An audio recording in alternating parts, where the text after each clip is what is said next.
In his previous life, the affluent Yuejin relied heavily on his 8 elder sisters, indulging in a life of luxury alongside his wife. By the time he attained wealth and gained enlightenment, his sisters had either perished or suffered grievously, and a younger generation of his family had severed ties with him, leading lives devoid of any interaction. Meanwhile, his wife conspired with his brothers, placing 3 thorns upon his head and severing his lifeline. In this new existence, he resolved to become a champion for his sisters, aspiring to lead them towards prosperity while simultaneously scheming against those treacherous individuals. However, during his sojourn to the countryside, he found himself ensnared by a weeping young girl who clung to him persistently. Chapter 1. Would he not perish by morning?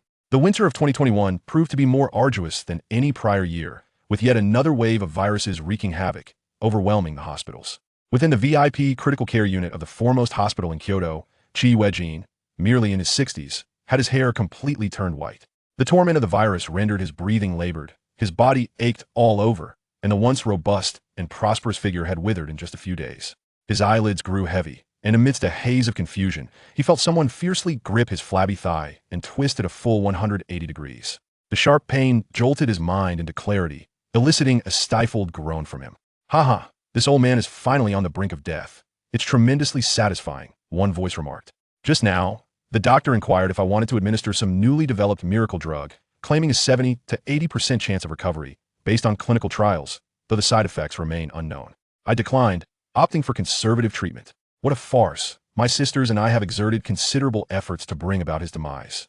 This old man clings to life so desperately, employing 5 or 6 seasoned traditional doctors to maintain his health. Despite 2 years of pandemic, he hasn't even experienced a mere cough. In order to ensure he contracted the virus, my eldest sister even went so far as to infect herself, parading around him daily. Yuejin's heart suddenly raced.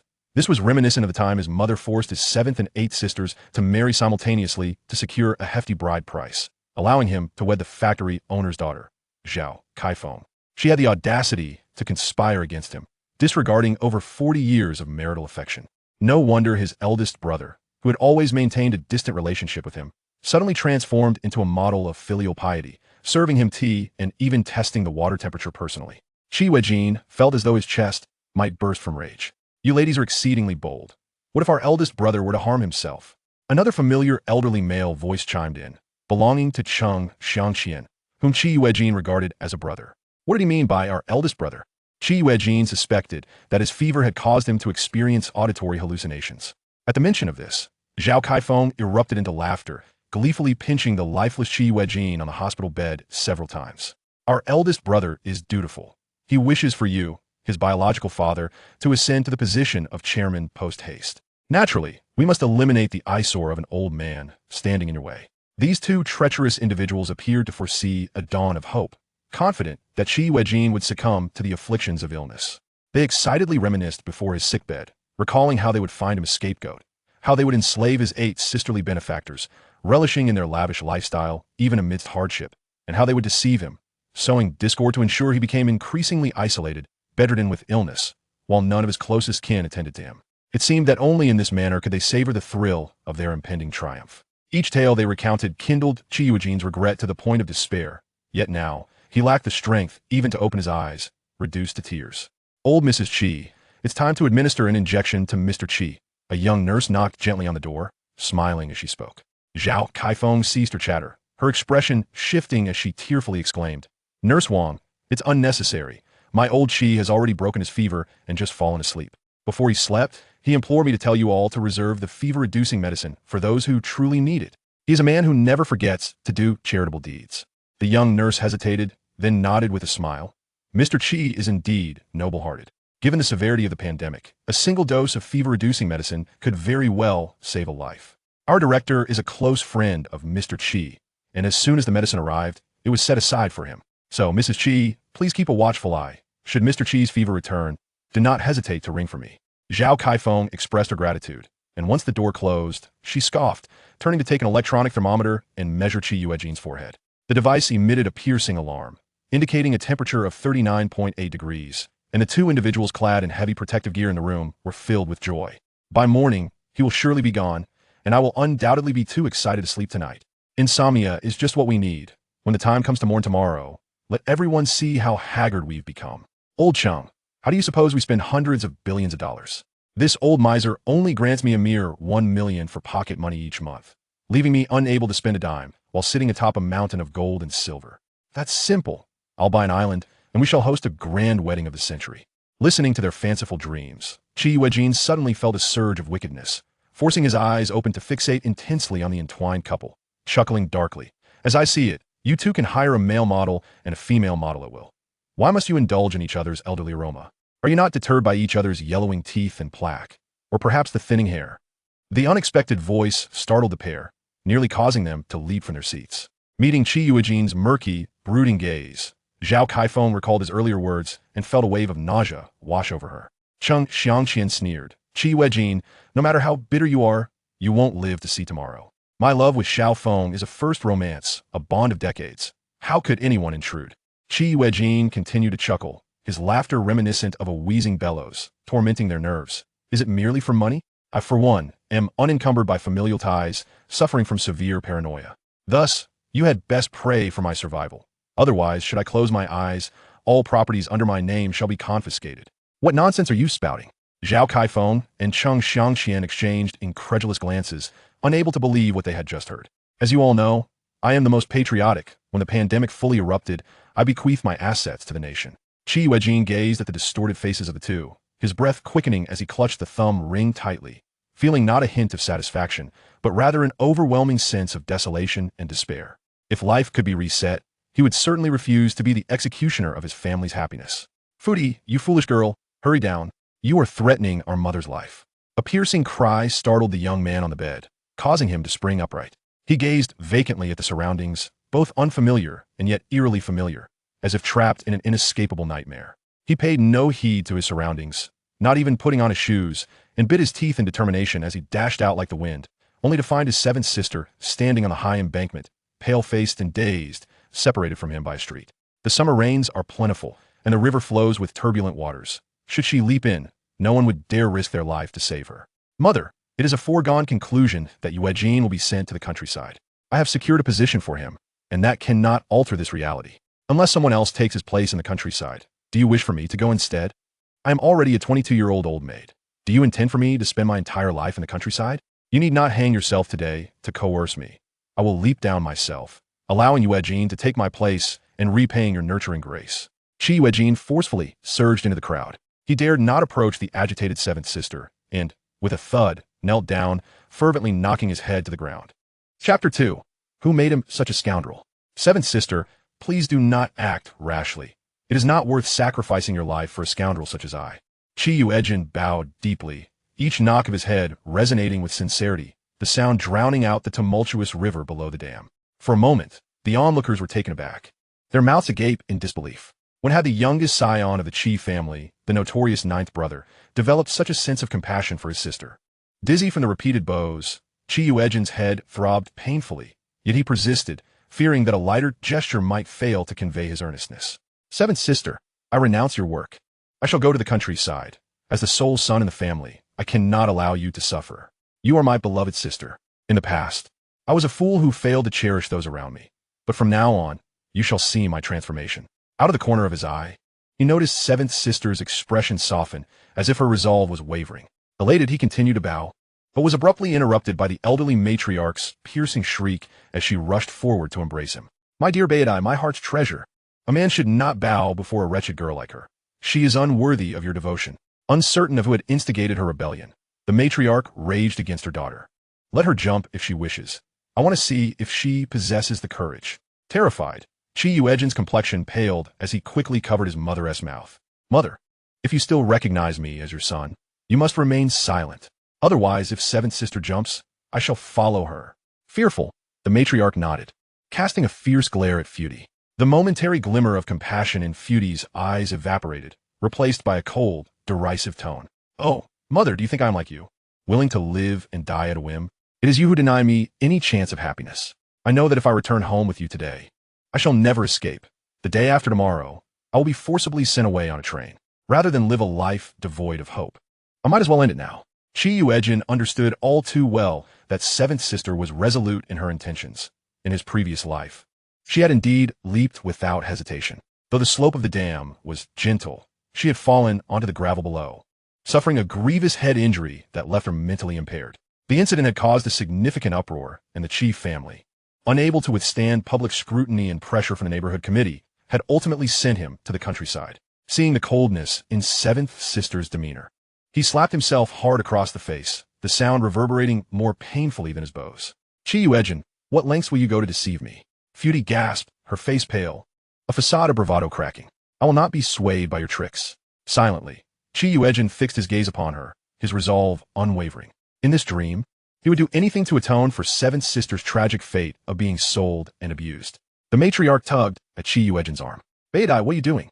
Let us talk this out peacefully. His mother, who favored sons over daughters, infuriated him, yet he felt a sense of helplessness. She quickly fell silent, tears streaming down her face. Futy, witnessing Chi Yuejin's fierce determination, felt her own rage dissipate.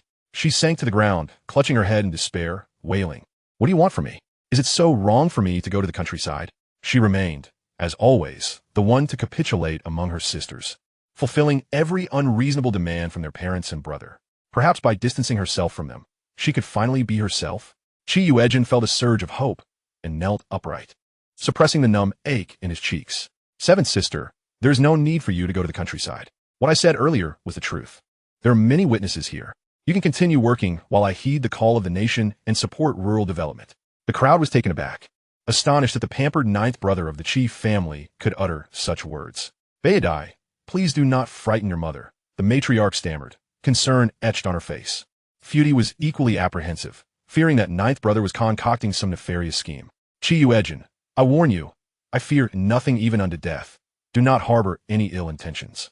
Sister, seventh sister, Chi Yuejin hastily replied, not just me. Even our parents would not dare to harm you. Otherwise, I would never be able to face my future children. The matriarch, exasperated, smacked his back, but realized that her son was indeed beginning to care for his sister, albeit begrudgingly. You speak without a filter, my child. Fine. Protect your seventh sister as you wish. You are all grown. I cannot control you. Discuss any matters at home. Futy was escorted down the dam by their sister, Chi Wangnan, who had hurried over upon hearing the commotion. As the crowd dispersed, the matriarch fetched some ointment and tenderly applied it to Chi Yuejin's face. Futy sat in a chair, cradling a cup of hot tea, her eyes downcast. Well, you deceived me back home. Might as well tell me what you need from me. Chi Yuejin felt a headache coming on. Not only was Futy expectant, but the matriarch, the old man who had been called back for a bath, and the eighth sister, Wangnan, all awaited his next words. Who made him such a scoundrel? A scoundrel indeed, as one does not rise without motive. He lowered his gaze, realizing that seventh sister had recently entered a relationship.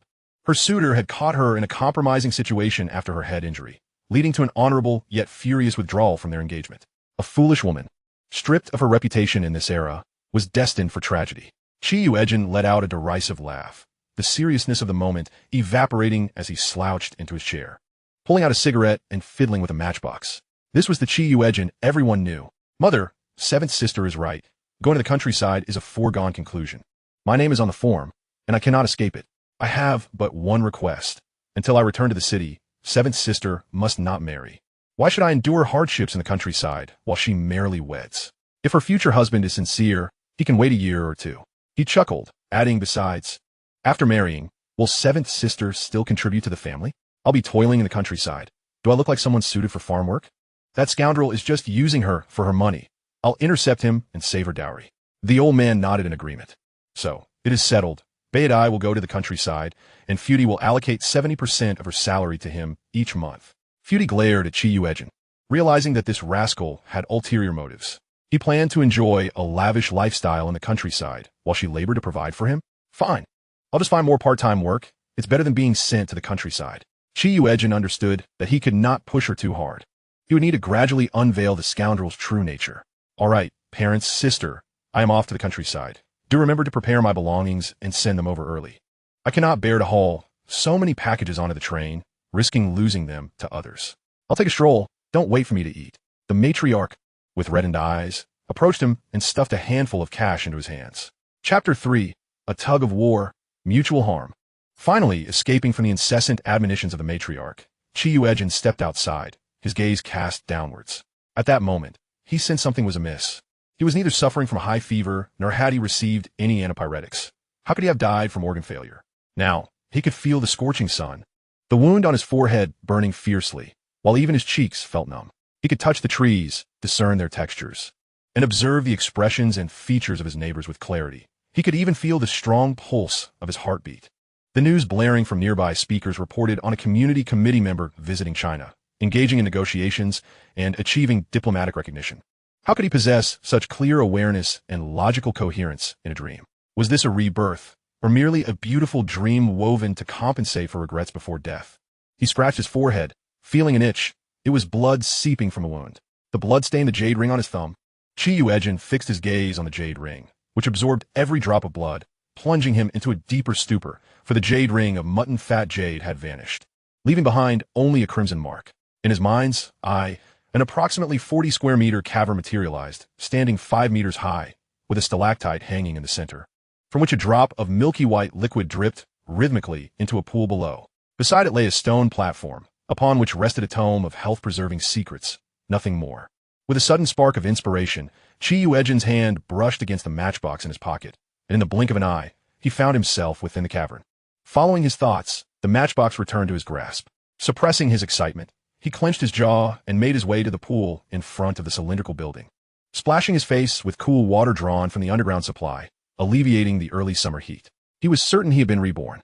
Even the jade ring he had purchased for 200 million at an auction, reportedly pried from the bones of a revered sovereign, had accompanied him, transforming into a personal space.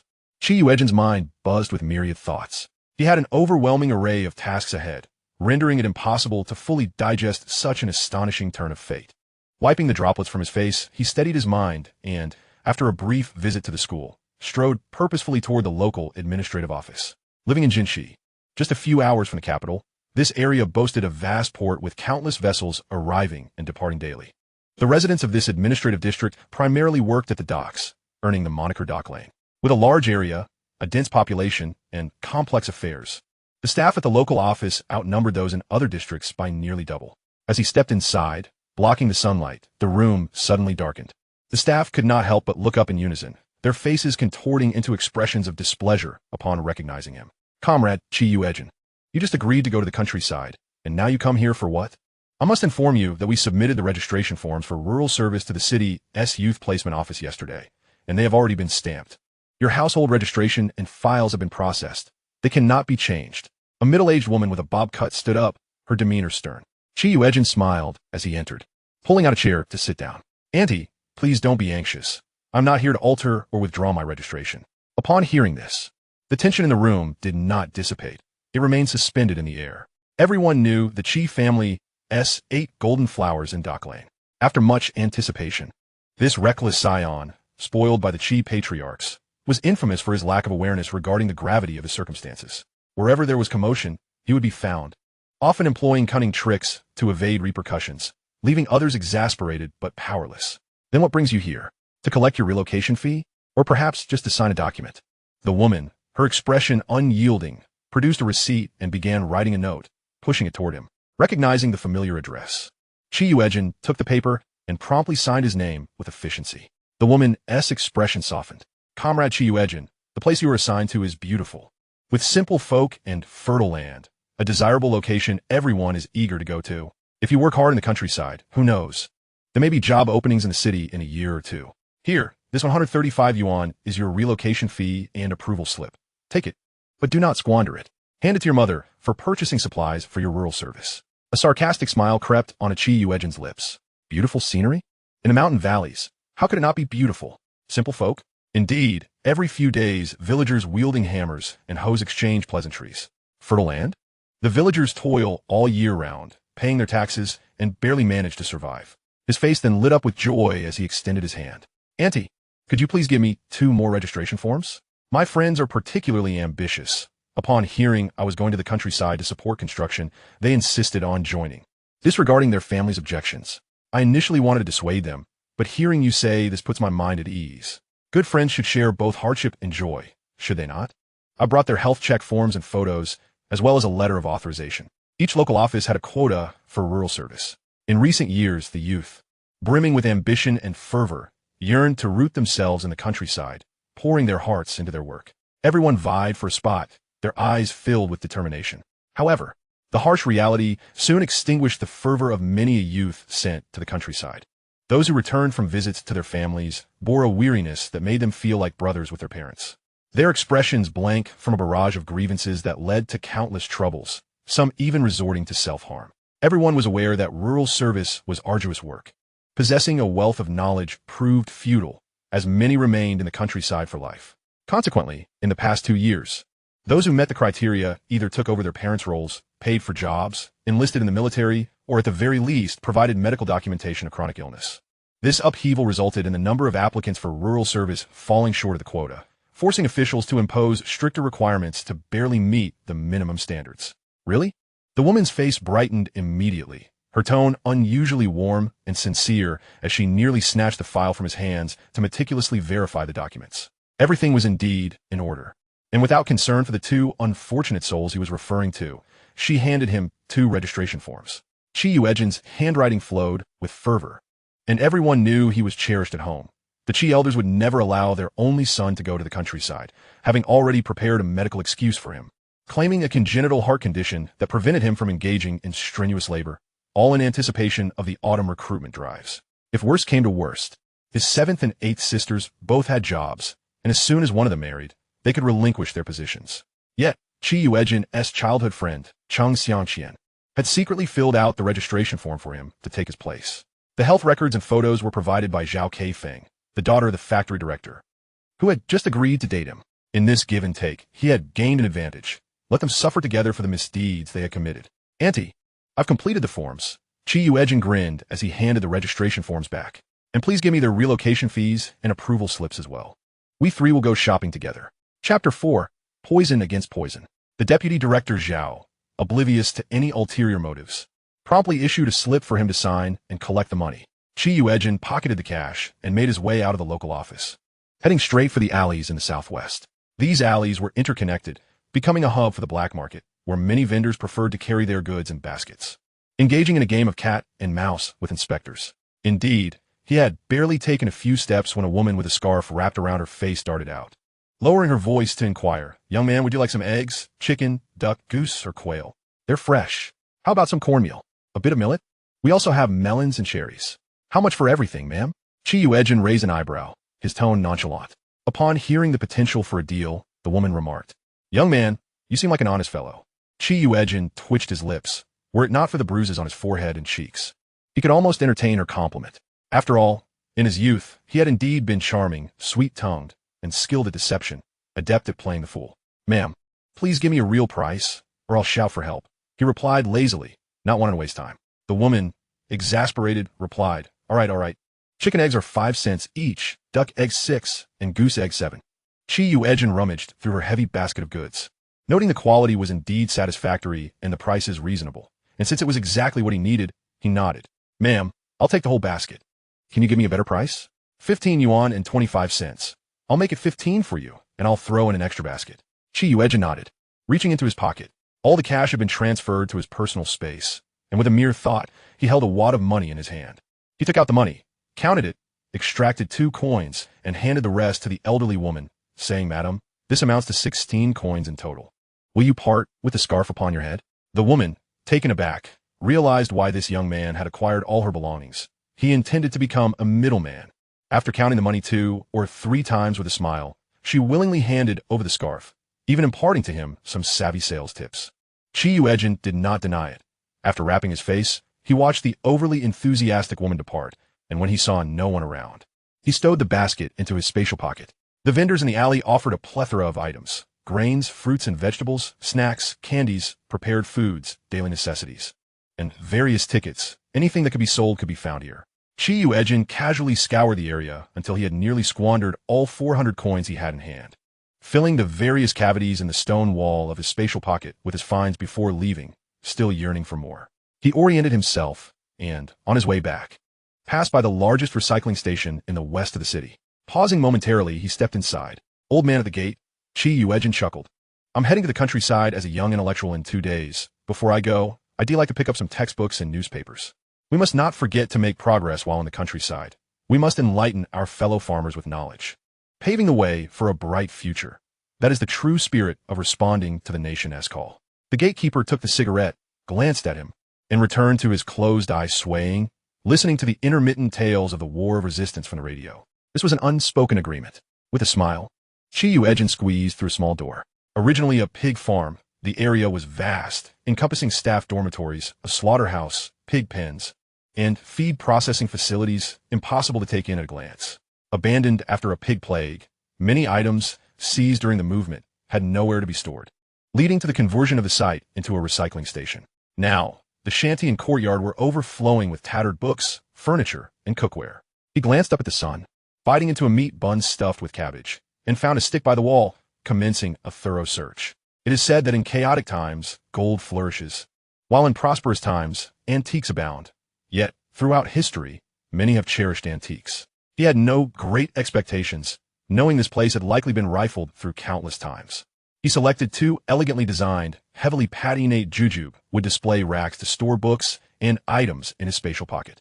5 horizontally stacked boxes held bedding, a 3-section wardrobe, missing a door and propped with a brick against the wall, stored clothes and valuables, and a heavy, intricately crafted Huanghuali wood workbench bed, recently delivered and not yet faded by exposure to the elements. Yuejin estimated that this workbench bed had only recently arrived, still intact from the ravages of sun and rain. He happily stowed it away for temporary use as a storage shelf. The porcelain and paintings either lacked collectible value or were damaged. The remainder consisted of various books, and he even discovered stacks of rare editions. As the sun dipped low, he emerged, drenched in sweat, with 2 stacks of high school textbooks, exercise books, and newspapers. The gatekeeper furrowed his brow, went to weigh them, and said, 1 jean for 10 cents. Yuejin grinned, nodded repeatedly, and swiftly had his textbooks and newspapers weighed. Adding a total of 18 jeans, he offered 2 coins, insisting the surplus was for the old man's drink. Only then did the old man show some amusement, saying, "Young man, knowledge alters destiny. You won't regret it." Upon exiting the recycling station, Yuejin sought out a secluded spot to stow away the 2 stacks of textbooks, exercises, and newspapers in his spatial pocket. If memory served him correctly, this was the year 1975, and in 2 years, the college entrance examinations would resume. The first cohort of university students after the resumption would undoubtedly become the backbone of the future nation as construction.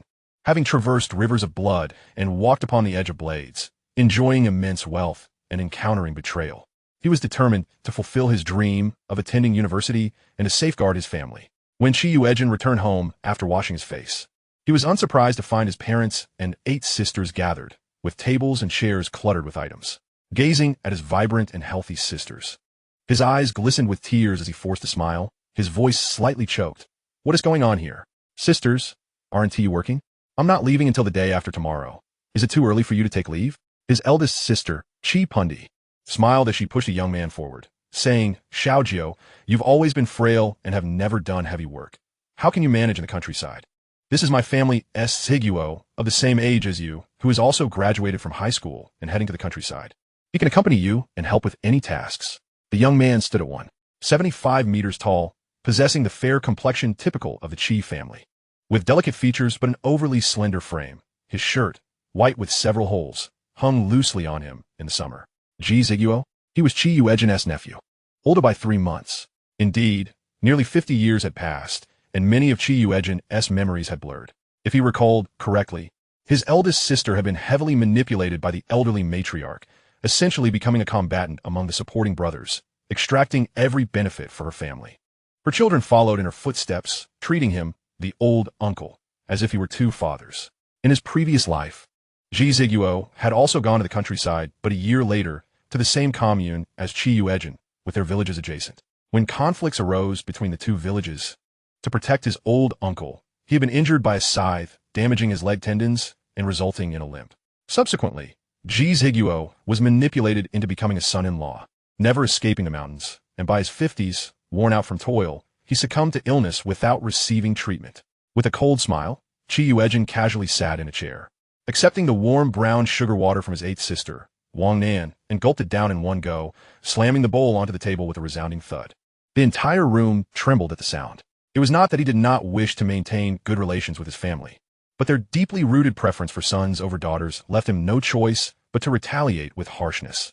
"Eldest sister, tell me, why is my nephew going to the countryside? Isn't he the eldest grandson of the G family?" Chapter 5. When trouble arises, it is still your brother who shields you. Eldest sister, you are the matriarch of the family. At such a young age, you worked tirelessly for them, giving birth to a chubby grandson for the G family, and later had 2 sons and 3 daughters. More children bring more blessings. You're truly a great benefactor for the G family.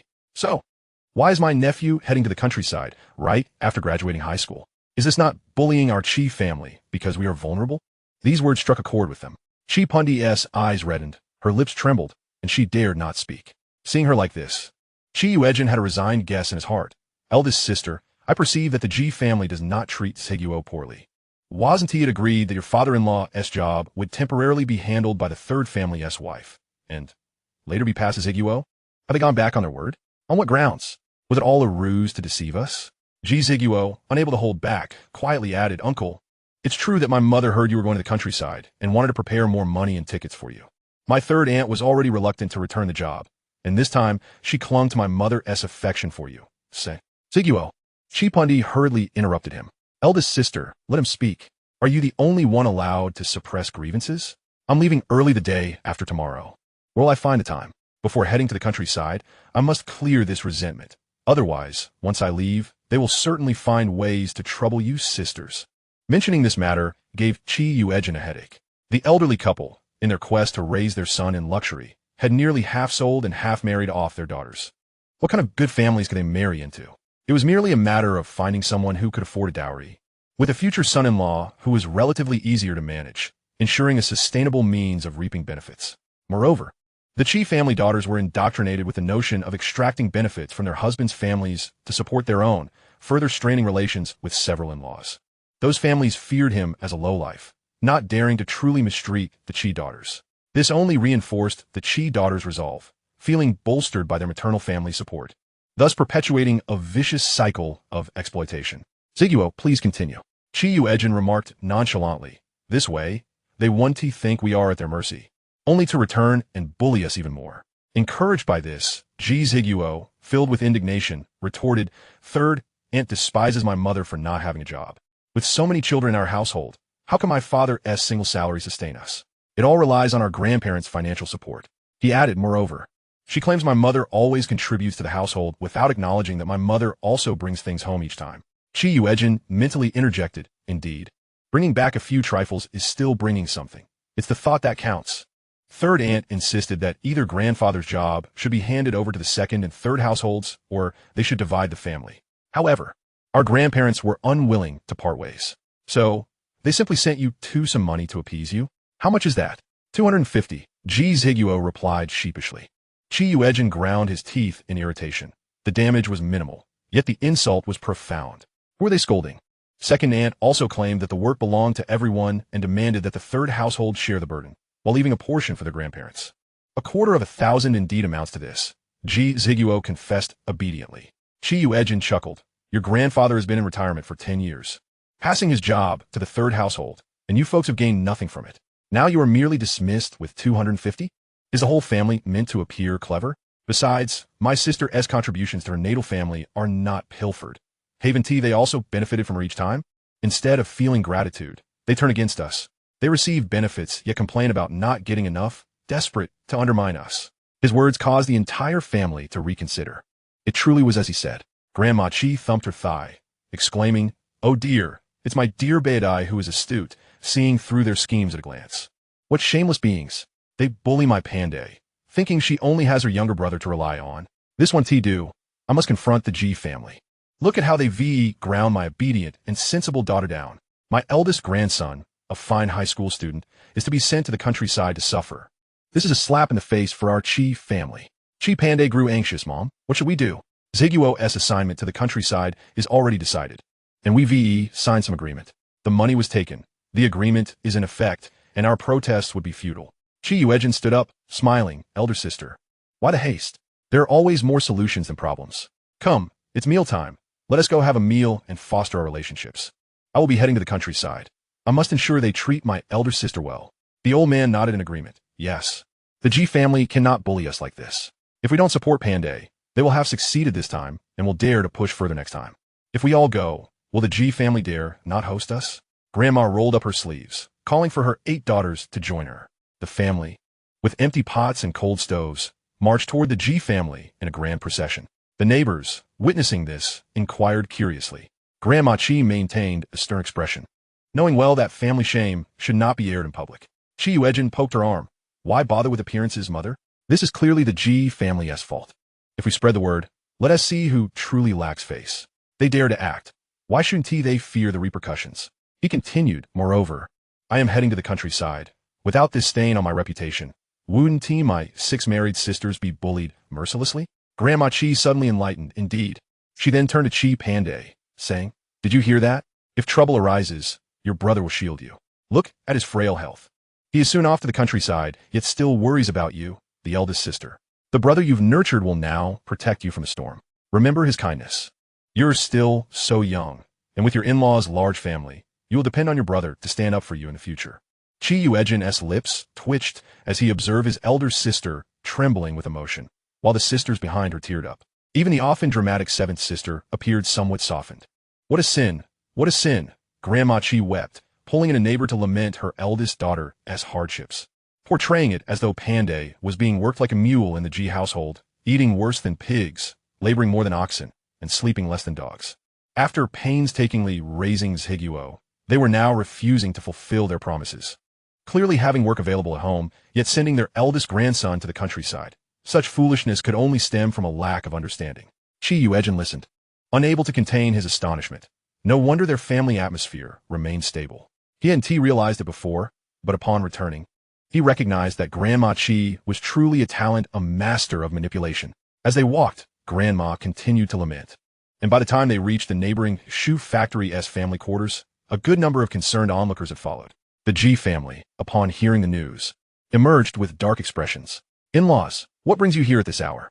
Grandma G forced a smile. The Chi family has no decorum, bringing so many empty-handed at mealtime. Chi Yuejin, towering at 6 feet tall, stood out distinctly in the crowd. He smiled. Aunt, we were drawn here by the aroma of your cooking. I'm heading to the countryside the day after tomorrow. Came to visit relatives and to bring my elder sister and nephew back. Time is tight. We arrive here on empty stomachs. I hope you don't mind. Chapter 6. Our Chi family is fearless. Do you dare? Mind? We are deeply concerned. But with so many people around, Old Man G and Grandma G could only smile through their gritted teeth. Come, sit at home. We have chicken soup simmering, perfect to nourish Zhiguo's uncle. The second daughter's family, prepare a pot of fried peanuts. The third daughter's family, soak some dried shrimp for soup, and fry a bowl of eggs. Grandma G shouted, then turned to the crowd behind the Chi family. Everyone, please disperse. Go home for dinner. My house is small, and I have no space to host you all. Was she insinuating something? Chi Yuejin chuckled. I know Aunt is hospitable. If there's no room, it's all right. Just a few sweets and snacks will suffice. Nobody would deem you stingy. Of course, if you don't have any, we cannot pretend to be generous, can we? Old Man G could no longer hold back, his old face growing warm, glaring at Grandma G. Since this meal is unavoidable, why speak unnecessarily and make things harder? Eldest, go, get some sunflower seeds to share. We hope you will understand our inadequate hospitality. Each person received a handful of seeds, 20 or so kernels. No one would turn down free offerings, and they left happily, discussing how the G family was clearly in the wrong. Otherwise, why would they have to resort to tangible offerings to appease them? Their voices were far from quiet, reaching the ears of Old Man G and Grandma G, who ground their teeth in frustration. So, even giving food was wrong? The G family had many children, each with their offspring. 10 or so people crammed into a 2-bedroom apartment. With the 3 rooms divided, it was already dim and cramped. The arrival of the Chi family made it even harder to turn around. Chi Yuejin, familiar with the situation, first directed his parents and the elderly G couple to sit, gesturing for his sisters to find a place to settle. He lazily remarked, Uncle, Aunt, I heard Zhiguo is also going to the countryside. What is going on? Wasn't it agreed that your job would temporarily be handled by someone in the family until Zhiguo graduates and returns? How did it become a permanent arrangement? As if it belonged to you? You haven't even split the family yet. Why are your words now disregarded? In my opinion, you need to assert your authority as the head of the family. If promises are broken, it sets a bad example, and you'll end up raising ungrateful individuals. Uncle and Aunt both held internal job qualifications. With 2 jobs plus Aunt's work, they could easily distribute the responsibilities among their 3 sons. Whose turn is it to care for the elderly in your family? Are you saying you let my brother-in-law take care of them? His gravelly voice struck the elderly couple like a bolt, leaving them dizzy. Of course not. Ziguo's maternal uncle and I will accompany your sister and brother-in-law. With the eldest son present, it would be unseemly for them to let someone else care for the elderly, right? Old man Ji chuckled awkwardly, pulling out cigarettes to offer to old man Chi and Chi Yuejin. Chi Yuejin took one and toyed with it, glancing at the two sisters peeking from the kitchen, smiling. Why bother with appearances? After all, you two are willing to sacrifice. It seems you don't plan to retire in the eldest son's household. My brother-in-law and sister are like a piece of meat that has fallen, or perhaps a scrap of skin. It defies reason that, despite their toil and effort, they should not reap the rewards, while you two elderly folks are destined to see your pride diminished. Old Madame G gritted her teeth, her eyes darting around as she found a spot to sit down on the ground, beginning to beat her legs and wail. The Chi family has lost their humanity. One and all are pressuring us old folks. We have just these two jobs. This one T do, that one T do. It's just one job. If we don't get it, will we be left without support in our old age? We have painstakingly raised our children, from marrying off daughters to caring for grandchildren. And now that the children are grown, are we to take on the responsibility of grandchildren and great-grandchildren as well? The Chi family wore grim expressions, while old Madame Chi rolled up her sleeves, ready to confront them. Chi Yuejin pulled her back, saying, Mother, why stir up trouble? Aunt Ji is merely putting on a show for us at mealtime. Let us observe and learn from her experience, so that we do not suffer in the future. Eldest sister, please fetch a glass of water. Let us wait until your mother-in-law tires from her performance before she clears her throat to continue. I relished the sounds of commotion during meals. Noticing that the Chi family was not responding, old Madame Ji truly appeared at a loss, unable to find an exit from her predicament, awkwardly caught between shouting and standing up. Aunt, look around. These are your neighbors. My eldest sister works so hard, and everyone is watching. You cannot simply twist the truth with a few words. Do you think everyone else is a fool? I want to beat around the bush with you. The only reason the G family has managed to rise is due to my sister's tireless efforts, both inside and outside the home. So, she is the only one laboring at home, and yet you claim she deserves no credit? Even laborers receive wages. Chi Yuejin reached out to Chi Pundi. Where's the money? What about the 250 from before? Chi Pundi hurriedly pulled a cloth bag from her pocket and handed the money to him. Chi Yuejin slapped the money onto the table, causing everyone to flinch at the noise. The matter of Ziguo going to the countryside cannot be changed, but since my sister is here, this job belongs to her. After a year or two, she can pass it on to Ziguo, allowing him to return to the city and marry. This money shall be seen as compensation for Ziguo's hardships in the countryside. If not, my sister's family shall become a son-in-law to the Chi family. Your eldest son and grandson are of no concern to you, but they are of great importance to the Chi family. From now on, their work and marriages will have nothing to do with your G family. Do not treat people like beasts of burden without providing sustenance. That is simply unjust. You know, I, Chi Yuejin, always keep my word. Old Madame Chi nodded in agreement. Indeed, we cherish a son-in-law with a job. Her family is indeed overshadowed by the female lineage. Lacking confidence. No, absolutely not. Ji Sansa interjected. This job is for your eldest sister. How can she still carry the Ji surname afterward? I foresee that in a year or two, it will be you, Chi Yuejin, who returns to the city. Chi Yuejin scoffed. Your twisted logic might fool my honest eldest sister, but not this group of G family fools. You use something that has not even occurred as a justification for seizing a job. Taking advantage of a job for 10 years has already been generous to you. If you continue to make a fuss, do you believe I want to calculate how much salary you've earned over the past decade and what benefits you've received? If it comes to it, I'll stir up trouble at your factory. Worst case, no one will have a job. Our Chi family has never feared anything. Do you dare? Old Master G's chest heaved with anger. Having lived so many years, he understood that Chi Yuejin was not one to be trifled with.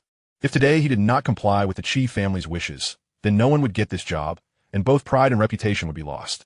Moreover, this situation was indeed a result of the G family's prior breach of trust. As per Ziguo's uncle's words, we will go to the factory tomorrow to complete the procedures. The job will first be given to Pundi, and later transferred to Ziguo. Father, this time, Aunt Gier could no longer sit idly by and rushed out. You cannot show favoritism. They are both your sons. Why should the eldest brother receive an additional job? Is it not the eldest sister who always thinks of her family, able to care for you two old folks? In the end, ISNT, it's still a matter for our second and third families? Chapter 7. Your uncle is merely a paper tiger, protective of his own. Chi Yuejin burst into laughter. You speak as though you fear a strong wind might catch your tongue. Filial piety cannot simply be spoken. It must be demonstrated through actions. Uncle Aunt, if you continue to muddle through, You will chill the hearts of truly filial children. When you become frail, you will find it to be your own punishment. The sentiments of the second and third families were nurtured by you. Today's job, tomorrow's medical expenses. Who knows if you will end up needing their help? The elderly couple from the G family exchanged glances, their expressions flickering. They had indeed been taking advantage of the eldest family, for they were easy to manipulate. Each time the eldest daughter-in-law brought something home, she felt guilty and worked tirelessly to make amends. However, when it came to filial piety, the eldest family was indeed far superior to the other two. This matter is settled. Old Master G declared again, if you are dissatisfied, then let us split the family. If you choose to forego a good life, you may all move out. For now, I am in charge. The house is mine, and the jobs are mine. I will give them to whomever I please.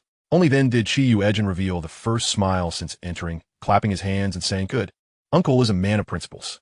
With your resolve in family matters, there will be plenty of prosperous days ahead. Family matters are difficult to resolve because you lack the heart to be firm. These children take advantage of your kindness, becoming greedy and overreaching. Once I accompany Zhiguo to the countryside, I will surely send you a large package of game after hunting in the mountains. You can share with friends or keep it for yourself, and even pave the way for my brother-in-law. Just do not feed the second and third families. Anyone who makes my sister uncomfortable makes me uncomfortable as well. I will brew you ginseng wine, ensuring you live to 99. People of a certain age enjoy praise and blessings. Very well, you truly know how to speak. As the head of the family, I have a heavy responsibility, and I shall not dare to compromise my principles. Old Master G laughed heartily. Chi Dage. Your family is blessed with one son, while ours is filled with a whole brood. Today, we shall not leave until we are inebriated. Eldest daughter-in-law. When your brother leaves later, remember to take 5 or 6 of the dried sausages sent by your aunt from the northeast. They are sun-dried and will keep well in summer. The Chi family wore expressions of jubilation, especially Chi Pundi, who covered her mouth and nodded repeatedly, tears streaming down her face. It would not be an exaggeration to say that the situation had taken a turn for the better. Ji Kai patted her shoulder, also moved, saying, Pundi, who would have thought that in the end, your brother is the closest to us? Pundi shot him a glare, of course. My brother has a conscience, knows to be grateful, and cares for his elder sister. Unlike those ungrateful wolves from your family. Indeed, once you start working, remember to send money and tickets back for our brother. His health is not good. As if I need you to remind me. I am well aware. Ji Zhiguo also approached Yuejin with a smile, saying, Uncle, if you tell me to go east, I will never go west. This afternoon, my mother will take me to the youth placement office to have us both assigned together. After we go to the countryside, I will take care of all your chores. He said this with an innocent grin. While others went to the countryside as educated youth, it was a one-way road, but not for him. He looked forward to it. This foolish boy. Yuejin chuckled, shaking his head. There's no need for that. Your uncle doesn't rely on farm work to fill his belly. Stay with your uncle, and you'll surely eat well. On their side, the atmosphere was merry, while the second and third families were shrouded in gloom. I never expected Qi Shaojiao to be so sharp-tongued. The elderly couple was left bewildered by just a few of his words. Ji Ersaw was so furious, she peeled peanuts vigorously. They had been progressing steadily, but at the last moment, their plans were thwarted. They're blind to see a second-rate person as a treasure. Just wait and see. Once Zhiguo follows his uncle to the countryside, he will return as a second-rate person too. Their days of hardship are yet to come. Ji Sin Saw scoffed. They can't even find a good match for marriage. Upon reaching this point, their spirits lifted slightly. After dinner, the Chi family left with their heads held high. Baidai, your niece is also going to the countryside. Let her wash your clothes and prepare your meals, while you protect her from being bullied. As they stepped out of the shoe factory compound, second sister Chi Lady urged a young girl beside her towards Yuejin. The girl was strikingly beautiful yet shy, her eyes sparkling with admiration as she gazed at him. Uncle, I might be able to handle it. They say it's unsafe for girls to go to the countryside, but with you, I fear nothing. Yuejin rubbed his forehead, recalling that in his previous life, the 16-year-old Zhang Zinin had followed him to the countryside. The young girl, seemingly inconspicuous, was overshadowed by him. A grown man who wandered outside daily, always dressed neatly, with meals waiting for him, all prepared by this little field snail. Little did he know that Zhang Zinin had caught the attention of the village ruffians. Naive and innocent, she was bullied and threatened, retreating in his silence with tears. By the time he discovered her plight, she had already hung herself on the hillside, heavy with despair. His heart seethed with hatred for the ruffian, wishing to feed him to the wolves on that same hill. Emotions surged within him as he looked at the petite girl, still shorter than his chest. She had begun school early, assisting her mother with household chores, crafting matchboxes, and had just graduated high school, only to be conscripted by the local government to work in the countryside as a youthful intellectual. She seemed quite clever. How could she make such a foolish mistake? All right, girl, it's easy for your uncle to protect you, but being a man, I cannot keep watch over you 24 hours a day. Remember, whatever happens, big or small, tell your uncle. Otherwise, when I find out, I'll have to give you a good thrashing. He waved his fist playfully in front of her. Zhang Zinan shrank back, hiding behind Qi Lady, nodding repeatedly. Old Qi, puffing on a cigarette, chuckled, "Don't be afraid, Nan Nan. Your uncle is all bark and no bite, always protective." By the time they returned to the Qi household, Qi Yuejin was utterly exhausted, his eyes glazed and his mind weary. He hastily took a shower downstairs and collapsed in a bed, only to awaken the next day at noon. Rubbing his head, he sat up, taking in the familiar yet strange surroundings, feeling the reality of his rebirth more vividly. The joy of being granted a second chance to amend past regrets washed over him like a tide. Seventh sister hadn't jumped into the river, nor had she lost her wits. Eldest sister had found employment, and their future would surely brighten. With him watching over them, the two children, Ziguo and Nanan, would not have to endure the tragic fate of their previous lives. Qi Yuejin's eyes glistened with unshed tears. He quickly got up, moved to his desk, and began to write. He listed his family members, noting significant events in their lives, the timeline, and the happenings of this era, documenting everything meticulously. However, spanning 50 years, many memories were hazy, some even forgotten. Especially when he established a multinational company, dealing with numerous people and matters had clouded his mind, leading to inevitable lapses. Gazing at the 10 pages filled with notes, Qi Yuejin understood that this was merely a framework. There were countless details yet to be uncovered and remembered on the fly. In essence, in his previous life, he could sustain millions of families. In this new life, he would ensure his own family enjoyed a future filled with happiness, health, and joy. Chapter 8. This burdensome, distorted affection. Qi Yuejin carefully placed his written letters into an envelope and tucked it away in the drawer of his wardrobe. Only then did he open the door, stepping outside, only to be startled by the sight of the living room cluttered with large and small packages. "Oh, Mom, are you moving?" Old Lady Qi emerged from the kitchen, her hands covered in dough, smiling as she replied, "Isn't it your sisters who helped buy all this? You're heading to the countryside and will be staying there for a year or two. ISNT that moving? Blankets, quilts, thin and thick, pillows, cotton clothes, and so forth take up space. It's hot now, but the nights are chilly in the mountains. You must catch a cold with your frail health. We also have thermoses, wash basins, towels, pots, dishes, food, and other necessities. None of them are expensive, but you won't find anything in the countryside. So we must prepare in advance. Thankfully, Ziguo and Nanan will be with you. You only need to bring blankets, 2 changes of clothes, a set of cookware, a thermos, and a wash basin, and we can slowly send the rest later." Qi Yuejin wished to decline. He possessed a spatial ability, but such an extraordinary matter he chose to keep to himself, not wishing to test human nature. A token gesture suffices. "I'm a man, not a young girl leaving home." He waved dismissively. "All right then, no need for you to meddle. Are you hungry? I made scallion pancakes, and I'll whip up more for your journey tomorrow." Qi Yuejin nodded eagerly, having awakened with thoughts of her cooking on his mind. The 2 elderly folks in the family treated him with heartfelt kindness, albeit through misguided methods, laying the happiness of his 8 sisters at his feet. When he was young, he didn't think much of it, but as his sisters' lives grew increasingly difficult and his own experiences broadened, he began to realize just how misguided their intentions had been. Just as Qi Yuejin was about to enter the kitchen, he was pushed back outside by the old lady. "Our kitchen is small. You can wait outside. It's not too hot." He leaned against the kitchen door, smiling helplessly. He would leave early the next morning, and there were many things he needed to discuss with his mother. "Mom, our family has no burdens now. 6 sisters are married, and 7th and 8th sisters have jobs. You and Dad shouldn't sacrifice your health for a few extra coins like when you were young." The old lady's eyes glistened with unshed tears. "You, my child, tomorrow you head to the countryside, and suddenly you've grown up in these past few days. My eyes are shallow. Don't make me cry. How can there be no burdens? You go to the countryside first, and I'll send you money and food every month. Don't put yourself in a tight spot. The work in the fields is too exhausting. If you can't avoid it, let Ziguo and Nanan help. It's not worth exhausting your body. Also, your father and I are looking for a good job for you. We can't let our family fall behind when it comes to marrying you off. We'll buy a house nearby when the time comes." The old couple were indeed peculiar, their thoughts somewhat ahead of their time, understanding the need to present their daughters well for marriage. They had arranged for their daughters to retire early and pass their jobs to the next in line. Each daughter they married off brought them 6 hefty dowries, since the families were not in the same district once the marriage was settled. The new bride's job was relinquished, and the other party had no room for renegotiation. The Chi elders were ordinary workers, unwilling for their eldest son to endure the same hardships. Even after retirement, the old man continued to work as a dock laborer, while the old lady spent her days crafting matchboxes and mending clothes to earn a little spending money.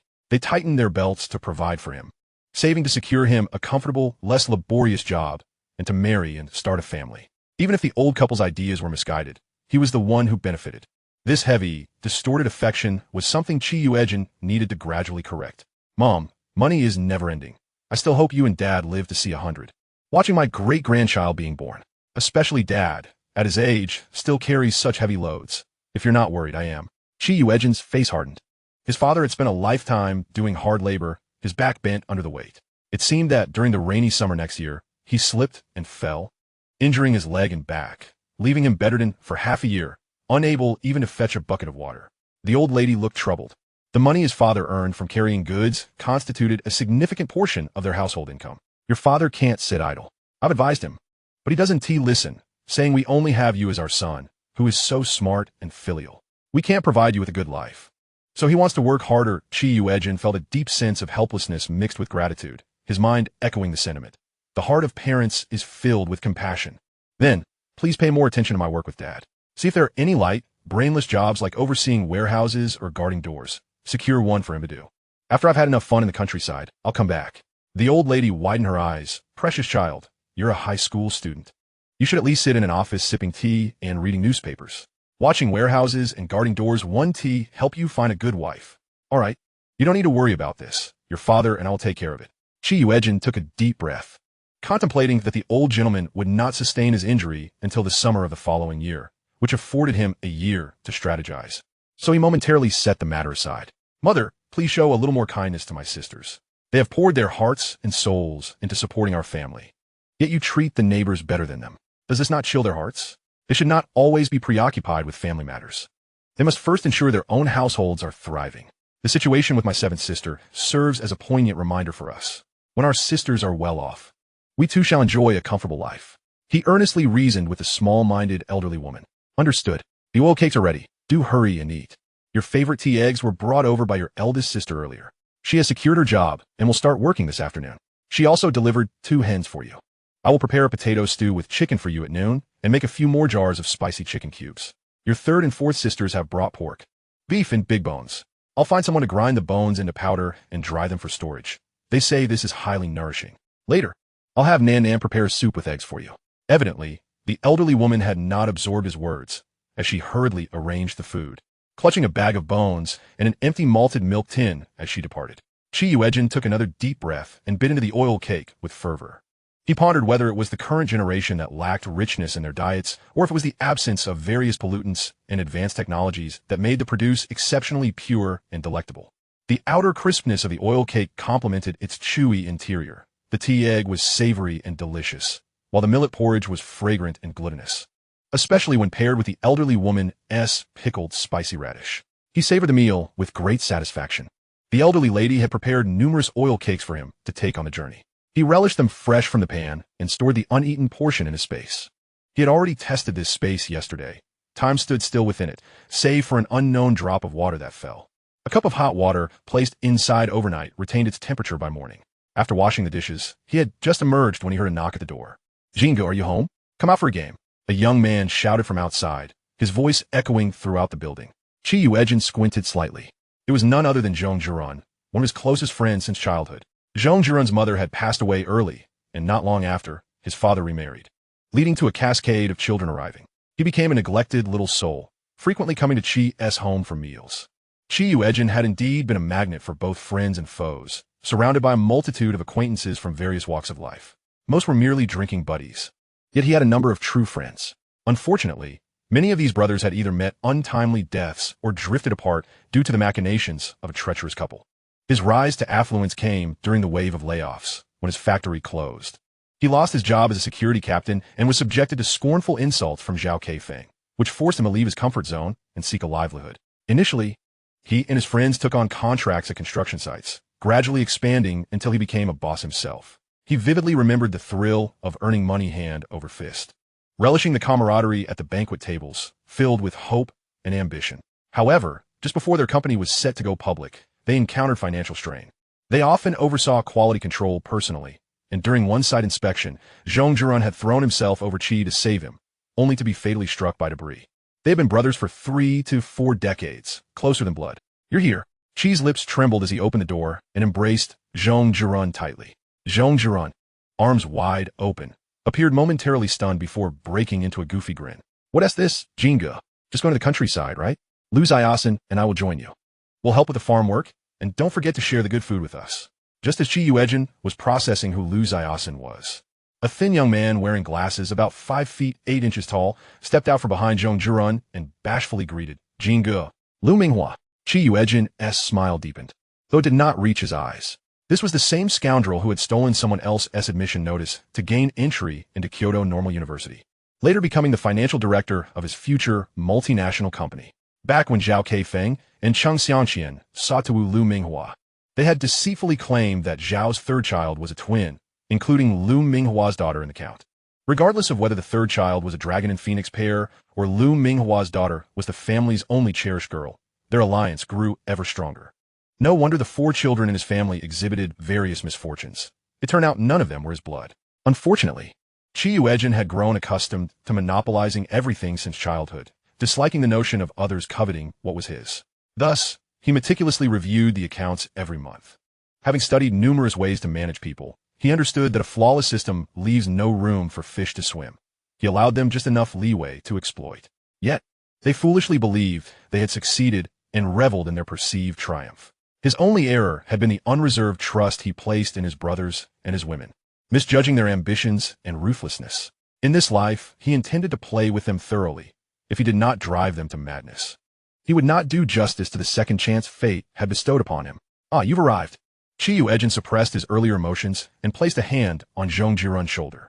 This lad had been deliberately nurtured by the elderly woman to serve as his bodyguard. Zhong Zhirun was tall and robust, resembling a small mountain. In these times, it was rare for anyone but soldiers to possess such physique. Zhong Zhirun then recalled the matter at hand. "Jinge, the group from South Dock heard you're going to the countryside and have been boasting. They've arranged a farewell party for you at the Cultural Palace's billiard hall. It seems they want to stage a big match." A subtle smile curved Qi Yuejin's lips as he understood. They were eyeing the relocation fees he held. "Fengjia and Xianqian have already gone with a few brothers. We should hurry," Lu Ziasen urged, adjusting his glasses with a grin. At the mention of Fengjia, Qi Yuejin nearly burst out laughing. She was the quintessential early internet celebrity. When Fengjia gained fame, Zhao Keifeng had been furious, insisting people refer to her as sister-in-law madam. Look at them, still young, with no significant emotional entanglements, yet already showing signs of ambition. What are we waiting for? Let us go. The dock in Jinshi was vast, with the surrounding residents divided into northern and southern factions by the port. Where there are people, there are rivalries. Adults competed fiercely for transportation work, which inevitably strained relations between the two sides. The younger generation mirrored this animosity, often clashing whenever they met. The cultural palace was not far. They walked for about 10 minutes. Throughout the journey, Qi Yuejin kept his hands in his pockets, discreetly absorbing the scenery around him. The world seemed to have devolved from the vibrant chaos of a color television to the muted silence of black and white, imbued with a grayish hue, with people clad in shades of black, white, blue, and gray. Even the women refrained from donning overly bright attire. Upon entering the courtyard of the cultural palace, a young man rushed forward, visibly impatient. "Jinge, you finally made it. Those guys from South Dock have been bullying us. We couldn't hold back and accepted a bet on your behalf." Qi Yuejin halted, raising an eyebrow with nonchalance. "Accepted a bet on my behalf? If I lose, do you plan to cover my losses? Huh? Where do we get the money?" "That's 20 big notes," the young man stammered, his mouth running ahead of his brain. Zhong Zhirun frowned. "Zhao Xiaolong, if you don't have money, how dare you accept a bet? Do you have any chance of winning against them? Why would you take on this for Jinge?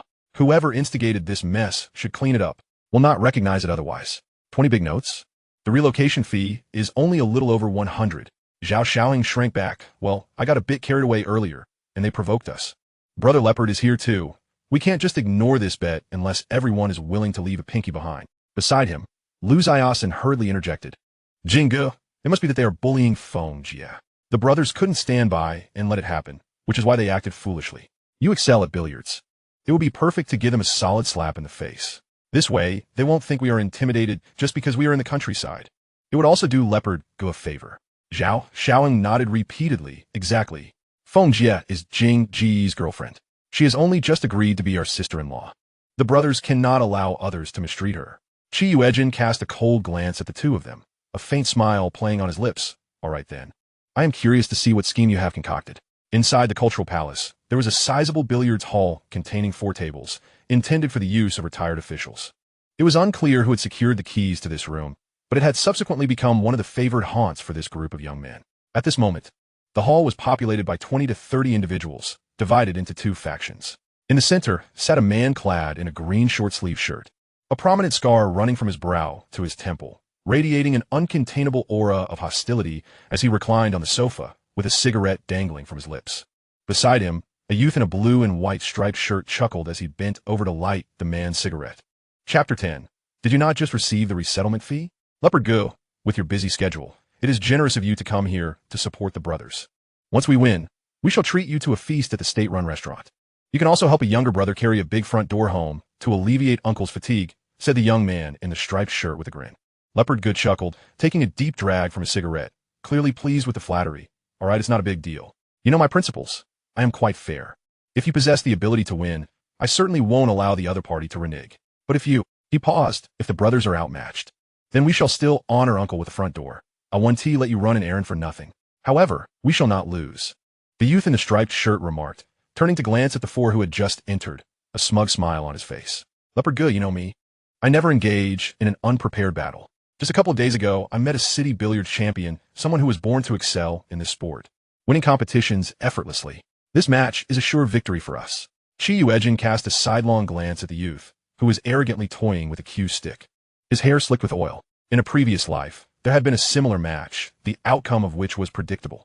As an amateur, he was thoroughly trounced by a professional player, losing not only the resettlement fee he had just received, but also half of Zhong Ju Ran's resettlement fee. From that moment on, the youth from the North Dock were thoroughly dominated by those from the South Dock, even affecting their job prospects and romantic endeavors to some extent. Yuejin, they are bullying me. Zhao Keifeng, dressed in a red floral blouse and sporting 2 braided pigtails, approached, attempting to latch onto Qi Yuejin's arm. The young men in the room erupted in teasing cheers and laughter. Qi Yuejin sidestepped her, lazily inquiring, "How are they bullying you?" Zhao Keifeng gestured towards the youth in the striped shirt, her voice dripping with feigned innocence. "It's just that Gao Qinglin is jealous that you chose me as your girlfriend and wants me to go with him. Naturally, I refused. So he proposed a match to see who is superior. I, feeling indignant, accepted. Yuejin, you will stand up for me, right? You are excellent at billiards." A wave of goosebumps prickled Qi Yuejin's skin. How foolish he had been in his youth to be enamored with such a manipulative girl. She was not particularly attractive. With a thin figure, high cheekbones, and an upturned gaze, her flat nose and the makeup on her face flaking off with every word.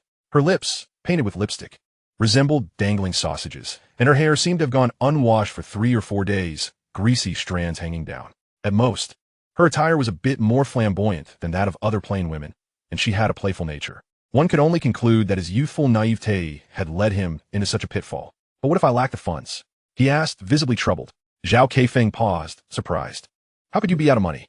Did you not just receive the resettlement fee? If it's insufficient, Zhong Ju Ran can lend you some. Still, Yuejin, you haven't even begun the match yet. How can you speak such disheartening words? I believe you will surely win. Gao Qinglin laughed heartily. Oh dear, Qi Yuejin. You aren't scared, are you? You used to be fearless. He shot a glance at a nearby youth, who promptly presented a paper for Qi Yuejin to see. Look, just now your girlfriend accepted the match on your behalf, signing her name. If you refuse to compete, your girlfriend will belong to me. Tisk, such a tender young lady. Can you bear to part with her? Zhao Keifeng, flustered and indignant, edged closer to Qi Yuejin, urging, hurry and agree. Mister, Mao said that any relationship without the intention of marriage is mere frivolity. We are a couple. You must take responsibility. You must compete today. Chapter 11. This time, you are bound to fail. Qi Yuejin's expression remained troubled as he suppressed his disgust, leaning closer to Zhao Keifeng, murmuring, Keifeng, you know I cannot handle heavy work. My family sent my nephew with me to the countryside, and to arrange for us to be in the same location, they used my resettlement fee, which never even passed through my hands. I'm spendthrift, but I have no money now. How can I accept the match? How could you be so impulsive? You agree to everything others say. What if one day someone tells you to eat something repulsive? Will you really do it? Zhao Keifeng's expression momentarily faltered, her makeup crumbling as disbelief, disgust, and anger twisted together. Usually, Chi Yuejin was careful to cater to her every whim. So why was he acting like this today? Zhongju Ran chuckled. Jinggu, your metaphor is quite vivid. Fengjia, you ought to remember this. Do not create a mess for Jinggu one day that he cannot manage. Zhao Keifeng shot him a glare and attempted to grab Chi Yuejin's arm. But he strode deeper into the room, coolly stating, Gao Qinglin, are you not after my resettlement fee? Unfortunately, you did not give me a heads up. My pockets are cleaner than my face. Even if I lose, I cannot produce 200 yuan. Gao Qinglin chuckled, gesturing behind him. Aren't they accompanying you to the countryside? You are good brothers. Surely they can lend you some money to cover the difference? Once you have funds, you can repay them easily. You wouldn't want Jinggu to be unable to afford even 200 yuan, would you? If you kneel down and admit defeat, banging your head 3 times and calling us grandpas, and then let your girlfriend go, we might be willing to negotiate. The young men around him joined in, excitedly cheering. Yes, from now on, we'll call you Chi Sunzi, and everyone from the North Dock will be our grandsons. Lingu, your punishment seems far too mild. It's hardly painful. I think he should slap himself. Look, the marks on his face have faded. How can he bluff? Clearing his throat, one of them continued. I have a bit of cold. How about he serves as my spittoon? Any man would find such humiliation unbearable, especially Chi Yuejin, who prided himself on being the most righteous and protective among the youth from the North Dock, always valuing his pride. The anger on the faces of the North Dock youth deepened, their necks turning red as they longed to rush in and retaliate, but Chi Yuejin held them back. As tensions escalated, Leopard Goose scoffed, lifting an eyebrow to regard Chi Yuejin. You have heard my name, right? Today I am here. And regardless of who accepted the match for you, it is written in black and white. This match cannot be avoided. If you wish to avoid competing, you may follow Gao Qinglin's suggestion, or else none of you will leave this door. Chi Yuejin stepped forward to take a cue, idly arranging the scattered billiard balls on the table. His gaze lowered as he replied, Leopard Go, you are mistaken. I never said I wouldn't compete. I merely wish to clarify that I am the one participating, and should I lose, I am the one who must cover the costs. Moreover, my opponent is the city billiards champion. This is clearly a setup for me to lose money, leaving me with no room for maneuver. Brother Leopard does not wish to be used as a pawn, presiding over a competition inherently laden with inequity. Does he? Are you threatening me? Brother Leopard squinted, harboring a tinge of irritation at Gao Qinglin's lack of transparency in his dealings. Yet he remarked, are you suggesting that my intellect is lacking, allowing others to manipulate me at will? Brother Leopard, I am not the one saying this. Anyone with a modicum of sense would ponder how today's events might be perceived should they be divulged. After all this circumlocution, am I not to be made a fool? I am merely considering your reputation. Competitions are indeed to be held, and I, Chi Yuejin, also value my dignity.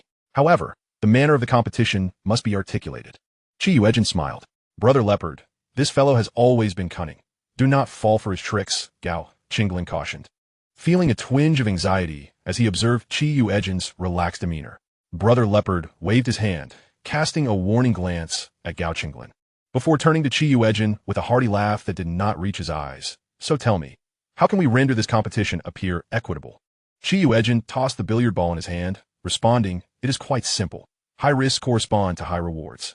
As long as the bait is ample, even sharks will take the hook. Let us play for high stakes, and thus the outside world will proclaim that I, Chi Yuejin, in pursuit of this advantage, foolishly agreed to the competition without hesitation. Who could possibly cast aspersions on you, Brother Leopard? Hearing this, Gao Qinglin exhaled deeply, laughing. Chi Yuejin, mark my words. This time you're surely doomed.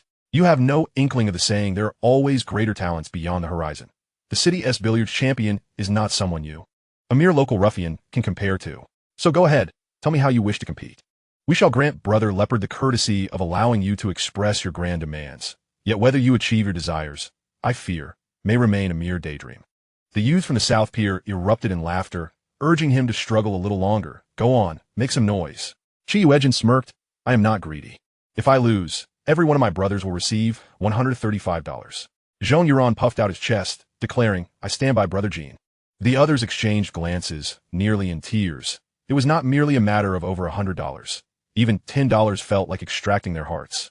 Cheng Xianqian, who had long remained in the shadows, could no longer suppress himself and stepped forward to voice his dissent. Brother Jean, are we not taking a considerable risk here? Where will the brothers find such money?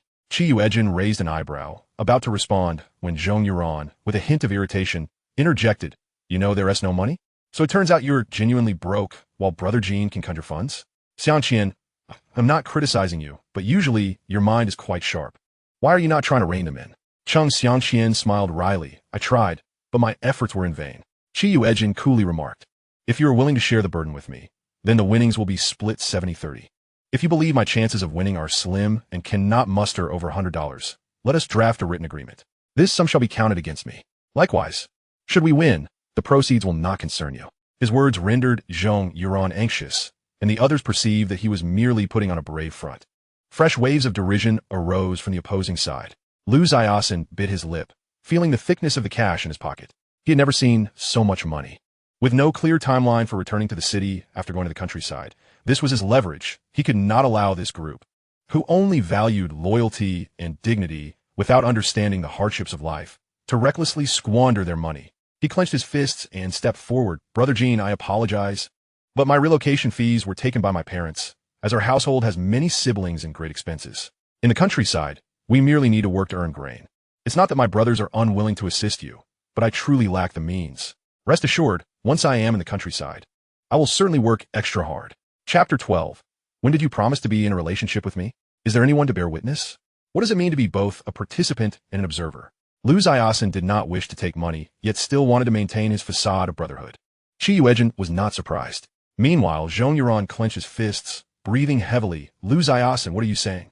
If there is no money, then write an IOU. We'll earn points in the countryside to pay it back. We cannot let Brother Jean lose face. At this moment, they sought nothing but resolve and attitude. Lu Ziasen removed his glasses, touching his face in distress. I'm sorry, I am timid, lacking funds, and unable to earn so much. Yuejin turned to Chung Xiangqian. Xiangqian, you support me, right? Chung Xiangqian stiffened. How could he? He was not foolish. Others could spend money, but he would have to pay with his life. Brother Jean, you know my family is not well off. I can only study hard to carve out a path for myself.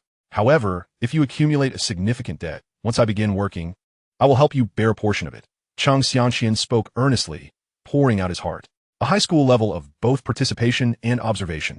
Zhong Yuran could not grasp the essence of his latter statement, tightening his fists and grinding his teeth. Xiangqian, what do you mean by that? Are you trying to distance yourself from us without contributing any money? What do you mean by helping Brother Jean? Chung Xiangqian's face turned pale at his words. That's not how it is. How is it not? Just answer. Do you have money or not? Zhong Yuran was quite adept at honing in on the crux. Yuejin smirked, gazing impassively. Zhao Keifeng could no longer stand idly by and reached out to grasp Yuejin's arm. Yuejin continued to turn away, frowning. What are you doing? Everyone is watching. Are you trying to make me falter? Zhao Keifeng gritted her teeth in frustration. Indeed, men were all the same. Just 2 days prior, they had established their relationship, and he had to sweet-talk her until his mouth was dry just to hold her hand. Now, in front of everyone, he was acting like the big brother. Yuejin, they're coming for you. Why drag your brothers down with you? Is your brotherhood measured in money? In response to her words, Chung Xiangqian also displayed a wounded expression. Yuejin felt nauseated by the display. Fine, I see now. Our brotherhood is worth less than $100. If anyone is willing to contribute, bring forth your cash. If not, sign your names. Spare me the nonsense. Everyone exchanged glances. Lu Ziasen took the lead in signing, and the others followed suit. Chung Xiangqian's hypocrisy compelled him to be the last to sign. Among their group of 13, aside from Yuejin himself, only 4 individuals refrained from signing. Zhong Yuran, Zhao Keifeng, Hong Xingwen, and Kong Zaiwei. Ironically, money often serves as a litmus test for relationships. Hong Xingwen, diligent in expanding the company's business, had overexerted himself, resulting in health issues and the loss of kidney. He was ousted from the management team under the pretext of being unfit for high-intensity work, relegated to a mere security captain. Later, during a conflict involving migrant workers, he was fatally stabbed while attempting to mediate. Kong Zaiwei, who was responsible for procurement, had been framed by Zhao Keifeng after he blocked her group's path, accused of harassment and caught in the act by Yuejin. Fully aware he could not clear his name, he left in disgrace and joined a rival company. His presence had, however, instilled considerable caution among Zhao Keifeng and her cohort. Yuejin's eyes shimmered with unshed tears as he clenched his fists. His brothers had risked their lives and futures for him. In this lifetime, he vowed to repay them with fulfillment. However, he glanced at Zhao Keifeng. Why haven't you signed? Are you preparing to take the money later? Do you think I am your suitor, eagerly opening my purse for you to take it? Well, we aren't even dating yet, and you're already eyeing my money. My mother warned me against women like you. What if I encounter someone wealthier than I? Would all my previous generosity have been for naught? Zhao Keifeng glared at him, grinding her teeth as she muttered, Qi Yuejin, have you lost your mind after a couple of naps? Or have you knocked your head? I thought we agreed to be in a relationship. If you keep this up, I might reconsider. Qi Yuejin hastily stepped aside, exclaiming, Zhao Keifeng, what are you saying? What did you ever agree to be my girlfriend? Is there anyone who can attest to that? Could it be that I, disheartened and having abandoned my pursuit of you, have made you fear losing me as your financial supporter, prompting you to string me along on purpose? Zhao Keifeng was infuriated, yet she managed to lower her voice. Qi Yuejin, are you toying with me? Was it not you who tearfully begged me to be your girlfriend, even eagerly suggesting names for our future children? There are countless suitors vying for my attention, and I certainly do not lack for options. Think carefully, otherwise, even if you were to kneel on my doorstep, I wouldn't spare you a glance. Qi Yuejin clicked his tongue. Zhao Keifeng, I am a man of stature. I kneel to heaven, to earth, and to my parents. Of course, I might kneel for my sister, given her kindness, but why should I kneel before you? Who do you think you are? It was my folly before that led me to believe you were worthy of attention just because you applied a layer of makeup. You've caused quite the stir, and I have yet to settle the score with you. What, are you and this group in cahoots, simply aiming to swindle my money? As their relationship had only been privately confirmed and not publicly declared, he resolutely denied it to avoid further wasting words on a breakup. In this life, he merely wished to witness their folly without becoming embroiled in the mess. Zhao Keifeng, stamping her foot in fury, retorted, fine, I'll sign. She grabbed a piece of paper and angrily scribbled her name before storming off, leaving behind a parting shot. I'll be waiting to see you lose everything. Even your underpants. Cheng Xianqian, anxious, interjected, Jinga, what are you doing? Who doesn't he know you have feelings for Sister Feng? The brothers have long considered her as family. I understand you want to avoid putting her in a difficult position by provoking her into signing. But your words were truly hurtful. Let me go after her and smooth things over for you. He hastened to follow her, with several others trailing behind. Unable to remain idle, Zhong, astonished, turned to Qi Yuejin. Jinga, are you serious? Of course. Where else could a wife find money and support? Qi Yuejin nodded, glancing at Gao Qinglin, lifting the paper in his hand. 13 individuals, totaling 1,755 yuan. This is our prize from the North Dock. My demands are modest. Each of you must contribute 135, and you, Gao Qinglin, must accompany me to the countryside. What say you? Without a moment's hesitation, Gao Qinglin agreed. From 200 to over 1,700, only a fool would refuse. I trust Brother Bao's fairness. And I believe the brothers from the South Dock will honor their word. So let us sign a betting agreement and commence the competition. Qi Yuejin smirked. Gao Qinglin, eager, readily signed the agreement. After a brief wait, the youth known as Yu Junqian raised his chin. Best out of 5, I'll let you serve first. Chapter 13. This kid is too arrogant. Qi Yuejin smiled. Very well, but I've heard that billiards can be quite rigged. To ensure fairness, let us switch tables and also break out a new set of balls. Upon hearing this, Yu Junqian gripped his cue tightly, lowering his gaze to conceal his intense emotions. Comrade Qi, are you being overly cautious? How could billiards be tampered with? Haha, I'm merely making an excuse to open a new set of balls. Qi Yuejin replied nonchalantly, perhaps the new balls are too slick and you might falter, allowing me to surpass you. I cannot overlook even the slightest chance of victory. Give him the cue. What is taking so long? If you're going to lose, do it decisively. There is no need to concoct 1,000 tricks, Gao Qinglin laughed, urging the younger brothers to fetch a new set of balls. After swapping the table and the balls, Yu Junqian regained his composure. He thought to himself that Qi Yuejin was simply a small-time hustler. No matter how he played, victory would be his. Please, do let me go first? Should I clear the table in one shot? You must untee back out. Qi Yuejin cautioned them. Laughter erupted. Qi Yuejin, stop playing with words. With so many of us, how do we possibly go back on our word? Hurry up, we don't want to delay lunch. Qi Yuejin took some chalk and wiped the tip of his cue, then positioned himself to break. With a powerful stroke, the cue ball struck the 9-ball sharply, the resounding crack echoing, stirring excitement in the hearts of all present. The tightly packed triangular formation of balls scattered as the cue ball struck, and everyone watched intently as one striped ball wobbled and rolled into a pocket. The striped 11 ball is in, Zhong exclaimed, his excitement palpable. The crowd murmured in admiration, acknowledging Qi Yuejin's remarkable luck. Taking a deep breath to clear his mind of distractions, he focused on his next shots, each one landing flawlessly in the pockets. After potting the black 8-ball, he straightened with a shrug and smiled. My apologies for not giving you a chance to play. Yu Junqian frowned slightly. He had participated in many matches and rarely encountered a player who cleared the table in one shot. Even he needed a stable mindset and extraordinary performance to achieve such a feat, especially during the break when a sufficient force was necessary to disperse the balls. Gao Qinglin was astonished by Qi Yuejin's exceptional performance, scoffing, "What is the rush? This is just the first match. There's still 4 more to go. Can you win 2 more?" They often played billiards together, and Gao Qinglin was well aware of Qi Yuejin's skill level, which was merely average. He could not possibly compete with the city champion. He never entertained the thought of losing. "Yu Junqian, let this kid see the prowess of our city's champion. He is far too arrogant." Cheers erupted from the crowd, creating an electrifying atmosphere. Yu Junqian chuckled, inhaling deeply, focusing intently on the cue. He contemplated the angle for a long time before delivering a powerful stroke. The cue ball collided with the 1 ball, transferring energy to the other balls, causing them to scatter, and the solid 4 ball effortlessly sank into a pocket. "Good."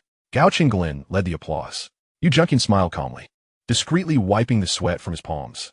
His hands tingled from the excessive force he exerted. However, seeing the balls sufficiently scattered, he felt a surge of elation. After demonstrating his skills, he successfully cleared the table in 1 shot. The crowd noted the contrast. While Qi Yuejin had relied on sheer luck, Yu Junqian exhibited skillful play, showcasing the difference in their abilities. In the 3rd round, it was once again Qi Yuejin's turn to break. He still believed in the power of force, striking the cue ball vigorously, this time sinking 2 striped balls simultaneously. He did not pause, continuing to strike, the crisp sound reverberating through the billiard hall, leaving everyone momentarily speechless. Another clean shot? They stared in disbelief, some even rubbing their eyes in astonishment. Under such scrutiny, it was impossible for Qi Yuejin to cheat, right? Had he merely concealed his true talent when playing with his friends? On the surface, billiards seemed to require only physical strength, yet it was a mental game as well, involving angles, force, and the sequence of sinking balls, all factors to consider. In the 2nd round, Yu Junqian had poured his heart and soul into the game, fully focused. Yet now he felt a hint of fatigue. He could not afford to lose to an amateur and needed to maintain his record of clearing the table. Pressure mounted. Sweat trickled down, nearly blurring his vision. Wiping his face and hands clean with a handkerchief, Yu Junqian applied chalk to his cue, calming his nerves as he leaned in. However, this time his aiming angle was slightly off. Not only did he fail to sink a ball, but the neatly arranged triangle of 10 balls remained intact. Though Yu Junqian maintained a composed expression, internally he contemplated that even if he hadn't T-pocketed any balls or cleared the table, Qi Yuejin would not manage to sink all the striped balls in one go. If he got another chance, he would undoubtedly clear the table and secure victory in the 4th round. Yet, surely Qi Yuejin could not clear the table again in the 5th round? The thoughts of the spectators mirrored Yu Junqian's sentiments. In order for Qi Yuejin to sink all the balls into the pockets, he must first scatter the tightly clustered balls, thus sowing the seeds of embarrassment for others. Gao Qinglin, standing proudly beside Brother Bao, remarked with a smirk, "Surely, you the champion wishes to see Qi Yuejin make a fool of himself." Qi Yuejin, that rascal, typically possessed commendable precision, yet in billiards, circumstances abound. A single clearance does not signify much. Brother Bao cast a sidelong glance at him and scoffed. "Regardless, I am merely here to officiate. Your victory or defeat holds no weight for me. However, should such an overtly lopsided bet arise again, do not seek me out. I cannot bear this humiliation." Gao Qinglin chuckled and quickly replied, "Brother Bao, Qi Yuejin is quite the silver-tongued fellow, capable of twisting black into white. Do not take it to heart. This wager stands as long as both parties consent, irrespective of the odds. Who would dare say otherwise about you, Brother Bao? I shall confront them at their doorstep, word by word." With that, he handed Brother Bao 2 packs of Beijing cigarettes, priced at $1 each. Only then did Brother Bao let out a derisive laugh. "Very well, the aftermath is your responsibility. I hope to hear no ill tidings." Qi Yuejin surveyed the scattered striped 5, then glanced at the cue ball, the suitable pockets, and the tightly packed balls on the table, and a notion suddenly struck him. The onlookers beheld him lean down to aim for the shot. In mere seconds, it appeared as though he acted thoughtlessly, without due caution. However, as the cue ball struck the striped 5 with vigor, it ricocheted off the table's edge, maintaining its momentum as it barreled toward the clustered balls, as though executing a second break. All the balls dispersed with newfound energy, and one striped ball rolled into a pocket. Yu the champion's expression changed dramatically, a chill coursing through him, fixated on a singular thought: defeat. Chapter 14. From now on, you shall be my dear brother. While the crowd remained in stunned silence, Qi Yuejin efficiently pocketed the remaining striped balls and the 8-ball. "Gao Qinglin, you have lost," Qi Yuejin declared, setting down his cue, his brows raised in a triumphant grin. "There are 19 of you, each owing 135 yuan. totaling 2,565 yuan.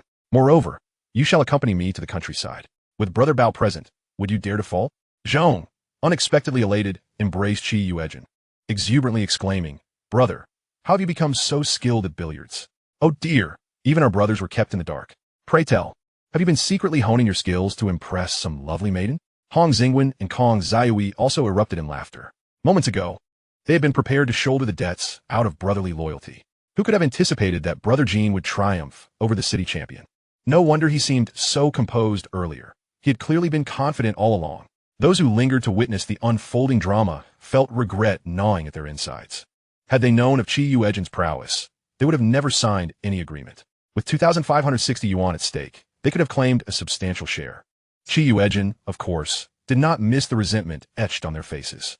Some individuals are simply enamored with the fantasy of a windfall from the heavens. The youth from the South Wharf, who had been so boastful and raucous, now bore faces that were ashen and sullen, fearing that Qi Yuejin and his companions might renege. They had even brought along Brother Bao, whose father was the deputy director of the Cutting Tail Society, whose brother was a black market kingpin, and whose mother was the director of the street office, all in a bid to secure their own safety. Yet now, they had unwittingly sealed off their own escape route. Only then did Gao Qinglin realize the gravity of his impending defeat. I refuse to go to the countryside, he exclaimed, both shocked and furious. Brother Bao sneered. It is written in black and white. You must be willing to gamble and accept the consequences. I am here at your behest. What? Do you wish to slap my face after losing? Believe me, a single word from me could have your parents, siblings, and relatives thrown out of the wharf. However, if you wish to leave this door, you must first leave a finger behind. Qi Yuejin chuckled. Indeed, do not be rash. For the sake of a mere 100 or so yuan, would you truly sever a finger?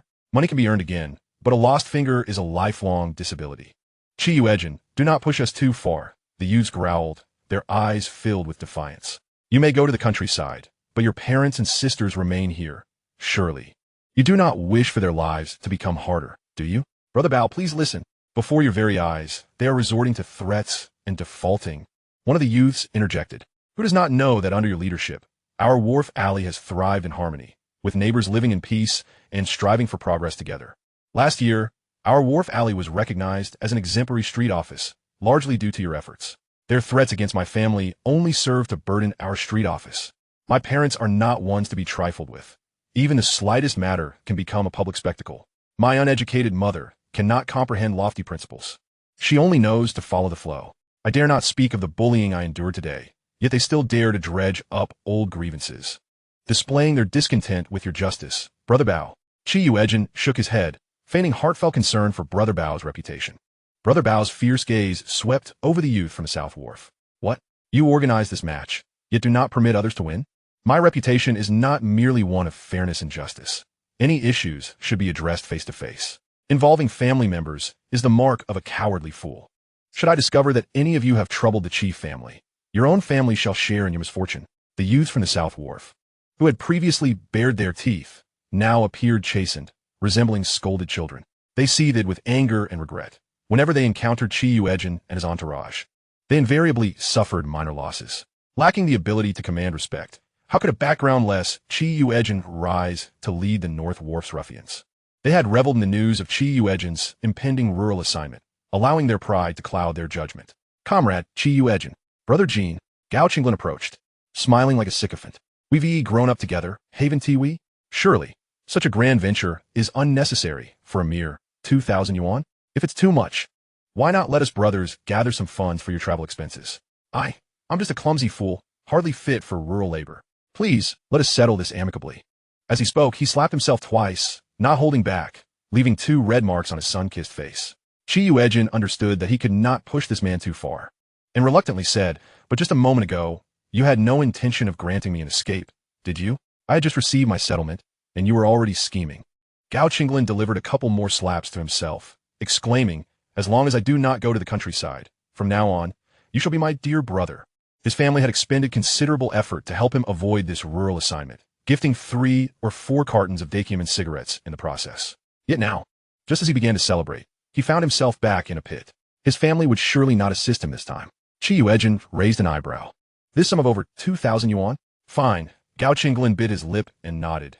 Consider it a lesson for my brothers. We must not act recklessly in the future, nor bully others. As the saying goes, the ones who know you best are always your enemies. Gao Qinglin was acutely aware that Qi Yuejin was not one to let go of what he grasped. This sum of over 2,000 yuan was inescapable. Very well. I'm not an unreasonable person. If you do not wish to go to the countryside, let us negotiate an alternative. Gao Qinglin eagerly agreed, willing to comply with any request as long as it did not involve rural labor. Earlier, you mentioned I was your brother. Then, in the future, you shall help take care of my family. It need not be too burdensome. Just assist when my family is in need of support, Qi Yuejin said with a light chuckle. After all, your brothers have already thrown around threats. I worry for my family's safety due to this wager. Gao Qinglin pounded his chest vigorously, affirming, no problem. From now on, your parents shall be my parents, and your sisters and nephews shall be mine. Only then did Qi Yuejin smile in satisfaction as he took a sheet of paper and rewrote the agreement, with Brother Bao serving as a witness, ensuring that Gao Qinglin could not weasel out of it. The young men at the South Wharf wore expressions of discontent. Brother Jean, we do not wish to default on our debts, but our finances are rather strained. 135 yuan amounts to nearly 2 months' wages for my father. Perhaps we could remit a portion now and send the remainder to you once we gather enough funds? Qi Yuejin understood all too well that once they stepped outside, they would undoubtedly procrastinate indefinitely. This is quite straightforward, he remarked with a smile, turning to Brother Bao. The wharf must be bustling these past 2 months, wouldn't you agree? Just look at these laborers. Their wages shall be divided into 3 parts. One for their diligent labor, another to repay my debt, and the last as a token of respect for you, for your advance on their wages. Chapter 15. Brothers, it's time to divide the earnings. A youth timidly interjected. Brother Jean, we still have work to do. I am not denying your work, Qi Yuejin replied, but it appears your tasks are rather leisurely, allowing for ample opportunities to skive off, arrive late, or leave early. Why not take advantage of your free time to carry some cargo at the wharf? It will strengthen your bodies and provide you with a bit of pocket money to settle this debt. Brother Bao pondered this proposition. It was quite a clever plan. It would allow him to act as a referee without losing face, ensuring that both parties adhered to the wager agreement while also providing him with a chance to profit. Naturally, the unfortunate laborers would be the first to be assigned tasks. I see no issue with that. You will sign a contract shortly. Starting today, after your shifts end, you will head to the wharf to carry cargo from 6 in the evening until 10. Compensation will be based on the size and quantity of the goods. As long as you remain diligent and swift, you can earn 70 to 80 yuan within a month, settling your debt in no time. Upon hearing they would have to carry cargo for 4 hours daily for half a year, their faces turned pale. Getting cargo? I would rather die than do that. Seeing Brother Bao's enthusiasm, with time and payment meticulously arranged, they dared not voice any further objections. One by one, they scurried home to scrounge for money, borrowing from friends and relatives when necessary. Zhong Yuran had never seen such a substantial amount of money in tickets before. He cherished the notes, counting them repeatedly before handing them over to Qi Yuejin. Without even glancing, Qi Yuejin grabbed a handful and stuffed it into Brother Bao's embrace, smiling. Thank you for your hard work, Brother Bao. We came in such haste that we failed to bring you cigarettes. I appreciate your understanding. Tomorrow, I shall head to the countryside and will be sure to send some wild delicacies your way to sample. Brother Bao was unreserved, immediately pocketing the stack of money. He had noticed several large denomination unity notes and Tianjin grain tickets among them. Well said. You are quite astute, my friend. With your talents, you could thrive anywhere. Should you need assistance from Brother Bao, do not hesitate to ask. While he may not have office work available, we can certainly find a couple of roles in the warehouse or security. He understood now that, despite the multitude of individuals at the South Wharf, none could rival Qi Yuejin. After all, if it were a straightforward task, he was inclined to do Qi Yuejin a favor. Qi Yuejin felt a stir of emotion. Though he had initially intended to arrange such work for his father, for now, he would settle for establishing a familiar presence with Brother Bao. He could discern whether the other party was genuine or merely indulging in pleasantries. He had never sought a mere transactional relationship. Then allow me to express my gratitude. Brother Bao, he said, leaning in to speak softly, truly, your family embodies loyalty and righteousness. Were it not for my uncle steering the tailed society, many virtuous families would have suffered greatly. I have heard that comrades in other districts of the tailed society are notoriously brutal, often resulting in loss of life. Here, we adhere to protocol, strictly enforce conditions, and engage in civil discourse, ensuring no opportunity for personal gain at the expense of others. My uncle is a man of great principle, yet there are always those who relish stepping on others to elevate themselves. Brother Bao, having met with the uncle, inquired if the items from the dilapidated temple in the eastern city were secured. Brother Bao's previously proud demeanor shifted, and he turned to Qi Yuejin with a few scrutinizing glances, his gravelly voice asking, What do you know about this matter? Yuejin chuckled lightly. Brother Bao, you may have heard of my elusive nature. I seem to have an uncanny ability to catch wind of things. Just the other day, while in a daze, I overheard someone passing by the wall mention it. I cannot discern if it was a dream or reality. But as our ancestors say, better to believe in its existence than to dismiss it. If this matter is unfounded, well and good. If it is true, then it serves as a timely warning for my uncle. Brother Bao's expression turned serious as he nodded, patting Yuejin's shoulder before addressing the crowd. All right, disperse now. We are all from the wharf. Do not behave like foolish chickens, blushing and bickering upon seeing one another. With such skills, why not head to the wharf? Carry a few items, and earn some money to buy your significant other some flowers? Should you ever think to use me as a pawn again? First carry goods at the wharf for a week to show your sincerity. Laughter erupted among the crowd as they hurriedly made their exit, avoiding each other's gaze in embarrassment. Gao Qinglin also backed away, bowing repeatedly, inwardly lamenting, why must we both exist in this world? However, as Yuejin exited with a bag of billiard chalk, he noticed the black 8-ball Yuejin tossed in his hand, which he had been unable to locate earlier. Comrade Qi, that is my ball, he said cautiously. Yuejin grinned, waving the ball in front of him. Just because you claim it is yours, does that make it so? Will it respond if you call to it? It will not respond, but I'm accustomed to this particular set of billiard balls. The black 8-ball has 2 very faint scratches on one side, Yuejin replied. Lips pressed together. Of course, these scratches do not affect the game, which is why I have never replaced it. Is it just this one, or do all the balls bear scratches? Yuejin raised an eyebrow. You say it does not affect the game. Shall we weigh them? No. Let's cut open and see. Yuejin's face paled slightly. Comrade Qi, what do you mean by that? It is quite normal for billiard balls to show some wear after prolonged use. Is every ball subject to such wear? One can only hide their deeds for so long.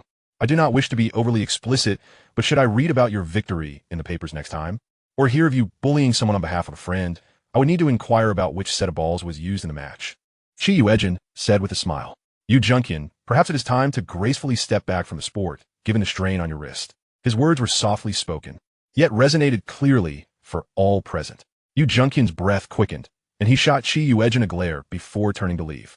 The onlookers exchanged glances, realizing that Yuejin's ability to win was no mere coincidence. It seemed Yuejin had indeed relied on deceit to claim his title. However, Yuejin's skill in clearing the table was commendable in its own right. Upon exiting the cultural palace, Yuejin called out to Zhong Yuran, Hong Xingwen, and Kong Zaiwei, cheerfully proclaiming, "Let us go, brothers. It is time to divide the winnings." The 5 or 6 individuals who had lingered, unwilling to shoulder the burden of debt, yet eager to witness the spectacle, were enviously perplexed as to how Yuejin had emerged victorious over the city's billiards champion. In a secluded corner, Yuejin squatted down and produced a thick stack of banknotes from his person. There were supposedly a total of 565 yuan. However, they did not possess that amount in cash, as part of it had been converted into various tickets at market value. As agreed, we shall split it 30-70. I will take 790 yuan, and the remainder will be divided among the 3 of you. The portion I gave to Brother Bao comes from my share. Since I am heading to the countryside, I will prioritize these bicycle tickets, sewing machine tickets, national grain tickets, various industrial tickets, sugar tickets, meat tickets, and so on. Chapter 16. Are you no longer living a proper life? This is a sewing machine.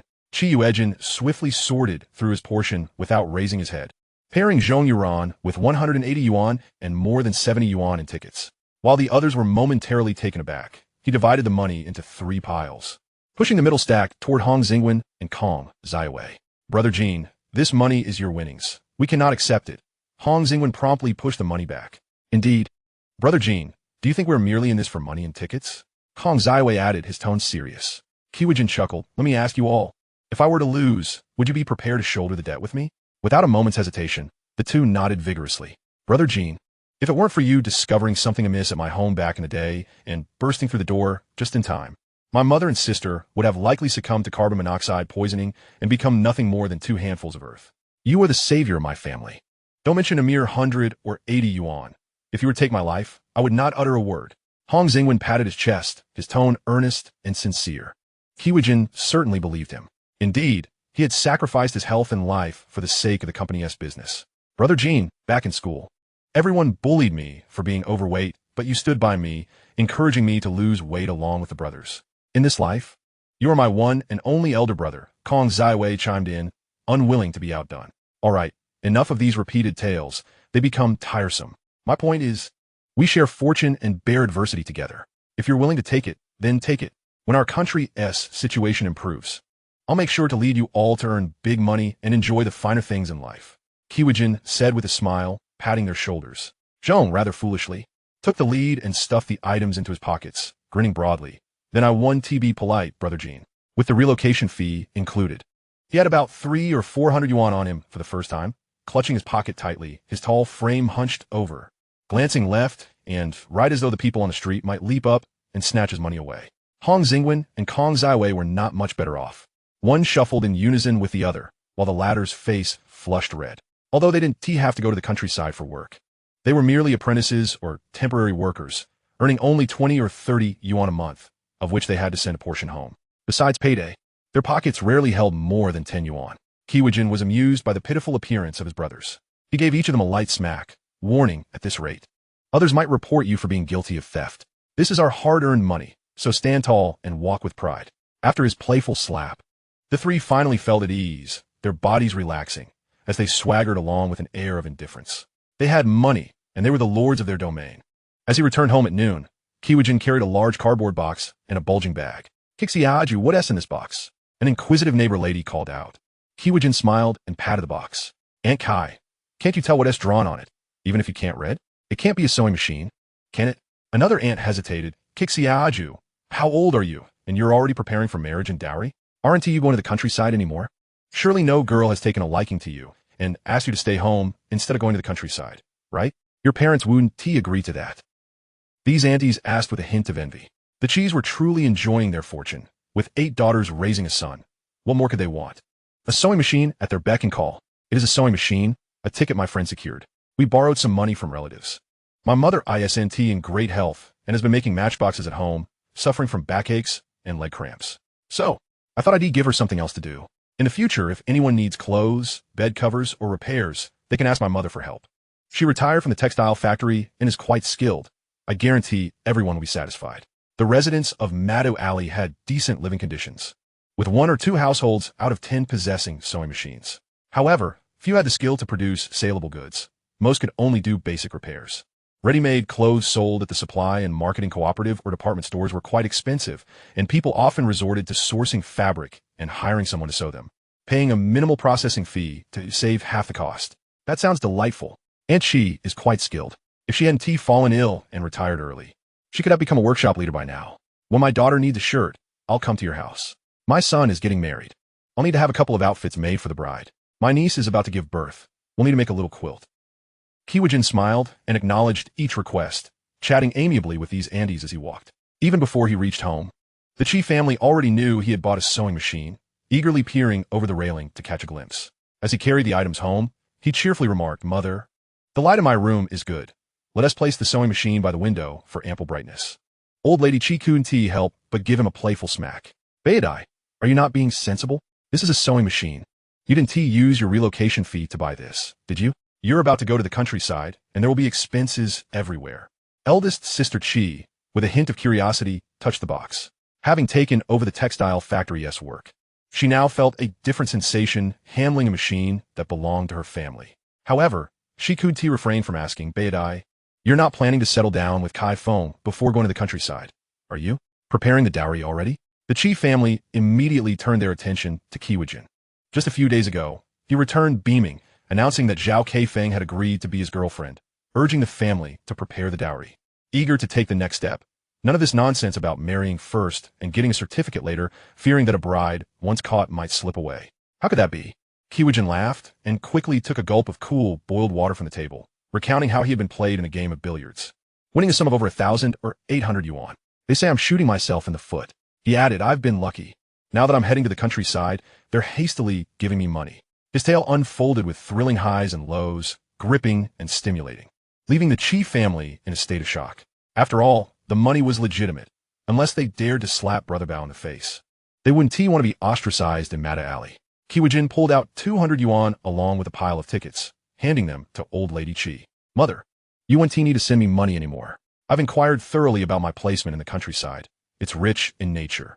There are wild rabbits, chickens, and deer in the mountains, and fish, shrimp, and crabs in the water. What more could I want? Besides, with this 1,000 or 800 yuan in hand, your son will certainly live a comfortable life. The sewing machine is a gift for you. Mother, making matchboxes is tiring and pays poorly. Wasting your 20 years of skill at the textile factory. With this, I'll draw up some clothing designs for you.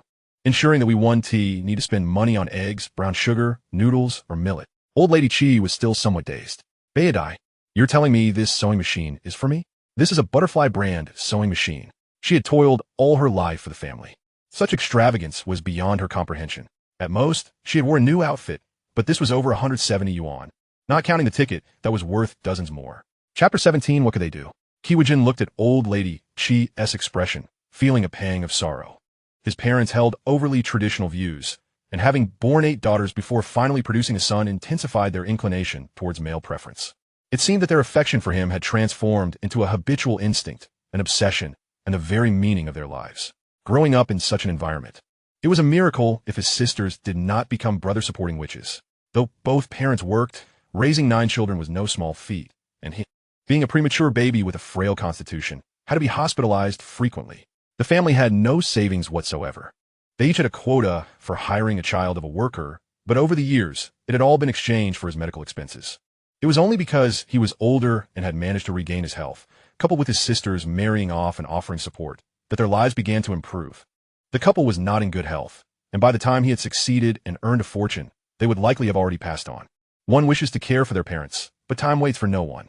Yuejin's eyes reddened as he smiled. Yes, old lady. This is your son's filial gift to you. In the future, you'll be a craftsman, just sitting at home, waiting for business to come knocking. Just don't complain about hardship or fatigue when the time comes.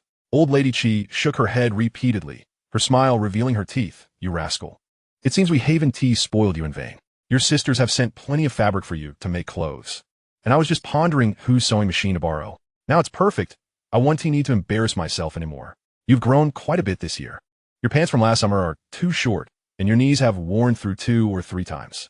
The white shirt's just 1 tee come clean. Old Chi chuckled heartily, as he resolved to craft several garments for Bao Di. His resilience was remarkable, yet residing in the countryside necessitated an ample wardrobe. His destination lay in the northern regions, where winters were prolonged and frigid, thus cotton clothing must be prepared in advance. Yuejin refrained from further discussions, opting instead to rearrange his desk and integrate the sewing machine, following the instructions meticulously. Various odds and ends were hastily stowed beneath the desk. Mother, you shall operate the sewing machine here. This desk will serve as your workbench. You can draw lines and cut fabric atop it. Eagerly, Old Lady Chi caressed the brand new sewing machine, her enthusiasm bubbling over as she called for Chi Wangnan to fetch thread and fabric. Her appetite forgotten in the face of her eagerness to commence work. Yuejin smiled, choosing to refrain from uttering any discouraging remarks. After their meal, he assisted in clearing the table, then produced paper and a pen, pondering over designs that would suit the era. The situation in 1975 remained tense, and people were cautious not to deviate too far in their attire. Yet, it was a woman's nature to seek beauty, while the patterns and styles should remain conventional. Slight alterations in detail could imbue garments with a refreshing allure. He sketched only a couple of women's white shirts and 3 styles of blouses, each featuring subtle yet clever details in the collar, shoulders, back, and waist, demanding a commendable level of sewing skill and technique. Mother, do you think you can create these garments? If you manage to make a few for my sisters, their elegance and stature will surely attract many to seek your services. Yuejin passed his sketches to Old Lady Chi for her perusal. It is often said that amateurs observe the spectacle while professionals discern the subtleties. Upon seeing these designs, Old Lady Chi envisioned the effect they would have on a model. She furrowed her brow momentarily, then nodded with a smile. Yes, yes, yes. The pleats here, the neckline slightly wider and a cinched waist. Though the changes seem minor, the finished product will undoubtedly be eye-catching. Mi de Baozi, where did you come across these designs? Wangnan gazed in astonishment. Bao Di, when did your drawing skills become so impressive? Although it appears simple, it resembles the fashion of sophisticated women we see on television. Even the usually aloof Fu Di couldn't resist peering over, contemplating that if these garments turned out well, she could have them made for herself instead of relying on their mother. Yuejin chuckled, stretching lazily. Mother, mere words without action are but empty pretenses. Please, create an outfit for my 7th sister first. The wages and benefits at the shoe factory are quite decent, and if the others see my sister in beautiful clothes, it will serve as a fine advertisement for your skills. He planned to visit the youth placement center to collect the supplies distributed there. Full de pas der lips. Suppressing a smile, muttering quietly, What a sweet deal you're making, as if I'm so easily swayed. Wangnan, envious yet understanding, knew that as a textile worker, whatever she wore would likely be replicated by her colleagues the very next day. Old Lady Chi nodded without lifting her head, shooing them out with an air of annoyance. All right, hurry along and don't block my light. As it happened, it was just the right time for work. Yuejin, armed with 3 receipts, arrived at the logistics department of a youth placement office and collected 3 sets of supplies allocated to the youth sent to the countryside, each comprising a quilt, mattress, pillow, lunchbox, enamel mug, and kettle. By May, the weather had begun to warm, and by mid-afternoon, after the rush of people heading to work and school, most residents of the family compound were either napping or attending to tasks at home. Upon reaching his doorstep, Yuejin glanced about to ensure no one was watching before he retrieved a large burlap sack from his space and squeezed it inside the door. Old Lady Chi heard the commotion and peeked out, witnessing her eldest son unloading several quilts along with a lunchbox, enamel mug, and kettle. So much stuff? Why didn't you ask Siguo to help? Your eldest and second sisters really ought to know better than to let you go alone, given your health. Yuejin smiled softly and replied, It's not Siguo and Nanan. He then divulged that he had signed up for the countryside assignment alongside Chung Xianxian and Zhao Keifeng. Mother, I've come to realize that I was rather foolish before, relying on my parents and sisters for support while contributing nothing myself. It's time to stop pretending to be generous while being a burden. They've benefited greatly from me, and this is a fair exchange for the settlement funds and these supplies. The place I'm going is quite cold. The quilts provided are too thin, so could you please dismantle the other 2 sets and make me a thicker quilt, as well as a cotton coat? I'll only take 1 set with me, leaving the rest at home. Old Lady Chi hesitated, softly asking, Bao Di, what is going on? Everyone knows your obsession with Zhao Keifeng. It's quite notorious in the area. Because of this unambitious son, our family struggles to hold its head high in front of the Zhao family, with their factory director in the mix. When the Zhao family has guests, it's Chi's sisters who cook. During the New Year's cleaning, they lend a hand when clothes or shoes are needed. It's Old Lady Chi who works overtime, and when heavy tasks arise, it's the old man Chi who is put to work. If Zhao Keifeng offers Yuejin a smile, he would readily part with a month's worth of meat rations. They had tried reprimanding him, yet to no avail. When pushed too hard, he would threaten to take his own life or insist on marrying into the Zhao family. What could they do? Chapter 18. Relatives come to beg for favors. Yuejin bashfully touched his nose, vaguely recalling his youthful folly in pursuing Zhao Keifeng, dragging the entire family into his absurdity. Mother, I was confused before, fixated on a trivial matter. What is so special about Zhao Keifeng? They say a person is defined by their attire. She merely knows how to dress a bit better than others, speaking ambiguous words in my presence and occasionally offering a hint of sweetness to keep me hanging on. Otherwise, how could I have involved the whole family in such foolishness? I thought she was to be my future wife and naturally treated her with sincerity. But in reality, she was merely seeking better options, keeping her options open. If she hadn't seen me in a state of desperation, would she have privately agreed to date me? Old Lady Chi, seething with anger, remarked, I told you that girl isn't virtuous, without a confirmed relationship. She's already commanding you to spend money and cater to the Zhao family. She's merely taking advantage of your feelings. Isn't she? My son, have you truly come to your senses this time? If so, why are you still bringing her along to the countryside? Her heart raced. For this was her eldest son's longtime crush, and the prospect of their close proximity in the countryside could lead to further complications. Yuejin raised an eyebrow, smirking. Mother, do you think I went to the countryside on my own accord? Someone secretly signed me up. I inquired, and they require 2 things for registration, a health examination report and a photograph. Zhao Keifeng took those from me. Originally, Chung Xianxian was supposed to go, but he accidentally let slip that a distant relative found him a job. Old Lady Chi spat in disbelief. The Chung family is as poor as a church mouse. No one will want to work for them, especially not at such a crucial time. Yuejin chuckled, reassuring his mother as he patted her back. Mother, don't fret. I'm quite clever. I directly requested their health examination report and the photo for their high school graduation certificate, filled out their registration forms myself. The settlement funds and the 6 standard supplies? I gladly accepted them as compensation for my mental anguish. Since they genuinely wish me well, as a good friend, it's only right that I bring them along to strive for a brighter future. Wouldn't you agree? Old Lady Chi was all too aware of her son's character. He had no ulterior motives, yet for those 2 miscreants, a unique approach was warranted. Baodi, when you're out there, without your parents or sisters and brothers-in-law to support you, you must temper your temperament and refrain from resorting to violence at the slightest provocation. She counseled earnestly. Rest assured, Mother, I understand. Chi Yuejin replied with a smile. There's no rush for these quilts. Just have Dad mail them to me later. They're rather heavy to carry. Just then, the front door was knocked upon with a loud and insistent rapping. His eagerness elicited a mocking smile and a raised eyebrow. Look, these two have come knocking to express their gratitude. With that, he tidied up the items strewn across the table and floor. Old lady Chi hastily gestured for him to stow the belongings away in her cupboard. In less than half a minute, the knocking at the door grew urgent and loud, soon attracting the curious gazes of neighbors. Seemingly emboldened, the two outside shouted in unison. Jingo, are you home? Chi Yuejin, hurry and open the door.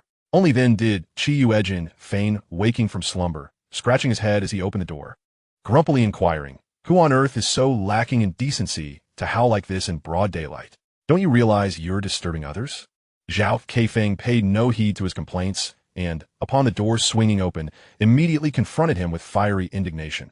Chi Yuejin, this afternoon, both Xiang Qian and I receive a notification from the street office instructing us to head to the countryside first thing tomorrow. We checked, and it turns out you collected our resettlement fees and approval documents. Did you maliciously sign us up without our knowledge? By the end of her tirade, her voice quivered with the threat of tears. How arduous life in the countryside could be. Who wouldn't strive desperately to avoid such a fate? True, her father was the manager of a leather factory, but he held only a deputy title. With many siblings at home, had it not been for the Chi family's eagerness to provide financial support and assistance, how could she have enjoyed such a comfortable life in recent years? Yet once she was sent to the countryside, her parents would surely be reluctant to spend money to retrieve her. For the year preceding her assignment, unless under exceptional circumstances, returning to the city was prohibited.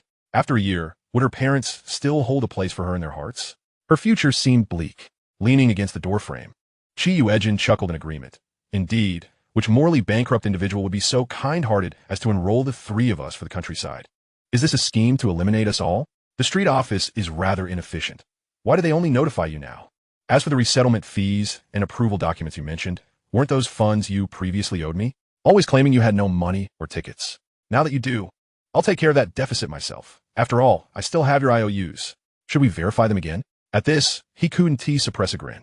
These two were quintessentially hypocritical, attempting to manipulate him while simultaneously wringing money from him, all while expecting him to cherish their so-called friendship, leading them to actually write him IOUs. He had preserved each one as a testament to their camaraderie, contrary to his earlier claims of tearing them up. Indeed, Cheng Xianqian and Zhao Keifeng turned pale with dismay. Oh, it's Xiao Cheng and Xiao Zhao. Old lady Qi chimed in, stepping forward with a gentle smile. It seems you two cannot escape the fate of going to the countryside. Why are you still lingering here? Hurry back home to prepare. The supply and marketing cooperative will close soon. Aunt Jinga, my family situation. Cheng Xianqian's face was a mask of despair. Before he could finish, Chi Yuejin interjected. It is precisely because your family's circumstances are dire that you must go to the countryside. Don't worry. Just pack your bedding and a couple of outfits. There is plenty to eat in the countryside. Fields are full of grains, and every household grows vegetables. Families raise pigs and chickens, so you can regularly enjoy chicken, fish, eggs, and meat. There's cotton to be picked at will. You'll find places where you don't even need to spend money. Hurry back and prepare. We shall share both fortune and hardship together. Old Lady Chi added, yes, you are both friend of my dear Beidai. Why do you always come asking to borrow money and tickets? Even relatives don't behave like this. Xiao Cheng is one thing, but Xiao Zhao, you're a young lady, and you're nearly depleting my Beidai's savings. You're an outstanding girl. Certainly not someone my Beidai could aspire to. I implore you to show some restraint. Don't keep taking advantage of him like a sheep being sheared. Had it not been for her son's poor health and the numerous essentials required for going to the countryside, they would not have had the audacity to haggle over old debts with them. Under the pressure of their relentless taunts, Cheng Xianqian and Zhao Keifeng found themselves at a loss for words. They were all too familiar with Chi Yuejin's brazen demeanor. Those he targeted were bound to find no favor. However, previously his antics had been directed at others.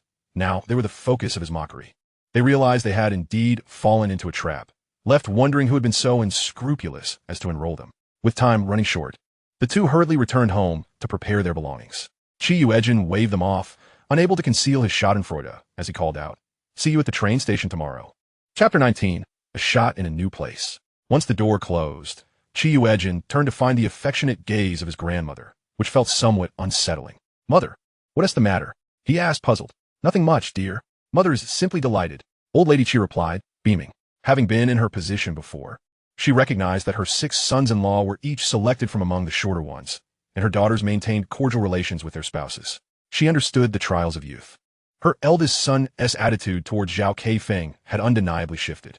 She mused that her son would inevitably endure some hardships in the countryside, which would refine his character. Over the past couple of years, she had been diligently seeking a suitable future daughter-in-law. Old Lady Qi returned to her sewing machine, while Yuejin borrowed a tricycle.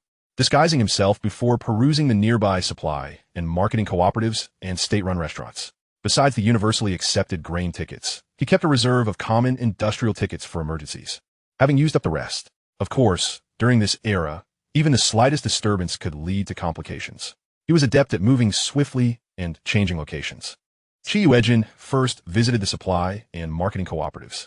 Apart from purchasing items with tickets, he was willing to invest, using the pretext of preparing for a wedding feast and moving into a new home to procure a considerable amount of goods categorized as losses, which were essentially internal employee benefits.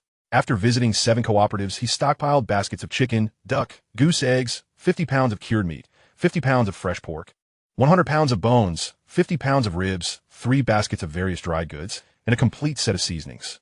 He gathered 50 pounds of flour, 50 pounds of cornmeal, 50 pounds of rice, and 10 pounds of glutinous rice flour, along with a cornucopia of beans and grains filling a large basket. 200 salted duck eggs, 5 cans of malt extract, 10 bags of milk powder, 10 cans each of orange and pear preserves, and assorted pastries. Additionally, he secured 10 packs of the widely available Kimin cigarettes, 20 packs of the local specialty Dagong cigarettes, and, naturally, he didn't neglect to stock up on alcohol and tea, along with 9 rolls of defective fabric and a sack of fabric scraps. Yuejin utilized similar tactics at state-run restaurants and several large unit canteens, obtaining shares reserved for restaurant employees that required no grain tickets. He purchased 300 steamed buns, 200 large meat buns, 50 pounds of dumplings, 100 pounds of hand-pulled noodles, 50 large oil cakes, 100 deep-fried dough sticks, 50 sweet rice cakes, 50 sesame balls, and 200 tea eggs. He also stocked 3 large ceramic jars of classic dishes, such as braised pork, mushroom stew with chicken, stir-fried eggplant with meat, rib stew with potatoes and tomato scrambled eggs, dishes that could be found in any restaurant or canteen. As night fell, gazing at the abundance of food filling his space, he contentedly bit into a couple of pork buns before heading to the bathhouse for a thorough scrub, finally returning home. Without needing his input, the household had already prepared 2 large bags and a netted bag for him. Bayadai, this woven bag contains the dried bedding and pillows, and the cooling mat has been cleaned and dried. This military backpack belongs to your 5th brother-in-law. He didn't want to use it and specially sent it back for you. The clothes are at the bottom, and the food is on top, Old Lady Qi said, her eyes glistening as she earnestly instructed him. We'll send you the remaining items later. The place you're going is quite far, and it won't be easy making the round trip. However, it's close to your 5th brother-in-law's military base, so you can visit during the new year. The netted bag contained an enamel basin, a thermos, a lunchbox, an enamel cup, a water bottle, and provisions for the journey. All 6 of Yuejin's sisters were married, primarily to locals. Yet his 5th brother-in-law was a soldier stationed in Baichun City, recently promoted to deputy battalion commander. Once he completed his mission and had leave, he would return home to bring his wife and child along. After years of separation, the couple would finally reunite. Yuejin paused as he touched the military backpack, a fleeting shadow of pain crossing his downcast eyes. The military provided excellent benefits, high allowances, and occasional bonuses for missions. Yet those bonuses were earned at the cost of soldiers' lives. He recalled that during autumn, Zhao Keifeng had deceitfully claimed that her mother was gravely ill and urgently required 700 for surgery in order to secure a job for Cheng Xiangqian. Yuejin then shifted the burden onto the elderly Qi couple, ultimately resulting in his sisters collectively shouldering the financial responsibility in a bid to gather the necessary funds. 5th brother-in-law, despite his exhaustion, took on 2 or 3 additional tasks. While ambushing the enemy, a momentary lapse in vigilance led to him being struck in the spine by a bullet, leaving him severely paralyzed.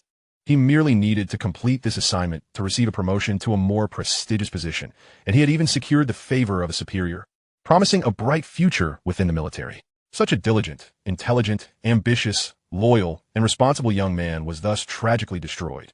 Adi, what troubles you? Are you exhausted? Qi old lady inquired upon noticing his silence. I'm fine, Yuejin replied with a smile. This year, I definitely plan to visit my sister for the new year. I've heard there are many happenings in the family compound. I must support her. He felt he owed too many favors in his past life and hoped for a chance at redemption this time. Simply not causing her trouble is already a kindness. Chi old lady chuckled, giving him a light pat. At that moment, Fu Di emerged, tugging at her shirt. The effect of her outfit was not as fashionable and casual as depicted in the pictures, but rather an awkward mismatch, reminiscent of the disparity between buyer and seller showcases. Baudi, I tailored it just as you drew. Why does it look so ill-fitting? Chi old lady wondered, perplexed. Chi Yuejin grinned proudly, mother. If this garment could be made at first glance, why would I bother putting in all that effort? Allow me to share some key points regarding these garments.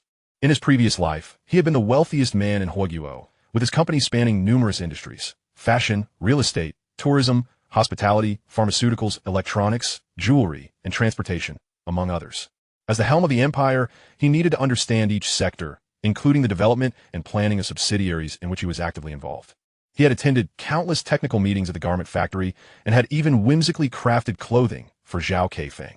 One by one, he shared techniques that could only be conveyed through hands-on guidance.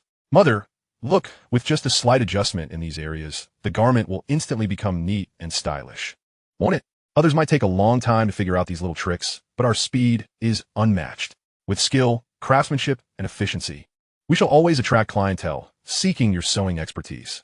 Following his advice, Chi old lady disassembled part of the garment and re-sewed it. When Chi Fudi tried it on again and stood before the mirror in the wardrobe, she admired herself and exclaimed, Mother, this dress is truly beautiful. With my narrow and sloped shoulders, I need shoulder pads to look good. In the summer heat, I break out in rashes. I never expected that the pleats would elevate my shoulders, covering up this flaw, and the neckline makes my neck appear elongated, complemented by a subtle curve at the front and a tidy waist. Chi Wanan nodded enthusiastically. I've worked at the textile factory for over a year, surrounded by young female colleagues. Who doesn't own a white shirt? They're all the same, lacking in appeal. I had no idea a shirt could be so stylish. Mother, I too want one. I'll make it myself. Chapter 20. I've always had a thick skin and enjoy living off others. I must do it. In the Eighth Sister's factory, there are plenty of female workers and ample fabric.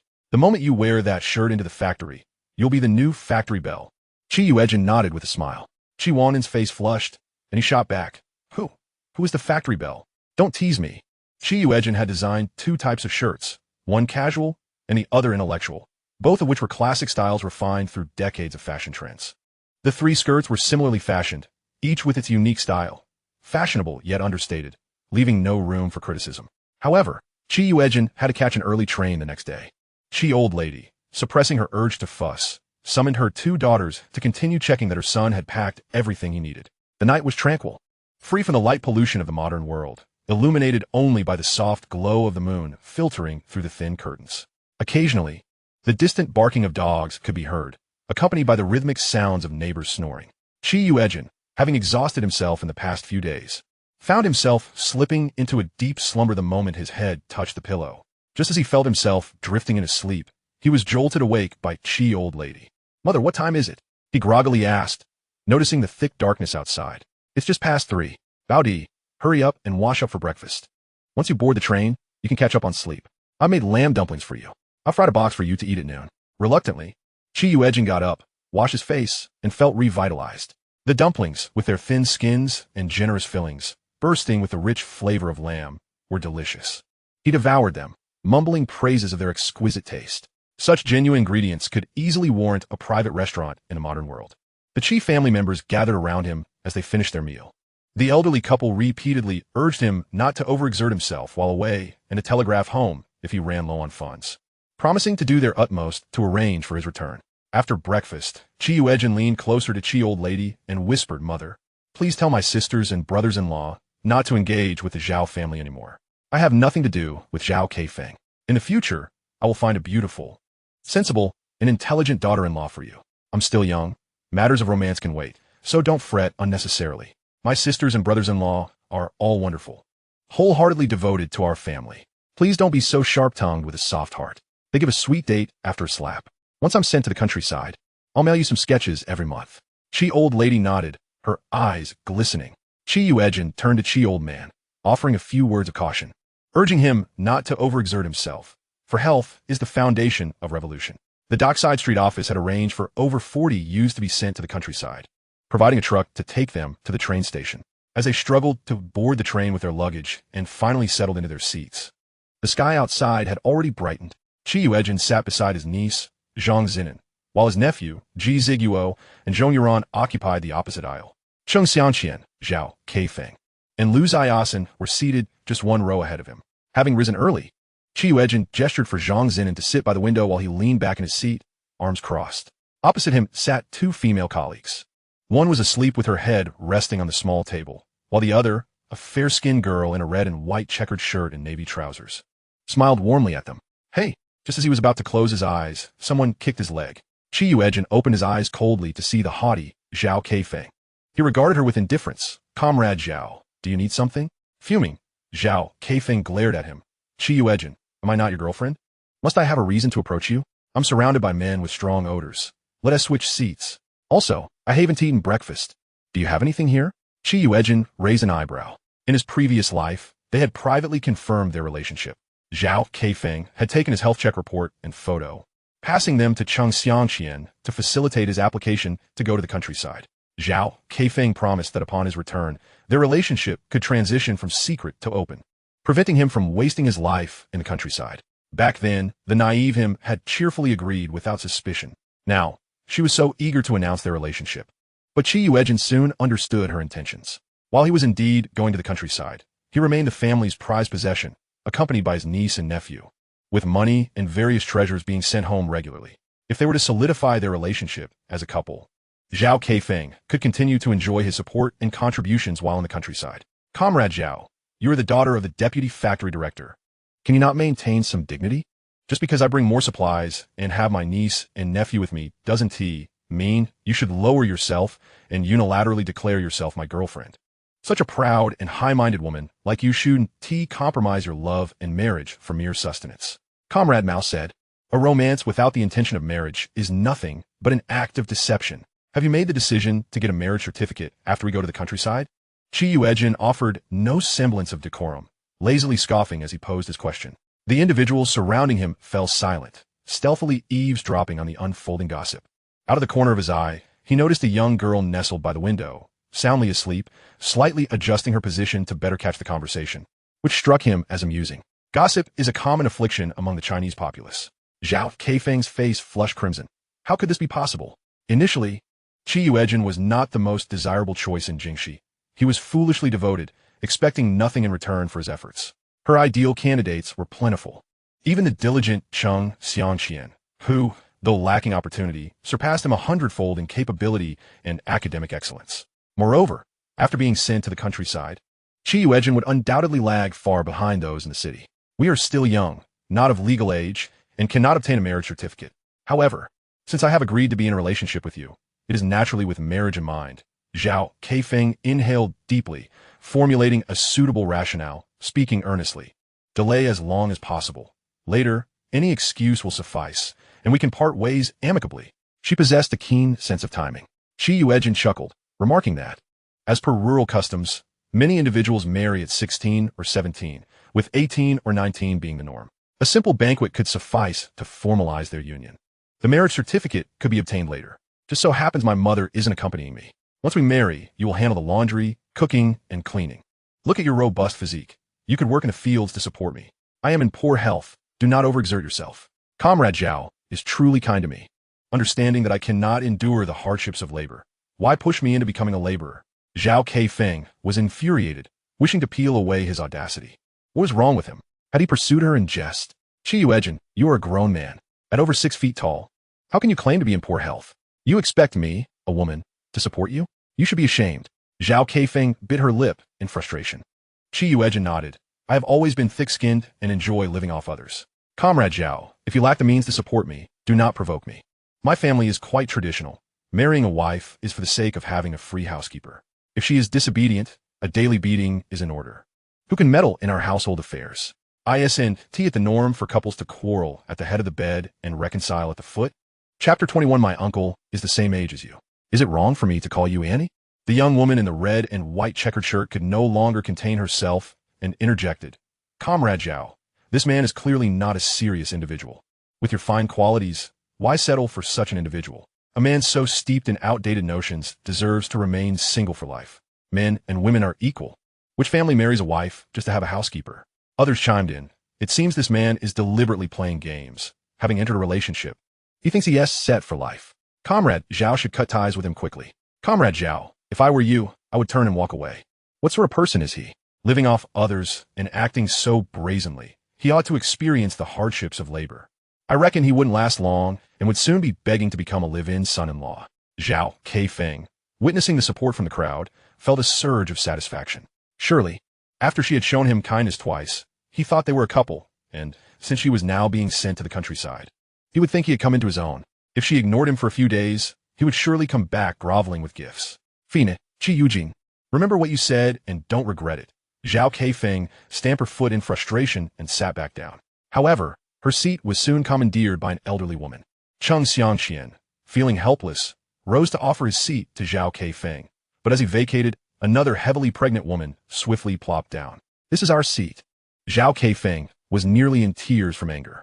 Oh dear, how can you young comrades possess such high moral standards? We are both old and pregnant. Thank you for giving up your seat, the elderly woman grinned, revealing her yellowed teeth, showering praise upon Cheng Xiangqian and Zhao Keifeng. Chi Yuejin stifled a laugh and gestured for Zhong Yuran to clap. The latter, with a mischievous grin, stood to applaud and shouted, "Let us give a round of applause for comrades Zhao Keifeng and Cheng Xiangqian. Caring for the elderly, weak, and sick is everyone's responsibility." The crowd joined in enthusiastic applause. Those bewildered followed suit. Now, Cheng Xiangqian and Zhao Keifeng felt too embarrassed to reclaim their seats. They could only sit on their luggage in the aisle, having to rise every time someone passed by, resembling a workout, repeatedly sitting and standing. The woman in the red and white checkered shirt, observing Chi Yuejin's subtle antics, remarked disdainfully, "You are still a man, yet your heart is smaller than a needle's eye? Show some leniency." Chi Yuejin rolled his eyes at her, for there were always individuals who, ignorant of the facts, felt compelled to voice their opinions. Zhang Zinan, displeased, retorted, "My uncle is not wrong. If you have such a big heart, then you should give up your seat. If not, stop talking while sitting comfortably. After all, everyone knew my uncle was in poor health. The hospital had issued proof, and it was unclear which unscrupulous person registered him, tossing him a hot potato of a spot.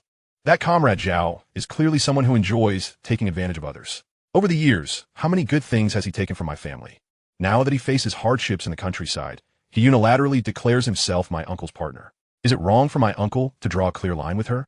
Well said." Chi Yuejin gave a thumbs up to the young girl.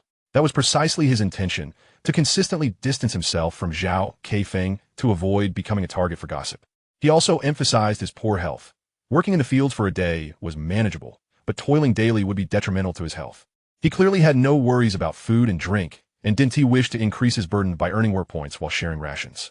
The young girl, who had previously defended her uncle fiercely, blushed and smiled shyly. "With me around, no one can bully my uncle." Ji Ziguo chimed in, "Auntie, if you don't understand the situation, refrain from advising others. Bad people don't wear signs." "Who are you calling Auntie?" The woman, now red-faced from being confronted by a young girl, was further flustered when a man of similar age addressed her as Auntie, prompting her to seethe in humiliation. "I didn't miscall you. My uncle is the same age as you. Is it wrong for me to call you Auntie?"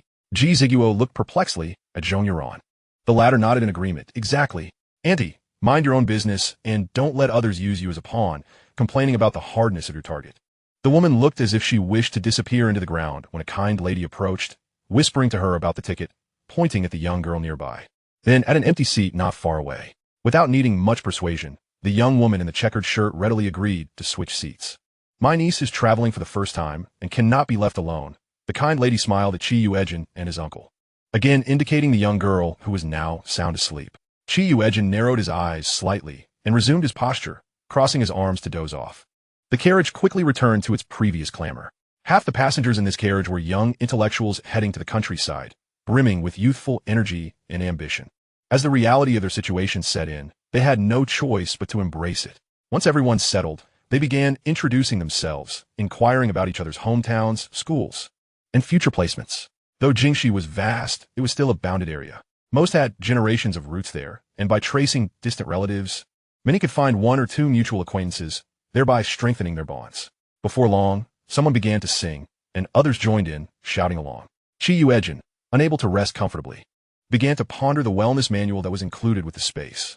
He had previously run a pharmaceutical factory, dealing in both Western and traditional medicine. The Western medicines were either purchased as ready-made patented products or developed by his own researchers. He placed greater emphasis on the traditional Chinese medicine aspect.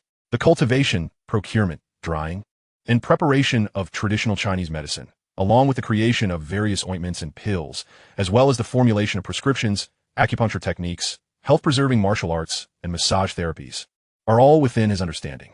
This ancient emperor, as he aged, became infatuated with the pursuit of immortality, and he was no exception. Ever since he ascended to the status of the nation's wealthiest individual, with a stable and well-established industry no longer requiring his constant oversight, he delved into the profound realm of traditional Chinese medicine. He invested significant sums to employ several esteemed national doctors, blending scientific knowledge with a quest for health preservation. This endeavor could be regarded as a multidisciplinary study.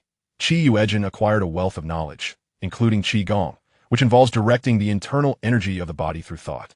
The practice is characterized by internal refinement of breath and external conditioning of muscles and skin. With the integration of medicinal baths and exercise, he found himself growing increasingly youthful, to the point where he could almost consider himself a peer to his eldest son.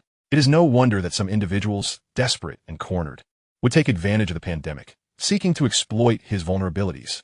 Yuejin perused the Health Preservation Manual, a slender volume of approximately 30 pages, and immediately recognized its value, an invaluable gem that even his past life could not procure with a fortune. Unable to resist, he followed the instructions within the book.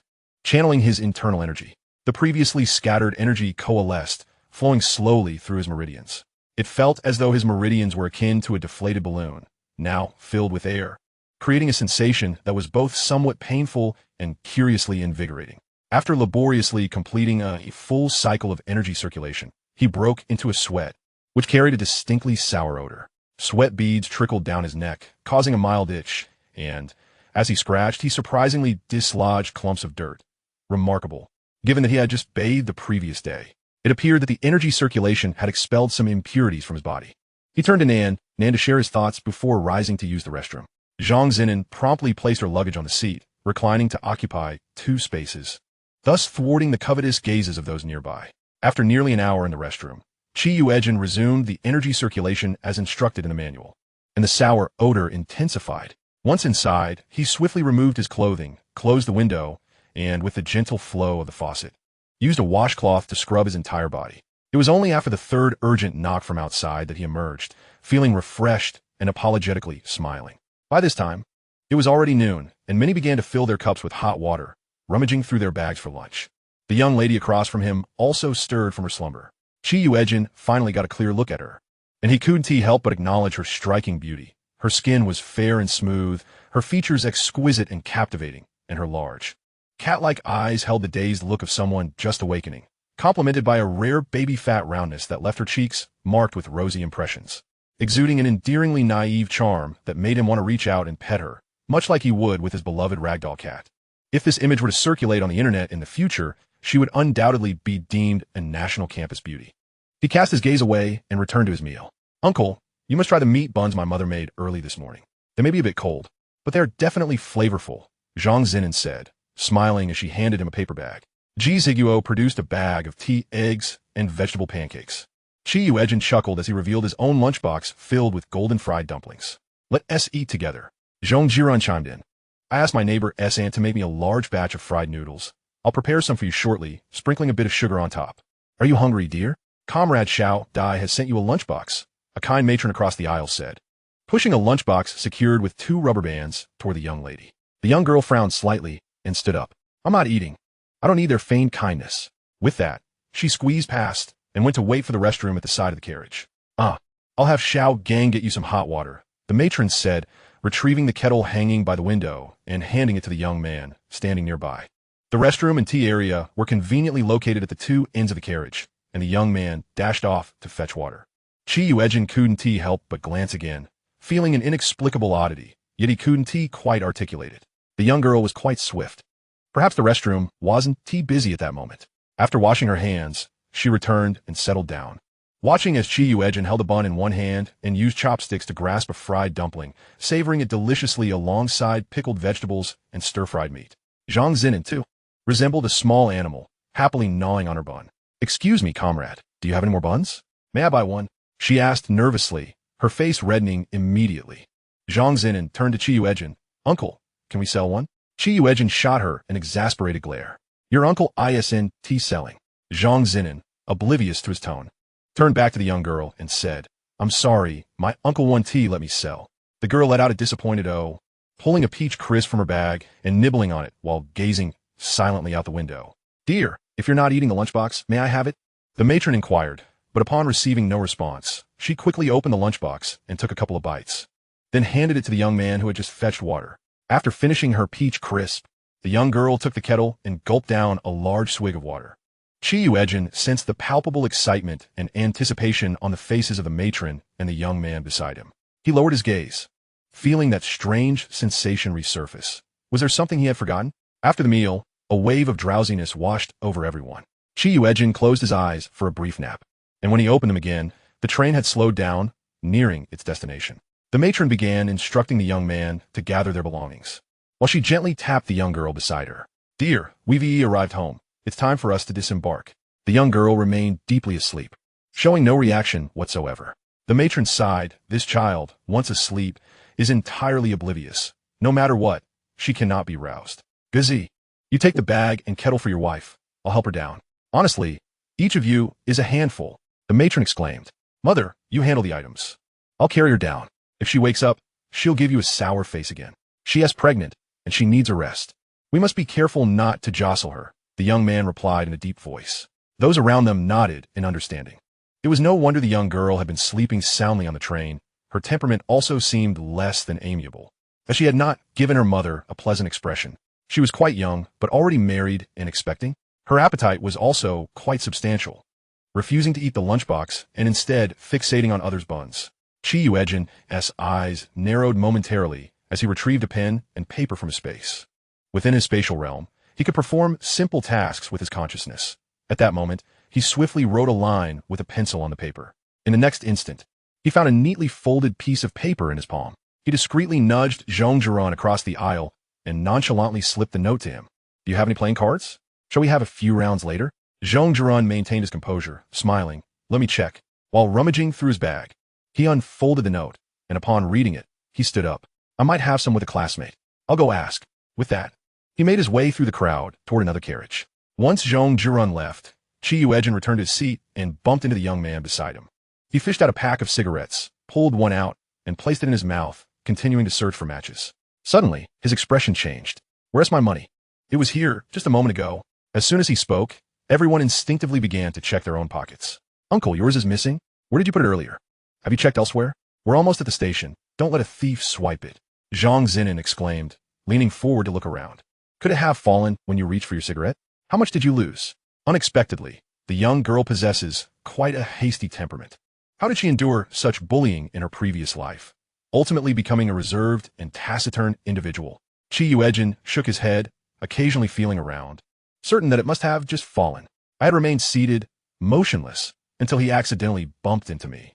After speaking, he rose to his feet and grabbed the young man who was about to embrace the still sleeping little girl, accusing him. Did you steal my money? Chapter 23. Nearly taken entirely. The young man known as Gangzi was amused by his anger, retorting, I've been standing here the whole time. How could I have taken your money? Don't act like a rabid dog, snapping at anyone you encounter. I was just about to disembark. I have no time to argue with you here. As he spoke, he attempted to push past Yuejin, but despite exerting considerable force, his opponent remained completely unyielding. Gangzi, feeling anxious, glanced toward the nearby man. That man exchanged looks with a few others and stepped forward, grinning foolishly. Comrade, are you perhaps still half asleep? We've all been watching. No one has lingered around you. It's either that you dropped your money elsewhere or misplaced it, or you're simply trying to extort someone. Indeed, I've seen many like you, clinging to others, forcing them to part with 10 or 5 yuan before letting go. I never expected to encounter such a situation again today. I observed him, seemingly respectable, yet exhibiting such shamelessness.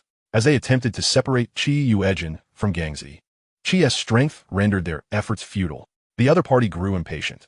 This was a small station with only 10 minutes to stop, and they simply couldn't afford to waste time here. Moreover, the longer they lingered, the more likely they were to attract attention and unnecessary trouble from the train police. Brother, I advise you not to meddle, or else the burly man with a bushy beard threatened in a lowered voice, brandishing a knife. Yuejin, having seen much in his previous life, was well acquainted with such confrontations. As a wealthy individual, He was accustomed to being surrounded by bodyguards wherever he went. Likewise, he understood that relying on others was less effective than depending on oneself. He had a penchant for underestimating opponents and had secretly learned self-defense after his business began to flourish. Coupled with his youthful experiences of bravado and aggression, Chi had achieved a modicum of success in this area, even having once won the provincial amateur sparring championship. With an arched brow and a smile, he seized the man's wrist before he could react, effortlessly lifting it and shouting in feigned terror, "Murder! Someone is wielding a knife." His hand deliberately grazed the sharp edge of the blade, staining it with blood. As crimson droplets rolled off the glinting fruit knife, the crowd was struck with shock and anger, hastily calling for the train police. "There's someone stabbing people here." The train was already crowded. Some passengers were eager to help, while others merely wished to witness the spectacle, effectively blocking the carriage. The assailants, frightened, attempted to leap out of the window. Zhang Zinan cleverly poked her head out and shouted, "Help! A murderer is trying to escape. Is there anyone here? Little brother, it's all a misunderstanding." The burly man quickly released his grip, the fruit knife clattering to the ground. Cold sweat beaded on his forehead as he begged for mercy. "I thought you were trying to extort me and merely wanted to scare you. I had no intention of harming you." The individuals behind him soon calmed down, pretending to be bystanders as they urged, "Yes, little brother, let bygones be bygones. The person was just dizzy from the rush to get off the train. Who would dare wield a knife in public?" I suspected that they were the ones falsely accusing him, hoping to escalate the situation. "Let us resolve this amicably. Just state how much you need to settle the matter. If it's merely 10 or 5 yuan, that's manageable. Anything more, and they wouldn't have it." At this moment, they dared not leap from the window, fearing exposure. They wanted to appear as ordinary passengers, but the crowd was so tightly packed that movement was impossible. Outside, 5 or 6 trained police officers were hurrying over, with some unconcerned passengers peering in to watch the commotion. "I've been stabbed in the waist. How can you call an accident?" Chi Yuejin's face turned pale, beads of sweat forming on his forehead. "Are you even human? At this point, you're still defending that person. Are you all in cahoots? I heard that pickpockets on trains often work in groups. Otherwise, I wouldn't be hanging by a thread. And yet you're reversing right and wrong." A group of about 20 young people from the dock stood up, with Brother Jean, usually a bit carefree, but known for his straightforwardness and generosity, asserting, "You must have stolen his money. Otherwise, how could he be wrongfully accusing you?" I suspected they were all in league, attempting to threaten Brother Jean in private, not anticipating that he would be so stubborn and strong, directly lifting the hand that was meant to harm him. "Train police, hurry!" At this moment, over a dozen trained police had already secured 3 carriages nearby, pushing through the crowd. The assailants were clearly nervous, one among them, unable to maintain composure, spotted a police officer in the crowd and attempted to flee, but was quickly restrained by the passengers. "Comrade, it wasn't intentional." The burly man hastily raised his hand. Speaking urgently, "I was just about to get off, packing my belongings. The fruit knife hadn't been put away yet, and this young comrade bumped into me due to the crowd.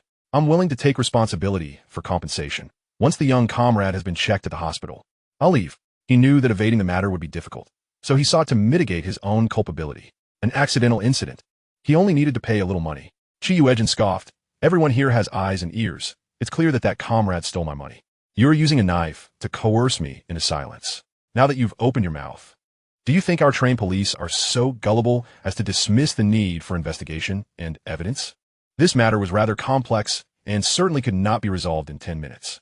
They could expect an entire train of people to wait indefinitely. "Comrades, I kindly ask for your cooperation in our investigation. Let us disembark first. We will clarify everything at the station, and then we will escort you back onto the train," the leading trained police officer said sternly. Chi Yuejin nodded, pointing at those with moles on their foreheads, one with a missing front tooth, and another in green attire with a scar at the corner of his eye. "They are all in cahoots." Hearing his words, the 3 men shot him furious glares simultaneously. "What is this, a dog-s game?" Their group had almost been entirely apprehended. Of course, that was not all. I suspected there were still associates waiting at the station. He smiled. "However, as long as the train police take them back for questioning, I'm confident we will soon capture any remaining culprits." The train police exchanged glances, adhering to the principle of better to believe than to doubt, and took the individuals Chi Yuejin had pointed out into custody. Chi Yuejin patted Zhang Zinan and Ji Zhiguo, smiling. "Don't worry, with the train police looking after you, your uncle will be fine. You 2 go ahead and report to the commune and the local youth office about my situation, and remember to secure me a good bunk." Zhong Yuran had already jumped off the train, peering in through the window. "Zhiguo, help me with your uncle's luggage. I'll follow along." Observing Zhong Yuran's robust frame, Ji Ziguo and Zhang Zinan exchanged glances and nodded in agreement. Chapter 24. Can we share a cup of tea together now? Yuejin, having practiced martial arts, found that even in his reborn state, his mental acuity remained comparable to his peak performance in the previous life. Moreover, having just circulated his health-preserving technique for 2 cycles, he felt particularly clear-headed, his senses heightened. As he stepped off the train, he instantly sensed a wave of malice. He abruptly looked up and spotted a hunched, elderly man. Train police, that old man is glaring at me. He is probably in league with them. Yuejin pointed at the old man. The elderly figure lowered his eyelids, continuing to feign the demeanor of a scavenger, prodding the nearby trash can with a wooden stick. It was challenging for anyone to associate the trembling old man with a criminal. Comrade Chi, perhaps he mistook you for a criminal? One of the female trained police officers remarked, her lips twitching. The demeanor of Comrade Chi, rather frivolous and lacking in earnestness, certainly does not evoke the image of a steadfast individual, especially now as he mingles with the police officers. Such misconceptions are not uncommon. Yuejin raised an eyebrow and, with a playful smile, darted out without allowing the officers any time to react. He seized the half-filled burlap sack from the old man and swiftly returned. Look, I am now a robber, and he is the victim. Can we not go to the station for a cup of tea together? The onlookers gaped in astonishment at his antics. There was even someone who willingly accepted the blame. The elderly scavenger trembled as he hurried over. Young man, why did you take my sack? I've been collecting for half the day. Please give it back to me. Comrade, though you may unjustly accuse me, why would you also provoke an elderly scavenger? Are you not deliberately creating chaos to confuse us, hoping to make your escape? The man in green retorted coldly. To everyone's surprise, Zhong Yuran defended Yuejin, asserting, our brother Jean has a keen eye. If he suspects that old man, then he is undoubtedly up to no good. It's merely a short walk. Let us treat the old man to a bowl of noodles. The old man had no choice but to comply, joining their ranks. A throng of individuals entered the station, each separated for questioning. Speak, Comrade Chi, what exactly do you intend? The officer in charge began the interrogation. He soon grasped that everyone had been brought in due to Yuejin's reckless actions. At that moment, Chi sat upright, adopting a serious demeanor. Director Zhang, I suspect they are human traffickers. Naturally, they also dabble in theft. My money has indeed vanished. You might want to check that young man who falsely claims the young lady is his wife. He may have around 60 yuan and various tickets, one of which bears my name for a bicycle. The young woman in question appeared to be an educated youth, but had been approached by them, leading us to mistakenly believe they were acquaintances, while they were, in fact, drugging the young girl right before our eyes. The director's expression grew grave as he instructed his colleagues to meticulously document Yuejin's statement. At that moment, a female officer knocked and entered, speaking quietly to Director Zhang. Director, that young woman has been asleep, and from a military green canvas bag, we discovered her identification letter, indicating she was a sent-down youth to Anning Province. From the Foeman Brigade, the young man, in an attempt to prove his innocence, voluntarily searched his pockets and indeed found a roll of cash. Cold sweat broke out on Director Zhang's brow. Yuejin smiled and suggested, perhaps you should also examine the burlap sack I placed against the wall. It might yield some discoveries. Director Zhang stood, cast a glance at Chi, then exited to investigate personally. The sack reeked of years of accumulated filth, containing nothing extraordinary. Cigarette boxes, newspapers, cardboard, mismatched shoes, empty bottles, and leftover buns, all akin to the possessions of other scavengers. However, when Director Zhang picked up a cigarette box, he paused, sensing its weight. Upon opening it, he was astonished to find a stack of cash. The group exchanged glances, continuing to rummage, soon uncovering 5 more cigarette boxes filled with money, along with a notebook documenting various transactions. Director Zhang excitedly reported the findings up the chain, recognizing this as a case that would send shockwaves throughout the province, capable of rescuing countless women and children and apprehending numerous criminals, thereby elevating his own standing. Before long, elite personnel from the city joined the investigation, conducting overnight interrogations of the suspects and acquiring crucial information to formulate a capture plan. Naturally, Yuejin bore no suspicion and instead garnered significant acclaim. Director Zhang personally arranged for Yuejin and Zhong Yuran to share a room at a guest house. Expressing heartfelt gratitude, Comrade Chi, we are immensely thankful for your meticulous observation, which timely thwarted a human trafficking case and led to the capture of so many evildoers. Once this grand case concludes, more women and children will be rescued, and colleagues will personally deliver a banner of commendation and a monetary reward to you. I understand you are heading to the commune in Yangning County as a sent-down youth. Here is a letter of introduction. The local security captain is a comrade and old classmate of mine. Should you require assistance, do not hesitate to reach out to him. Yuejin accepted the letter with a smile, recognizing it as a valuable connection. Thank you, Director Zhang. It is our duty. What do you mean our duty? There are so many young people in the carriage, yet only Comrade Chi discerned the anomaly and accurately identified the traffickers. That is no ordinary skill, remarked Director Zhang, eager to befriend him. Should you need anything, just inform the attendant. Comrade Bai Sichin has awakened and is currently receiving treatment at the hospital. She mentioned she could travel with you by train tomorrow. Here are 3 sleeper tickets. I will send someone to escort you in the morning. Once the others departed, Zhong Yuran enthusiastically hooked his arm around Yuejin's shoulder, bursting into the room.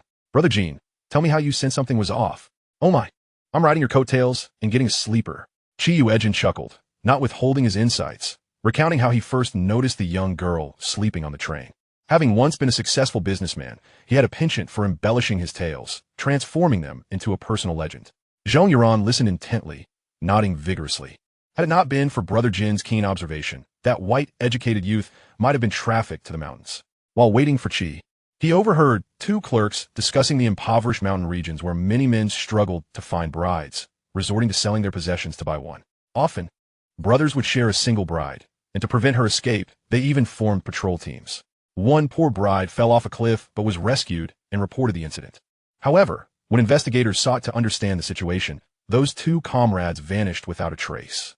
When another 20 elite officers armed with weapons were dispatched, they found no leads in dozens of mountain villages. The villagers were honest and simple, and the case faded into obscurity. Upon hearing this, Yuejin's gaze trembled fiercely as a memory from his previous life surfaced. Chapter 25, We Are Brothers in the Lavatory. Yuejin had reincarnated over 40 years into the past, with many memories hazy, but as he relived his life, certain recollections were rekindled. He recalled how, upon arriving in the countryside, the production team leader of Fongin Village had come to greet the educated youths, and when calling names from a list, one young woman from Kyoto was absent. The 2 young men who had come from Kyoto with her displayed discontent, suggesting the girl could not endure hardship and had likely returned home. Everyone had heard tales of pampered youths who, wishing to avoid rural life, would disembark mid-journey, prompting their families to intervene.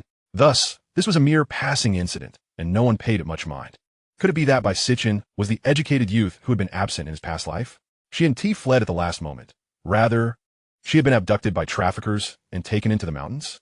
As he pondered this, he suddenly heard a dripping sound in the space around him. It turned out to be 2 drops of milky liquid falling from inverted stone ridge. As a successful entrepreneur, Yuejin kept pace with trends and owned a digital culture company. He had heard of concepts like spatiality and spiritual springs. Previously, he had been too busy at home and found it inconvenient on the train, but now he could experiment with the effects of this white liquid. The spatial puddle was not large, roughly the size of a typical soup bowl, and the white liquid occupied about 1/3 of that space, estimated to be less than 200 milliliters. With narrowed eyes, Yuejin mused that since the spiritual spring dripped slowly, he might as well sample a drop. After washing his hands, he concentrated, and a droplet of the milky liquid slid down slowly. Upon closer inspection, he realized the liquid was actually transparent, merely encapsulating gas, creating the illusion of being milky. Seizing the moment when Zhong unexpectedly diverted his attention, he hastily gulped down a drop of the liquid, which had a pleasantly sweet taste. And then, nothing further transpired. Raising an eyebrow, he then boldly took a spoonful straight into his mouth. It felt akin to sipping sweet soup. Yet a refreshing coolness enveloped him, reminiscent of quenching one's thirst with a bottle of ice water after a grueling run in the sweltering heat. A shiver coursed through him, followed by an unsettling churn within his stomach. Yuejin's expression shifted, and rummaging through his bag, he produced a piece of paper before dashing towards the restroom, maliciously adding another spoonful of spring water to the basin Zhong had just filled. The restroom consisted of 2 rows of cement platforms with a passageway in between, divided at the front and back to spare the occupants from observing each other's unseemly moments. He had no time to contemplate the stark contrast between his previous life and the present. He hurried to the toilet. The cacophony that ensued filled the air with an unexpected fragrance. Yuejin felt as though his abdomen housed a meat grinder, occasionally churning. After about 10 minutes, he spotted Zhong rushing in, one hand clutching toilet paper while the other covered his backside, joining him in this fragrant endeavor. With sounds of relief echoing, Zhong, holding his nose, chuckled foolishly. It must be that we're unaccustomed to the local fare, or perhaps the food at the institute didn't agree with us. We are toilet brothers. Yuejin smirked, feeling no inclination to engage in conversation. Fortunately, the restroom's water flushed every few minutes. And just as their legs began to tingle with numbness, a warm sense of ease washed over their bellies. Emerging from the restroom, the two were still enveloped in an odd scent. They hastily retrieved their clothing and purchased shower tickets at the front desk, maintaining blank expressions while ignoring the front desk attendant who was pinching his nose and suppressing retches. Yuejin had scrubbed himself clean on the train, but this time the grime was even darker and more abundant. After vigorously scrubbing each other down, they emerged feeling refreshed. Ying, do you feel as if you were floating? Zhong exclaimed in astonishment, bouncing on his feet and waving his fists. I could take down a bull right now. Yuejin was even more aware of the changes within him.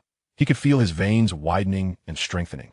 The energy coursing through him was at least 5 times more concentrated than before. It appeared that the product from this space were indeed remarkable.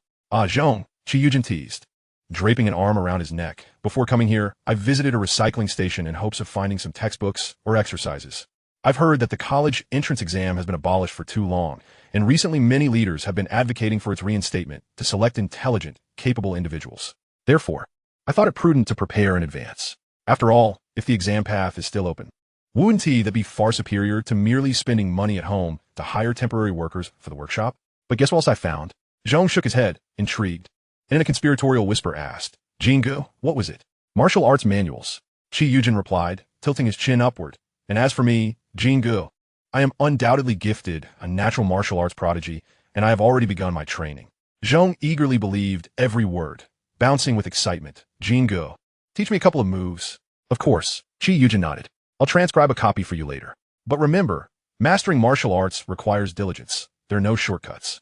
Zhong nodded vigorously. Jingu, we may not be the brightest, but we are resolute. I promise to practice diligently whenever I can. Upon returning to their lodging, Yuejin indeed produced a notebook, meticulously documenting the techniques he had learned in his past life for Zhong as an introductory course. As long as this lad could cultivate his energy, he would later introduce him to this book of health-preserving principles. That night, the two sat cross-legged for half the evening, their snores resonating in crescendo. A driver from a station delivered their breakfast and later drove by Sihin from the hospital to the train station. Comrade Xiao Wang, you need not stay here with us. Given the current circumstances, you must return and be on standby, Yuejin remarked, patting the driver's shoulder in gratitude before slipping him a package of Dekimen cigarettes. In the coming days, you will be particularly busy. Wake up the brothers. This is not just for you. Xiao Wang, unable to refuse, accepted the package and, after saluting them, hurried away. Yuejin turned to see a pale, seemingly emaciated girl with a lackluster demeanor, accompanied by 2 lighter bags than his own. He casually picked one up and said, You'll walk between us. Bai Sihin gazed at him in a daze. The young man before her was tall and slender, with fair skin. His features were strikingly handsome, embodying the essence of a young gentleman. Yet, he exuded a rugged charm, standing relaxed with slightly lifted eyelids and a hint of smirk, reminiscent of many affluent youths she had encountered. However, he was different. Their flamboyance was often a display of youthful arrogance or pretense, while his demeanor suggested a carefree nonchalance, a rebellion against constraints. Thank you, comrades. She bowed deeply to them, her nose nearly brushing her knees, her voice trembling with gratitude laced with fear. Chapter 26. Have you ever seen a shrew scolding in the streets? Yuejin chuckled lightly. You're fortunate. Had it been someone else sitting opposite you, they might not have noticed anything amiss. Right now, you'd likely be tied up in a mountain ravine awaiting your wedding night. Zhong nodded vigorously. Yes. They'd make you bear 10 or 8 sons. If you couldn't have sons, you'd just exchange partners with the neighbors. Perhaps that could work. Before he could finish, Yuejin playfully punched him in the chest, silencing him with a wince. Bai Sihin trembled at the thought, her eyes reddening. I'm truly grateful to Comrade Qi. Without you, my life would have been ruined. She understood that no amount of words would suffice. Pursing her lips, she quietly added, I only have a little over 100 yuan in resettlement fees and these blankets. I've heard that our destination is near mountains and rivers. I can gather herbs to exchange for money and repay your kindness. Yuejin chuckled and waved his hand dismissively. I mention this not to solicit repayment. I merely wish to advise you that as a young lady venturing out, you must remain vigilant. Not only should you refrain from conversing with strangers, but when someone speaks ambiguously, you must be forthright to avoid misunderstandings that could render you vulnerable to ill-intentioned individuals. Avoid consuming any food or water that is out of sight. Bai Sihin nodded earnestly. I will remember. Her obedient demeanor elicited a fleeting smile from Yuejin. Soon, the train was approaching its destination. They were in a sleeper car, unlike the rough boarding of hard seats. Here, passengers lined up patiently and civilly. The three of them shared adjacent sleeping berths, with Yuejin and Bai Sehin occupying the lower bunks, while Zhong nestled in the middle. This time, they encountered no further disturbances, and after a day and night, they arrived in the provincial capital of Anning.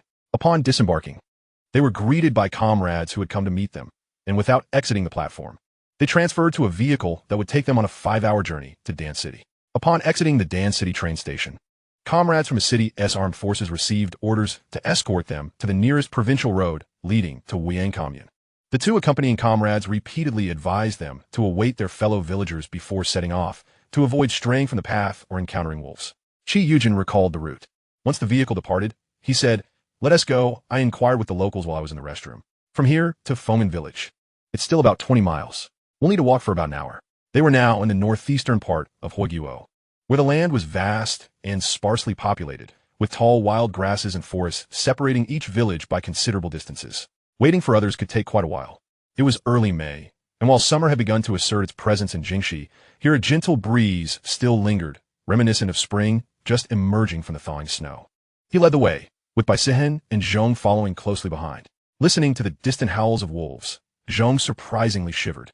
"Jingo, do you think a wolf might suddenly leap out at us?" Yuejin paused his steps and turned his head, noticing the anxious expressions of the two behind him as they glanced nervously from side to side.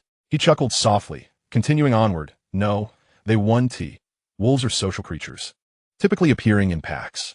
However, they are quite sensitive to sound. If you were to strike a porcelain bowl against a basin, the pack would mistake it for thunder and retreat far away." No sooner had he finished speaking than Zhong immediately produced a porcelain bowl, striking it fiercely against the basin with a resounding dun.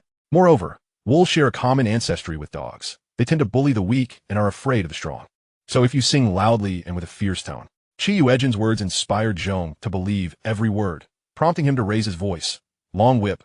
Oh, that one, crack, crack." As he sang, he intermittently pounded the basin. Bai Sehin trembled in response to the sounds. Not only were the wolves frightened, but she fell on the verge of developing a shoulder tremor herself. She quickened her pace, distancing herself from Zhong. The journey felt interminable, and before long, Zhong's voice grew hoarse. Yuejin glanced at Bai Sehin and said, "You should sing next." Bai Sehin pointed to herself. Her cheeks flushed as she shook her head vigorously. "I can't. My voice isn't loud enough. Loudness is secondary. You need to project an aura that makes one think twice about approaching you." Yuejin teased. "Have you ever seen a shrew scolding in the streets?" Bai Sehin paused, then understood. At that moment, Zhong's hands were sore from striking. So he handed the net and bowl to Yuejin, saying, "Jinga, you take over for a bit. I need to rest and drink some water. I'll continue shortly." With their ears momentarily at peace, the stillness enveloped them until the distant wolf howls returned. Bai Sehin pressed her lips together, knowing this was not the time for sentimentality. Having come to the countryside, she would have to toil like everyone else, facing the soil and turning her back to the sky, uncertain of when she might return to the city.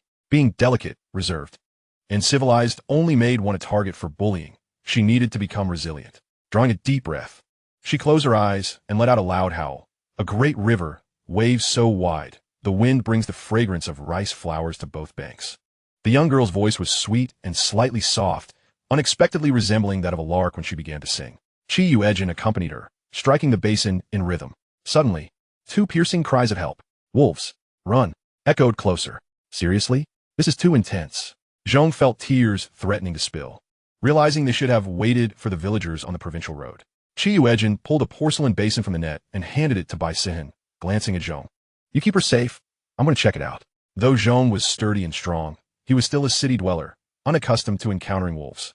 Gritting his teeth in fear, he said, "Jinga, you stay, I'll go." Knowing someone had already encountered a pack of wolves meant they couldn't simply do nothing. He possessed strength. Perhaps he could fend off one or two. Yuejin observed Zhong's pale, tearful face and discerned his intentions. He shot him a look of incredulity. "Are you tired of living? If it comes to losing a life, it should be someone else's, not yours. One could intervene when witnessing injustice, but only if they could ensure their own safety and that of their friends. All right, I have a way to scare the wolves away." He quickly gathered a few palm-sized stones from the roadside, holding 3 in one hand, listening intently before dashing forward. Bai Sehin stopped him, pulling out a small spray bottle from her bag and speaking rapidly. "Jinga, This is my homemade chili pepper spray. Be careful when you use it. If the wolves charge, spray it in their eyes and nose. You take care. Yuejin raised an eyebrow, accepted the spray, nodded, and ran off. He didn't need to find his way.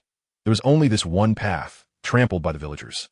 Sure enough, after 2 minutes of running, he spotted 2 individuals, winded and trembling, standing back to back, wielding thick sticks and feigning ferocity, while a pack of 9 towering gray wolves circled them.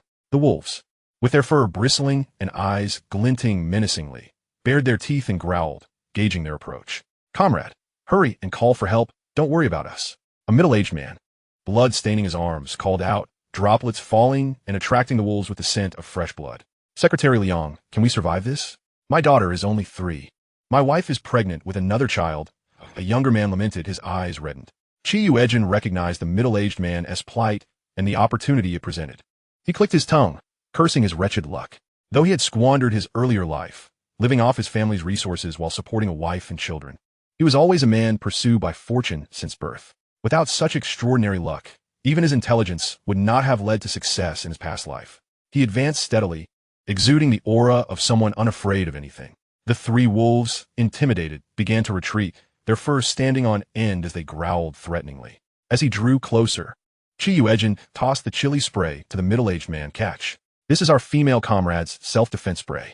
When a wolf lunges, spray it in its eyes and nose." The middle-aged man caught it, concern etched on his face. "Comrade, what about you?" Yuejin smiled, weighing the stones in his hand, glancing around until he spotted the strongest wolf, its tail held high, standing beside the younger man. He narrowed his eyes, inhaled deeply, and infused his voice with the energy he had cultivated, charging forward while emitting a tiger-esque roar. A whoa! The sound struck like thunder, causing several timid wolves to tuck their tails and retreat. Even the lead wolf stepped back 2 paces, eyeing him warily. By now, Yuejin had reached the 2 men, letting out another deep throat roar as he hurled the stone at the alpha wolf, channeling his energy into it. The stone flew swiftly and struck the alpha's front leg with a crack. The lead wolf stumbled forward, its sudden loss of support causing it to yelp in pain. The strongest among them was now incapacitated by a mere stone thrown by a human. The other wolves regarded Yuejin with profound apprehension. Just then, Zhong and Baisen, too, were vigorously pounding the basin and porcelain bowl, rushing towards them, the sound creating a tempest of dust and clattering like an army approaching. Yuejin, still smiling, continued to weigh the stone in his hand, saying nonchalantly, "Today, I've just come to the countryside. I have no desire to kill. Those who are wise should leave quickly, otherwise." He gestured forcefully, causing several wolves to turn tail and flee. The alpha wolf growled, but having been wounded, it had lost its previous authority. Wolves are intelligent and pragmatic creatures. It could not assert dominance, and could only watch helplessly as its pack fled, limping along in pursuit. Once all the wolves were gone, the men collapsed in a heap, trembling with exhaustion, even with a 90% assurance and ample experience. This was Yuejin's first encounter with a wolf pack, leaving him with a lingering sense of dread. He turned his head to glance at Baisen and Zhong, both of whom had net bags tied around their ankles. Those nets had been cut open, adorned with various clangorous containers, water bottles, enamel basins, lunch boxes, and enamel jars. The cacophony reminiscent of 1,000 galloping horses was indeed the result of these objects, and the dusty road, parched from a prolonged absence of rain, only intensified this illusion as they ran, stirring up clouds of dust. "Quite clever," he chuckled, giving a thumbs up. Zhong grinned, saying it was Baishiking's ingenious idea. Baisen pursed her lips, her body covered in fine dust, yet she laughed joyfully, blooming like a flower in the desert. "It's all thanks to Jinja's wisdom. Had he not mentioned that wolves fear such sounds, I wouldn't have thought of it." Moreover, the wolves sensed they could gain no advantage here with Jinja, prompting their retreat. Yuejin smiled. The wolf pack had already targeted Secretary Liang as prey, and under the stimulation of blood, they were reluctant to relinquish their quarry. Even with the arrival of a crowd, they would still strive for a chance. However, with the stone in his hand, he had swiftly neutralized the alpha wolf's attack power, causing the pack to lose cohesion and flee at the slightest intimidation. "Secretary Liang, your arm has been bitten. Let me staunch the bleeding," a young man said, tearing a strip of cloth from his clothing to wrap around Secretary Liang's arm. Yuejin glanced over. The weather was warming, and everyone had changed into lighter clothing. Secretary Liang's shirt offered little resistance to the wolf's ferocity. Now, it was stained with large patches of blood, soaking the ground. He examined the wound's location and noted the rigidity of Secretary Liang's hand. It was likely that tendons or bones had been injured. If it were an ordinary wound, it would suffice, but wolf fangs are venomous. Without treatment, Secretary Liang's arm could be rendered useless. Yuejin rose and retrieved a water bottle, unscrewing the cap to add a quarter teaspoon of healing water, shaking it well. Comrade, let us clean Secretary Liang's wound before we bandage it. He gestured for the other to remove the cloth strip. Bai Sichin stepped forward with scissors, carefully cutting away the fabric from Secretary Liang's arm. Yuejin observed the nearly exposed and twisted muscles, his expression cool and composed, as he slowly poured the water over the wound. With the initial fear dissipated, Secretary Liang now felt the intense pain in his arm, where his hand had lost strength. However, the cool water encircling the wound alleviated the sharp, fiery pain considerably. Thank you, young comrades. Had it not been for your cleverness and bravery, we might have become the wolves' dinner, Secretary Liang gasped, genuine gratitude emanating from his heart. How could he not be grateful? They were indeed his saviors. Zhong Yuran wore a complex expression and asked Secretary Liang, are the wolves here truly so rampant and vicious? How did you dare to venture out alone? It was their first day in the countryside, and locals could easily fall prey to wolves. Were they not even more vulnerable as city youths? The young man sighed softly. Usually, everyone travels in groups. Wolves typically do not attack when they see many people. Our commune has tractors. Secretary Liang usually rides one to inspect various production teams. The noise of the tractor scares the beasts away long before they approach. But since a new batch of educated youth has arrived, Secretary Liang sent the tractor out to fetch them. However, it is the busy season now, and he felt that in broad daylight, on a path everyone was accustomed to, there shouldn't be much of a problem. Who would have known Chapter 28, are city children so careless nowadays? Secretary Liang's face flushed with embarrassment. This incident was a result of my recklessness, a hasty ambition that nearly led to an irreparable mistake. I shall reflect deeply upon this and consider how to prevent such occurrences from the root, for surely there are families in the surrounding areas with unique circumstances, and one or two individuals could find themselves in a similar predicament. Secretary Liang, your wound is severe. You should promptly seek medical attention to avoid any lingering complications, Yuejin advised. It would be best to get a rabies vaccine, just to be safe. Secretary Liang frowned. Rabies vaccine? Bai Sichin nodded, smiling as she suggested, Secretary Liang, better safe than sorry. It's still early. If the county hospital doesn't have it, you can take a vehicle to Dan City. Let us address this issue before it escalates. Seeing Yuejin look at her in surprise, Bai Sichin's cheeks flushed as she explained, I have an aunt who is a nurse and a plethora of medical books at home.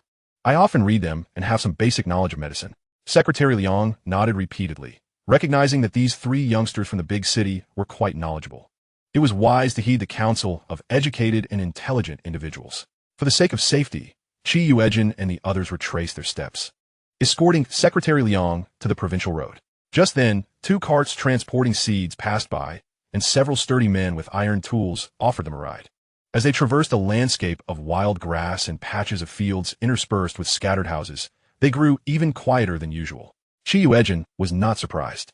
He had experienced the stark contrast between city and countryside in his previous life, and this time he was well prepared mentally.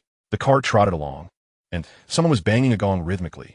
Upon arriving at Feng'an village, they found the workers just finishing up, seeing the dusty newcomers.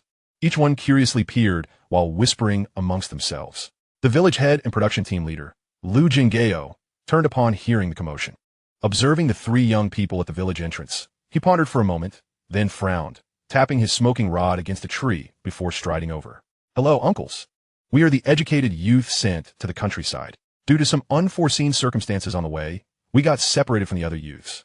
Yuejin greeted with a slight bow, presenting their introduction letters, along with a packet of Dekimen cigarettes. Zhong Yuran and Bai Sichin shyly chimed in with greetings as well. Greetings. I am Lu Jinggao, the village head and production team leader of Feng'an village.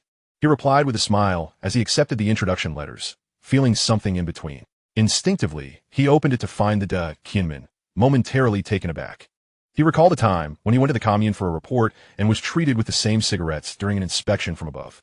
He had saved one, unwilling to smoke it, and brought it back as a gift for his father. Are city children so liberal with their gifts? Just freshly arrived in the countryside, they handed him an entire pack of cigarettes. Before he could return them, Yuejin remarked, Uncle, we are just new to the countryside and know little. We might trouble you often, so we won't hand you each individual cigarette. Since we are here, we are all part of the same village. It's only right that the younger generation shows respect to their elders. The village head considered this. If he were to refuse, it would seem rather petty. and he could always look after them more in the future. Thus, he slightly trembled as he placed the cigarettes into his pocket, lowering his gaze to the introduction letter. These youths were indeed part of this batch sent to the countryside. All right, your introduction letters are in order. When the remaining educated youths arrive, we will collectively handle the formalities at the commune. The village head's expression softened as he smiled. We have educated youth coming to the countryside every year, taking turns in each village. The last time we had educated youth was in '69, and there were 12 of them in total. Over the years, 4 have left, leaving 8 behind. As he guided them into the village, he softly recounted the situation of the educated youth, effectively promoting them. Among these 8 educated youths, 3 could not endure the hardships of labor and the lack of food, and thus married local residents. The educated youth station was located in a yard behind the village, adjacent to a stable. It had once been the estate of a landlord. Now, only 2.5 rooms remained habitable after the dilapidation, perfectly accommodating 1 room for male educated youths and another for females, with the remaining half serving as a living room and kitchen. This time, 12 of you have come, but it appears we will not have enough space, so some of the educated youths will need to stay with the villagers. The village chief was well aware of the matters at hand, and Yuejin had prior knowledge from his previous life. He had once resided in the best conditions, occupying the village secretary's home, a sturdy house built with blue bricks and tiles, having signed a 1-year lease. That family was a constant source of turmoil, often embroiled in disputes from dawn till dusk. On one occasion, he had forgotten to lock the door, only to find himself wrongfully accused of theft when someone had slipped money into his house. Not only did his reputation suffer, but he also lost his savings and incurred debts exceeding 300 yuan. With a smile, Yuejin inquired, "Uncle, while staying at a villager's home for a day or 2 might be manageable, over an extended period, I fear it would lead to numerous conflicts. Do you think there might be an unoccupied courtyard in our village that could offer shelter from the elements? We could undertake some repairs and, in due course, pay rent to the village." Initially, the village chief contemplated a refusal. After all, villagers would bicker fiercely over a single room. However, upon hearing Yuejin mention rent, he hesitated. Yuejin continued, "We are not picky. Whether it's a hunter's abode halfway up the hill or an abandoned house, we are open to options." After some reflection, the village chief recalled a rather decent courtyard. The house had been constructed only 3 or 4 years prior, belonging to a renowned hunter in the village. He had built it at the foot of the mountain for his son's marriage, but tragically, both father and son were murdered in the yard shortly after the engagement. Rumors circulated that the hunter had met his fate due to his numerous killings, but the village chief abruptly halted his thoughts, clearing his throat. Regardless, the courtyard had remained vacant after several tenants reported hearing strange noises at night, leading to its abandonment. It was conveniently located near the educated youth station, separated by a narrow river. "If you don't mind, I can take you to see it," he offered. A glimmer of recognition flashed in Yuejin's eyes as a memory surfaced in his previous life. This very courtyard had been acquired at a low price by the secretary's family after 2 months, subsequently renovated within half a year. Their lives had flourished, and by the time he returned to the city, they had already relocated to the county seat. This indicated there were no issues with the property. "All right, please take us to see it, Uncle," he replied with a smile. "We have at least 3 men who can stay there, and we are not easily frightened."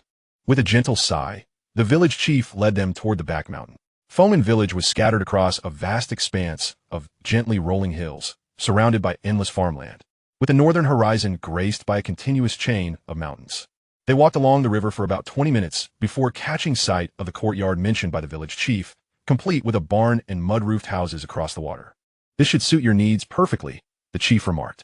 A stone bridge, aged over a century, spanned the river, frequented by villagers gathering wild vegetables, collecting pig fodder, or gathering firewood.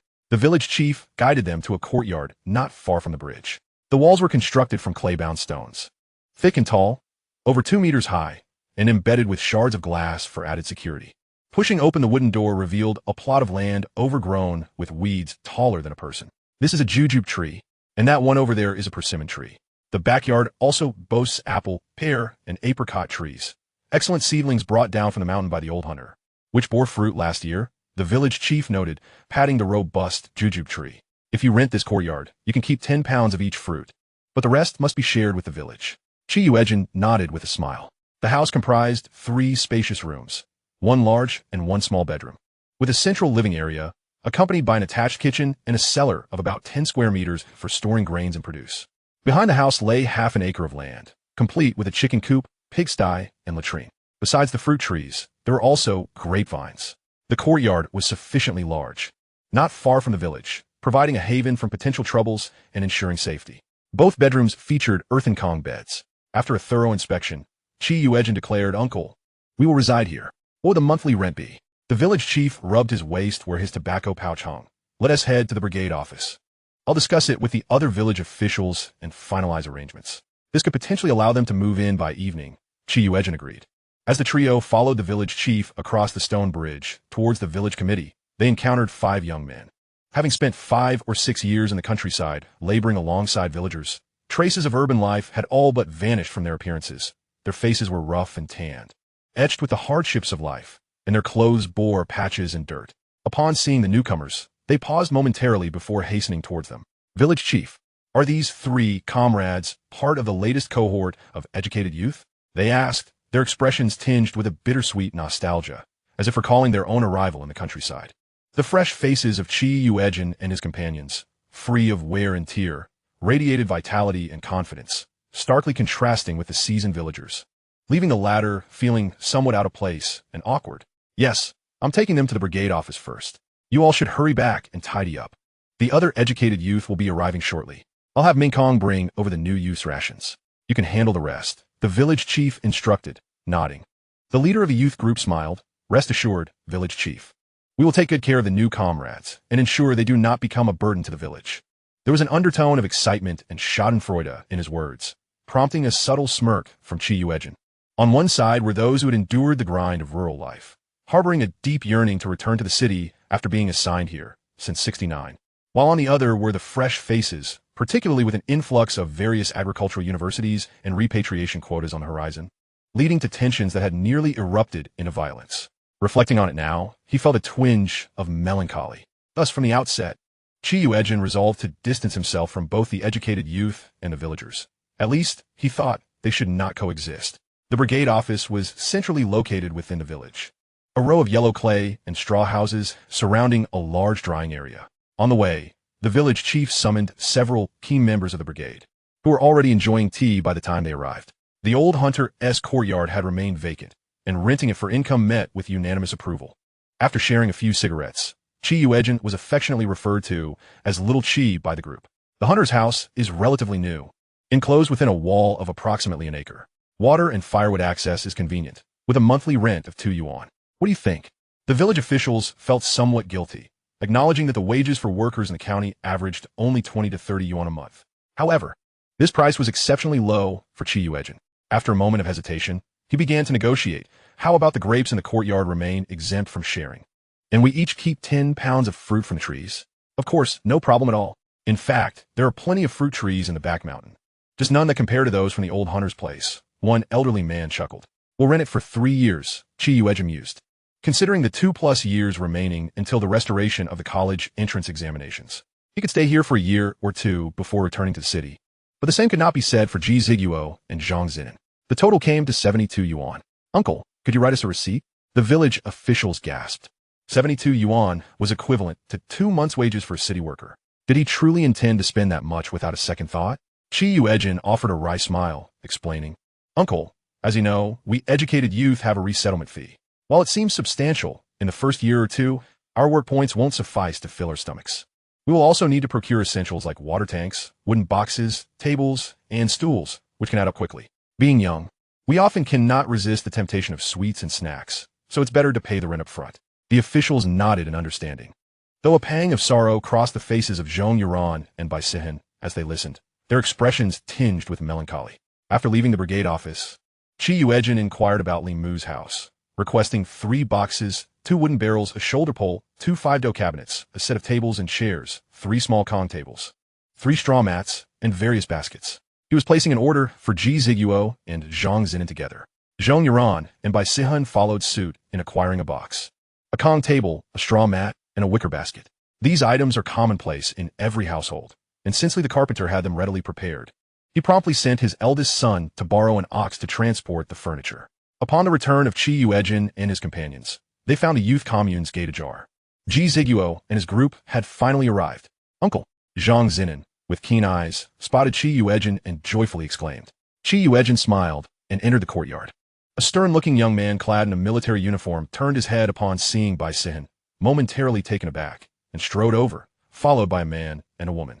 Sihin, you've nearly frightened us to death. What would we say to Uncle Bai if something happened to you? The young woman, fair-featured and dressed in a pristine military uniform, approached anxiously. Bai Sihin stepped back, evading her hand, and replied coolly, "Isn't this precisely what you wish for?" Bai Sihin, the leading young man said, frowning as he spoke coldly, "We have all been worried about you. There's no need for your sarcasm." Worried? Yuejin chuckled softly. You express concern for her, yet allow a pretty young lady to sit alone in a chaotic hard seat, while you two big men comfortably recline in a sleeper. Is this the upbringing of the elite from your esteemed Beijing commune? He held a particular disdain for those who flaunted their privileged backgrounds while neglecting their responsibilities. Chapter 30. Had they monopolized every opportunity? After all, in a previous life, Bai Sihin had indeed been abducted. What calamities could befall such a young and beautiful girl once taken? The mere thought of news reports about female university students being sold into remote mountain areas as breeding tools ignited a surge of anger within Yuejin. How can this be blamed on us? One of them protested, with so many young intellectuals going to the countryside. We had to exhaust our elders' connections just to secure 3 sleeper tickets. She's merely the daughter of a driver. It's a miracle she got a seat at all, especially with so many young intellectuals in that carriage. Who could have anticipated the audacity of human traffickers? Moreover, she refused to pay the extra fare for a sleeper and disdainfully rejected our assistance. The bespectacled man scoffed. Yuejin clenched his fists, unable to contain his frustration at this individual. Fei Mao, we indeed overlooked this matter and nearly made a grave mistake, Dai Mingyuan interjected, calming somewhat as he turned back to Bai Sin. Sin, we are all going to the countryside together, so let bygones be bygones. From now on, we will support one another. In a year or two, our families will arrange for us to return to the city. Yes, Sihin, we will help you find a job. We won't leave you stranded in the countryside, the young woman hastily added. Yuejin raised an eyebrow, glancing at the furious Bai Sihin. Little Bai, you used to have quite the temper, and were you so easily deceived? They brazenly threaten you to your face. Is it possible that the entire work opportunities in Beijing have been monopolized by them? If you do not forgive them and do not engage amicably, you will be unable to return to the city? And if they offer you a temporary position at a textile factory, you must express your gratitude? Bai Sihin curled her lips. How could I dare to? I was once the daughter of the Sheng family, with the privilege to wield my influence. Now, I am merely the daughter of a driver, unworthy even to fetch their shoes. Dai Mingyuan and his companions wore awkward expressions. Before they could respond, Yuejin exclaimed loudly, Ziguo, Nan, take our rations and go clean up our living quarters. We must ensure we have a place to sleep tonight. Come on, grab your luggage. We're leaving. As he picked up 2 bags, he turned to the forlorn girl with her head bowed and said, Nan is afraid of sleeping alone. If little Bai doesn't mind, she can share a room with her. Bai Sihin's eyes brightened as she lifted her head, repeatedly affirming, I'm easy to take care of, I don't mind. Saying this, she grabbed her own bag and followed closely, offering no regard to the others. With their numbers, Yuejin and his companions quickly tidied up the room, sweeping the floor, the earthen kong, the walls, and the ceiling with straw. Ziguo gathered firewood to light the 2 kongs, dispelling the dampness and mustiness from the room. Zhong Yuran borrowed a sickle and diligently cut down the wild grass surrounding the house.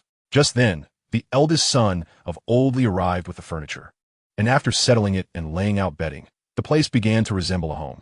Exhausted and hungry, they managed to boil some water and made do with a few snacks before retreating to their rooms for the night. The next morning, when Yuejin awoke, the sky outside was just beginning to brighten, and he found himself alone in the room. His clothes from the previous night were missing, so he retrieved a set from his box, a military green shirt, navy blue trousers, and a light blue work jacket.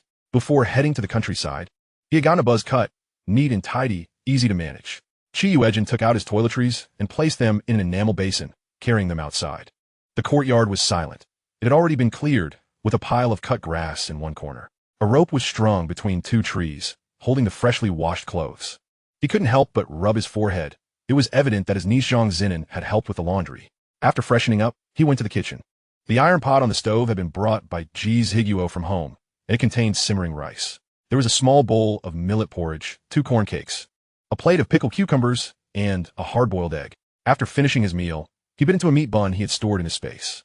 Once he had washed the dishes, Zhong Yuran and the others returned. Did you all go to work? Yuejin raised an eyebrow in surprise. So eager to labor? Even the 2 young ladies are damp with dew. Yes, we overslept yesterday and woke up early. We had nothing else to do, so we followed to the fields to observe how to transplant rice, Zhong Yuan nodded, excitedly adding, and we earned 2 work points in the process. At this point, he took a few steps closer to Qi Yuejin and whispered, Brother Jin, Chang Xiangqian, Lu Ziaosin, and Zhao Keifeng are crowded with the old intellectuals at the commune, along with a young female intellectual, Ding Jiawai, who was previously nearby Sen. The other 3 are from Beijing, tall and decent-looking, named Dai Mingyuan, a scholarly type with glasses called Ku Fiamao, and a female intellectual named Sheng Huachu with a false front. They are staying at the village chief's house. It's hilarious. They thought we were also staying with the villagers, only to discover we rented a house, which turned their faces green. Zhang Zinan chimed in with her own tidbits of gossip. Uncle, you wouldn't believe it. Those Beijing intellectuals were lavishly entertained at the village chief's home with a feast of braised pork, beef, and mutton, filling the table to the brim. They were delighted and even drank wine. However, once they set down their chopsticks, the village chief's wife reached out for money, charging more than a state-run restaurant. At that moment, Shang Sihin couldn't help but laugh and added, the villagers must have been furious, insisting they wouldn't take their money and would send those city dwellers who feasted for free back to the police station. The local villagers were all robust and strong. When they clenched their fists and gritted their teeth, Dai Mingyuan and his companions cowered, reluctantly shelling out cash. The village chief and his family were displeased, insisting on a trade instead, requiring tangible goods to avoid being reported. Consequently, all the tickets they carried were thoroughly confiscated, and rumors circulated that even a watch ticket had been taken. Their relationship had soured, yet Dai and his companions had signed a 1-year agreement to stay. Unless they waived the rent, they would have to continue residing there. It was said that the room they occupied had previously belonged to an elderly woman who had hanged herself just before the new year, and they had been rented the space shortly after. Zhang Zinan shivered involuntarily at this revelation. Qi Yuejin felt a shiver run down his spine as well. Though he was a materialist, there were far too many phenomena in the world that defied scientific explanation. The room, indeed, possesses a cooler ambience than the others, perpetually giving the impression that a breeze is brushing against his neck. At night, he frequently suffers from nightmares. Chapter 31. This young man is exceptionally handsome, with grand aspirations. After indulging in some gossip, Ji's Higuo, with a hint of worry, remarked, the village is not lacking in land, yet the amount of cultivated land is limited. The village head and the secretary have informed us that this year's rice, soybeans, peanuts, and sugar beets are a lost cause. We have missed the optimal planting season, and when it comes time to harvest, we will be compensated based on our work points. However, for the land designated for potatoes or sweet potatoes, we must cultivate it ourselves, and whatever we manage to cultivate will be ours. Likewise, our efforts in land reclamation will not count towards our work points. Zhong surprisingly nodded in agreement, rubbing his stiff, aching waist, a frown on his face. The village head instructed 2 capable hands from the farming community to take us to select land this afternoon. Qi Yuejin squinted slightly, his fingers unconsciously rubbing the jade ring on his thumb, although now it had turned into a red mark. Let's choose a larger piece of land at the village entrance, about 5 to 6 acres per person. This year, since we arrived late in the countryside, we can only plant potatoes and sweet potatoes, but we should allocate an acre for vegetables. Any surplus vegetables can be dried and consumed during winter or sent home. 6 acres? Several people were taken aback. Jingu, you didn't accompany us to the fields, so you might not fully grasp the toil of facing the earth. No, rather, the black soil with our backs to the sky. I accompanied the rice planting for just a couple of hours, and my back is nearly unbendable. 6 acres of land, especially when the weeds are taller than us, means 30 acres for the 5 of us. By the time we clear the land, we will surely miss the planting season. Zhong, surprisingly understanding of Qi Yuejin's grandiose claims, thought that without experiencing the hardships of farming, all such lofty talk was mere folly. Indeed, uncle, with 5 of us, being able to clear 2 acres would be quite commendable. And even then, 1 acre might be ready for planting, while the other would be used for vegetables around our home. Ji Ziguo nodded in agreement. Qi Yuejin smiled, patting their shoulders. Fear not, I have my own ingenious plans. First, you should reserve 10 acres of potato seedlings and 10 acres of sweet potato vines with the villagers. The rest will be handled upon my return. Where are you headed, uncle? Zhang Zinan inquired curiously. Qi Yuejin chuckled. Until matters are settled, I shall keep it to myself. Just follow my instructions. He proceeded to seek the village head for a letter of introduction, assuring them he would return within 3 days. After gathering his belongings and packing a lunchbox along with a water bottle, he stood up. Zhong and Ji Ziguo exchanged glances, questioning, is Jingu reliable?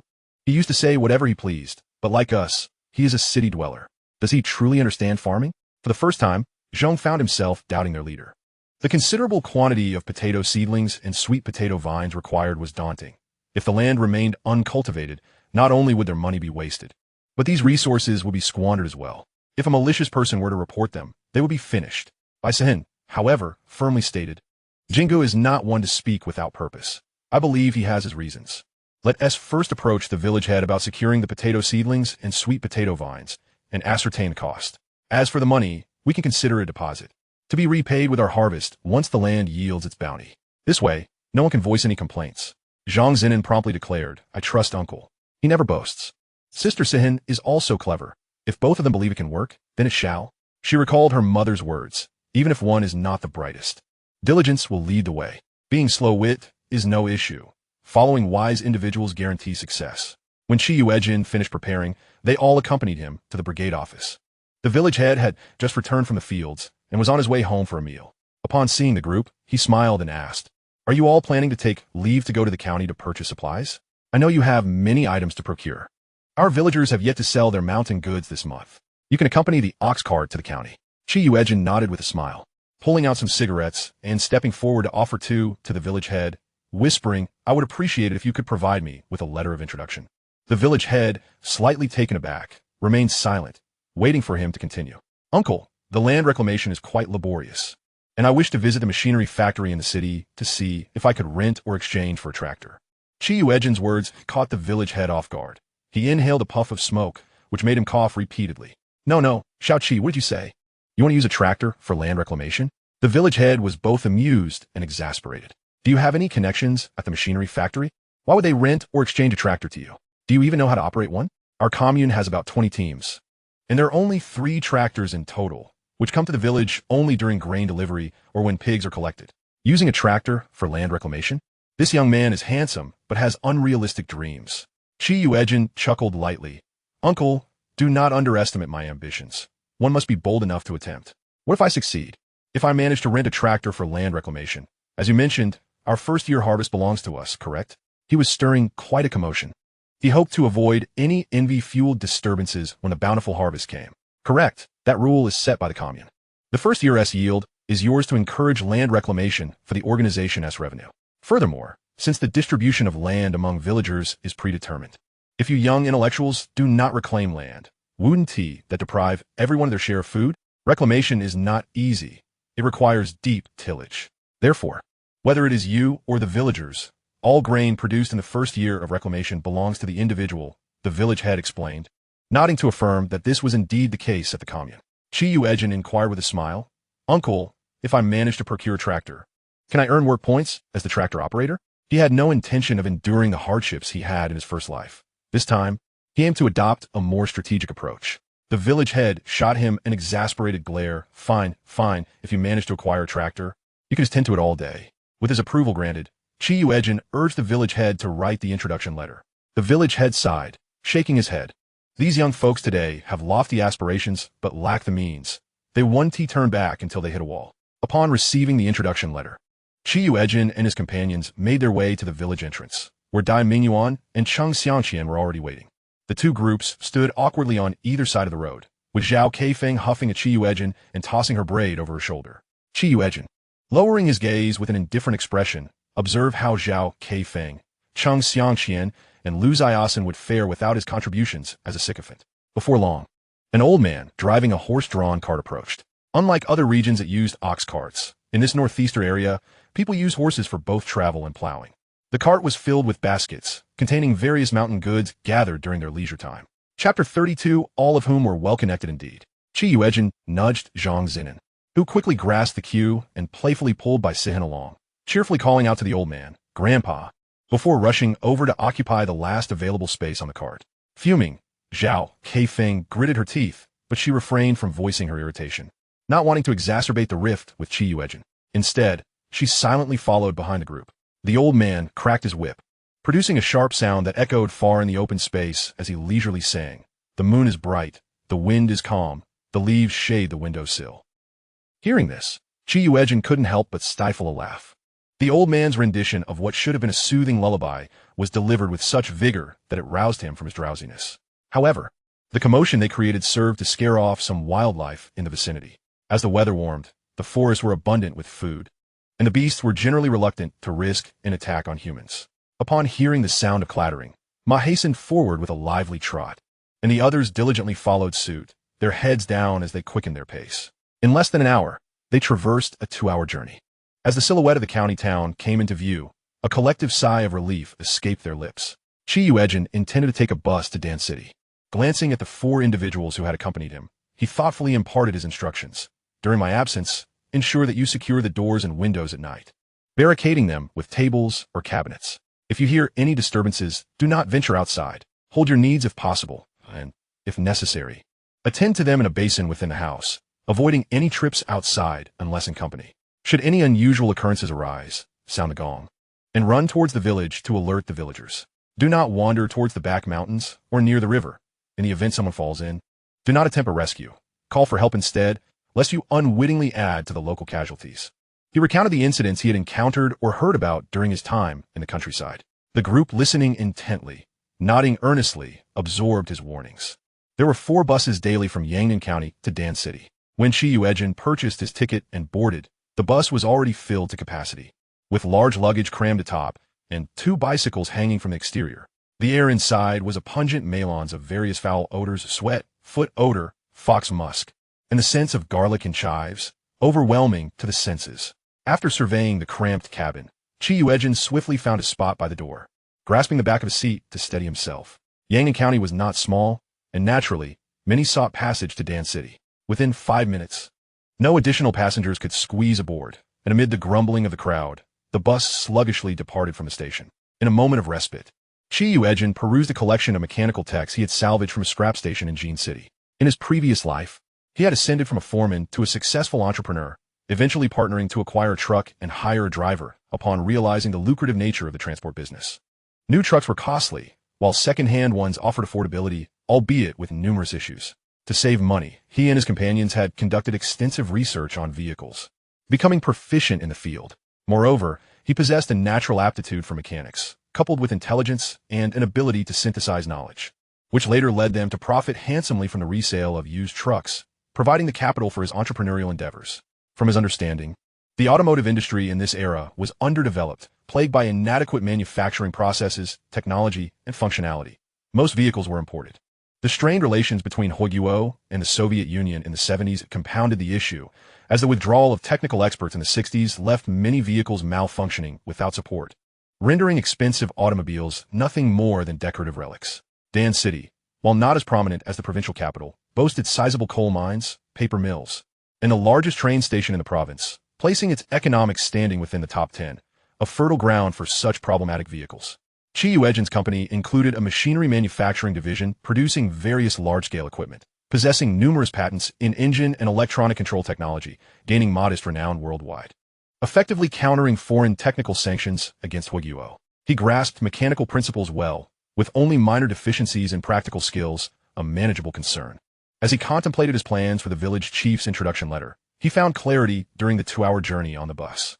Upon alighting, he inhaled deeply of the fresh air, feeling revitalized. After inquiring for directions, he took a bus to the entrance of the 3rd mechanical factory in Dan City. He checked into a guest house, collected a bathing ticket, and returned to his room. At last alone, he relaxed, retrieving a lunchbox filled with half a portion of braised pork, half a serving of stir-fried tomatoes and eggs, and an additional pound of dumplings.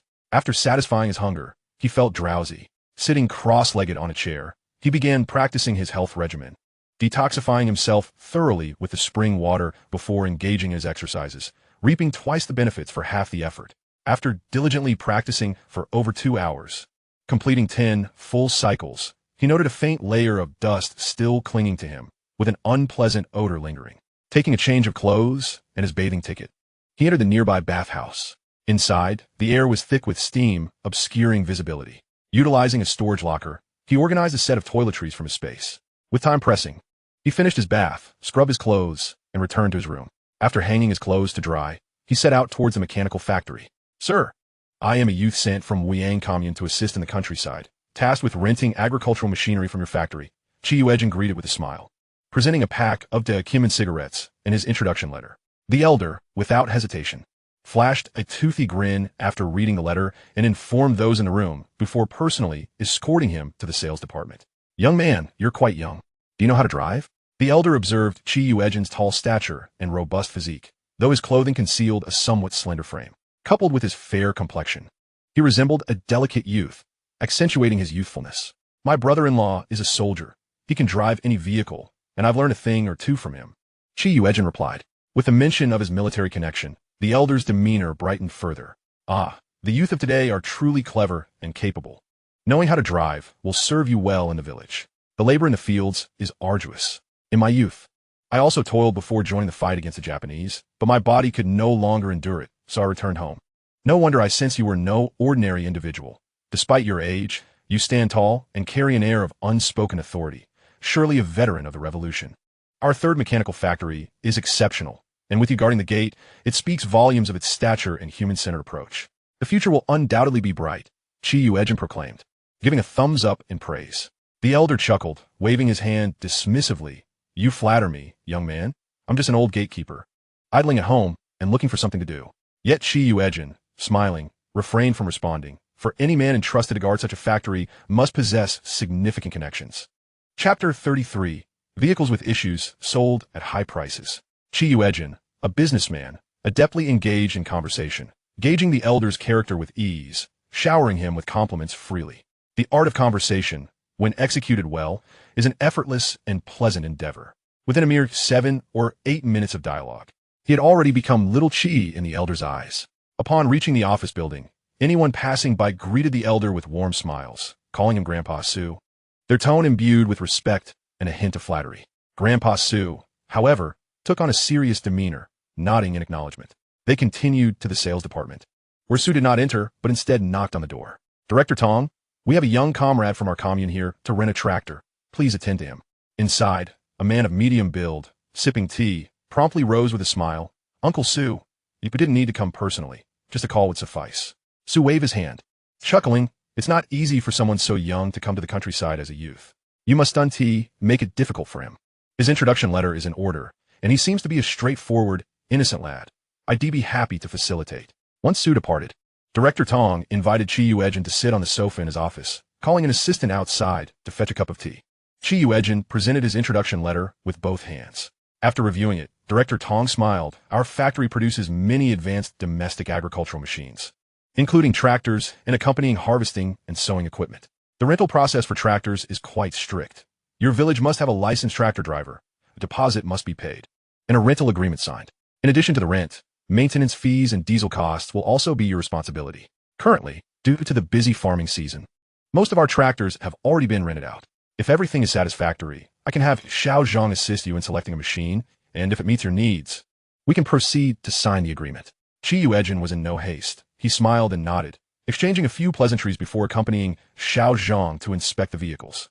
The machinery factory was vast, and Xiao Zhang pedaled his bicycle to the repair department, saying, Comrade Qi, our factory takes great responsibility for the tractors we lend out. Any returned tractors undergo a comprehensive overhaul before they can be rented again. Let me show you a few that were just returned and have been fine-tuned. This perfectly aligned with Yuejin's intentions. That would indeed be a great help, Comrade Zhang. The repair department resembled a graveyard for vehicles, with numerous machines either awaiting repairs or already restored, while those left outdoors were predominantly scrapped, rusty, with shattered windows and significant damage to their bodies. However, many were covered with tarps. Upon explaining their purpose, a young man promptly led them to view the vehicles. Comrade Qi, don't be misled by their appearance. These are nearly new tractors, even better to drive than brand new ones. The components are of high quality, but they've been abused on rough roads, and the renters haven't treated them with care, hence their worn look. Yuejin chuckled and offered cigarettes to the two comrades, squatting beneath the eaves for a chat. Why are there so many abandoned vehicles over there? Are they just left here to rot? Yuejin inquired with a hint of sorrow in his voice. The young man, unfazed, replied, anyone who comes to rent tractors from the countryside feels the same about the screws on the ground. It seems wasteful. After all, such expensive vehicles are piled up like trash. Vehicles have a limited lifespan, and after prolonged use, constant repairs waste time, energy, and finances. It's often more sensible to replace them. Our director is also quite pained by this situation. He can't bear to sell them as scrap metal. Whenever we need spare parts, we rummage through those vehicles, and aside from that, they just continue to accumulate since we still have space. I expect we'll have to deal with a batch of them after the new year. And what about those under the tarps? Are they also broken vehicles? Yuejin asked, raising his chin in curiosity. Yes, those were imported from the old Soviets. Each one cost a fortune. The young man gestured with 6 fingers, indicating a 6-figure price. Back when we signed a purchase agreement, our 2 factories had a decent relationship, but ever since our dealings soured, all the technicians have left.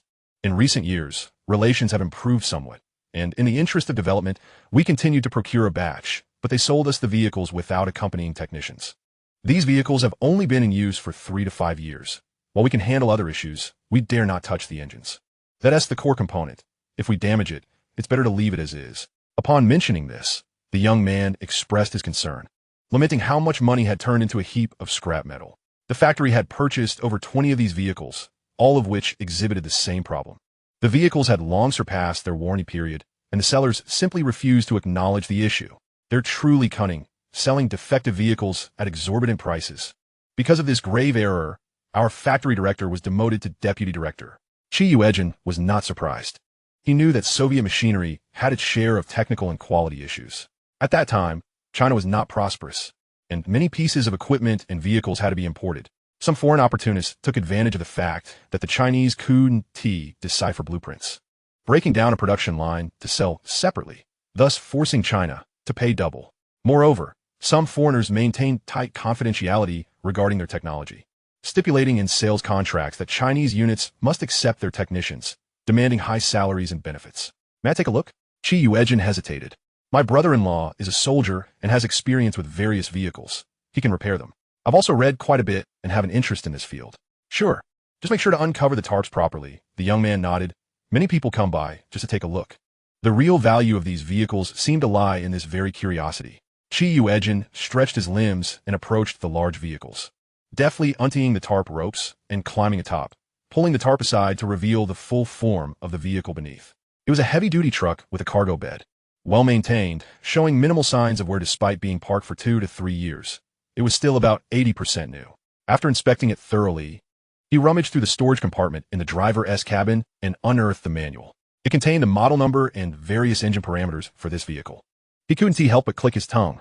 Indeed, he was quite fortunate. While studying large vehicles, he had heard that a batch procured from the Soviets had a few components within the engine that, although manufactured within acceptable tolerances, when assembled together, accumulated deviations leading to defects. Such flaws were often undetectable initially, but after 3 to 5 years of use, problems would arise. The Soviets had also discovered that this batch of vehicles had issues and had spent years troubleshooting before identifying the root cause. Chapter 34. Do I possess some skills? The domestic machinery manufacturing industry has since standardized production based on this experience, imposing stringent requirements on quality control. Enlightened by this knowledge, Yuejin pondered briefly, then descended from the vehicle, restoring the tarp to its original condition, and smilingly offered the young man another cigarette, this time handing over the remaining half-pack. What's the last name of the deputy director you mentioned? Yuejin quietly inquired. The young man glanced around before responding in a lowered voice. His surname is Su. Deputy Director Su is quite a hands-on person. He served in the military and is adept with machinery, rallying everyone enthusiastically for production. Originally, our third machinery factory was only half the size it is now.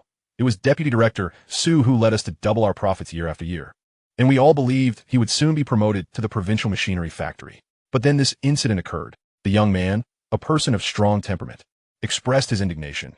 Just because of this batch of faulty vehicles, Director Su was demoted to Deputy Director, while all his accomplishments were usurped by the current director. I heard that in a few months, he will move up and another Deputy Director will take his place, continuing to press Deputy Director Su, treating him like a stepping stone. In fact, it's not just our factory that faced issues. Many other units also purchased this batch of vehicles. Just then, a group approached, led by a man with a slight bulge in his stomach, dressed in a Zhongshan suit, exuding an air of authority as he walked with his hands behind his back. Beside him stood a tall, robust middle-aged man, his stature reminiscent of a pine tree. Yet his expression was stoic, with his brows tightly knitted. Ah, old Su, you see, we all advised you back then, without technicians, bringing in their vehicles would lead to severe public property losses. But you wouldn't listen. And now look at these 24 vehicles. They've become mere decorations for the repair department, with everyone coming to gawk at the mistakes we've made.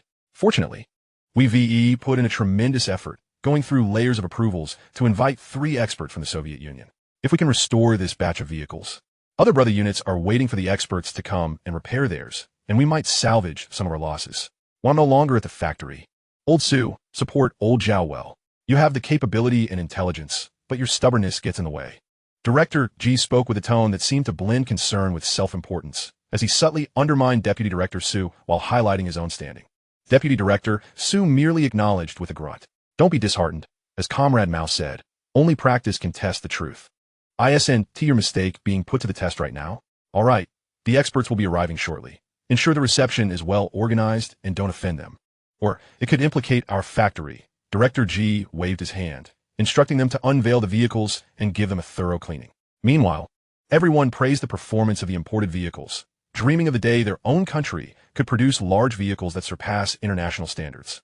After observing for a while, Yuejin waited for the crowd to disperse before stepping forward, smiling as he offered a cigarette to the silent Deputy Director Sue. Sue glanced at him but did not accept. Instead, he pulled a cigarette from his own pocket and lit it. A new apprentice? I see. Greetings, Deputy Factory Director Sue. I am a young intellectual from Yangnan County, here to borrow a tractor, Yuejin said with a smile. I wish to discuss a transaction with you. Deputy Factory Director Sue's expression turned slightly frosty. He glanced around and spoke in a hushed tone. Comrade, such terminology should not be used lightly. Moreover, I am the Deputy Factory Director, with clearly defined responsibilities. There are no loopholes to exploit. Yuejin chuckled softly, ignoring his words, and directly presented his proposal. I have gathered sufficient information to assure you that I can effectively repair these trucks. Furthermore, those experts tend to focus on theory and may not accurately identify the engine's faults. It was only then that Deputy Factory Director Sue turned to scrutinize him closely. Comrade, such statements should not be made lightly. Each of these trucks costs 6 figures. Without absolute confidence, our factory's mechanics would not dare to touch the engine. I have heard that the experts invited this time include engineers who participated in the design and manufacture of this truck. They possess a thorough understanding of its various components and principles. How could you possibly surpass their expertise? Deputy Factory Director Sue, I have heard that the First Machinery Factory has also purchased this batch of trucks. Since the experts are here, I would like to observe. Perhaps their trucks can be restored to operation, Yuejin replied, nodding without pressing further. Deputy Factory Director Sue regarded him with a mixture of skepticism and curiosity. Noting his calm demeanor and self-assuredness that seemed beyond his years, he lowered his gaze and turned to the tractor that had been brought in. Comrade, my hesitation is not rooted in distrust, but rather in a lack of familiarity with your capabilities. Would you be willing to demonstrate your skills to earn my trust? With a smile, Yuejin entered the workshop, took a set of oil-stained work clothes hanging on the wall, selected some suitable tools from the toolbox, and donned a pair of safety gloves. The tractor was now properly parked. He approached it, methodically inspecting each component, gradually pinpointing the issues. The engine was quite outdated, with some parts worn down, resulting in insufficient cylinder pressure that hindered its starting.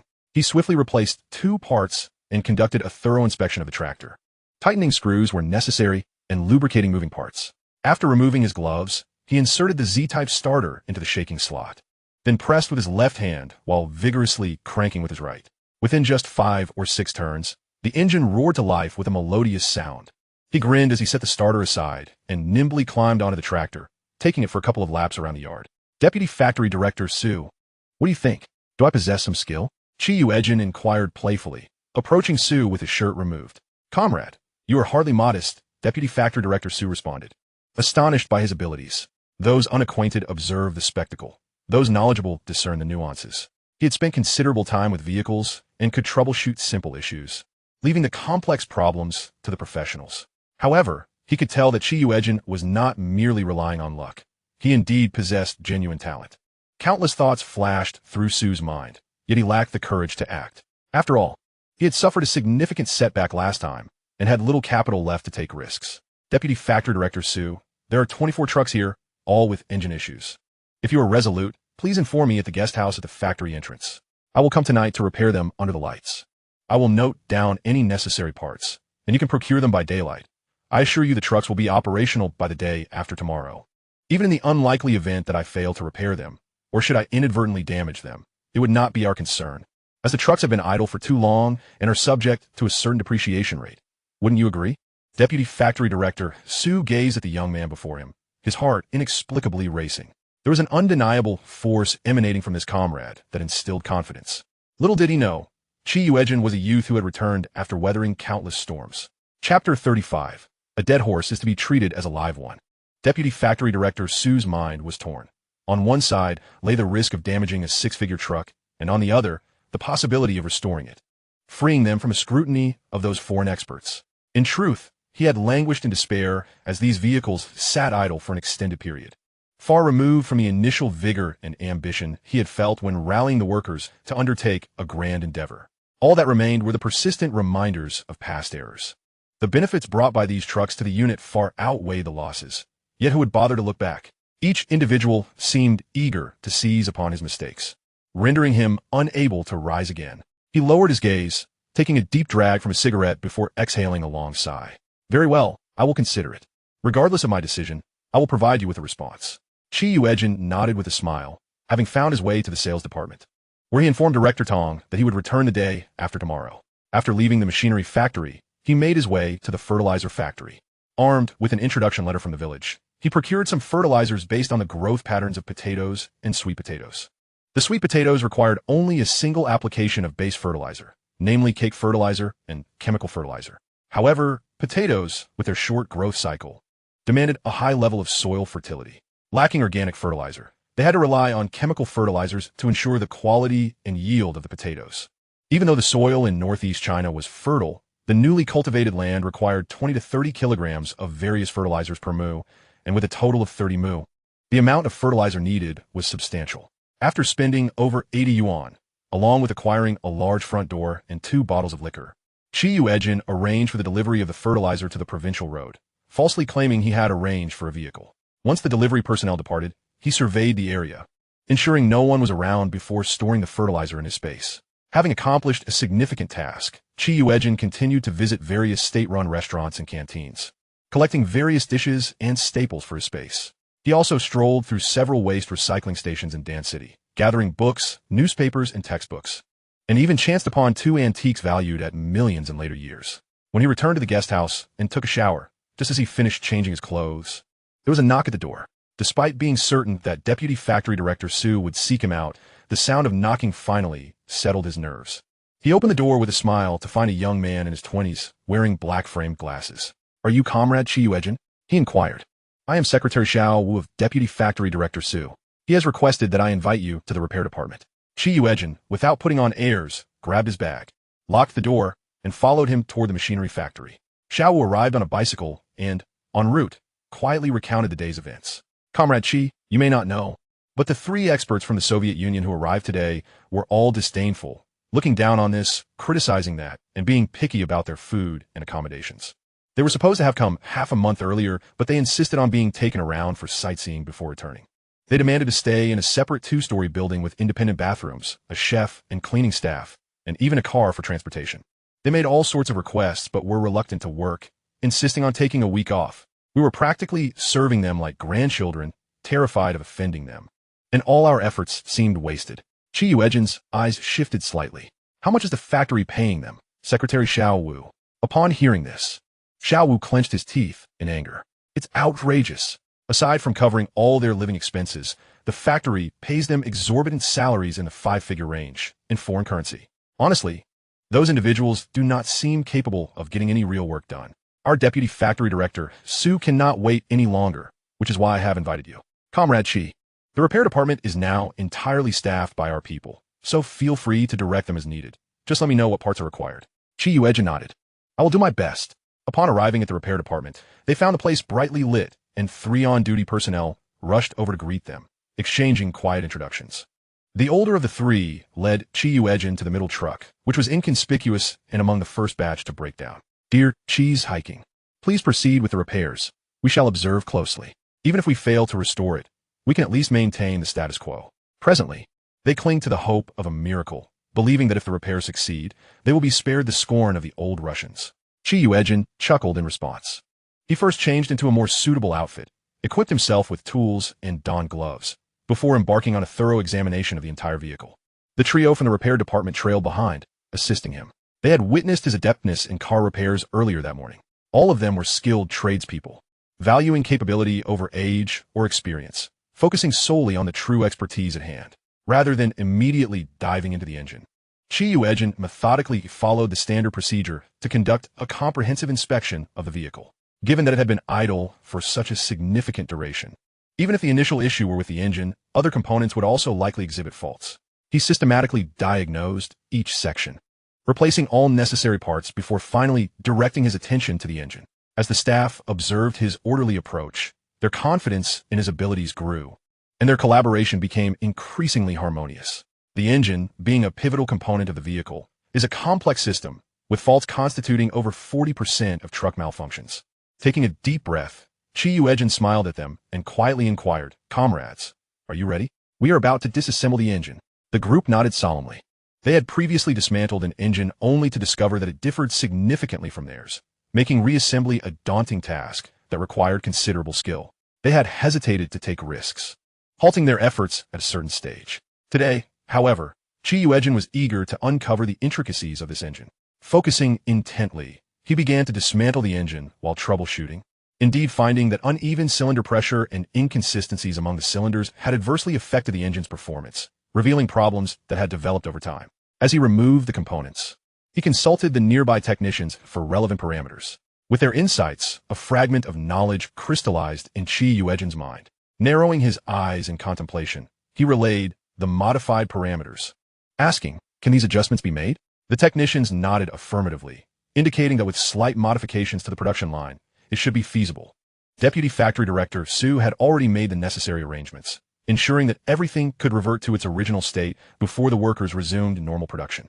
The technicians gradually reassembled the engine, restoring the vehicle to its prior condition before covering it with a tarpaulin. By the time Yuejin returned to the guest house, it was already past 4 o'clock. Lacking any inclination for rest, he continued to meditate in a chair. After the bathhouse opened in the morning, he indulged in a cleansing soak and later purchased deep-fried dough sticks and soybean milk from the state-run restaurant. Upon returning from a stroll outside, he discovered Secretary Wu waiting at the entrance. Chapter 36.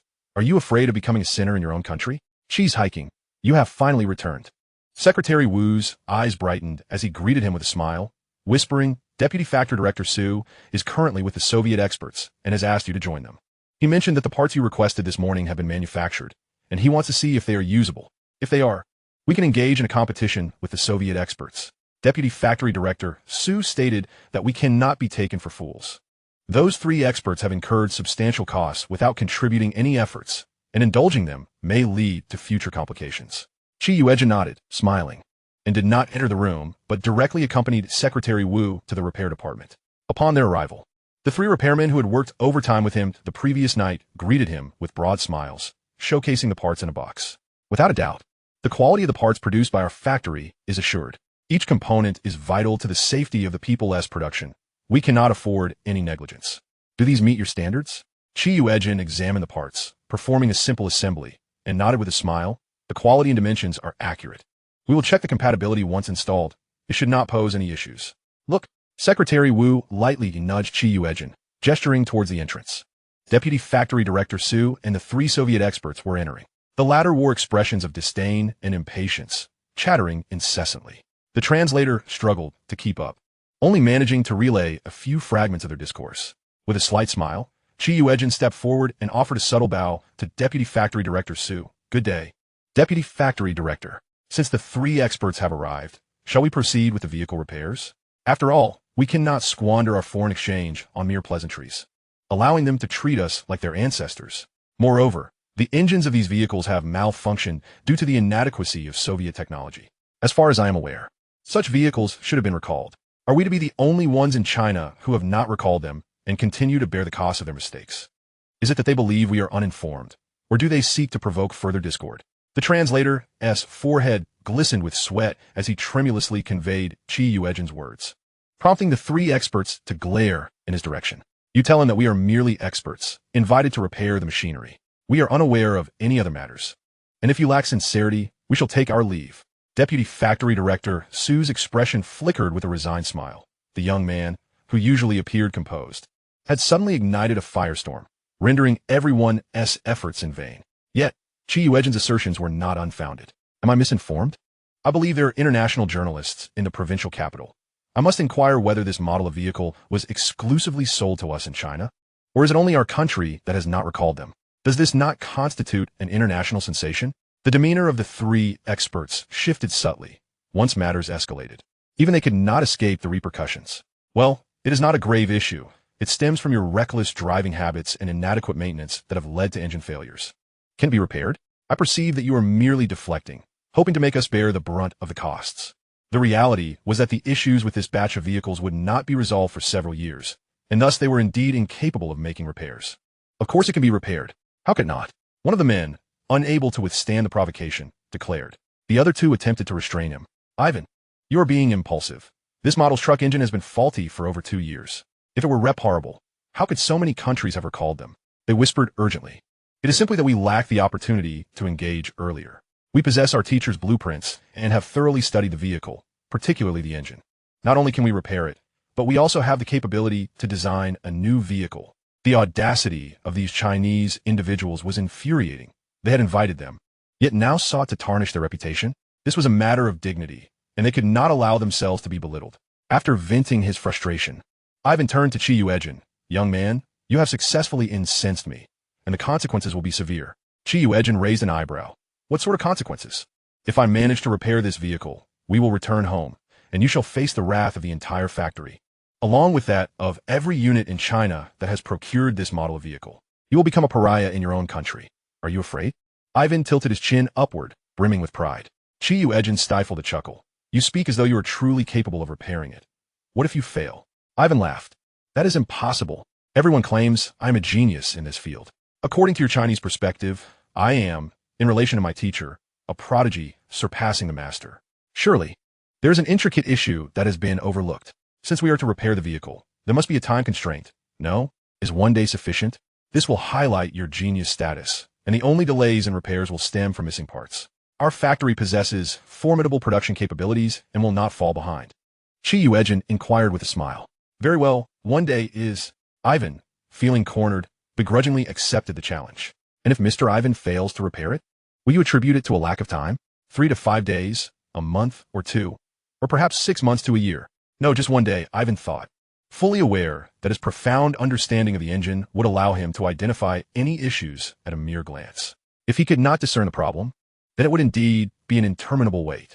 Should the repairs prove unsuccessful, they would forego their wages until the vehicle was restored to functionality. Hearing this, his two companions exhaled in relief, grateful that he had not lost his composure and made any rash decisions. However, Yuejin scoffed, I can't help but feel that, Mr. Ivan stands to lose nothing. If you fail to rectify the issue, then perhaps all vehicles of this model in Huoguo should be recalled, adhering to the standards of those sold to other countries. This remark rendered Ivan momentarily speechless. There were over 100 vehicles of this model just in Dan City, not to mention those in other cities across Huoguo. They relied on Huoguo's lack of awareness regarding their rights and conspired with other nations to keep the recall news hidden. Each time, they shifted the blame to the vehicles being past their warranty period, claiming no responsibility whatsoever. Comrade, are you not asking the impossible? If a vehicle is beyond its warranty, it is clearly due to your misuse. 1 or 2 vehicles could be excused by this rationale. But what of the multitude experiencing issues? We are not fools. Of course, you could opt for another route, compensating us at a ratio of 1 to 5 for the recalled vehicles. The conditions proposed by Yuejin prompted several glances among the group. Before their arrival, they had witnessed a staggering number of recalled, abandoned trucks with a steady influx on the roads, as well as in the process of being filed. Chapter 37, Money, undoubtedly, was in short supply. The 3 experts fell silent. This model had sold remarkably well, with production lines continually expanded. Who could have foreseen such a monumental blunder? In the interest of future business, the factory could only muster the courage to proceed with the recall, albeit under certain conditions. They would buy back the vehicles at second-hand prices, and buyers would then acquire new vehicles at an 80% discount. This effectively meant that buyers would only need to pay 30% of the original price to obtain new vehicles. Such a scheme would barely allow the factory to break even, drastically reducing the wages and benefits of the workers. This was also why, despite having just completed a technological development, they received a meager bonus and were reduced to seeking work as mechanics in Huoguo. Isn't this exchange of 1 for 5 a bit excessive? Mused a balding man, shaking his head. Yuejin smiled. How could it be? The recalled vehicles have been in use for 3 to 5 years. Their exteriors could be sold as scrap metal, and the parts could be mass-produced. It would also tarnish your factory's reputation. Where, pray tell, is the distinction between new vehicles and old parts? With so much scrap metal, will it be sold as junk or utilized to quell this crisis in Huoguo? It seems a win-win situation. Your factory manager may even thank you. It is said that we Huoguo people are easily appeased, never thinking to demand compensation for the recalled vehicles.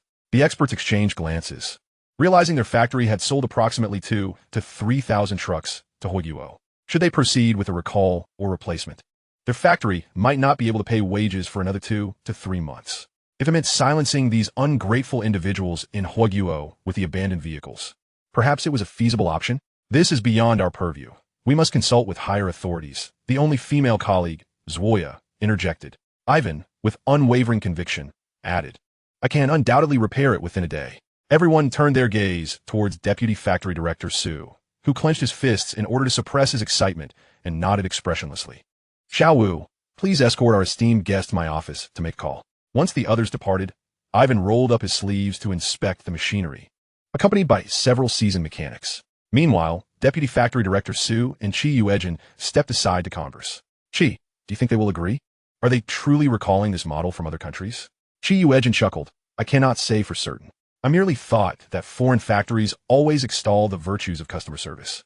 Eager for long-term collaboration, they undoubtedly have to address the issues concerning this model for other nations, but seem rather indifferent towards our country.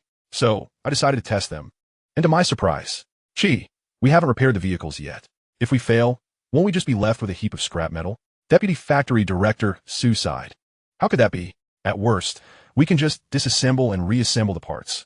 We are certain to break even, Yuejin replied without elaboration, waiting until evening when he could boast of having repaired the engine to have leverage in the conversation. By the way, I haven't asked you yet what kind of deal you wish to propose. At this moment, Deputy Factory Director Su, feeling more secure knowing that this situation could salvage some losses for their factory, inquired with curiosity. I would like to request a few tractors for our village. Yuejin had initially considered just bringing one back, but if everything worked out by evening, he could help the country recover significant losses and could ask for several more. He revised his request. Deputy Director Su, you know our land is vast, but sparsely populated, with plenty of land to cultivate, yet we rely on manual labor. And we hardly have any livestock. If we could switch to tractors, it would significantly increase our grain yield and alleviate the strain on the nation's food supply. Very well. This is not difficult to arrange, but the tractors will not all be new. They will be similar to the borrowed ones, having been replaced by units that are still functional, Su replied. As long as there are available units, that is sufficient, Yuejin nodded with a smile. Ivan swiftly inspected several vehicles, pinpointing that the malfunctions were all related to the engine. He and his team disassembled the engine, nearly finishing the task without uncovering any discrepancies. Steeling himself, he replaced the worn-out parts and aged wiring, tightened the screws, and applied oil. Once the engine was reassembled, the vehicle did start, but to everyone's dismay, it stalled after only a brief moment of operation. Basking in the admiration of those around him, Ivan believed he was on the right track and continued to disassemble and reassemble the engine. This time, the vehicle moved, and he proudly exclaimed, See, I have repaired the vehicle. Yuejin smirked. The power is insufficient, and fuel consumption has increased. Try accelerating in an open area. I guarantee the moment you press the gas, the car will break down. Ivan bit his lip, fully aware that Yuejin's words were not mere exaggerations. To this point, he had yet to identify the root cause of the engine failure. His repairs merely addressed the symptoms.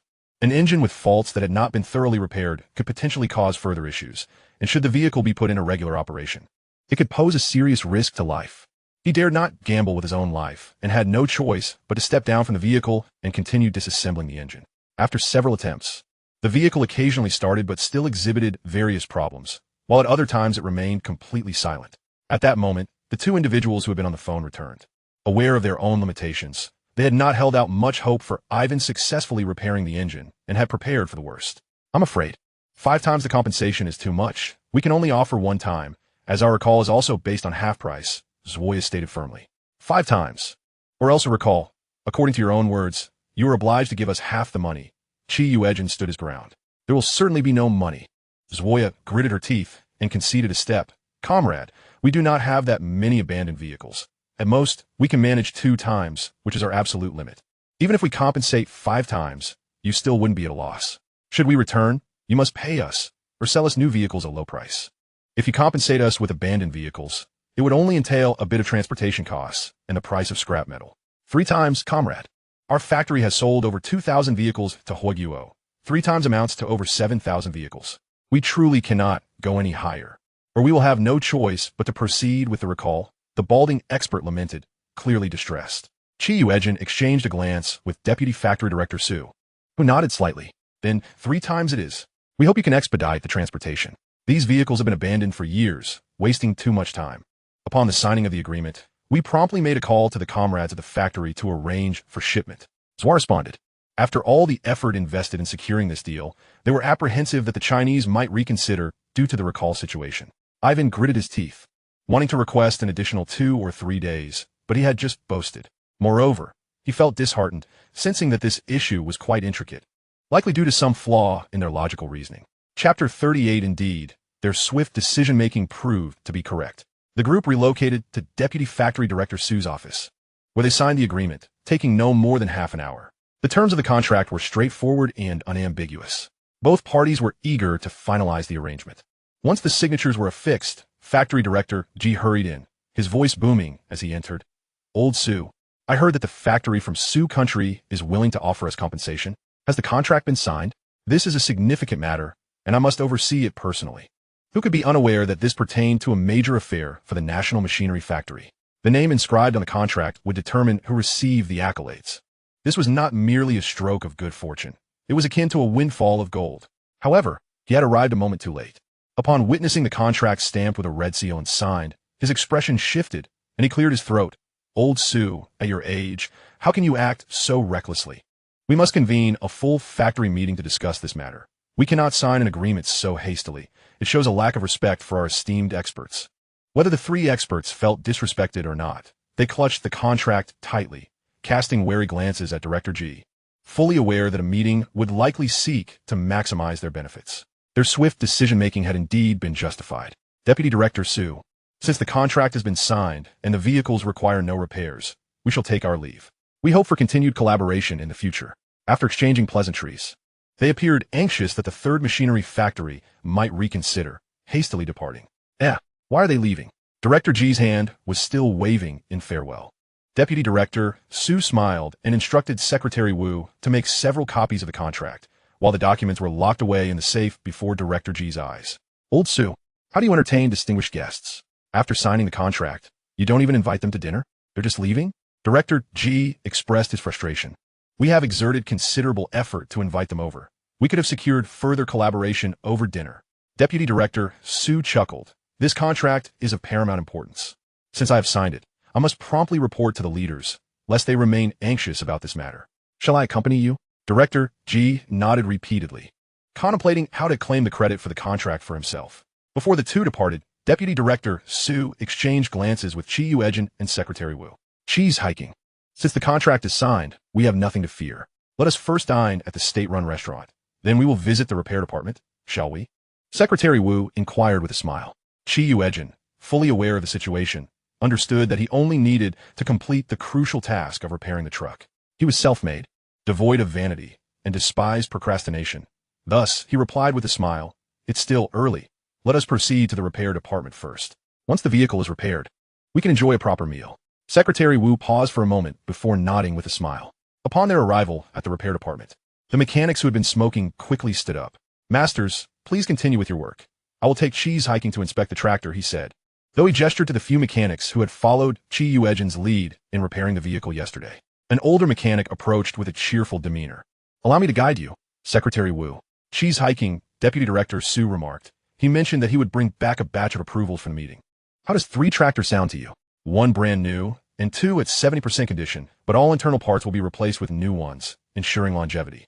Of course, in addition to the tractors, we will also present you with a banner, awards, and bonuses.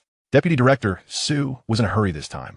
He specifically instructed me to inquire about your thoughts. A young talent like you is more than qualified to shine and contribute at our Dan City 3rd Machinery Factory. Regardless of whether Yuejin could successfully repair the vehicle, the merit from that contract warranted him the reward. Yuejin understood the current situation. No matter how great the individual contribution, the reward was only slightly elevated, and it could not compare to future prospects. Just like the 3 tractors, they would be allocated to the village collective rather than to him personally. Please also convey my gratitude to Deputy Director Su, he added. 3 tractors are sufficient. As for the job, my family is in Jean City. I plan to stay in the countryside for a year or 2 before returning to the city, so I'm not considering it for now. Yuejin anticipated that his role at the factory would likely be limited to that of a repair technician. And such an environment seemed less relaxed and straightforward than life in the countryside. Secretary Wu was taken aback by his refusal of the job, but did not press the issue. The three of them pretended to select tractors, and once their attention shifted, they stealthily moved towards the larger vehicle. Two other mechanics were already waiting with their toolboxes. As mealtime approached, the repair department was relatively quiet, and the spacious area was occasionally disrupted by the noise of large trucks passing by, making it unlikely for anyone to notice their activities. The group worked in harmony to detach the engine, and after a simple disassembly, they installed the newly produced parts before reassembling the engine and placing it back into the vehicle. Unable to contain his curiosity, Secretary Wu inquired, "Is that all? It hasn't even taken half an hour." Yuejin chuckled, removing his gloves and climbing into the vehicle. Indeed, it was not a particularly complex issue. The problem merely lay within the core of the engine, situated in a logical blind spot for most. The truck had been fully fueled the previous day, and he had not driven a manual vehicle in some time. Moreover, the manual transmission in trucks is slightly more challenging than in cars. Taking a deep breath, he deftly pressed the clutch to start, released the handbrake, and gradually lifted his foot to accelerate. The truck started smoothly and quietly, prompting the nearby individuals to clench their fists in excitement. "She's hiking. Let us exit through the side gate and circle back outside," the older mechanic suggested, climbing into the passenger seat with a spark of excitement in his eyes. Yuejin nodded with a smile. The vehicle gradually merged into the main road, entering the factory area via the side entrance. Under the older mechanic's direction, Yuejin shifted gears, accelerated, braked, and came to a stop before restarting the engine, thoroughly testing the vehicle's performance. The older mechanic, still unsatisfied, took a turn himself to ensure everything was in order, unlike Ivan, who could not find the root of the problem no matter how much he tried to repair it. Upon returning the vehicle without alarming anyone, Secretary Wu exclaimed, "Excellent. The truck has been completely repaired." His voice trembled with emotion, repeating the words multiple times. The thought of the more than 7,000 trucks, which are mostly in good condition, soon to arrive from Sioux country, as well as over 2,000 trucks in Hua, all utilizing parts produced by their factory, filled him with excitement. Secretary Wu was just as thrilled, patting Yuejin's shoulder. "She's hiking. You have accomplished a monumental feat. What a significant contribution this is. This young man has saved the nation millions in losses. What does a million mean in this era? Even Deputy Director Sue and I will have to adjust our positions." Yuejin chuckled. "I'm merely happy to hear about this matter. It is just a coincidence." Chapter 39, please explain the situation to the leaders. Secretary Wu thought himself sufficiently composed as he accompanied Deputy Director Sue, assisting with various tasks. Yet at this moment, he felt as if he were a mere inexperienced youth, his heart ablaze with anxiety. "Come, she's hiking, let us dine. After our meal, I shall seek out Deputy Director Sue to share the good news." With a smile, Yuejin invited the three mechanics to join them. The five of them gathered together, ordering an array of delectable dishes: braised pork, crucian fish tofu soup, stir-fried dried green beans with cured meat, stir-fried bean sprouts with meat, fragrant spare ribs, and beef stewed with potatoes, accompanied by a bowl of rice. As they had work to attend to in the afternoon, they toasted with tea instead of wine. The most loquacious among them were Master Fong and Yuejin. Master Fong, however, was not from the repair department, but rather the director of a workshop. The components manufactured this morning were products of his workshop's efforts. Having been transferred from the repair department, Director Fong was frequently called upon to assist with various challenges faced there. The elder and the younger engaged in an in-depth discussion about vehicle performance and common repair issues, leaving no room for others to interject. As they were about to part ways, Director Fong expressed his desire to invite Yuejin for an evening of drinks to continue their conversation. "Brother Fong, I fear you have pressing duties tonight," Yuejin replied with a smile, shaking his head. Secretary Wu hurriedly interjected, "Indeed, Director Fong. I will seek out Deputy Factory Director Sue shortly. By the time he returns, you may be assigned another production task. You must not let fleeting joy delay significant matters ahead." Director Fong slapped his forehead, acknowledging, "I have indeed gotten carried away. Very well. I shall await Deputy Factory Director Sue in the workshop." Upon returning to the guest house, Yuejin indulged in a brief nap. When Deputy Factory Director Sue returned from a meeting in the city center, it was already past 3 in the afternoon. Yet, he sought out Yuejin immediately. Grasping his hands, "Xiao Qi, you have truly accomplished a great feat. Tomorrow, leaders from both the city and province will visit to inspect the vehicles we have repaired. Thanks to you, not only can the over 2,000 units of this model purchased by our country be put back into service, but also the 7,000 return vehicles are currently being loaded onto trains for transport to our facility. With a smile, Yuejin replied, Deputy Director Su, since the issue has been resolved, I should take my leave. The others are eagerly awaiting for the land to be tilled. Delaying my return, even for a day, could impact our grain yield. Deputy Director Su looked momentarily stunned. Xiaoqi, you are leaving already? Won't you stay to accompany us in hosting the leaders tomorrow? This is a splendid opportunity for recognition. Not only will you be acknowledged before provincial and city officials, but it will also make it to the newspapers. With such merit and reputation, this young man will undoubtedly ascend to great heights in the future. No, I have no further business here. Were it not for your courage to trust me, Deputy Director Su, these thousands of trucks would still be mere heaps of scrap iron. Yuejin shook his head. However, his eyes sparkled as he leaned in closer, saying, Deputy Director Su, once these thousands of trucks are operational, you might consider negotiating with the factories in Su country. See if you can exchange some of the available parts for tangible benefits. Deputy Director Su's body jolted at this suggestion. Developing a vehicle involves significant manpower, resources, and financial investment. Undoubtedly, the manufacturers in Su country would be eager to understand the technical issues plaguing what was once a best-selling model. He inhaled deeply and smiled. Very well. Since you are eager to return, I shall not keep you. Your contributions are duly noted, and I will strive to advocate on your behalf. Wait here. I will have Xiao Wu arrange for the factory vehicles to transport you along with 3 tractors to Yangnan County. The two conversed for a while at the entrance of the guest house, with Deputy Director Su doing most of the talking. He had endured years of frustration, and this time he had leveraged Yuejin's talents to stage a remarkable turnaround.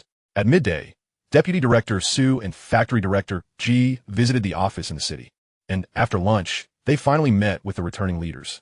Director Ji seized the contract and began explaining how he had entertained the esteemed guests, revealing how he had gleaned information regarding the technical shortcomings of the large vehicles, which could be recalled. He thus took charge of the contract negotiations. The leaders, not lacking in discernment, scrutinized the signatures on the document before inquiring, Director Ji, are you suggesting that this model of vehicle cannot be repaired?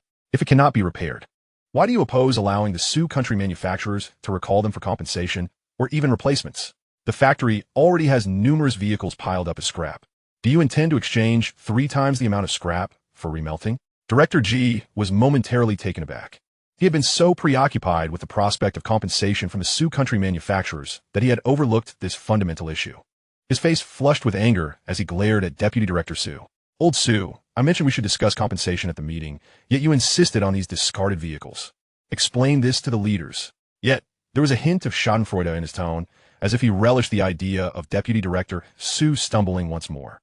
At that moment, Secretary Wu arrived on a motorcycle, enthusiastically nodding from outside the window, indicating that everything aligned with Yuejin's assertions. The large vehicles had been successfully repaired with the new parts installed. However, given that the vehicles from Su country had yet to cross into the national territory, it was best for as few people as possible to be aware of this matter. Thus, Deputy Director Su spoke to the leaders privately for a few moments. Xiaoqi, you are truly my benefactor, Deputy Director Su exclaimed with a grin. If all goes well, we shall meet again in the provincial capital soon. I shall congratulate you in advance, Deputy Director Su, Yuejin replied, sharing in his joy. At this juncture, 3 trucks approached, each towing a tractor equipped with a complete set of harvesting, plowing, and sowing tools. Yuejin's smile grew more genuine as he witnessed the remarkable results of 2 days of hard work. After bidding farewell to Deputy Director Su, he took his place in the passenger seat. The truck made its way to the intersection leading to the village, and, alongside the truck, 2 young men drove their tractors toward Fomen village. The sound of the tractors echoed far and wide, and the commotion of the 3 vehicles drew the attention of many villagers, predominantly the elderly and children. Oh my, is there some grand event occurring? Why have 3 tractors arrived? One villager remarked. I recognize the driver of the leading tractor. He resembles that particularly handsome intellectual who just arrived. The village chief also came to investigate, his smile widening as he recognized Yuejin. Indeed, it is Chi the intellectual. Who would have thought he rented 3 tractors for land cultivation? No wonder, coming from a city, he cannot endure even a bit of hardship. The produce from this land would hardly cover the cost of diesel for the tractors. Villagers expressed their confusion, shaking their heads disapprovingly at Yuejin, casting him as a prodigal son. The area Yuejin and his companions chose for cultivation was right at the village entrance, and at that moment, Zhong Zhirun and others rushed over, excitedly shouting, Jinge, Uncle! Chapter 40, Am I Imagining Things? Or, can I actually hear the sound of tractors? Yuejin chuckled as he parked the tractor in the village's central drying area, followed by the other two vehicles. We will escort you to this point. Chi the intellectual, the two young men said with smiles, one of whom handed him two bulging military green backpacks from the truck bed. Secretary Wu asked us to give these to you. It's a small token from the factory director. We'll come back later to celebrate and present you with a banner. The truck is waiting for us at the intersection, so we want to linger here. Yuejin accepted the bags with a resigned smile. All right, I shall not keep you. There are many wild animals here. I will drive the tractor take you. At this, many children gazed at him. Uncle Chi, can we come along? Jingo, I want to go too. Zhong Jiren marveled at the tractor. Ji Zhiguo and Zhang Zinan shared looks of longing, and even Bai Sihan gazed at him eagerly. Once we unload the equipment, we will all go, Yuejin replied with a wave of his hand, prompting joyous applause from the crowd. Instantly, several young men began unloading the tractor, and soon everyone surged forward. Everyone, don't push. We can only fit 25 people. Any more, and we'll tip over. Yuejin shouted. From now on, our village has tractors. We can travel back and forth to the county. There will be plenty of opportunities. Anyone who misbehaves will lose their riding privileges. The village chief also called for order, and soon the vehicle was filled with jubilant villagers, setting off in a grand procession to send them off. The intellectuals watched from distance. Zhao Keifeng gripped her sickle, her hands blistered from days of toil. Gritting her teeth in frustration, Yuejin always seeks the limelight wherever he goes. What is so impressive about a borrowed tractor? Chung Xianqian wore a sullen expression. He couldn't understand how Yuejin had learned to operate a tractor.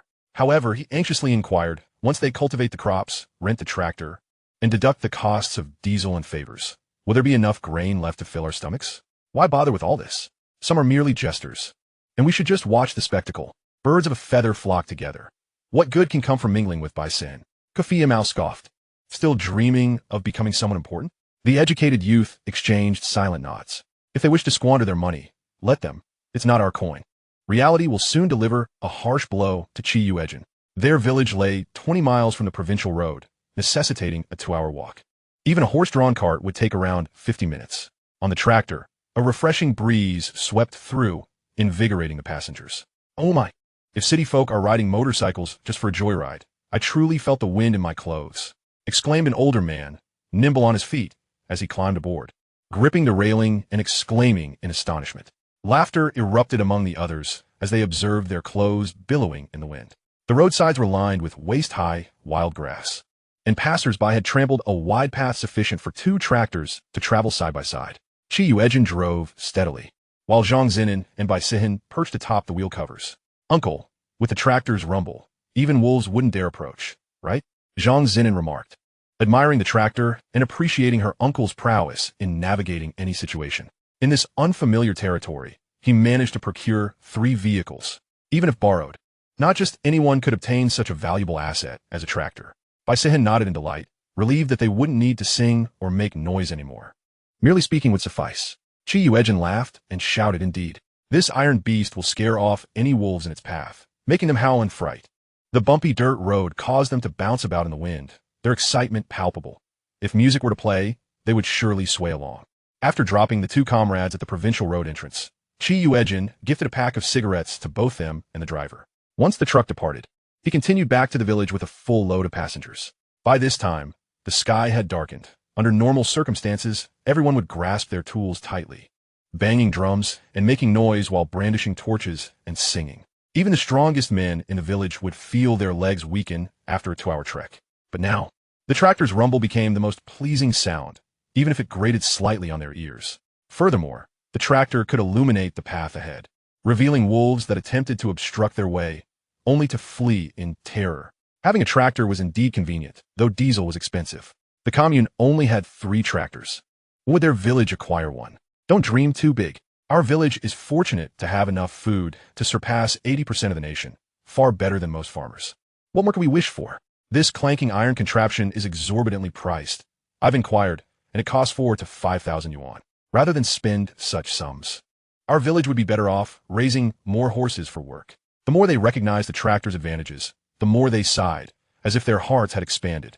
No longer content with their current circumstances, Yuejin, laughing, declared loudly, "Who says this tractor is rented? It's a reward from the city's machinery factory.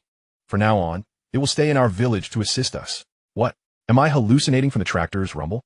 Did I just hear Cheese Hiking say that this tractor belongs to our village? Could hallucinations be contagious? I heard it too. Cheese Hiking, repeat that. We must not have misheard. The group was suddenly electrified, their hearts ablaze with excitement. In the future, they would utilize the tractor for harvesting crops, transporting goods, cultivating land, plowing or sowing. These 3 tractors belonged to Fengin, Yuejin proclaimed with a grin. The villagers, for the most part, were genuinely kind-hearted, merely confined within this small realm, consumed by trivial matters, appearing mundane and insignificant. Once, in a moment of gluttony, he had ventured into the mountains seeking wild game and lost his way. It was the village chief who led a search party with torches deep in the night to fend off wild boars and rescue him from atop a tree.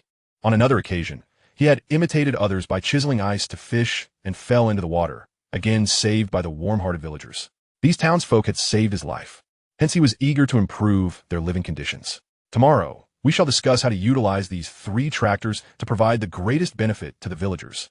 Yuejin exclaimed with a smile. At the very least, in the future, everyone can ride the tractor to and from the county seat without fear of being targeted by wolves.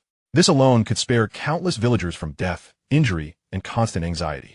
As they returned, they saw the village center illuminated by torches. Many villagers, having finished their meals, gathered around the 2 tractors, chatting animatedly. Children laughed and climbed up and down, creating an atmosphere akin to a festival. Jumping down from the vehicle, Yuejin greeted the village chief and reiterated his message. Tomorrow, let us outline the guidelines for tractor usage to ensure it serves its maximum purpose. The village chief, overwhelmed with joy, replied, "Excellent, excellent. Cheese Hiking has been working hard outside for several days. You all should return and rest." Chapter 41. He was introduced to a new peer. Zhang Yuran and Ji Ji each carried a large bag, marching proudly at Yuejin's side. Zhang Zinan linked arms with Bai Sihin, closely following behind them. As they passed by the educated youth, they didn't spare a glance in their direction, observing their demeanor. Yuejin could surmise that something had transpired during his 2-day absence. What happened? Did you have a conflict with them? He raised an eyebrow at Zhang Yuran. Zhang Yuran grimaced. The senior educated youths say we are all part of the same group. Aside from meals, we should work together and follow the captain's orders. So be it, but they treat our female comrades like men and the men like donkeys. The light work was swiftly distributed among Zhao Keifeng, Sheng Huachu, and Ding Jiawai, leaving Zhang Zinan and Bai Hiking to toil alongside the previous 2 female educated youths. Why should we, looking robust, not be assigned to work with the captain? If we do not comply with the management, we will be deemed unwilling to endure hardship, and our attitude will be deemed improper, jeopardizing our chances of a favorable evaluation and return to the city. It was utterly irrefutable. Returning to the city was the Achilles heel for all educated youths. If anyone performed poorly, their records would be tainted. Even if they were reassigned, receiving units would think twice. Bai Sihin, biting her lip, murmured in dismay, "I'm sorry. I must have brought trouble upon you all. Kofi Mao and the others have always looked down on me." So it's likely they fed those senior educated youths some falsehoods, leading everyone to ostracize us. Yuejin shot her a glance, puzzled as to what this young girl had done to provoke such disdain from the arrivals from the capital, who seemed intent on thwarting her at every turn. He couldn't help but pat Zhong Yuran and Ji Jiguan on the heads. "Did I say anything before I left? I told you to wait for my return. If anything arose, seek out the village chief. A few empty threats have you cowed?" However, the captain at the educated youth point did indeed have the authority to write evaluations in the records, Zhong Yuran sighed. Otherwise, he would have long resorted to violence. Moreover, the tasks assigned were carried out by the senior educated youths. On the surface, the arrangements appeared proper. Now, he endured humiliation and suffering, fearing that his recklessness would jeopardize his group's evaluation during their return to the city. It was utterly stifling, since following in Gu Ji's footsteps, he had never faced such blatant sabotage. Yuejin seemed to ponder something, then chuckled softly. "All right, let us not dwell on these matters. Let us return and see what delicious food the factory manager has prepared for me." At the mention of food, they all brightened up. Returning to the foot of the mountain, Zhang Zinan and Bai Sihin first proceeded to the kitchen to prepare a meal. They diced half a sausage and sautéed it with garlic, cooked shepherd's purse with eggs, and prepared a dish of tofu mixed with fragrant tree buds. The tofu was exchanged with the villagers for eggs. They drank coarse millet porridge and enjoyed rice. The region was abundant in rice, blessed with vast lands. Yet the yield per acre was low. The villagers toiled throughout the year, only to yield enough grain to sustain their families. Yuejin opened 2 brand-new military bags, which were filled with malt milk powder, canned meat, canned fruits, biscuits, various candies, cured meat, dried fruits, cigarettes, and liquor, among other items. There was even a 50-year-old ginseng. He suspected that Vice Factory Director Su had sent Secretary Wu to gather all the supplies from the Su family. To his surprise, beneath the contents lay an envelope containing a thick wad of cash, along with numerous receipts. Upon a cursory count, it appeared to amount to 1,000 yuan. Accompanying it was a sheet of stationery, penned by Secretary Wu, expressing gratitude from Vice Factory Director Su, stating that this was a small token of appreciation. Once matters were thoroughly understood, he would personally come to present a banner, a bonus, and awards.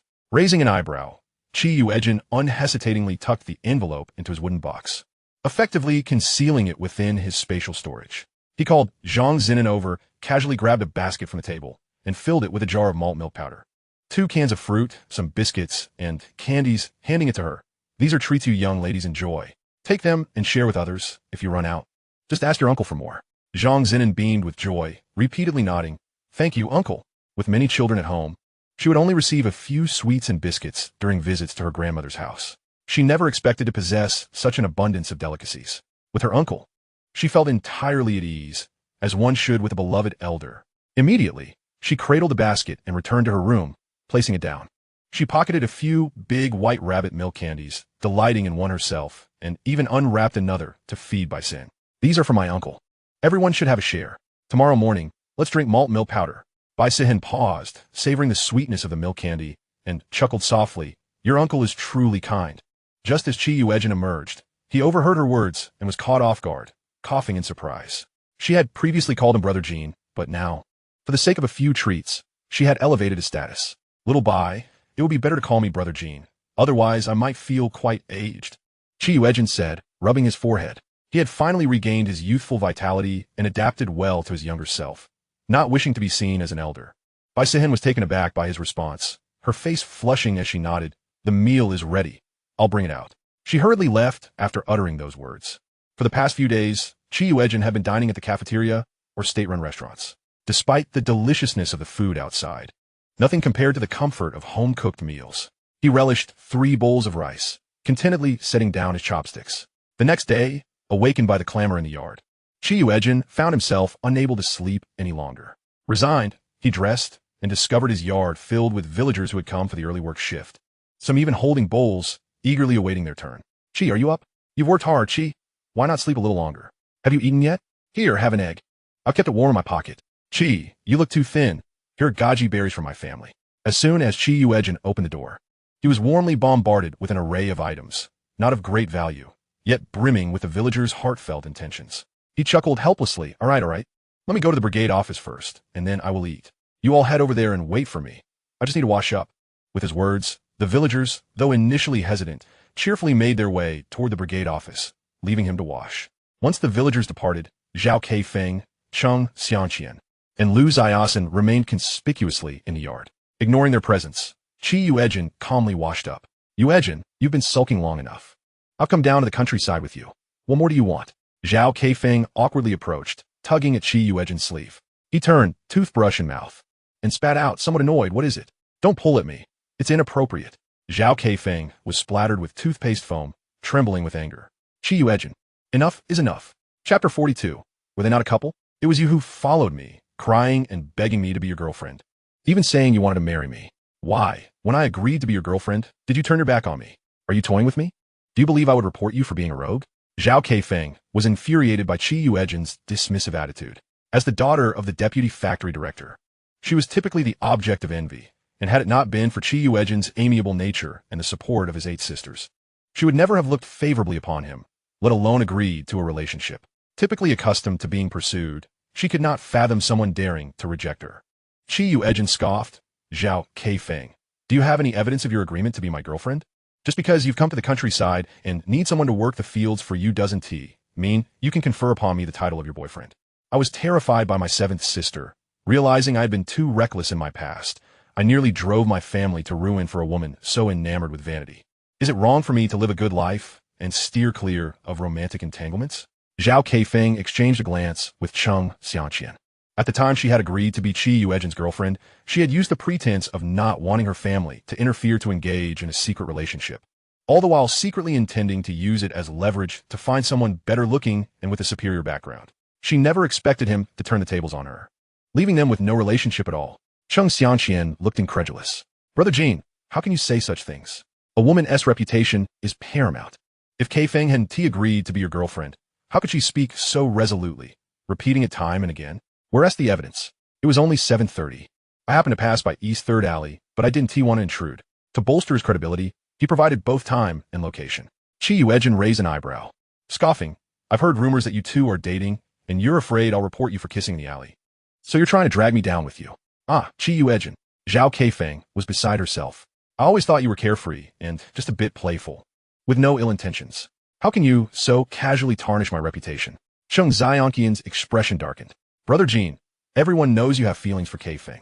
How would he go that far? Qi Yuejin sneered. You two are clearly in cahoots. Ask everyone. Who would believe you? Standing behind him, Zhong Yuran interjected. I don't believe it. If Zhao Keifeng said to eat feces, Cheng Xiangqian would have to fetch her a spoon to partake. Oh, how surprisingly sensible. Qi Yuejin nodded in disdain. They're practically conjoined twins. No one is blind to it. Ji Zhiguo remarked earnestly. The villagers all claimed they were a couple, and their affectionate interactions were hard to miss. Despite her youth, Zhang Zinan was particularly astute in such matters, as young girls often discussed these topics. Bai Sihen paused. Are they not a couple? She asked, puzzled. They keep saying Xiangqian and Keifeng. Qi Yuejin chuckled softly. Indeed, but I hold their secrets. To pull me down with them, they would not hesitate to make me a third wheel. I, for one, do not relish wearing such a green hat. You all should focus on your work in the countryside and cleanse your vain, filthy souls. With each word, they outshone Zhao Keifeng and her companions, leaving them utterly speechless. You're all in cahoots. This is too much. Qi Yuejin, I will never forgive you.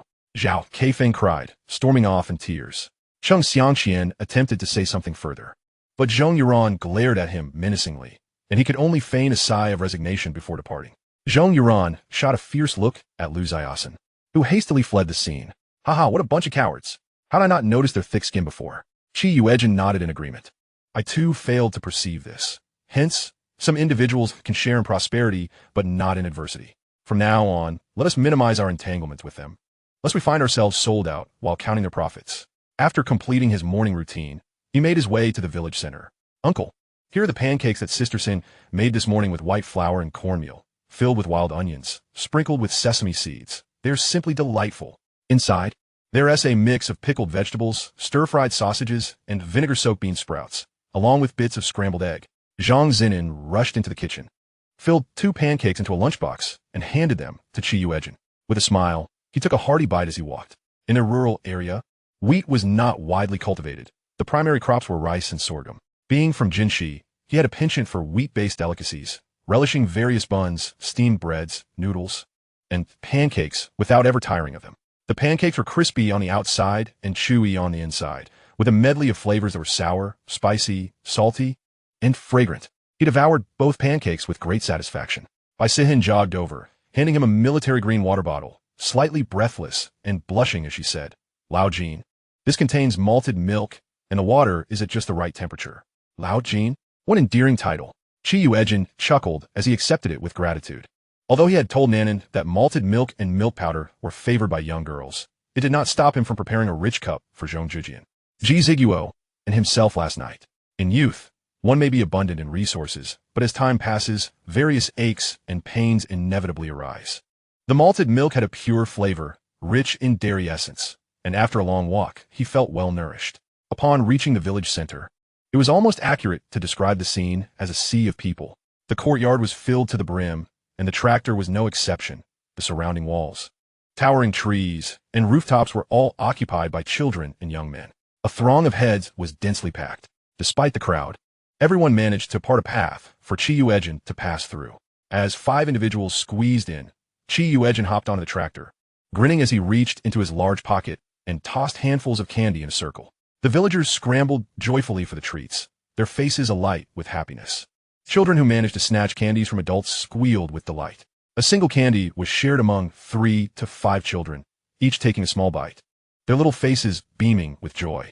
The village head also squeezed through, his face brimming with delight, yet somewhat helplessly remarked, Please forgive us, cheese hiking, we villagers. Having little to occupy our time, enjoy gathering for a bit of excitement. That's perfectly fine. I too enjoy a good spectacle. In the future, when everyone is here to watch, Do make sure to pass me some treats, Yuejin replied.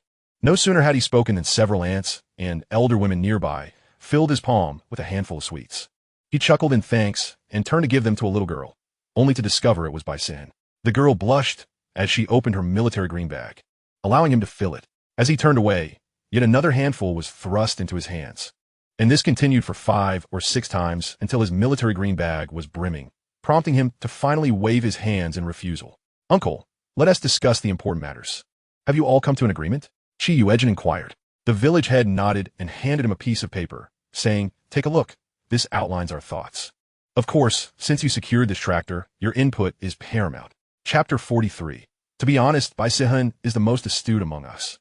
Yuejin accepted the document with a smile. It detailed the plan for 3 tractors to assist with plowing, fertilizing, harvesting, and delivering grain during busy agricultural seasons. 1 tractor would remain in the village while the others would be lent to neighboring teams. Naturally, the borrowed tractors would not be free. Labor points would be required in exchange. We will sign a contract with the commune, and the tractors will be stationed in our village, with operators being our own people. This way, we need not fear them being monopolized by other production teams, the village head elaborated. Yuejin nodded, pleased with the arrangement, but inquired about the tractor drivers. The village head chuckled. You, Xiao Qi, can arrange that, as you are the only one in our village who knows how to drive. The tractor drivers will be compensated at 10 labor points, along with a monthly salary of 5 yuan. He spoke clearly so that everyone could hear, to ensure villagers understood. He added, this iron machine can accomplish the work of 20 strong men during busy seasons. When things slow down, it can be sent to other villages to earn labor points. We will not suffer any losses. The villagers nodded in agreement, recognizing that there were times for both labor and rest. As long as it didn't rain, the machine could work continuously. The tractor drivers would have a demanding job. Yuejin recognized the village head's goodwill and gladly responded. Then I shall take charge of the arrangements. She's hiking. You applied for the tractor. You call the shots. She's hiking. We are all in agreement with you. She's hiking. Whatever you decide is fine with us. The younger men cheered enthusiastically, and even the aunts nodded in support. Yuejin laughed heartily. Those villagers who accompanied me yesterday to fetch people should have felt it. While experience is valuable, to speak frankly, being a tractor driver is no easy task. In the summer, one is scorched by the sun, while in winter, one is frozen. In spring and autumn, the winds whip up dust all around. The engine roars incessantly, and while machines can work tirelessly, we humans cannot endure such strain. I propose we appoint 6 tractor drivers who can rotate duties whether it's busy farming or assisting other communes. Do not worry about the tractor being misused. These vehicles will only improve with use, provided they're properly maintained and quality fuel is used. Generally, it's the poorly maintained ones that fail, not the well-used ones. 6 tractor drivers, for young workers and 2 villagers. Since we young workers are here, our bodies are not as robust, and we can't earn as many labor points as the aunts and elder women. We would only be hindering progress. Moreover, when we return to the city in 2 or 3 years, the drivers will still be chosen from among you all. Good, someone shouted, and the crowd erupted in applause, agreeing wholeheartedly with his proposal. They praised Yuejin for being genuine and wise in organizing manpower. Excitement surged among the young workers standing at the periphery. There were only 3 male comrades in the courtyard, and even if they all became tractor drivers, there would still be 1 spot left. She's hiking. Who will you choose? Indeed, she's hiking. If you don't speak up, I want to be able to work a single day in peace. Haha, 6th uncle. Why would the tractor driver choose you? Why would you feel uneasy about working? Isn't it just a matter weighing on your mind? What can you accomplish? The others chimed in, and soon the young men began to self-nominate. The village head and others did not intervene. They had deliberated late into the night, securing the tractors for the village. The young workers would eventually return to the city, but Chi's hiking was capable and wouldn't he linger in the countryside for long. Once he departed, wouldn't he the power shift back to the brigade office? Thus, Chi's hiking made such a significant contribution. And even if the tractor drivers were all young workers, they were prepared to accept the responsibility. Moreover, there were still 2 spots available in the village. With a smirk, Yuejin declared, I, along with Ji Ziguo, will be among the 3 tractor drivers. As for the others, Jin Gu, pick me, choose me. Lu Ziasen could no longer contain himself and shouted eagerly. The work was exhausting, and becoming a tractor driver would spare him from labor in the fields while providing a livelihood, enhancing his city profile. Cheng Xiangqian suppressed his desire to speak, but his eyes gleamed with longing. She's hiking. I'm from the capital and can drive. Operating a tractor will be no problem at all. Ku Fiamao joined in, raising his hand to join the excitement. The more seasoned young workers grew anxious each trying to outdo the other in volume, one claiming to be hard-working and resilient, while another boasted of their cleverness and bravery. Dai Mingyuan watched Qi Yuejin, who was smiling proudly with Bai Sihen, with a hint of gloom in his eyes, wondering when this ruffian had earned her esteem. Mingyuan, I heard the higher-ups are emphasizing education, saying that merely addressing literacy is superficial. Learning must begin with the children. All production teams are to mobilize all eligible children for schooling. This year, the commune is expanding elementary and junior high schools, needing to recruit 30 additional teachers. And we young workers have 15 spots available. I yearn to give a try. Mingyuan, with his commendable academic performance, is certain to excel and become a teacher. He only toils in the fields during the winter and summer vacations, receiving a stipend of 15 yuan each month along with various allowances and receipts. Isn't that far superior to being a tractor driver? Sheng Huachu whispered beside him. If only Sihen could live with us, we could all study together. Perhaps she too could pass the exam. Dai Mingyuan smiled faintly, remarking, in that case, we would be the ones taking the children to school and picking them up. Kufi Mao, filled with envy, chimed in, I too wish to be a teacher, but my grades are lacking. Do you think if I slipped a couple of big notes to that Mr. Qi, he might grant me a favor? Sheng Huachu hesitated, glancing at Bai Sihen, pondering whether Qi, who seemed to be close to her, might misinterpret their intentions. See, I must say Bai Sihen is the most cautious of them all, Kufi Mao lamented, scratching his head in frustration. He truly detested working in the fields. Bai Sihen sensed the numerous glances directed her way and endeavored to ignore how they might be scheming against her, instead engrossing herself in a conversation with Zhang Zinan as they munched on sunflower seeds, observing the commotion around them. Once quietude enveloped the gathering, Qi Yuejin resumed his light-hearted banter. Primarily, one is my dear nephew, and the other my brother. I know them well, and they possess strong practical skills, assuredly capable of mastering tractor operation. As for the rest, I am not acquainted with them. Each individual has their own strengths, and without trying, one cannot discern who will succeed. Thus, I casually selected 6 comrades for training. Only the 3 who excel will become tractor drivers. The crowd erupted in praise for Qi Yuejin, lauding his fairness and consideration for everyone. Qi Yuejin's face flushed with modesty. Who among you is a sent-down youth? Raise your hands, he called out, except for Dai Mingyuan, Sheng Huachu, and Zhao Keifeng, who refrained from raising their hands. The remaining 12, a mix of both men and women, responded. Chapter 44. The Veteran Sent-Down Youth. Qi Yuejin's gaze lingered on 5 veteran sent-down youths. Though their memories were rooted in events from 50 years past, returning to this place rekindled many recollections, akin to dusting off an old photo album, rendering them vivid and clear once more. Prior to this year's recruitment of teachers for the commune, these individuals, devoid of significant conflicts of interest, maintained a semblance of unity, quarreling only over trivial matters. However, following the teacher recruitment, competition arose for quotas for agricultural and industrial university students, and the sent-down youths descended into chaos. Tian Yanghui, the team leader, aged 26, was the eldest and often regarded himself as the elder brother, disfavoring any rebuttals. 2 sent-down youths had been marginalized by him, forced to either return to the city or marry locals. In truth, he was nothing but a coward, presenting himself as amiable while being adept at bullying others. Wang Yaquan, bespectacled and somewhat dull-wit, was sly in his own right, often silent, yet capable of biting back when it mattered. He relished hiding behind Tian Yanghui, sowing discord to achieve his ends. For instance, he played a role in the teacher recruitment and the allocation of agricultural and industrial university quotas. Moreover, he was involved in the incident concerning Nan Nan. Unfortunately, by the time Qi Yuejin realized this, Wang had already departed. Hong Kong Ping appeared honest and simple, an inconspicuous presence, laboring quietly, often overlooked. He was part of the first cohort of university students in 1977, having gained admission to a normal university in his home province. Liu Kaiyu, of average appearance, had spent 4 to 5 years in the countryside, now indistinguishable from the villagers.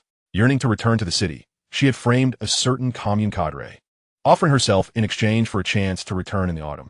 Wang Lixiu, slightly younger at 22, was romantically involved with Hong Kong Ping. In 1977, she too passed the entrance exam and returned to the city to pursue her studies alongside him. Qi Yuejin's gaze shifted to 3 unfamiliar, yet somewhat recognizable individuals. Guo Xiaoyan was considered the most attractive among the 8 veteran sent-down youths. Initially pursued by Tian Yanghui, she declined his advances, eventually marrying the second son of the village secretary, acquiring an easy position as a warehouse manager, and completely severing ties with the sent-down youths. Wu Zai embodied the archetype of a cultured individual beloved by rural folk, possessing a charming demeanor. He wooed the village chief's youngest daughter and became a scorekeeper after marriage. Following the college entrance examination, he enrolled in a vocational school, ultimately becoming a heartless cad who abandoned his wife and child. Meng Yingke, from a questionable background, was coerced by his family to fulfill a childhood betrothal with a girl from the local Zhang family, known for their tofu. If memory serves, Meng Yingke had been admitted to Anning Province's Industrial University, taking his wife and child with him. Many stories emerged after Qi Yuejin's success, as he donated funds for road construction and the establishment of primary and secondary schools in the village. Qi Yuejin's mind was a whirlwind of thoughts. He smiled, gesturing towards Hong, Kanping, and Meng Yingke. I perceive these two comrades as diligent individuals, hence I have selected you both for training. Excellent. The villagers cheered, clapping their hands, further extolling Qi Yuejin's discernment. Amused, Qi Yuejin shook his head, observing the villagers standing tall on their toes, and extended his hand to point out 4 others, all of whom had previously aided him and were of commendable character. Though you 6 have been chosen, let me be clear, you must maintain the right mindset from the outset. Those selected should not become overly jubilant. Being a tractor driver is not less demanding than field work. It requires a strong sense of responsibility, courage, meticulousness, and a willingness to endure hardship. Those not selected need not feel disheartened. Acquiring a skill is always beneficial, and future opportunities abound. The village chief added with a smile, you all shall diligently learn from Qi, and you will have 5 days. Work only in the mornings.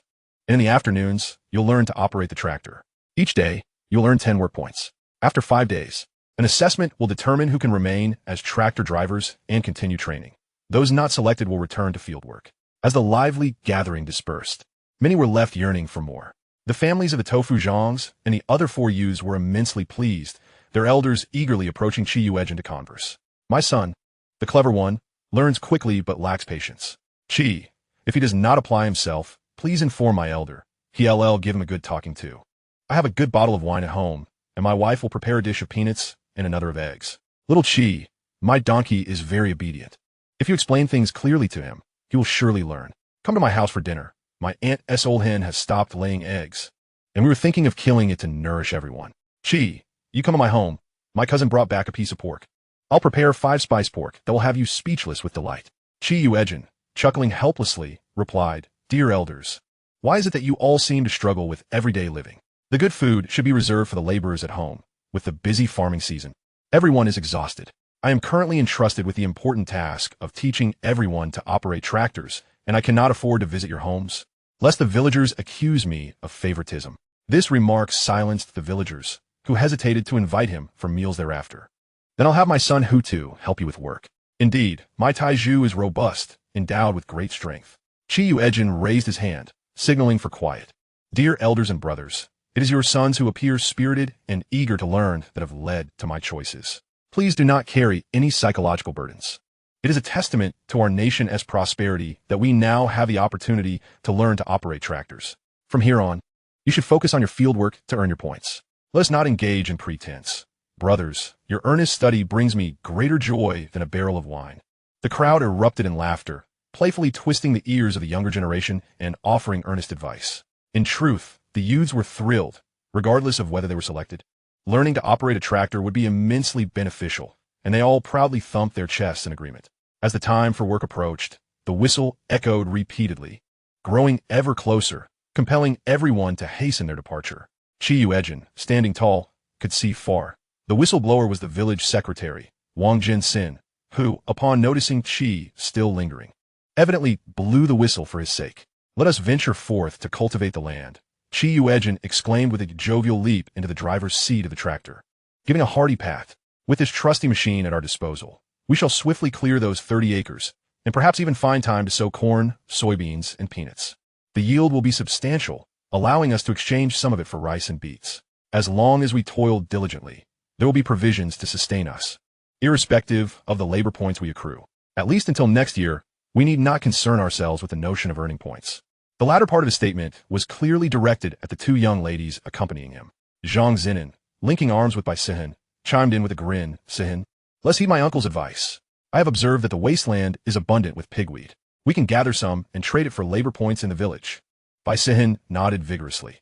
After all, she was hesitant to plant rice due to the menacing leeches lurking in the water. The last time she ventured into the field, 3 leeches had latched onto her leg, and had she not been particularly sensitive to itching, they might have burrowed deeper. Chapter 45. I run until my legs are worn to the bone, serving others. Yuejin and his companions removed the tractor's rear bin and installed a harvester at the front before making their way to the village.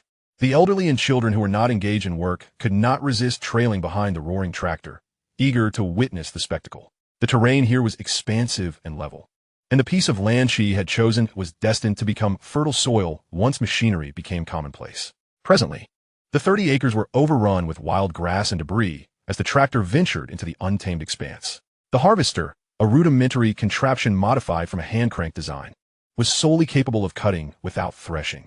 Driven by power, its sharp blade spun rapidly, severing the wild grass at the roots, which was then conveyed via a simple apparatus to one side of the vehicle. Unlike harvesting rice, where speed and precision were paramount to avoid trampling crops or dislodging grains, Chi operated with agility, serving as both practice for himself and a lesson for Yuejin and Higuo, who sat beside him on the tractor. Villagers beheld the transformation wrought by the tractor. Wherever it passed, the wild grass lay severed, leaving behind only short stubs that revealed the rich, dark soil and scattered stones beneath, while small creatures and insects scurried away in alarm. Goodness gracious, how does this iron contraption work so efficiently? Did it just finish that round? In my youth, I would toil all morning to accomplish the same task. As they conversed, the tractor had already completed its circuit. The elders were astonished, their eyes wide in disbelief. And some rubbed their eyes, struggling to comprehend the speed that challenged their conventional views, having never ventured beyond the county seat or been exposed to newspapers or television. Bai Sihin, her gaze shifting slightly, posed a question. If you aren't too fatigued, could you lend us a hand? The grass we cut from the wasteland can be gathered for pigweed to exchange for labor points, and the remainder can be bundled for us to transport to the drying area. We shall keep half and distribute the rest for firewood. The onlooking villagers were once adept laborers. As their children grew up and began families of their own, many elders ceased field work, opting instead to cook, tend to grandchildren, and care for livestock at home. It wasn't arduous work, and soon, some of the elderly sent their grandchildren home for baskets to collect the pigweed. They could both enjoy the spectacle and earn a few labor points while gathering firewood, a proposition no one could resist. Yuejin made several trips with the tractor, explaining the driving techniques before yielding the seat to Yuejin for a turn. Driving was not particularly difficult. It merely required practice. The more one drove, the more skillful they became, leading to a steady demeanor and enhanced adaptability. By midday, they had successfully harvested the grass from 10 acres of wasteland. Yuejin and Higuo took turns driving while Yuejin provided guidance from the side. When the whistle sounded for lunch, the two had already become quite proficient. As the whistle blew, 6 eager young men studying to operate tractors rushed over, barely pausing to eat, aware of their urgency. Yuejin was equally eager to prepare the 30 acres for planting as quickly as possible, so he instructed Yuejin and Higuo to continue driving. He then retrieved another tractor from the collective's office for on-site training. The villagers were exceedingly hospitable, insisting that Zhang Zinan and Bai Sihin remain and not return home to cook, offering dishes from their homes that collectively fed the 5 of them.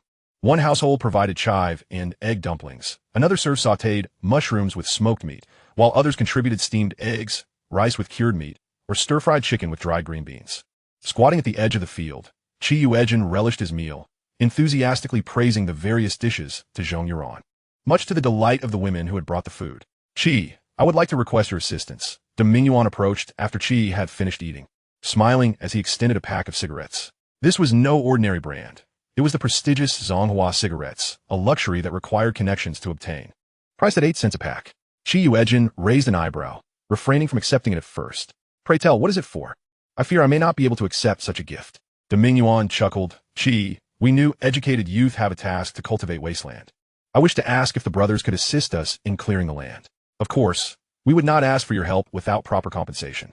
Yuejin turned to call out, Xiao Bai, Yuejin is inquiring whether we can assist them in their reclamation efforts. How do you respond? Yuejin hesitated, a flash of embarrassment crossing his face. Chi, aren't you the one making the decisions? What is your relationship with Sen? Bai Sihin, surprised by Yuejin's inquiry, felt a warmth in her heart as she jogged over just in time to hear his words. With a smirk, she replied, I am good friend with Zinan, and her uncle is my uncle. Yuejin, what do you think our relationship is? She was well aware of the character of those hailing from the prestigious capital courtyard. Apart from using familial ties to assert status, they often resorted to simplistic gender dynamics to gauge others. Yuejin nearly choked, acknowledging the strength of her familial claim. Yuan clenched his fists and, in a gentle tone, reiterated, "Sihin, the tractor makes land reclamation swift. Once your land is prepared, could you lend us a hand?" Sihin pondered for a moment, a glimmer of determination in her eyes. "Sure, but you must agree to let us keep the yield from this year as harvest." Sihin, why don't you go and rob a bank while you're at it? Mao interjected angrily from behind Yuan. "We've shared over a decade of camaraderie, and you quantify it in terms of money? You're worse than a bandit." Yuejin replied languidly. "Bai has a point. The village has permitted us to cultivate the land while also granting us the year as harvest. If we assist you in your reclamation efforts, why should that be a problem? If you disagree, you may either borrow a tractor or undertake the reclamation yourselves." "Exactly. Just because Sister Sihin is accommodating doesn't mean you can take advantage of her. I've never encountered anyone as brazen as you." Zhang Zinin chimed in defiantly. Yuejin was somewhat taken aback. In his previous life, this girl had been rather reticent, but now she displayed a feistiness that would serve her well. Zhong Yuan added, "Indeed, are you the parents of Sihin? How can you expect her to be foolishly filial? You see only the ease of land reclamation with a tractor. Yet you don't consider the effort it took for me to run myself ragged in service to others. This is not something that can be bought at any price. Why should you reap the benefits without contributing?" Yuejin sighed, noting how the quality of discourse varied. However, the concluding remark carried weight. As anticipated, the expressions of Yuan and his companions shifted, for in these uncertain times, even they were wary of being labeled unjustly. Chapter 46. Am I not to watch over my niece? Yuan hastily clarified, "That's not the case. We merely wish to rent the tractor." Nearby, Sheng Huachu interjected smoothly, we anticipated it would cost so much. Let us proceed in this manner. We shall cultivate merely 15 acres of land. After all, the tractor can only assist with breaking the ground and plowing.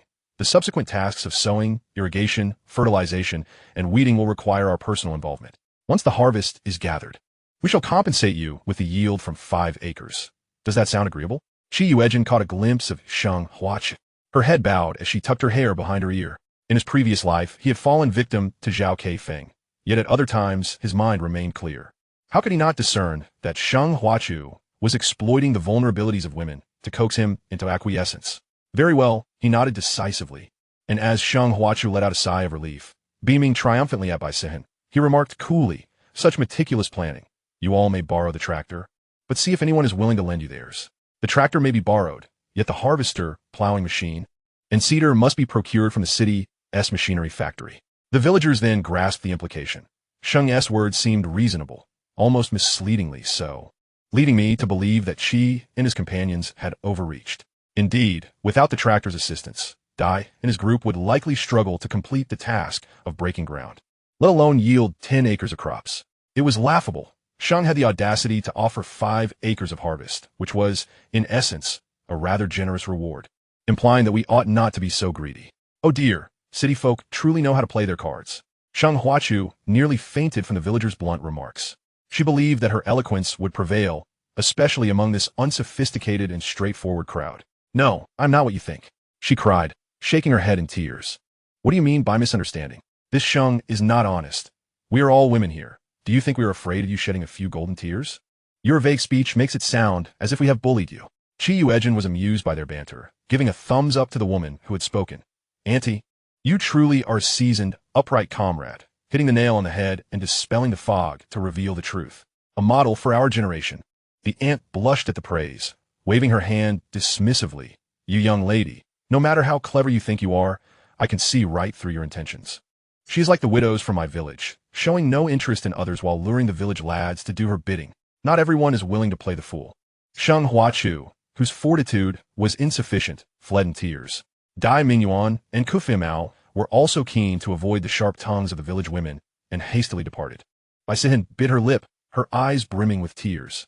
For a fleeting moment, she had thought Yuejin might choose Sheng Huachu, abandoning her just as the others had. Now, she felt a gentle joy, realizing that there were indeed kind-hearted individuals in the world, friends who would unconditionally stand by her side, protecting her from harm. "Thank you, uncle." Yuejin shot her a disapproving glare. "You are my niece. Of course, I must look after you." Sihin smiled broadly, her delicate dimples enchanting, momentarily stunning Yuejin. In the evening, Dai Mingyuan approached Qi Yuejin once more, this time adopting a more humble demeanor. There was no option if they did not break ground. The labor they performed would only deprive other villagers of their rations. The villagers would never consent to that. Furthermore, without working the fields, they risked being caught in a bind, and no one wanted to be the fool. Breaking ground was their only avenue. It was arduous work, yet with the tractor's assistance, the task became significantly more manageable. Qi Yuejin stood at the village entrance, a cigarette dangling from his lips, observing the tractor as it loaded the cut grass and transported it to the drying area in the village, occasionally directing the operation. Qi, if you help us break ground on 15 acres, and we receive not a single grain in return, that is indeed somewhat unrealistic. How about you take 10 acres of the harvest, and we take 5? Dai Mingyuan had never spoken so humbly before, suppressing his humiliation while negotiating with a smile. Qi Yuejin shot him a sidelong glance. Fine, but the diesel is on you, and you must provide everyone with 3 meals a day. Dai Mingyuan breathed a sigh of relief, nodding in agreement with a smile. Also, ensure your people behave. If we are helping you, we should not be met with a lack of gratitude. We are all born of parents, equal in our humanity, with no distinctions of wealth or status. Should anyone act with disdain, know that I am not one to be trifled with. It will be best if you 3 remain silent. Qi Yuejin preemptively warned. Dai Mingyuan solemnly acknowledged. Tomorrow we shall plow the fields, and the day after, we will assist you in completing the work within 2 days. Qi Yuejin's lips curled into a slight smile. In truth, today everyone was still dizzy from learning to operate the tractor. So this 45 acres of land would serve as excellent practice, an opportunity to kill 2 birds with 1 stone. He called out to Dai Mingyuan's retreating figure. Our agreement to help you break ground is solely based on the fact that little Bai is your fellow villager. In the future, do be considerate and refrain from bullying a young girl. Dai Mingyuan halted, quickening his pace. Bai Sihin suppressed a giggle, whispering to Zhang Zinan. So this is what it feels like to be protected by an uncle. Zhang Zinan lifted her chin slightly. Of course, when I was little, my cousins would steal my things, and it was my uncle who would grab a brick and chase them off. Her uncle was just over a year older than her. Yet at the time, he was not as tall, brandishing bricks with an intimidating demeanor. My mother used to say that we have no real brothers, so, in the future, my uncle would be our source of strength. Qi Yuejin, ever perceptive, wore a dazed expression, realizing just how much like his second sister he had become, a master of manipulation. Operating the tractor was not particularly challenging, especially since the young men had quickly learned to drive it for mowing and plowing, significantly improving their skills. By the following evening, the roots and stones had been thoroughly cleared from the 30 acres they had divided, and 2 rounds of deep plowing had been completed. Depending on the different crops being planted, various base fertilizers were applied. Seed potatoes were cut into pieces, each ensuring 2 to 3 eyes, placed face up and covered with soil. In the sweet potato field, ample water was first added, followed by inserting the sweet potato slips into the moist soil and covering them with earth. Corn seeds were soaked in warm water after being screened. Drawing upon his limited knowledge of scientific planting methods and scant experience, while consulting the seasoned farmers in the village, Qi Yuejin and Zhong Jichin managed to plant corn, peanuts, soybeans, potatoes, sweet potatoes, and various vegetables across the 30 acres, even setting aside half an acre for watermelons. Chapter 47. No wonder Qi is so handsome. As they say, appearance reflects the heart. The arduous labor had been left to the tractor, leaving behind only the tedious yet lighter tasks. Bai Sihen, using candy as a reward, enlisted the help of several elders and children to sow seeds and cover the soil. The 30 acres, including the initial clearing, had taken a mere 5 days. The rush to plant in the village had come to a close, and everyone was exhausted and sun-kissed. Qi Yuejin's skin had taken on a golden hue, his physique more robust, and he appeared even more spirited. Qi Yuejin, cigarette in mouth, squatted at the field's edge conversing with the village chief. Xiao Qi, tomorrow you will drive the tractor with me to the commune to finalize the rental arrangements. The most laborious period has passed. As villagers begin visiting relatives or heading to the county town, our tractor will make trips to the county every other day. Qi Yuejin nodded with a smile. Sure, I will accompany my uncle to broaden my horizons. Just as they were speaking, the unmistakable sound of a tractor's engine echoed. The 3 tractors from the village had already arrived at the drying area, and this one must be from the commune. The village chief hurriedly stood, extinguishing his cigarette, rubbing his hands together with a smile. How uncanny. Speak of the devil, and he appears. Come, let us see what the matter is. Qi Yuejin also removed the cigarette from his lips. In his previous life, he had been quite the chain smoker, consuming 2 to 3 packs a day, leaving his fingers, lips, and teeth stained yellow and brown, an unsightly sight even to himself, yet he could not quell the yearning for it. As he lay in bed, a sense of unease enveloped him, his fingers digging into the edge of the mattress until they bled.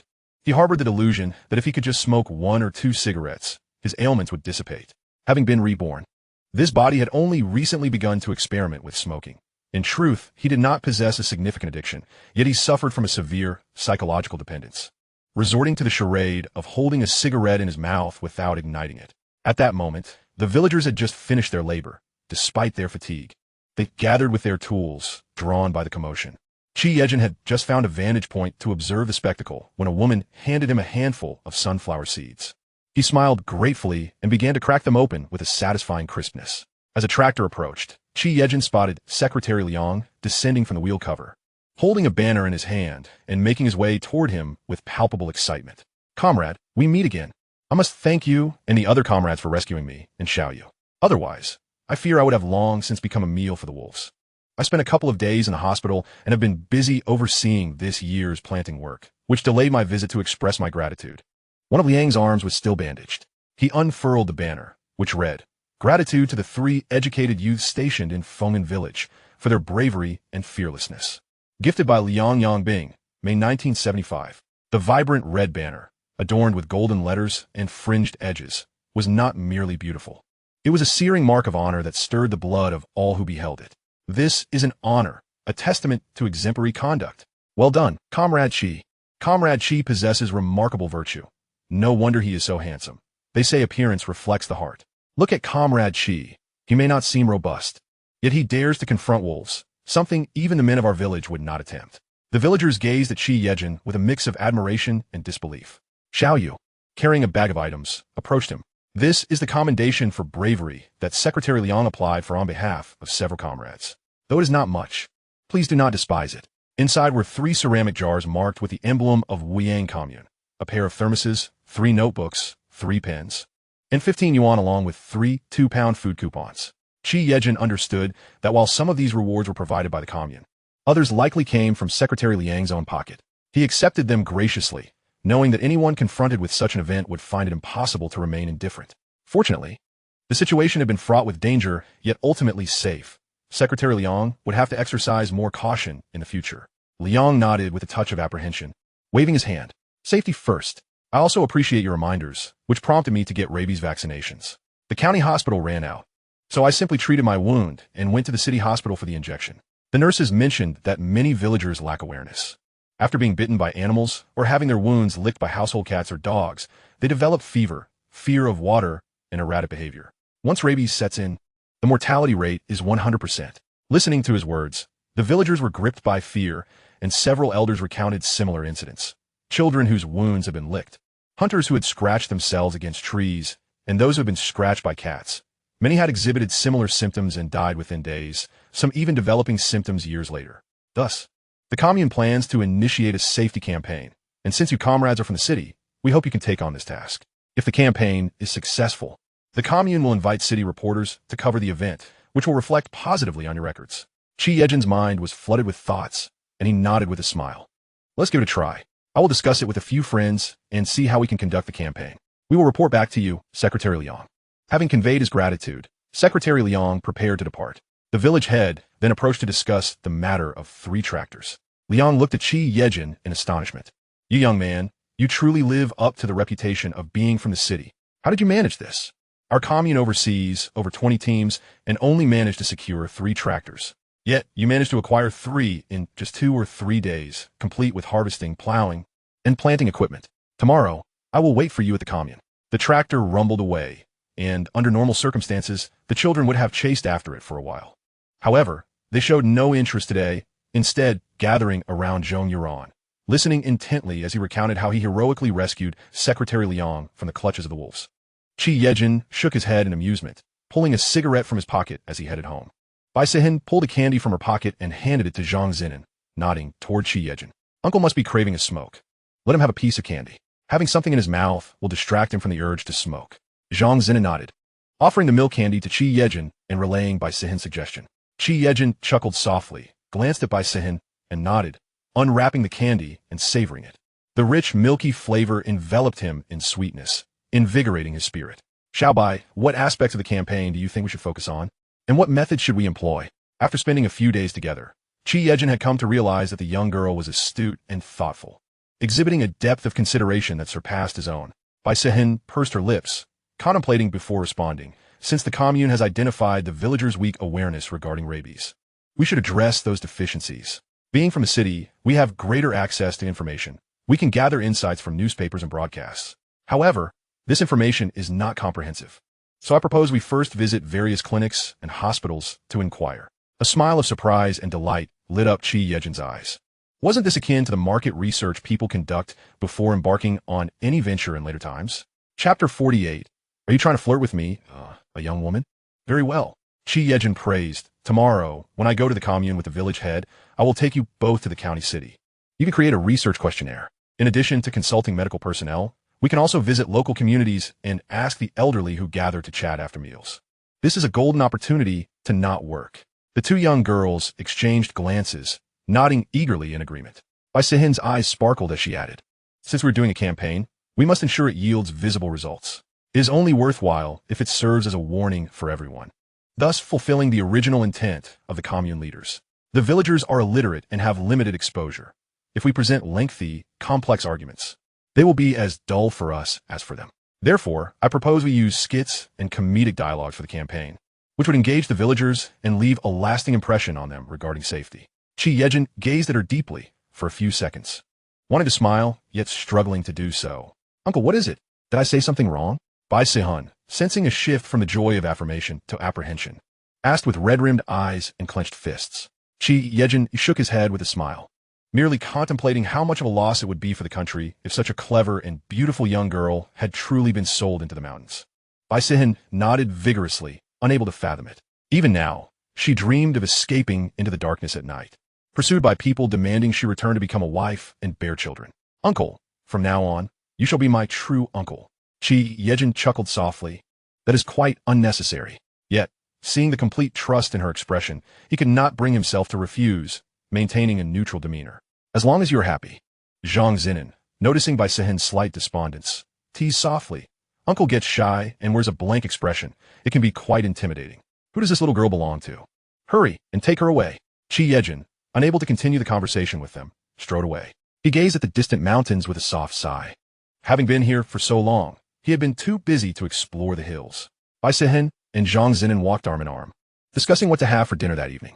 Of late, everyone has been feeling quite fatigued, and the meager supply of cured meats we brought is running low. I heard from the village leader's aunt that our chickens have begun to lay eggs. Upon our return tomorrow, we should venture to catch a few to raise ourselves. As we live in proximity to the riverbank, perhaps we can dig a pit to channel some water for raising ducks or geese. Bai Siwan seems to have developed more ambitious plans for our new home, as if she has never had such hopeful aspirations before. These tranquil days are indeed quite pleasant. "Let's raise a pig," Zhang Zinan declared with fervor. "No, let us raise two, one for barter and one for slaughter. When winter arrives, we can cozy up on the Kong and feast on meat. Just imagine the bounty from a whole pig. Sausages, smoked meats, braised pork, and stewed ribs." The mere thought made both of them ravenous, their mouths watering. Bai Siwan couldn't help but chuckle at the unexpected prospect of pig farming. As they approached the riverbank, Zhao Keifeng intercepted them, her gaze dripping with disdain as she scrutinized Bai Siwan from head to toe. Coldly, she declared, "Bai Siwan, Yuejin is my boyfriend. He is merely sulking with me right now, so don't shamelessly attach yourself to him. You used to cling to Dai's hiking, and now that you've been cast aside by the Sheng family, you think you can lower your sights and compete with me for men? Can't you survive without man?" Bai Siwan's face turned pale, her anger boiling over. "That is not it. I am a revolutionary comrade with Chi's hiking ba. Even a marriage partner is a revolutionary comrade." Zhao Keifeng shot back, green with envy as she eyed Bai Siwan's fair complexion, which shone in contrast to the sun-kissed faces of others. It was hard to overlook such brilliance. She mused, "So that is why Yuejin denies your relationship. He must have found a new target." Although Yuejin was ahead, he remained at the entrance, vigilant. He had not forgotten that they were in the northeast. Even in a village, he dared not let his guard down, especially since their abode was near the back mountain. He could not allow the two young girls to wander alone in this area. Seeing Zhao Keifeng's aggressive demeanor, he strode over and called out, "Zhao Keifeng, are you a roadblock? Is this bridge yours, prohibiting passage? Yuejin, are you defending her?" Zhao Keifeng charged at him, furious and intent on striking his chest. Yuejin deftly evaded her, causing her to stumble in her momentum. What are you doing? Zhao's hiking. You are a woman. Can't you maintain some decorum? Have you never seen a man before that you just lunge at him? I'll let you know that everyone witnessed this. And I have not provoked you in the slightest. Don't you dare pin this on me, he smirked. Fuming, Zhao Keifeng stamped her foot, reflecting on how Yuejin had transformed since they began their rural service together. He had become astute and capable. Taking a deep breath, she coyly said, Jin Ge, I'm just feeling a bit jealous. You are my boyfriend. I could overlook Nan Nan, but wise by his hiking. A young maiden living with you? If anyone should be living here, it should be me. Enough. Yuejin interjected sharply. First, you and I are not in a relationship, so please refrain from repeating that, or I shall report your advances as harassment. Zhao Keifeng widened her eyes, incredulous, pointing at herself and then at him, exclaiming, a woman like me harassing you? You only covet my good looks, pursuing me with tears, disregarding my feelings. Is it not harassment? Secondly, our courtyard is organized just like the youth dormitory, with men in one house and women in another, ensuring everyone has integrity. Is it your place to presume our arrangement is chaotic simply because yours is? Zhao Keifeng had never encountered such provoking words from Yuejin before. She opened her mouth to retort, but ended up in tears as she fled.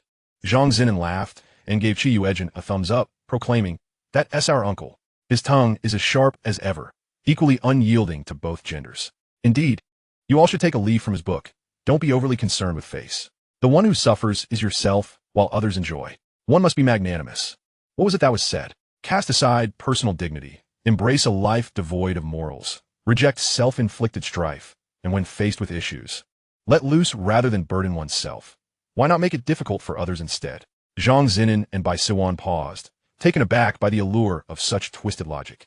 It felt as though a crack had opened in their world, allowing a sprinkle of fragrant black sesame to seep through. After dinner, while Yuejin remained silent, Ji Ziguo took it upon himself to wash the dishes. Yuejin expressed his approval, saying, Nephew, you've made tremendous progress. You possess a keen sense of awareness. With such domestic skills, you shall surely find a partner to share life's joys and hardships. Ji Ziguo's face flushed crimson as he scrubbed the dishes with even greater fervor.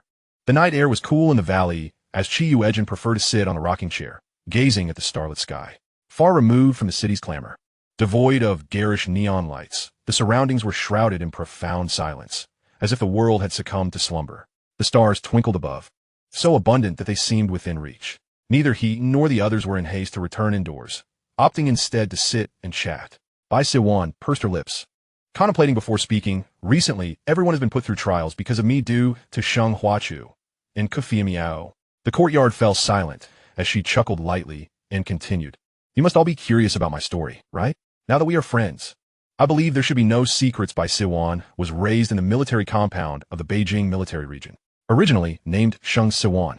She was the granddaughter of the vice commander of the 5th Army in Beijing, and her father also held the rank of deputy division commander. In his youth, Sheng's grandfather was a poor boy who, when faced with hunger, took to the battlefield. With sheer determination, he gained numerous accolades, albeit at the cost of his health, leaving only 2 children, Sheng's father and her aunt. Sheng's father had 2 sons and a daughter, while her aunt bore 4 sons. The family doted on their only daughter. Dai Lai, the chief of staff, had worked alongside Sheng Lai for decades. It was also during this time that Sheng Siwan grew up alongside Dai Mingyuan, with a childhood promise of betrothal sanctioned by the elders.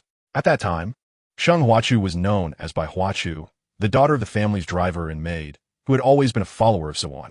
She wore Siwan's hand-me-downs, consumed the leftovers from the Sheng family, and lived in a storage room, often working alongside Bai Mu.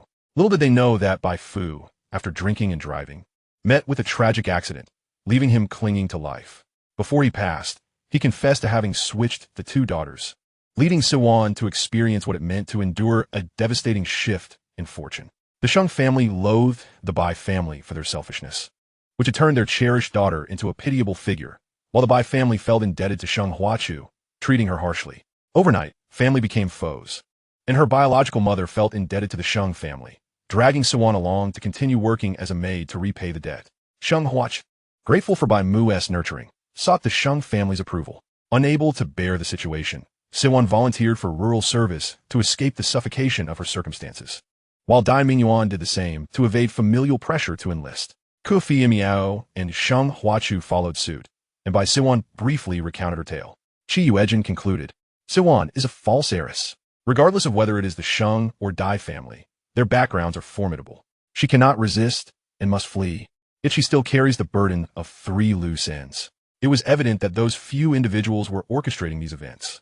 He squinted, pondering whether Bai Siwan's previous life, where she was sold, was tied to the matter of false heiresses. Siwan, you have endured much, Zhang Zinan said, embracing her. Though my mother may disdain us daughters, we are still her own, and she begrudgingly acknowledges us.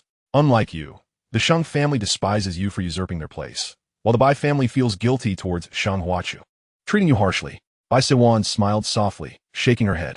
I do not perceive it this way. I have enjoyed numerous resources from the Sheng family for many years. I can sing, dance, paint, and have been exposed to the world. I have read extensively. Truly, I have profited greatly. The remaining journey lies solely in my hands. However, the swap of identities was beyond my control. Although I have reaped the benefits, no one asked me if I wish for such wealth and privilege. What I can do now is to remain inconspicuous in their presence. Should they require my assistance, I shall undoubtedly extend my hand. However, they cannot lay the blame solely at my feet, and I shall not resign myself to such a fate. Chapter 49. This ostentatious work ethic is utterly unacceptable. Qi Yuejin turned his gaze to the little girl, whose eyes sparkled with a kindness surpassing that of the stars above, filled with joy and a fervent love for life that seemed contagious. He had never anticipated that such a young girl could possess such profound clarity about life, and he could not help but inquire, Imperial Jade Liquor. The entire courtyard tensed at his words. Uncle, such remarks must not be uttered aloud, lest you find yourself subjected to public criticism, Zhang Zinan fretted. Her uncle could, at times, be remarkably reliable, reducing challenges of astronomical difficulty to commonplace levels. Yet, he could also exhibit a certain childishness, necessitating oversight to prevent foolish mistakes. Qi Yuejin chuckled awkwardly, rubbing his nose. The evening's atmosphere was so delightful that it rendered him completely relaxed, causing him to forget the sensitivity of this era, where free speech was a luxury. Nevertheless, he turned to Bai Sihan, smiling as he said, Little Bai, since you and Nan Nan are calling me uncle, then I shall indeed be your uncle. Should anything arise, just let me know instead of shouldering everything alone. Bai Sihan's eyes brimmed with tears as she nodded vigorously, smiling. Ever since she had learned of the identity swap with Sheng Huachu and faced disdain from the Sheng family, followed by her biological mother urging her to curry favor with them, she had felt utterly dazed, as if she were an outsider, afraid to delve too deeply into her thoughts. Her pent-up grievances felt tightly sealed away, for no one seemed to care. Her tears would signify her surrender to fate. If others did not cherish her, then she must learn to protect herself. She had not anticipated encountering such a caring and endearing group in the countryside, and her smile grew increasingly genuine. The following day, Qi Yuejin found himself seated atop a tractor wheel. Zhong unexpectedly drove a tractor towards the commune.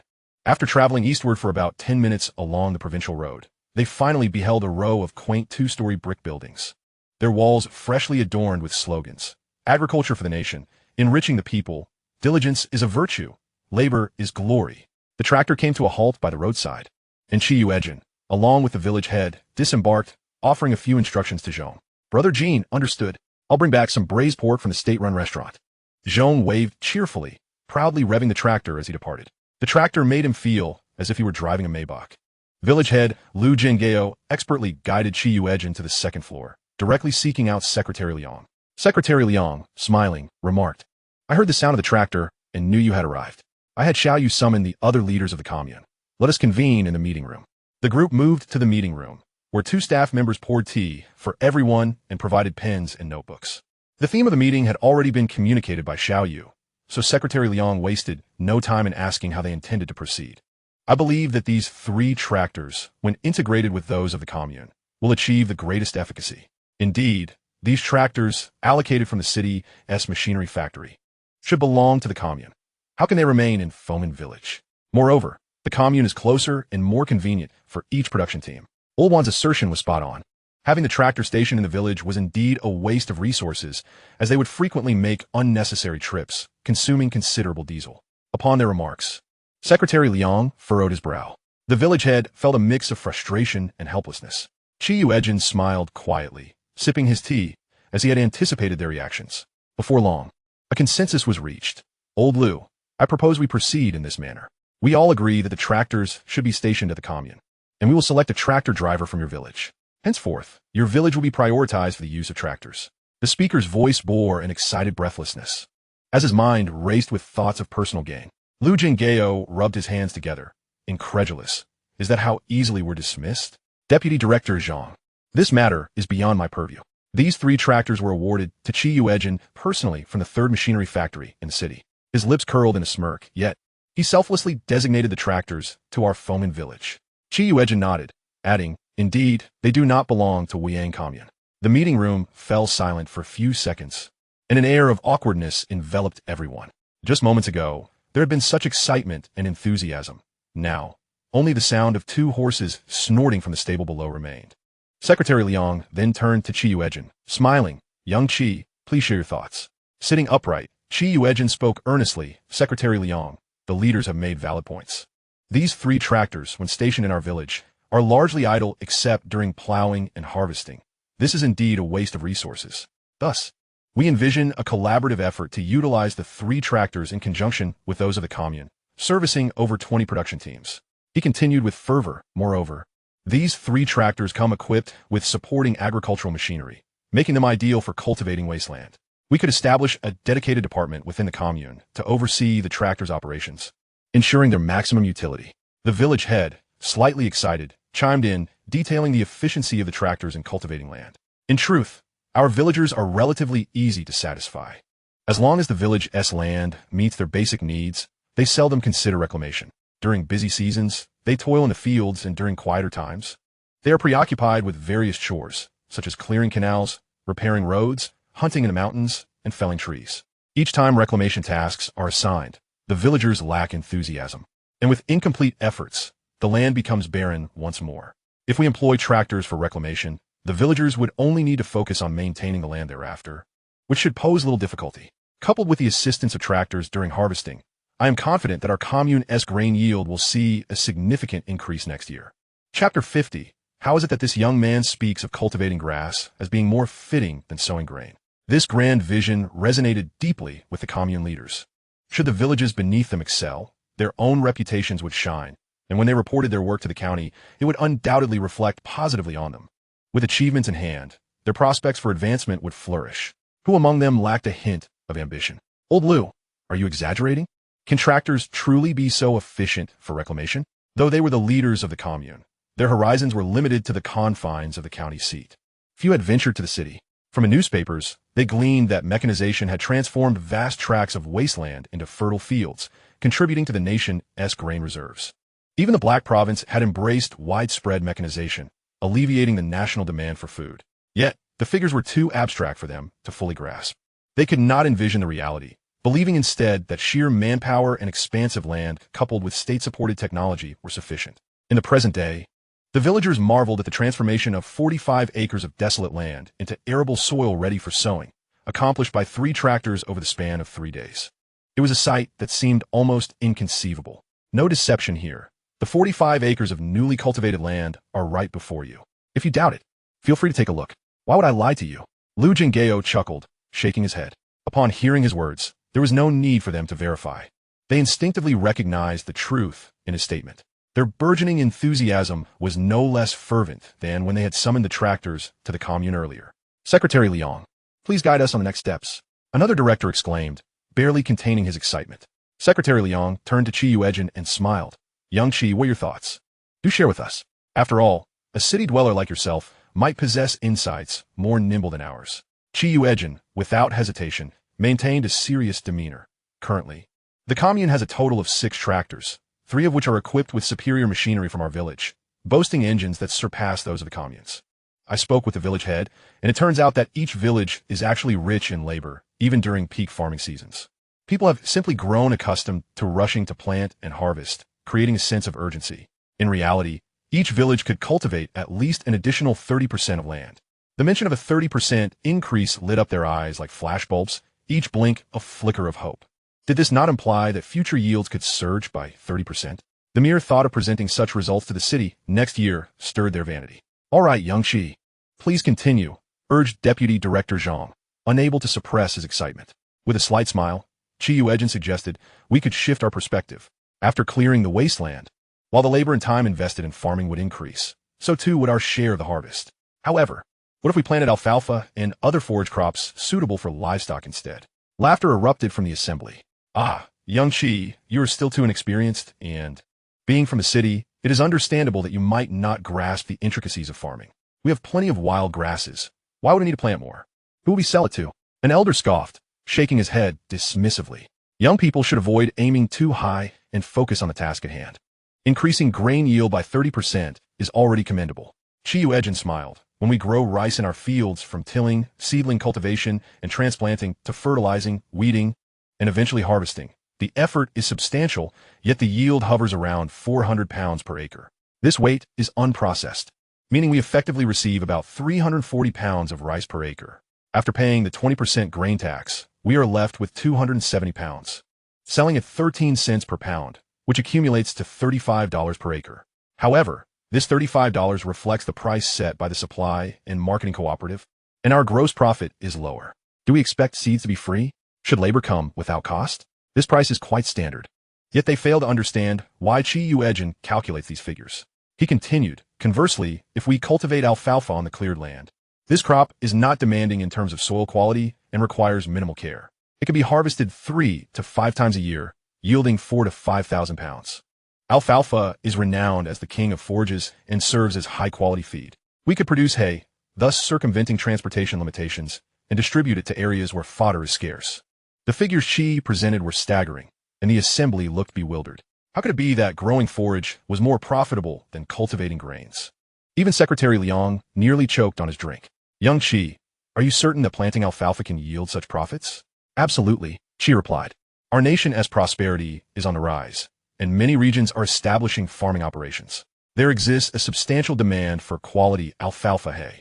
To let all this barren land lie fallow without utilizing it for forage cultivation would be a tremendous waste. The gravity of this realization struck them, and they felt a deep sense of regret for not having considered it sooner. Of course, I understand that my suggestion might seem far-fetched to you all. Why not make Fomen Village a pilot project for cultivating alfalfa and assess the profitability? Yuejin proposed. They exchanged glances, unable to resist nodding in agreement. We can indeed consider this, but the funds our commune can allocate are limited. At most, we can cover your diesel expenses, the finance director lamented. If this venture fails, we must ensure the losses remain within the commune's capacity. Very well, the risk will be borne by Fomen Village. But will the profits during the trial period also be allocated to us? Yuejin inquired, nodding and smiling at Liang Yongbing. Liang responded with a grin. Certainly. Our commune has always upheld democratic principles and fairness, and we encourage land reclamation. The first year's profits are designated for individuals or collectives.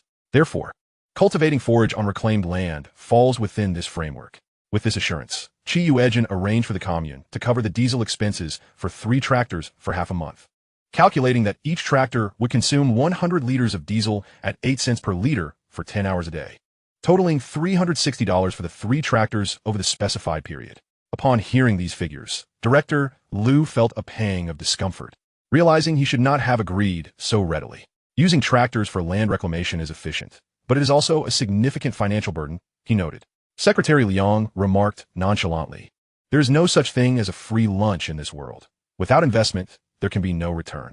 If our commune aims to advance, this is an opportunity that we must seize.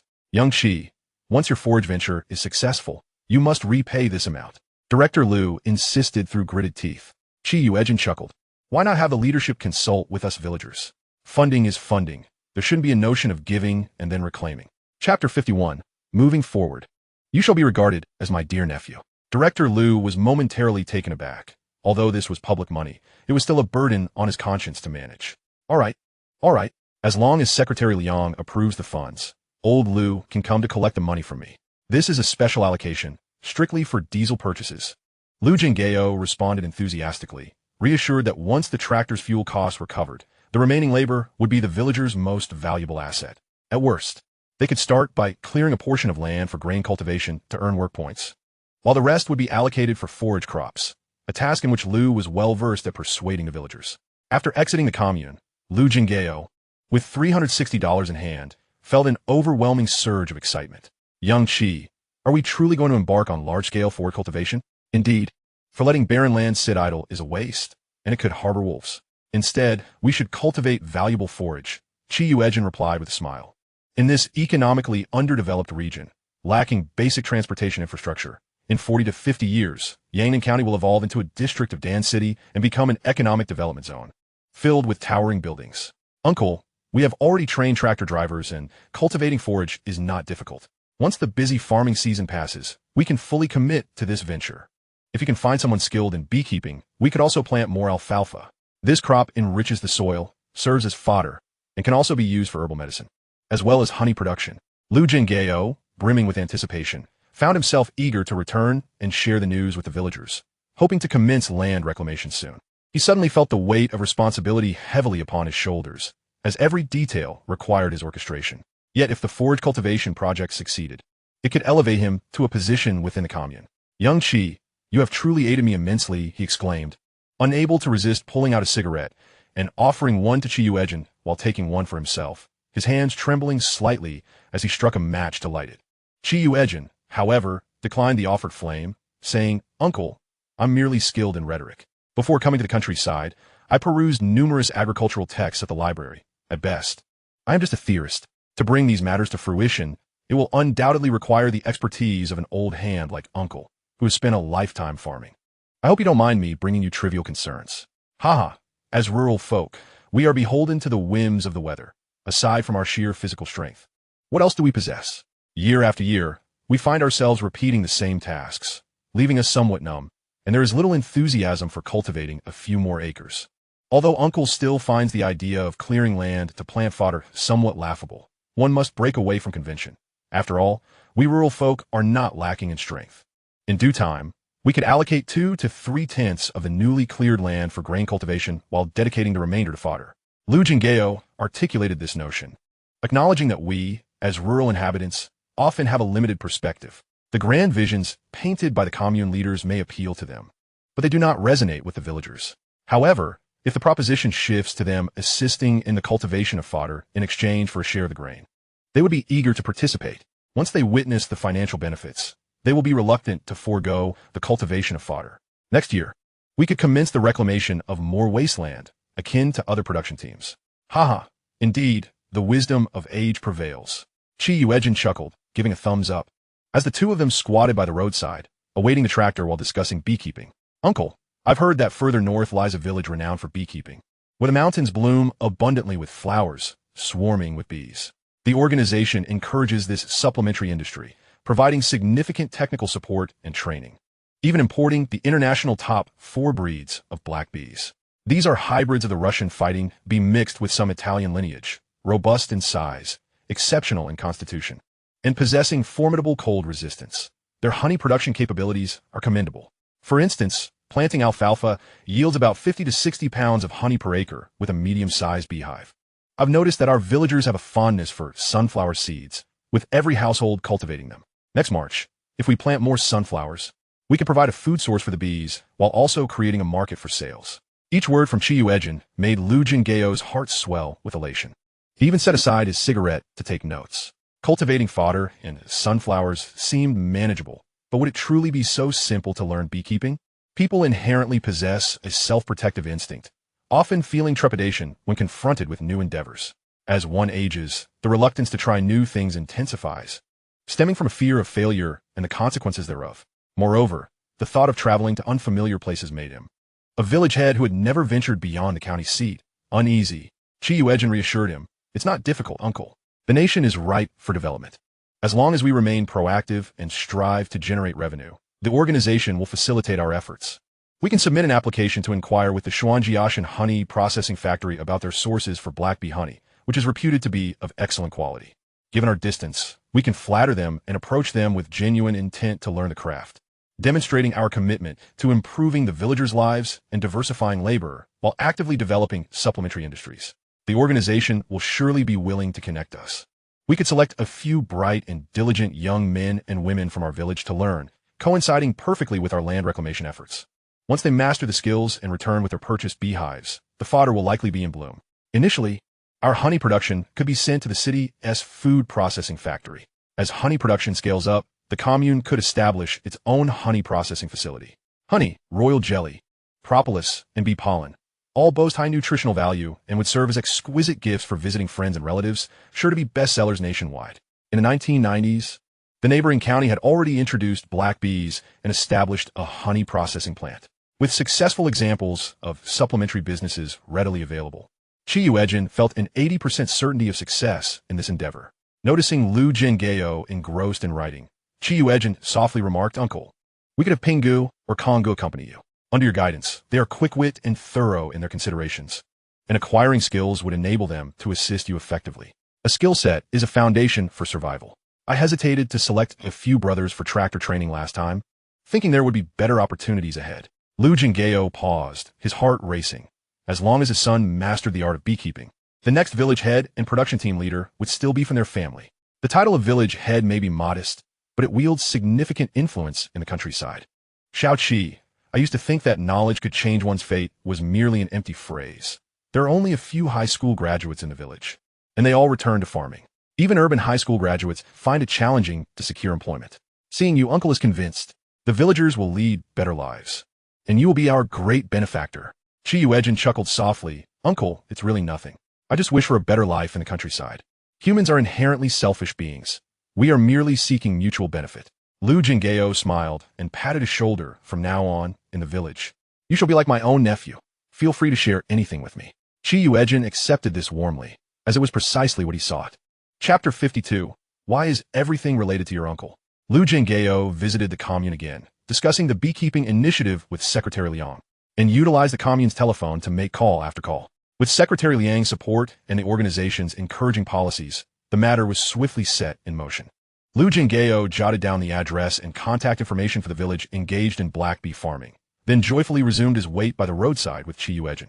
Zhong and the others did not keep Yuejin waiting long. It was still before lunchtime when they returned in a tractor. After refueling, the group headed back to the village. They ordered 2 servings of braised pork, 1 serving of minced meat with eggplant and cabbage, 1 serving of fried tofu boxes, and a basket of steamed buns at the state-run restaurant. Yuejin savored the meal with great satisfaction. In his youth, he had indulged excessively, but as he aged, high blood pressure, high blood sugar, and high cholesterol became unwelcome visitors, leaving him unable to enjoy the bounties he could afford. After the meal, Lu Jingao called him, gathering the village officials and inviting several skilled farmers, trailed by a group of curious villagers. They made a few rounds in the village before heading back to convene. Discussions ensued about where to reclaim land, how much to reclaim, tractor scheduling, what to plant, and which young men and women to select for beekeeping training. At this moment, Yuejin merely reclined in his chair, listening attentively, which led everyone to presume it was a task mandated by the commune, with no sense of opposition. After all, he had shared all he could. The remaining discussions were led by Lu Jingao, as anyone present was far more knowledgeable about agriculture than he. By the time they exited the production team office, it was already evening, and only then did Zhong and the others have the opportunity to converse with Yuejin. Bai Sihin cheerfully handed over her notebook, her handwriting as elegant and neat as the rest of her demeanor, resembling artful engravings. Uncle, we visited the hospital and the community, and the staff and residents were very welcoming. They provided us with several brochures and periodicals. The elderly shared numerous examples. I believe we can approach this from 2 major aspects: safety knowledge and medical knowledge. The safety knowledge can be subdivided into food safety, traffic safety, fire safety, and natural disaster awareness, among others. As for medical knowledge, we could educate everyone on first aid measures, everyday wound care, and some health tips. Zhang Zinan also presented a brochure, which contained quite comprehensive content, though it would benefit from our additions. Sihin remarked, since we aim to promote, let us make it thorough. Yuejin briefly skimmed through it, pulling a fountain pen from his shirt pocket to make additions, including topics on fraud prevention and human trafficking. Nowadays, traffickers and scammers employ numerous tactics. It is always wise to keep the villagers vigilant. And let us not overlook pickpocket prevention, he added, sharing some typical cases he was aware of. The rapid dissemination of information in the modern age means that the news accessible to the public has undergone various vetting processes, representing particularly significant examples. The others listened, momentarily taken aback. Zhong Yuran touched his face and said, Brother Jean, after hearing your words, I can't help but feel surrounded by individuals with ulterior motives. It is truly challenging to be a person, if even a young man like myself feels this way. One can only imagine how 2 young girls must feel. Yuejin glanced at him with a smile and asked Bai Sichin, Xiao Bai, what do you think about presenting this in the form of a crosstalk or a play? Do you have a specific plan? Bai Sichen's expression fell slightly as she replied, "My idea is good, but how can we encompass so much within the program while also highlighting the key points? It's quite a brain teaser." She turned to Zhang Zinan, who was shaking her head and hiding behind Ji Ziguo, revealing only her head with a wry smile. "Sichen Jia, it's not that I don't want to help you. I'm just not very articulate. I may appear lively in front of acquaintances, but in truth, I am quite shy." Bai Sichen's gaze shifted to Ji Ziguo, who felt a chill run down his spine and retreated a large step, exclaiming, "Bai's hiking, I am merely a tractor driver. I will be busy cultivating the fields with everyone and simply do not have the time." Zhong Yuran nodded in agreement, pulling in his neck, sensing that they seemed somewhat lacking in loyalty. He turned to Chi Yuejin and said, "Brother Jean, your mind is agile. Surely you could devise a good plan." Bai Sichen also looked at him with bright, hopeful eyes. Chi Yuejin, with a sigh of resignation, raised his hand to his forehead. Although the rush planting had just concluded, there was much agricultural work ahead. Except for the elderly and children, practically everyone would need to work in the fields to earn labor points. The elderly could hardly withstand the jolting of the tractor, and as for the children, he paused and clapped his hand with a smile. "Yes, we can have the little ones help out." He recalled a time when he had been scrolling through short videos where young actors were reenacting dramas. These children, ranging from 4 to 9 years old, displayed exceptional acting skills with their expressions and emotions spot on. They could cry and laugh, delivering lines and performances that rivaled those of adults, yet infused with a child's innocence, which attracted a wave of admiration from older generations. In the countryside, children generally began school at a later age. We could recruit children aged 5 to 8 from nearby villages to rehearse crosstalk, plays, or skits before the autumn semester begins, and perform them at various production teams. The children are quite intelligent. They simply lack proper guidance. Moreover, many families have several children, so we can recruit young actors from nearby villages and inquire about the compensation from the commune. Recently, Bai Sichin had been interacting more with children and had noticed their innocent exuberance and cleverness. Several mischievous children could mimic others perfectly. "Brother Jean, this idea is excellent." Bai Sichin nodded repeatedly. Furthermore, incorporating a play format into the performance would allow for a wealth of content to be presented, such as scenarios from hospitals, families, and schools. Her mind was now brimming with ideas. You may not be participating in the performance, but you must contribute to the stage setup, props, and script whenever you have free time, right? "Absolutely," Zhang Zinan replied with a smile. "My uncle has attended a youth palace. He is quite skilled at painting." Chi Yuejin couldn't help but flick her forehead. "Why does everything trace back to your uncle?" Indeed, he had this hobby and was even the vice chairman of the Beijing National Painting Association. After a long day's work, he would indulge in calligraphy and painting to cultivate his spirit. Not to mention, he was proficient in various art forms, including traditional brush calligraphy, Chinese painting, oil painting, sketching, and even animation. After all, one acquires many skills over time while balancing work and leisure. In front of his partners, he would modestly remark, "I dabble a bit.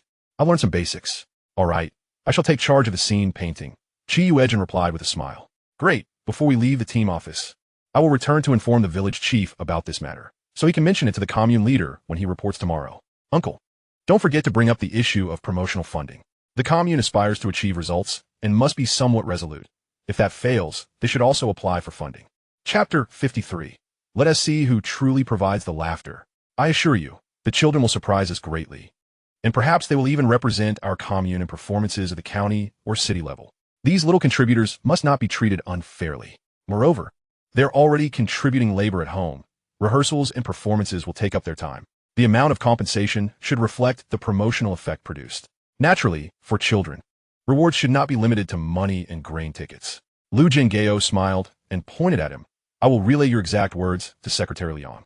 Although I'm unsure if they will agree, I'm certainly intrigued. Don't forget to reserve a spot for my little stinkers, Chudan and Erniu. That is not my concern. As long as the commune approves and Xiao Bai writes the script, we will select young actors from the nearby villages. Those with talent will be chosen. However, Uncle, you could have the 2 children practice at home and occasionally observe how people in the village communicate, their tone, expressions, and movements. Children who are selected may benefit for a lifetime." Chi Yuejin chuckled, waving his hand. However, as they spoke, the sky had already darkened. Declining the village chief's invitation for a meal, Chi Yuejin enjoyed the tranquility of the village under the night sky. Families were busy cooking. Children were called back home by their elders, and even the guard dogs were wagging their tails, wandering near kitchen doors. He had his hands in his pockets, still contemplating the package that Zhong Yuran and the others had retrieved from the post office earlier that day. clearly far more than the items he had asked his parents to send. Once things settled down, he planned to venture into the mountains, discreetly procure some game and mountain goods, and send them home. Normally, it was his sisters who brought large parcels home, but now, with such a vast mountain under his watch, he felt compelled to bring some pride to his sisters in front of their husbands. Just as he stepped out of the cluster of villagers' homes, he noticed a woman rushing towards him from a distance along the shimmering river. Yuejin's lips twitched.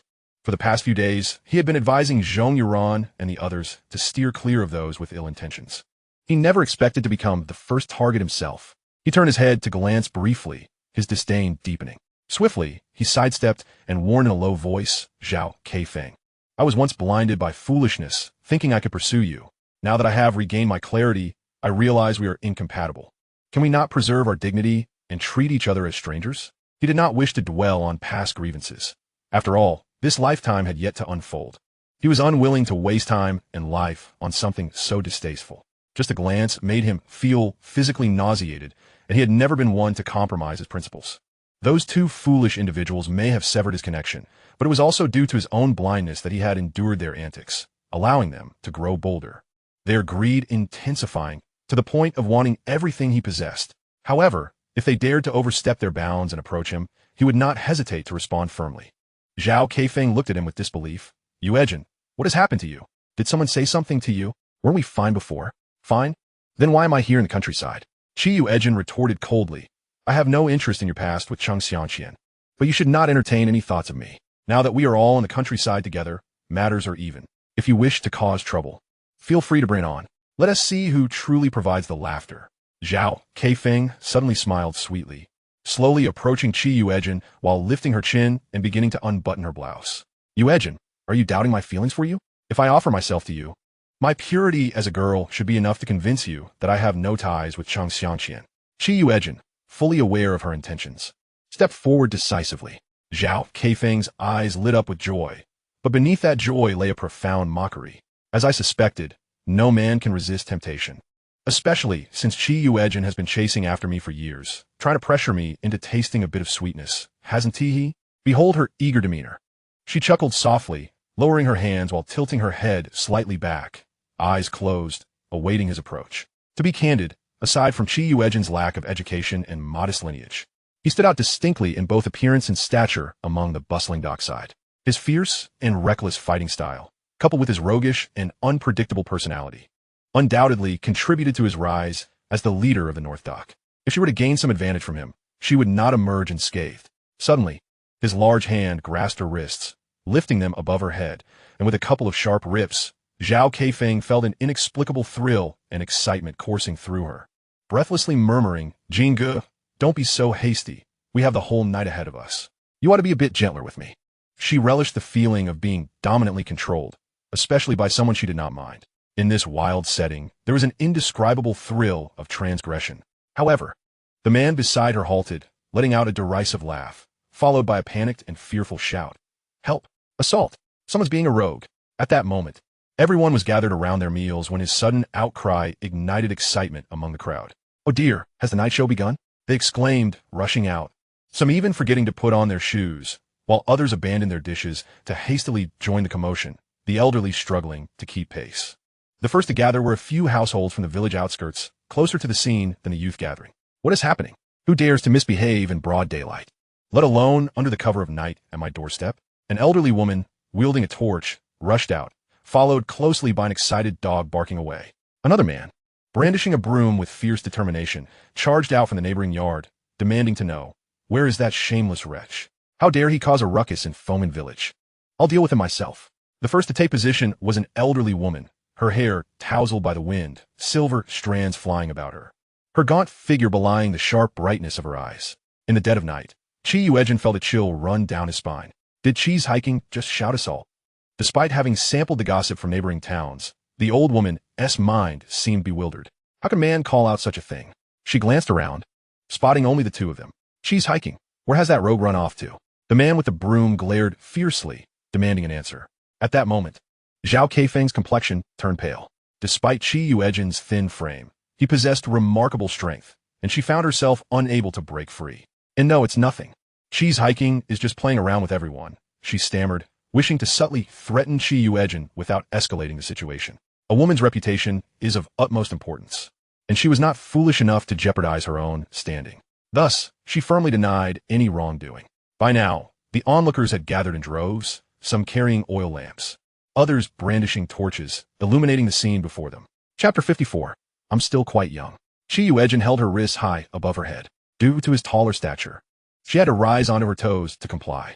One button of her blouse had come undone, but in the summer, it was common for many women to leave a few buttons undone, revealing merely a bit more neck, nothing too scandalous, much like wearing a collared t-shirt. Yet, Yuejin's eyes were reddened, his expression a mix of shame and indignation. With 2 buttons of shirt burst and the hem torn in several places, his hair disheveled. While he was tall and male, his fair complexion, slender build, and youthful appearance, now tinged with red eyes and a quivering lip, signaled that he had encountered something distressing. The villagers were incensed. How could such obedient, clever, and ambitious young man be subjected to this? They were unaware of a term that would later describe him: broken. The villagers glared at Zhao Keifeng. Zhao's hiking, look at Qi's hiking. Is this a game? They demanded. Qi's hiking, speak the truth. The ladies are backing you. Don't think that only women can be subjected to such behavior. Handsome men are equally susceptible. Yes, I've seen it too. Every time. Zhao's hiking approaches Qi's hiking for no reason, yet he doesn't even spare her a glance. Could it be that she is embarrassed and angry? Having just returned from the brigade office, Qi's hiking had been cornered by Zhao's hiking. You can't claim to be the victim here. The villagers now held Yuejin in high regard. He was handsome, educated, capable, and his demeanor was comforting. Such a fine individual could not possibly engage in wrongdoing, especially not with the workload he had. Zhao Keifeng shook her head repeatedly. I did not. It was Yuejin who tore his own clothes. It has nothing to do with me. Truly, I merely stepped out for some fresh air after dinner and approached him for a few words. I never intended for anything else, she exclaimed on the verge of tears. As a young woman, how could she be labeled a rogue? How dare you appear here at night, knowing full well that Qi's hiking dislikes speaking with you? What are you thinking? Just because you're a woman doesn't mean you are without desire. You not only harbor desires, but also the audacity to act on them. I hold a strong aversion to Zhao's hiking. She loves frolicking with the men. Can she not survive without them? She claims to be sore and tired. Yet here she is, stumbling around and causing trouble. The villagers' cacophony of voices struck Zhao Keifeng with shame and indignation. Beyond tears, she felt utterly helpless. Yuejin, for heaven's sake, spare me. I truly did not do anything to you. How could a grown man conspire against me without a shred of conscience?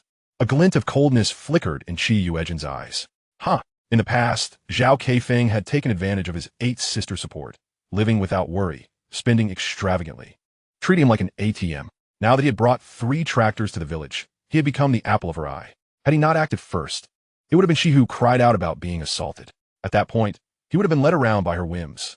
As Yuejin tightened his grip on Zhao Keifeng's wrists, retreating repeatedly, he said, Don't come near me. Don't think that because you can touch me, I'll be forced to court you. Let me tell you, I do not like you, no matter how many times you say it. I still do not like you. I'm still quite young.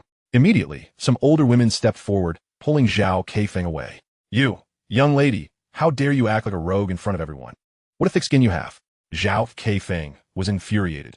It was clearly Yuejin who had orchestrated this scene, yet she was being accused of coercing him in public. All right, Yuejin, can I at least keep 8 meters away from you from now on? She shouted through tears. Yuejin hesitated, his expression a mix of conflict. He then bowed deeply to the crowd, apologizing. I'm sorry for causing such a disturbance at this late hour. Since Zhao's hiking realizes her mistake, I am willing to give her a chance to amend her ways. I hope she will no longer try to approach me uninvited. I am not a man to be trifled with. She is a young girl and a fellow villager. Let us grant her the opportunity to redeem herself. Surely, she has been tired from working in the fields lately and is seeking shortcuts. I hope that under everyone's supervision, she can transform into a diligent and hard-working comrade. And let it be known, she must not come within 3 meters of me in the future. I was genuinely frightened by her. Had I not acted quickly, she might have torn my clothes and then accused me of being a rogue, leaving me no choice but to marry her. As he lamented, he covered his face in despair, overwhelmed with sorrow. I strive so hard to become a better version of myself, waiting for my other half to appear. As long as I am exceptional, my partner will surely be a woman I cherish and care for throughout my life. If she were to be my wife, then facing a woman who would scheme against me would be worse than eating peanuts. She cannot selfishly ruin me. Tears brimmed in his eyes. A man seldom sheds tears. Yet how deeply he must feel sorrow and fear. It is inevitable that all will shed tears of sympathy for him. The villagers glared at Zhao Keifeng, exclaiming, Zhao Zhqing, as a young lady, should you not possess a modicum of shame? Do not presume that just because you think highly of Qi Zhqing, you can manipulate him. He has merely interceded on your behalf this time. Should there be a next occasion, even if he defends you, we shall ensure you are sent to the Revolutionary Committee for a thorough education. Let her toil in the fields. May it serve as a lesson. If she lacks the strength, let her carry less each time. Indeed, do not think that just because we are from the countryside, we are fools. She looks down upon us at every turn. Bah, such an unattractive woman, with a malevolent heart, who despises the poor and loves the rich. Shunning hard work while indulging in idleness. I would never accept her as my daughter-in-law. I would beat her 8 times a day. The village head, Lu Jinggao, had arrived and listened to the entire exchange, his face dark with fury. Every village is reluctant to accept educated youth. These city children either lack the ability to work or harbor too many ulterior motives. His own daughter had been deceived by the cunning Wu Zai, who even coaxed her into relinquishing her role as scorekeeper. Given the unanimous agreement among the villagers to set an example and rectify the prevailing misconduct, they decided to punish Zhao Zhqing by having her haul manure for a month. If after a month, she still could not keep pace with the labor of the others, she would continue to carry dung until she truly developed a love for work from the depths of her heart. Zhao Keifeng felt utterly hopeless. Any thought of rebellion was met with shouts that her awareness was insufficient, urging her to go to the Revolutionary Committee. In an instant, she wilted and wept as she squeezed through the crowd and fled. The villagers, amused by the spectacle, called after her, "Make sure to rise early tomorrow to haul manure." In chapter 55, the fresh scent was palpable. The villagers comforted Qi Yuejin, nurturing his fragile and wounded spirit, encouraging him with words of support. And several youths even volunteered to escort him home. Qi Yuejin was momentarily choked with emotion, discreetly turning his head to wipe away tears. The glistening droplets only serving to highlight how Zhao Keifeng had mistreated this young man. It seemed that Qi Zhqing, being young and inexperienced, was startled by the unbridled and unscrupulous nature of Zhao Keifeng. A few ants even murmured that if Qi Zhqing were to fall ill from fright, they would take it upon themselves to secretly call back his spirit. Once the enthusiastic villagers had departed, Qi Yuejin turned to face Zhong Yuran and his companions. "Brother Jin, fear not.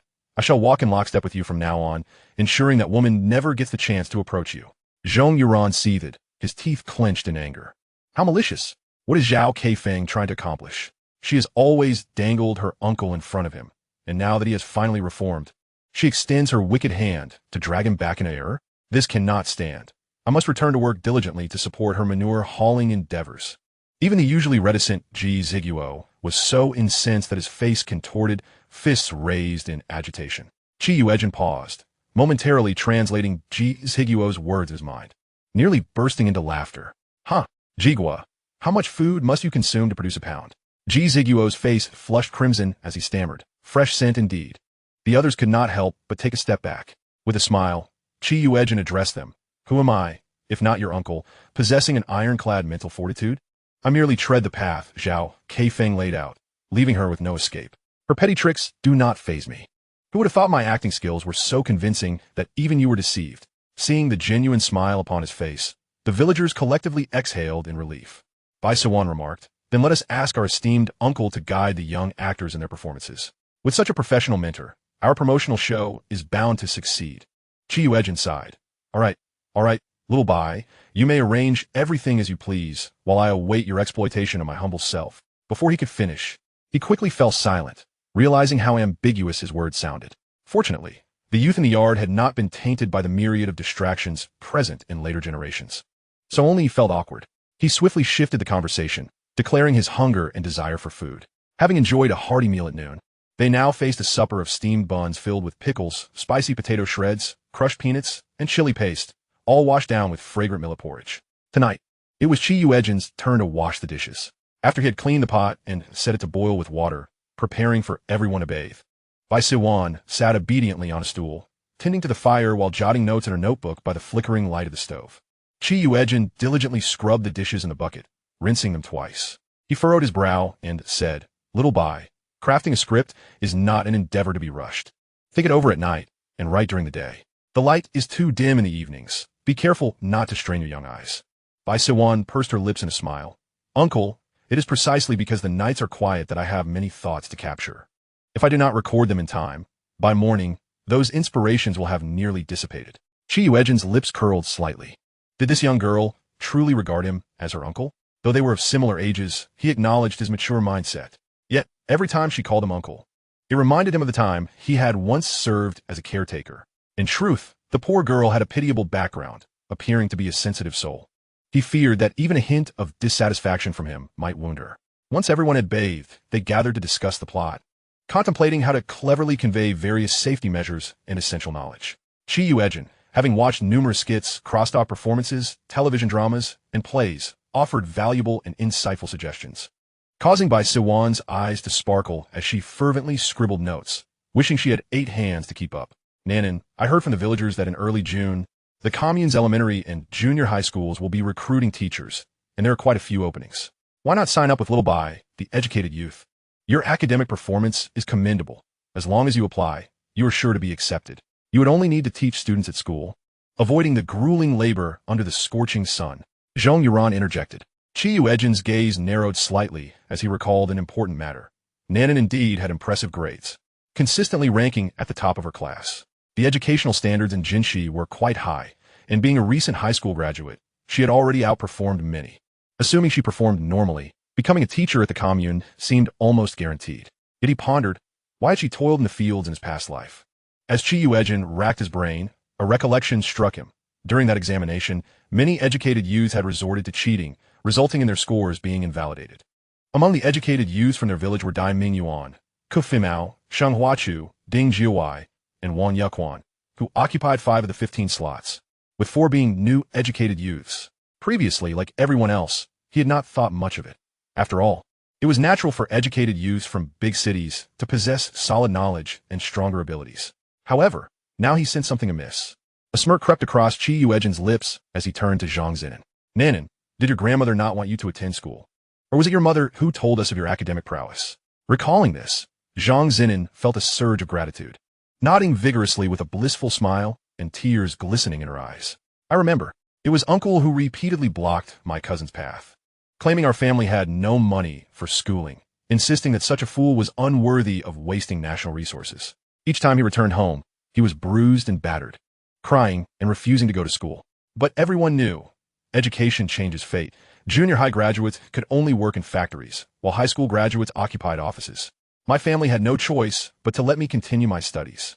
My mother said that if I did not aim for the top 3 in my class, I would be letting down uncle's efforts. Yuejin cleared his throat. In truth, during his youth, he had been rather lofty, easily swayed by flattery.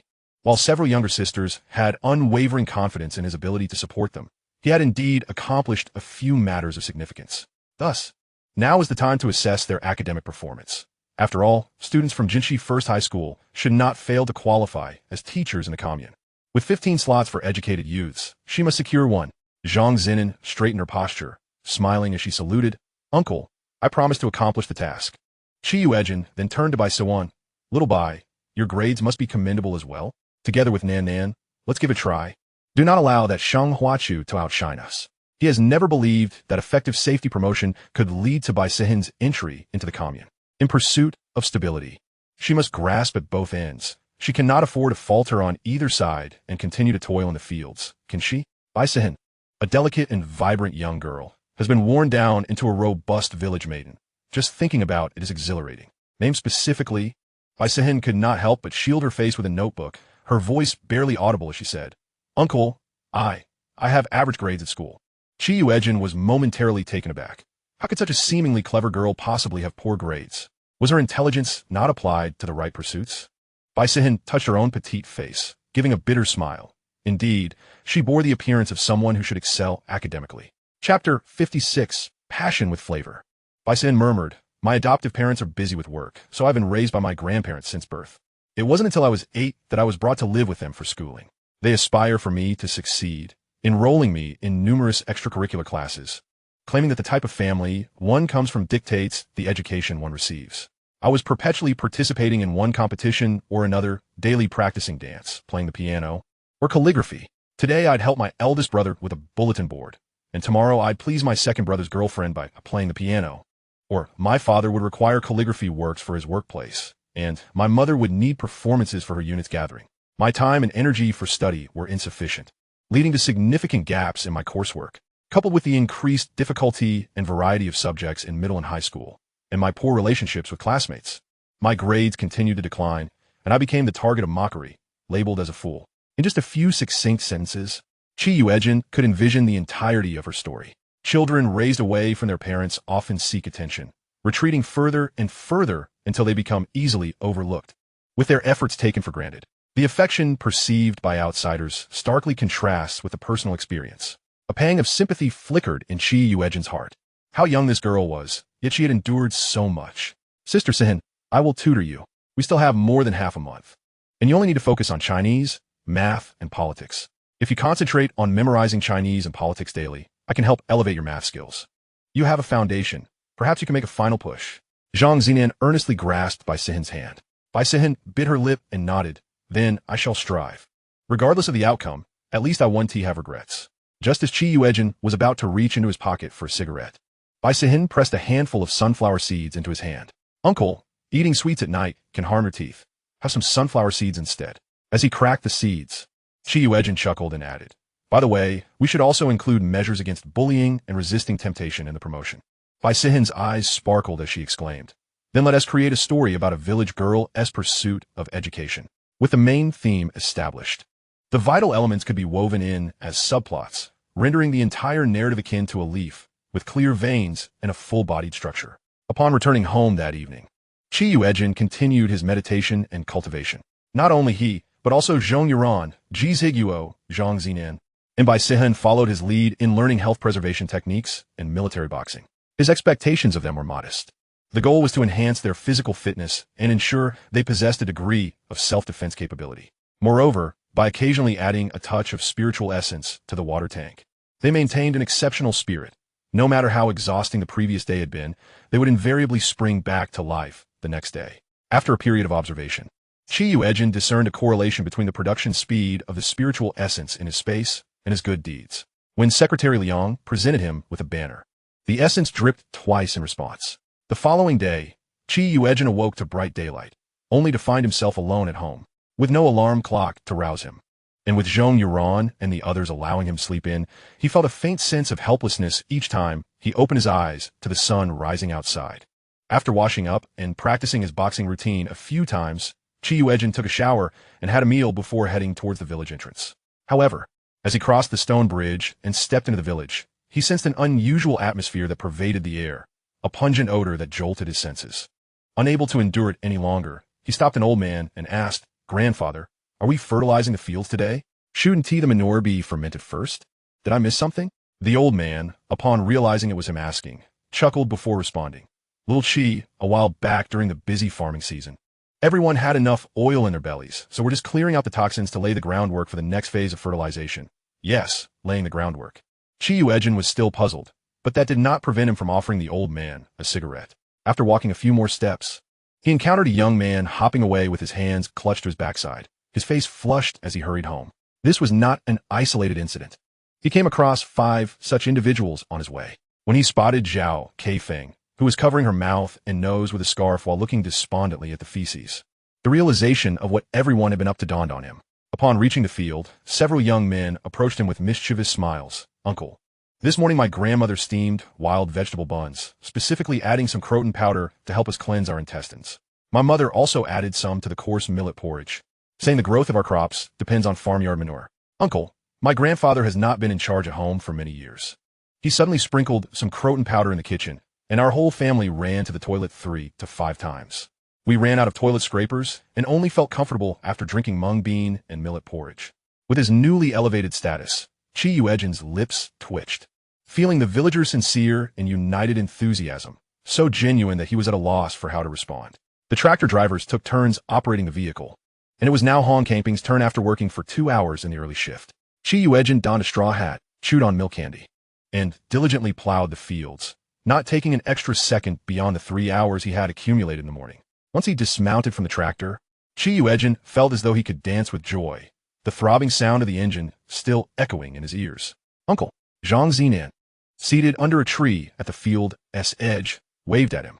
As he approached, she handed him a crispy, honey and sesame-coated fried dough twist. "This is for my third aunt's husband, sold at the supply and marketing cooperative. It's delicious." Yuejin raised an eyebrow and chuckled as he accepted it. Taking a bite, the twist was crispy, sweet on the outside and flaky within, truly authentic. It had been many years since he had last tasted such a treat. It felt less like eating a fried twist and more like reliving a cherished memory. Just earlier, the village chief had come by and mentioned that the commune agreed to our request. Wherever the promotional team goes, that village will provide a meal, and the commune will subsidize each performer with 2 eggs and 2 tails of rice. This arrangement is quite reasonable. Yuejin nodded. Once the script is finalized, we shall select young actors from nearby villages. Perfectly, you can take advantage of writing the script to conduct mock interviews with the villagers. Fully preparing for the teacher's recruitment exam, Baisin tightened her grip on the pen, determined. It was merely a matter of immersing herself in study for the next half month. She would surely summon the tenacity to hang her head over the beam and prick her thighs with a thorn, no matter what. She must secure a position as a teacher and not disappoint her uncle and Nan. After Yuejin finished his meal, he sought a pile of grass, placing his straw hat over his face to take a nap. In reality, he was practicing his health preservation techniques with his daily persistence. The time it took to complete each cycle had shortened considerably, and the impurities expelled from his body were now nearly negligible. After completing 10 cycles, he energetically continued plowing with the tractor for another 2 hours. As dusk began to settle, the whistle signaling the end of work sounded especially melodious. However, at this hour, the village would typically be wafting with the aroma of dinner. Today, the fragrance of grains, mingling with the cool mountain breeze, began to tantalize people's senses. Yuejin rubbed his forehead, walking back with Zhong Yuran, pondering whether he should venture into the mountains to hunt a couple of wild boars as a reward for everyone. Yet, with his feeble physique, he wondered if anyone would suspect him of being an enemy agent if he were to actually confront a wild boar. Out of the corner of his eye, he spotted a plump field mouse darting past, prompting a child to shout, "Quickly, Sanguzi, Yuan circle from that side. Do not let the little bean mouse into the field." Chapter 57. An ominous premonition. Yuejin chuckled softly. "I've got it." Zhongju ran his head sideways. "What have you got, Brother Jean? What's going on? What? Who's pregnant?" A woman suddenly darted over, her curious gaze sweeping over the group before settling on Baisichen's belly. Yuejin ground his teeth together and playfully slapped Zhongju on the back of his head. I've come up with an idea." "What idea?" Another woman, lagging behind, inquired. Yuejin smiled slyly. "An idea to let everyone enjoy the freedom of eating bean mice. We can feast on them, roasted, smoked, stir-fried, steamed, whatever we fancy." "Little Chi, are you speaking truthfully?" "The bean mice have been rampant lately, and they are quite clever, making them hard to catch. The crops in the fields haven't grown much, and this morning, we saw the bean mice scurrying about, uprooting some seeds to feast on, which means we have to replant. Even with people watching at night, we can't keep up. Those bean mice are ruining the grain. They can't finish what they eat and drag it back to their burrows. We can't dare to use rat poison. Some children, elders, or lazy folks wouldn't care how the bean mice die. They just pick them up to roast and eat. Even the cats and dogs that consume the poison mice end up dead. Many of the bean mice's burrows are in the wastelands." As the topic unfolded, the weight of the day's labor weighed heavily on everyone. A sister-in-law, carrying her 2-year-old child, remarked, "Bean mice so delicious." Nearby, the children excitedly chimed in. "Uncle, what are we going to do? Can we really fill our bellies with bean mice? I want to skewer them and roast them. Oh, how fragrant. No more just eating a leg, right?" Hearing the term uncle, Yuejin couldn't help but chuckle. He noticed many people no longer called him cheese hiking. The old folks referred to him as Chi Wazi, the aunts called him Xiao Chi, the youths around his age called him Lao Jiao, and the children all addressed him as uncle. It felt as if he had truly become a native of northeast China. With a smile, Yuejin said, "I once saw a homemade mouse-catching device in a book. I wonder if it will work. How about we give it a try?" "What kind of mouse-catching device? What does it look like? Is it expensive?" The villagers were most concerned about this. "It's not too bad after dinner. You just need to bring a wooden bucket from home, a few planks that are slightly wider and longer than the bucket, a long bamboo skewer, some oil, bean cake, and peanut butter. Then I'll teach everyone how to make the mouse-catching device." Yuejin declared loudly.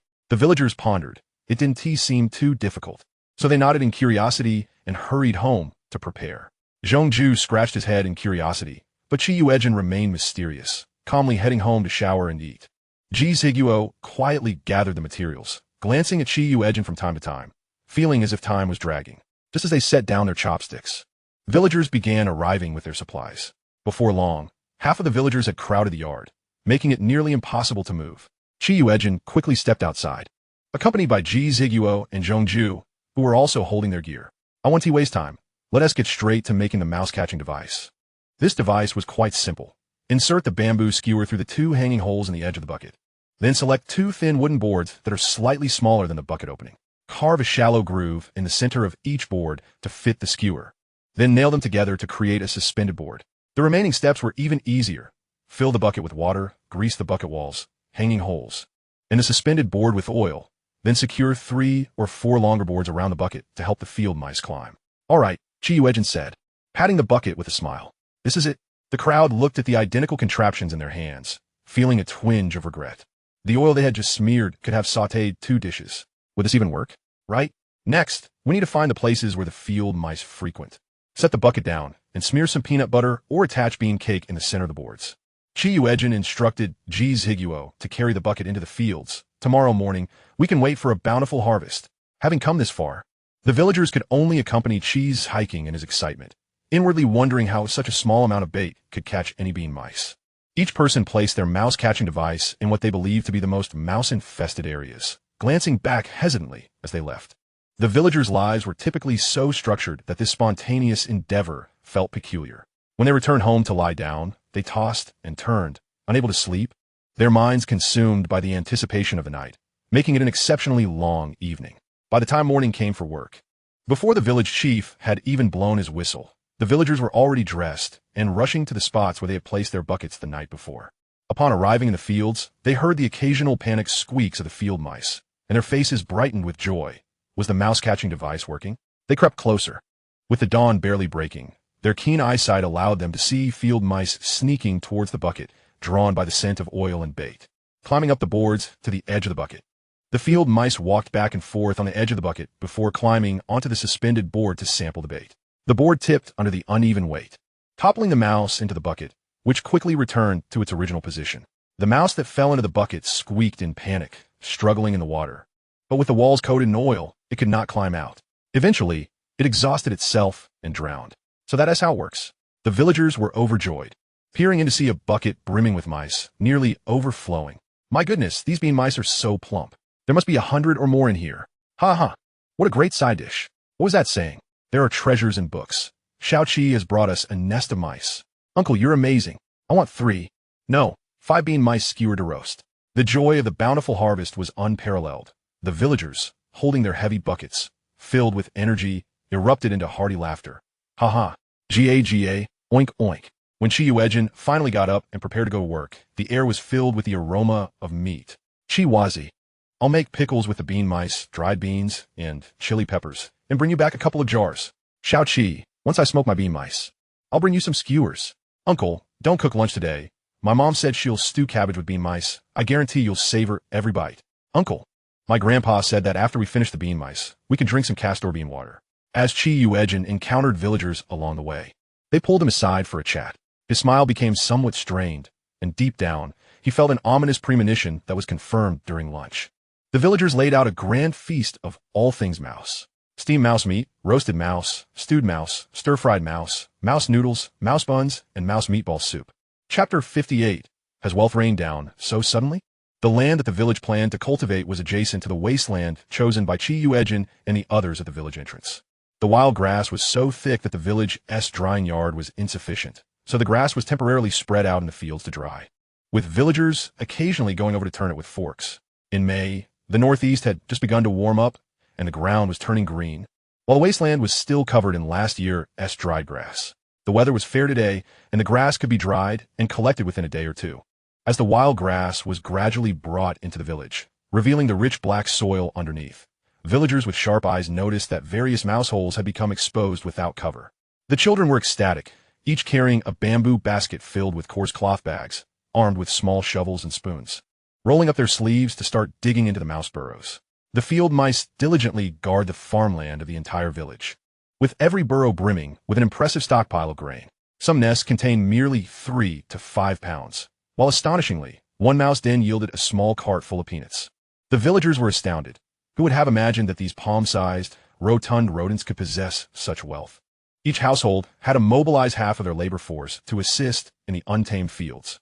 After clearing away the withered grass, which they euphemistically referred to as plowing, they were in fact excavating mouse holes.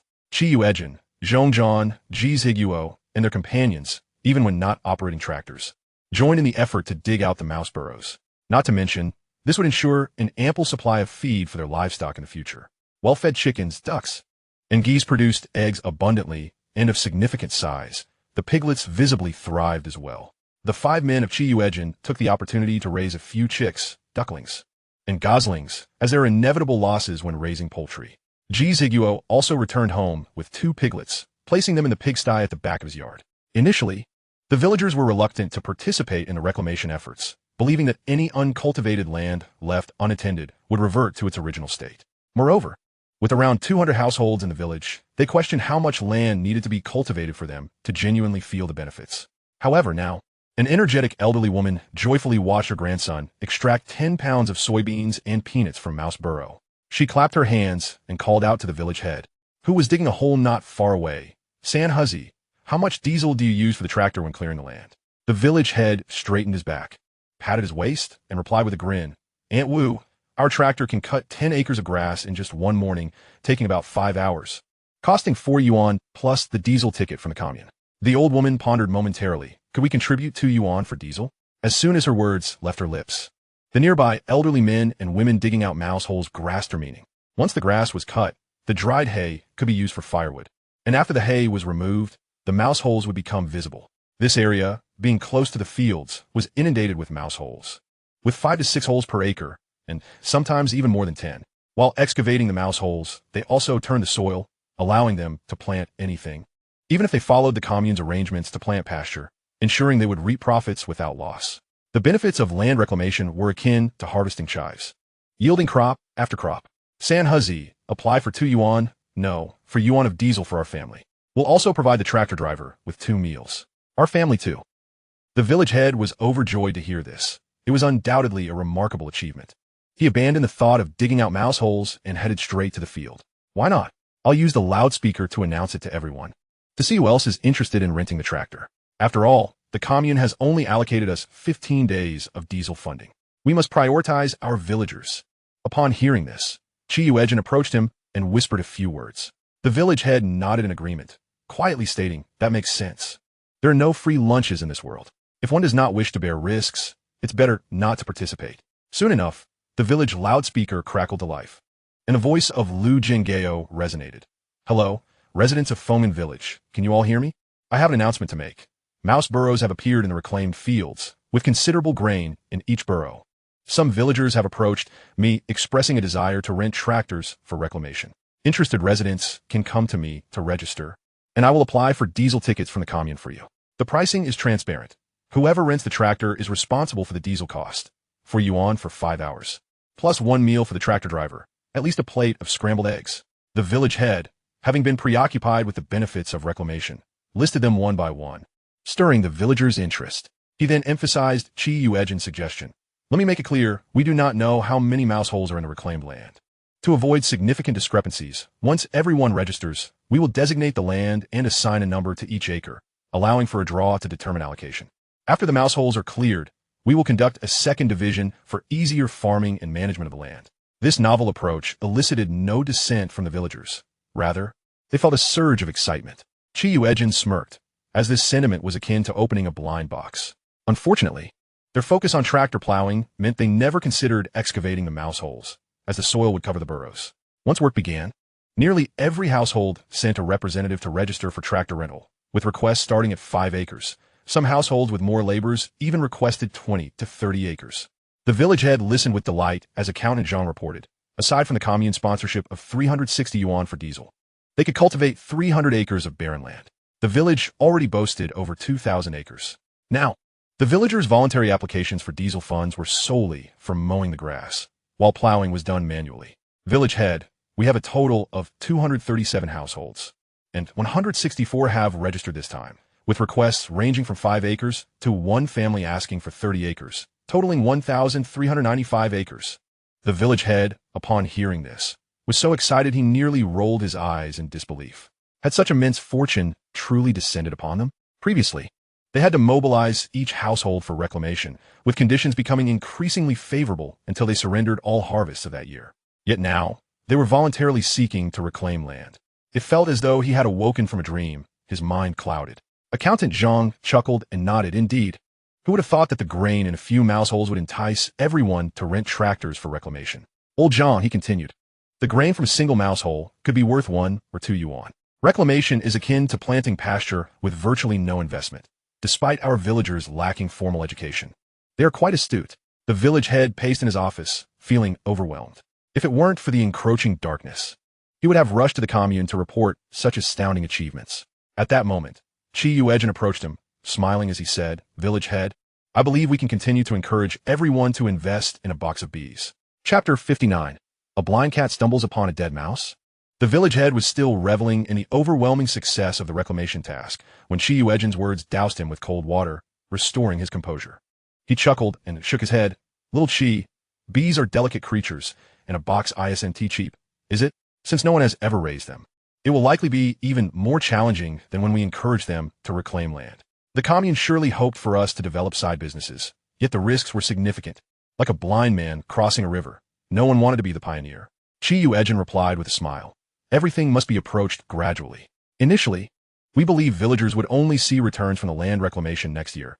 Yet who could have anticipated that we would exceed expectations so soon? We need to plan ahead. What if we painstakingly purchase bees from the north and villagers wish to join in after just a few days?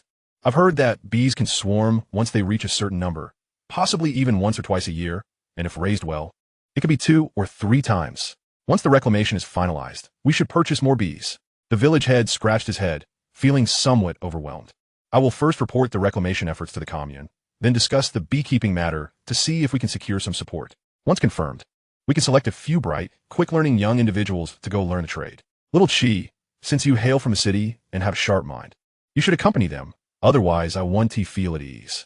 Yuejin raised an eyebrow, contemplating briefly before nodding with a smile. All right, I'll await your news. The mountains beyond were plentiful, and though the economy was not yet developed, the demand was insufficient. People had not yet begun to swarm the mountains to extract resources. Most treasures remained untapped. With an introduction letter from the village, he could boldly venture forth to stockpile these precious resources. Yuejin narrowed his eyes slightly. Contemplating the moment, he would locate the old ginseng to experiment with brewing medicinal wine, infusing it with the essence of spring water.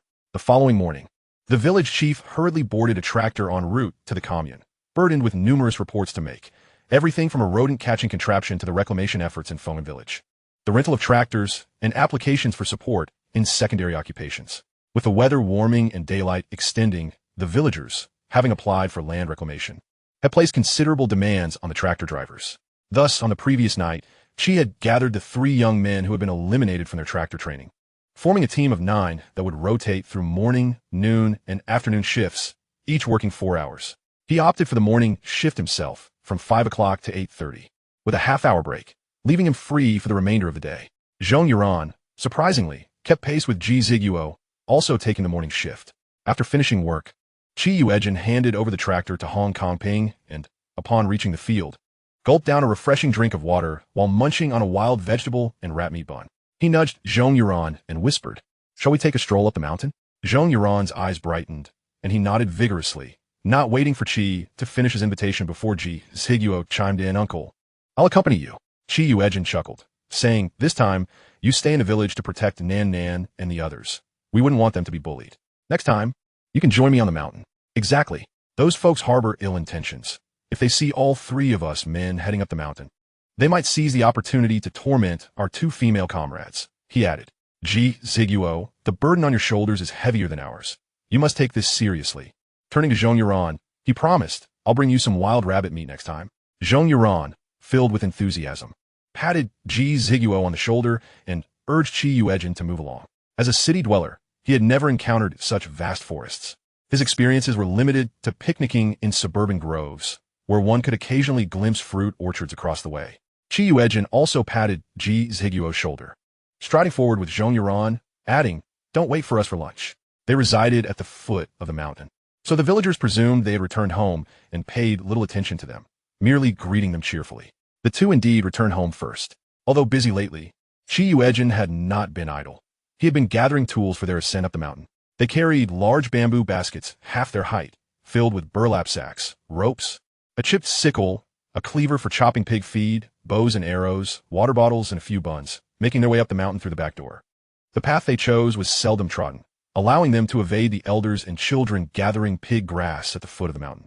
Yuejin led the way, using a bamboo pole to probe the surroundings, startling any insects and snakes hidden beneath the lush foliage.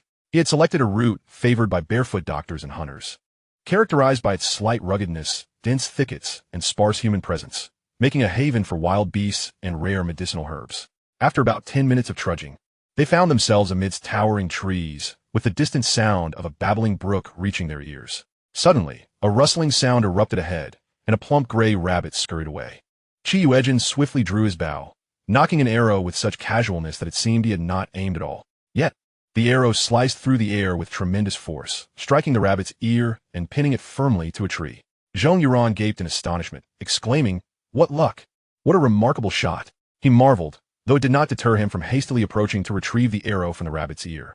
After securing the rabbit by its legs and tossing it into the basket, he handed the arrow back to Yuejin, who accepted it with a smile. Unconsciously, Chi had infused the arrow with his internal energy, augmenting its speed and power several-fold compared to an ordinary shot. Having practiced shooting before, whether one-handed or two-handed, it had become a method of releasing stress for him, leading to a consistent accuracy. Yuejin, brimming with enthusiasm, asked, "Brother Jean, may I get a try?"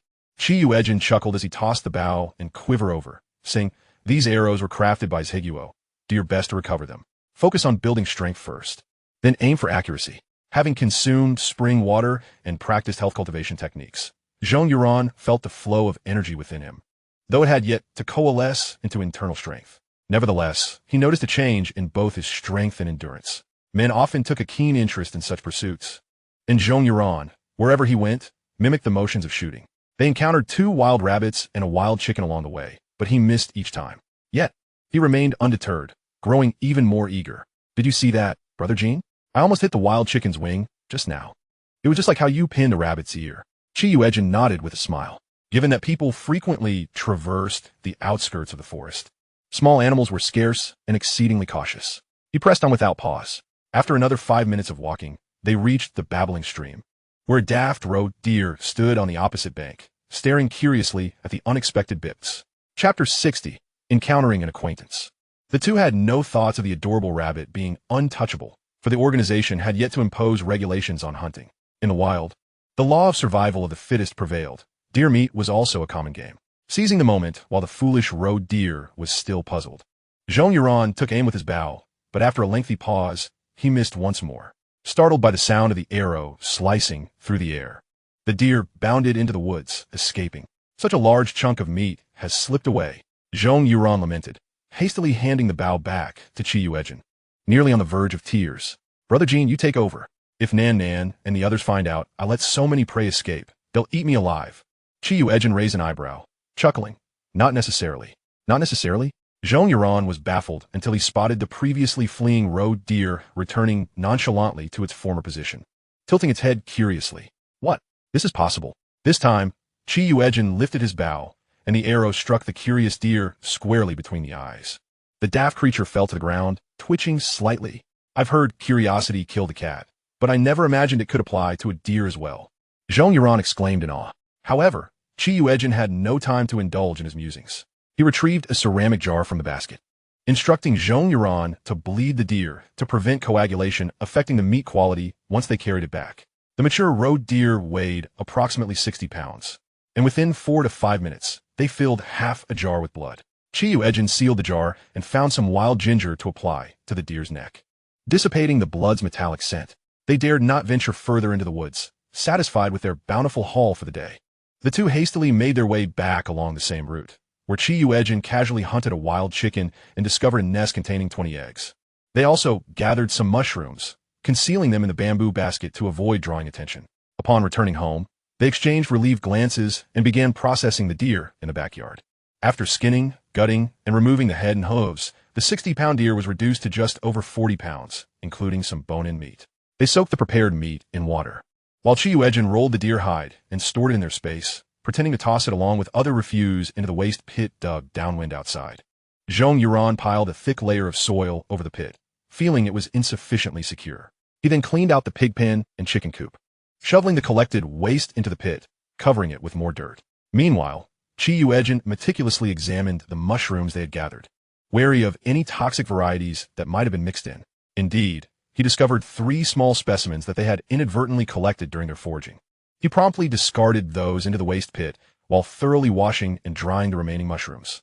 Upon the return of Ji Ziguo and his companions, they were pleasantly surprised by the substantial gains made by Yuejin and his friend on their inaugural expedition to the mountains. Excitedly, they engaged in animated discussions regarding the menu for lunch, deliberating on how much meat to set aside, while considering the preservation of other meats in canned goods, smoked meats, and jerky. After their meal, they reconvened to explore the script, ultimately settling on 5 distinct performances. The first was a drama portraying a village girl's pursuit of education, depicting the stark contrast between urban and rural life. This timid, yet diligent, kind-hearted, and clever young woman endures various tribulations before ultimately earning her high school diploma and becoming a dedicated street office worker, shining brightly in her beloved role. The second play, narrated from the perspective of a barefoot doctor, aimed to educate the audience on medical knowledge, interspersed with relatable anecdotes that resonated with the villagers. A comedic piece presented in the form of a quick-paced dialogue showcased the perspectives of a thief, a kidnapper, and a con artist, offering contrasting views of the world. The skit, infused with elements of magic, sought to dispel superstitions. This was complemented by 2 grand choruses performed by children, celebrating the harvest and singing praises for their homeland. With the program's content, themes, and creative concepts firmly established, the remaining tasks became considerably simpler. Crafting a compelling script necessitated patience, and they felt no urgency. Zhang Zinan and Bai Sihin engaged in a question-and-answer session, revisiting the Chinese language and political knowledge they had studied that morning. "Is Cheese King here?" called the village chief from outside the courtyard. Yuejin responded promptly, striding out, "Uncle, you've returned from the commune?" The village chief nodded with a smile, gesturing for him to join him outside. "Yes, everything went smoothly. Secretary Liang has been praising our villagers for their high level of awareness and even commended you, young Qi, for your clever mind." Coincidentally, a reporter from the provincial daily was here to cover our commune's spring plowing situation. He expressed great interest upon hearing about our land reclamation efforts and our beekeeping endeavors. The reporter wishes to fully engage and participate, believing it could serve as a model for developing side industries within the commune. He is currently at the brigade office, and it would be prudent for us to finalize the list of participants for our trip to Reoxian to learn about black beef farming today, as their SA train departing for He Province S. Reoxian tomorrow afternoon. Yuejin understood the urgency of the matter. From their journey to Reoxian to purchasing bees and bringing them back for nurturing, time was of the essence. "Uncle, what assistance is the commune providing?" he inquired, raising an eyebrow. The budget initially proposed by Secretary Liang was modest, primarily due to skepticism from other commune leaders regarding their beekeeping prospects. His voice alone carried little weight. Fortunately, it was a reporter who had helped secure additional funding from the city, which would cover transportation, accommodation, and the cost of purchasing the bees. The village chief's tone was slightly heavy as he relayed this information. Yuejin comprehended the gravity of the situation. Beekeeping was no longer just a theoretical aspiration. The entire community was watching them closely, especially with the provincial daily's chief editor taking notice. The village chief feared that if they ventured to learn and returned without proficiency, it would be a futile effort. "Uncle, you need not worry. Beekeeping was my proposal, and I am committed to ensuring that we succeed in establishing this side business," reassured Yuejin. The village chief, who had been anxious moments before, took a deep breath and smiled. "With your confidence, young Qi, I can rest easy. However, do not feel overly pressured. Simply do your best. For us, beekeeping is an experiment, and we have not set our hopes too high from the outset." Yuejin nodded with a smile. "I understand, Uncle. However, when I commit to a task, my guiding principle is to strive for excellence. Only through high standards can we achieve satisfactory results that will please our clients." Since this initiative originated from him, he had never entertained thoughts of failure. Upon reaching the brigade office, Yuejin unexpectedly encountered an old acquaintance, Jiang Shengjing, a longtime friend and a distinguished editor who had first introduced Huoguo's cultural magazine to the international stage. This magazine focused on showcasing the splendid cultural heritage of Huoguo, enabling the world to gain a deeper understanding and appreciation for this nation with millennia of history, effectively dispelling the ploys of smaller nations attempting to appropriate its culture. In Chapter 61, The notion of utilizing one's talents aptly is explored. There is a saying in Huaguo, when heaven bestows great responsibilities upon a person, it must first temper their spirit and labor their bones. Early in his career, Jiang Shengjing faced numerous setbacks. Many of his writings were appropriated by his superiors, leaving him feeling unfulfilled. Compounded by his mother's severe illness, which required funds for surgery, he had reluctantly agreed to provide articles for his superior for 20 years. Once the contract concluded, he was eager to leave the newspaper, wishing to explore other opportunities, only to discover that his superior wielded considerable influence in the industry, resulting in constant obstacles.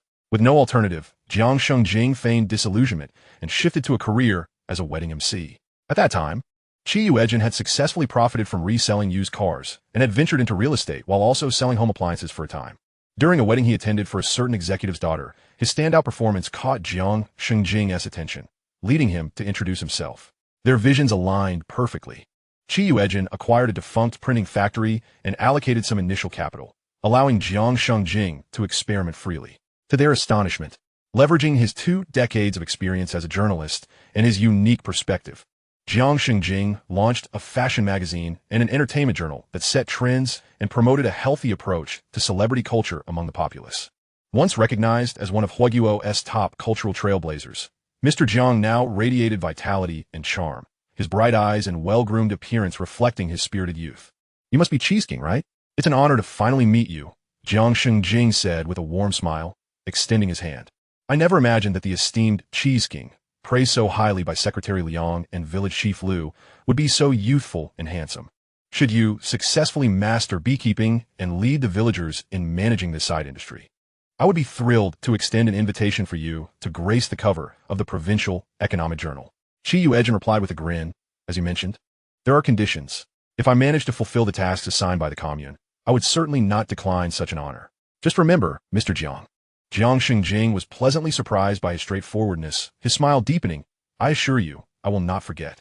Village Chief Liu has informed me that I will be conducting a comprehensive report on your journey to Reoxian to learn beekeeping techniques and your subsequent implementation of those practices. Indeed, we hope for a fruitful collaboration." Yuejin nodded. "This afternoon, we shall finalize the members of the study group traveling to Reoxian." He turned to Village Chief Liu.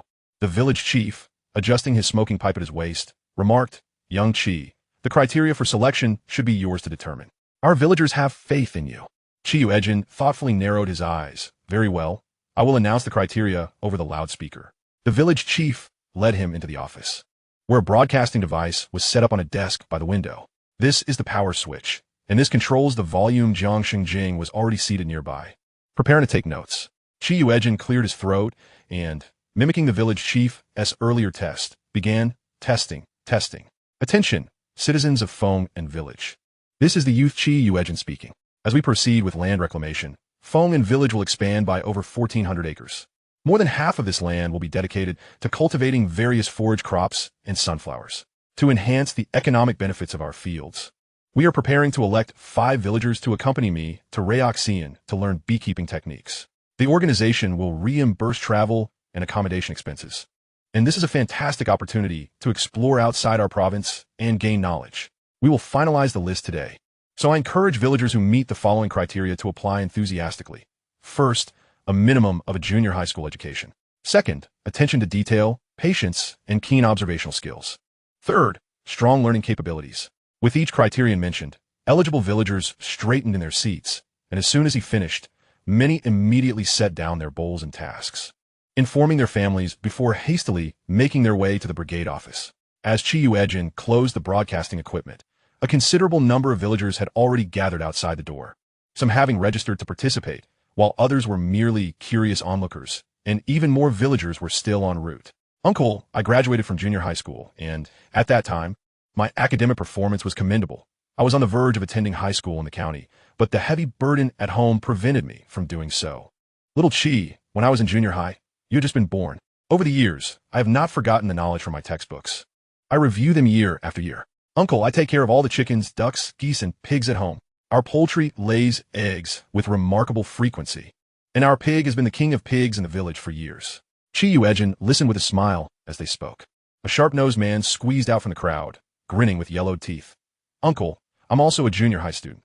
Immediately, Someone rolled their eyes and interjected, "Attending one day of school makes you a junior high student? I take care of the chickens, ducks, and pigs at home, and they're doing splendidly. Yet they Haven T laid eggs and have ended up in Wang Mei's belly as fertilizer for the farm, indeed. Quite a splendid job. Our pigs are so thin they're nothing but skin and bones, which has certainly opened our eyes. I'm clever and learn quickly. Yes, if any family is missing something, you can surely find it at yours. Your hands are incredibly swift." The crowd erupted into laughter. Yuejin cast a cool glance in their direction, a fleeting chill passing through his eyes. He had yet to address their matters. Yet they could hardly restrain themselves from provoking him. Noticing his silence, Zhao Xiaochong, who stood merely 1.6 meters tall, and Li Dazhuang, who had 2 missing front teeth, approached with smiles. "Uncle, my health isn't good, so I can't work in the fields, but I can help with beekeeping for our village. This is utilizing people according to their strengths, and also a means of generating income. My educational level isn't low, right?" Zhao Xiaochong patted his chest, speaking with a sense of reason and entitlement, leaving the villagers momentarily speechless. "Yes, uncle, it's not that we don't want to work. It's just that we dislike working in the fields. But we're used to sneaking and stealing, and beekeeping seems like childish play." Li Dazhuang chuckled, rubbing his hands together. "We're eager to turn over a new leaf. Surely the elders in the village would be willing to give us a chance to amend our ways." Interestingly, these individuals' words resonated with some of the more naive villagers, who viewed themselves as kind-hearted, leading them to agree. "Indeed, little Chi, these children have grown up before our eyes. Although they may be a bit lazy, they harbor no ill intentions. It's rare they wish to participate in collective labor. Let us give them a chance, shall we? Does the commune only cover tickets and accommodations? Is there any subsidy? If not, it's better for these few to go. After all, my boys are busy working, and even digging a rat hole is more practical than learning how to raise insects." Many villagers nodded in agreement, as they perceived the idea of clearing land to plant forage as a frivolous endeavor, one that would yield little fruit. Why would anyone spend money on such a whim? Now, they were absurdly fantasizing about beekeeping. If beekeeping were indeed easy, would it fall to them? After all, their endeavor to clear land was merely a ruse, aiming to unearth the nests of field mice. A few field mouse nests would yield enough grain to cover fuel expenses. Yuejin's gaze swept over the villagers, a smile gracing his lips.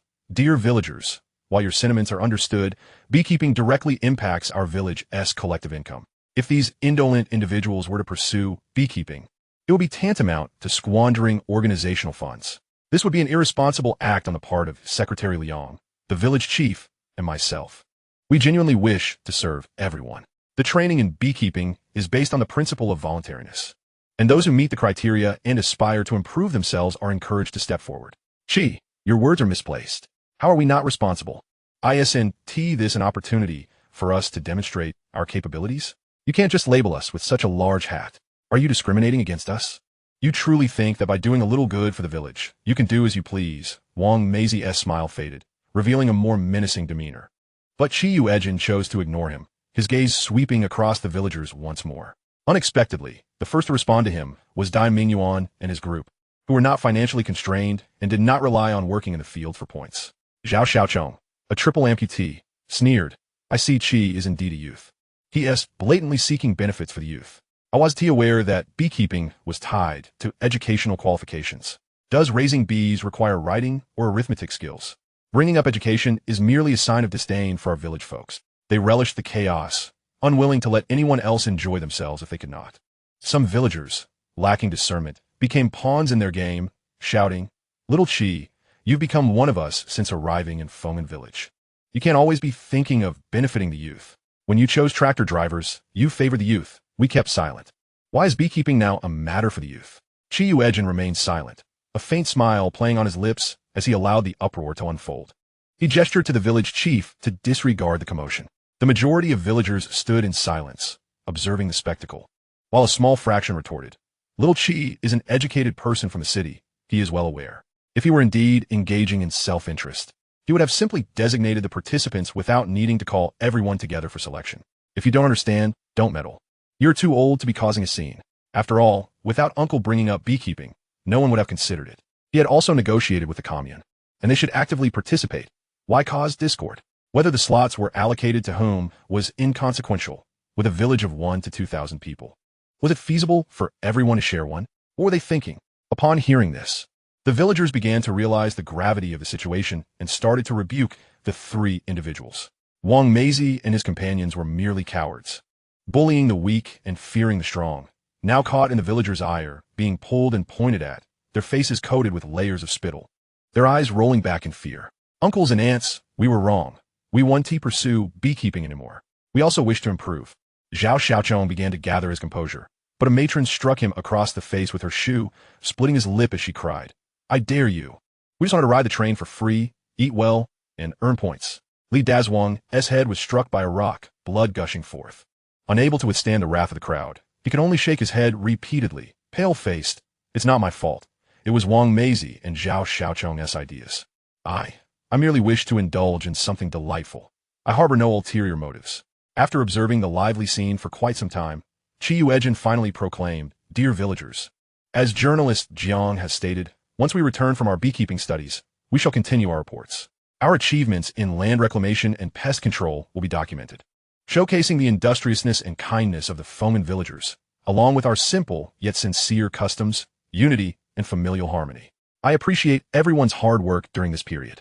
I firmly believe that diligence reaps rewards. In the future, the forage we cultivate will find its market far and wide, allowing us to apply for provincial food processing plants and establish a honey processing facility in our commune. However, we must prioritize the integrity of our village's atmosphere. Excellent, exclaimed the elder uncle, his words resonating well. The crowd finally regained their enthusiasm, erupting into applause, the aroma of the promised delights wafting through the air. After such a lengthy delay, Yuejin continued succinctly, Those who meet the criteria and are willing to shoulder the prosperity of the village, please step forward. He did not linger on the matter, his voice ringing out clearly.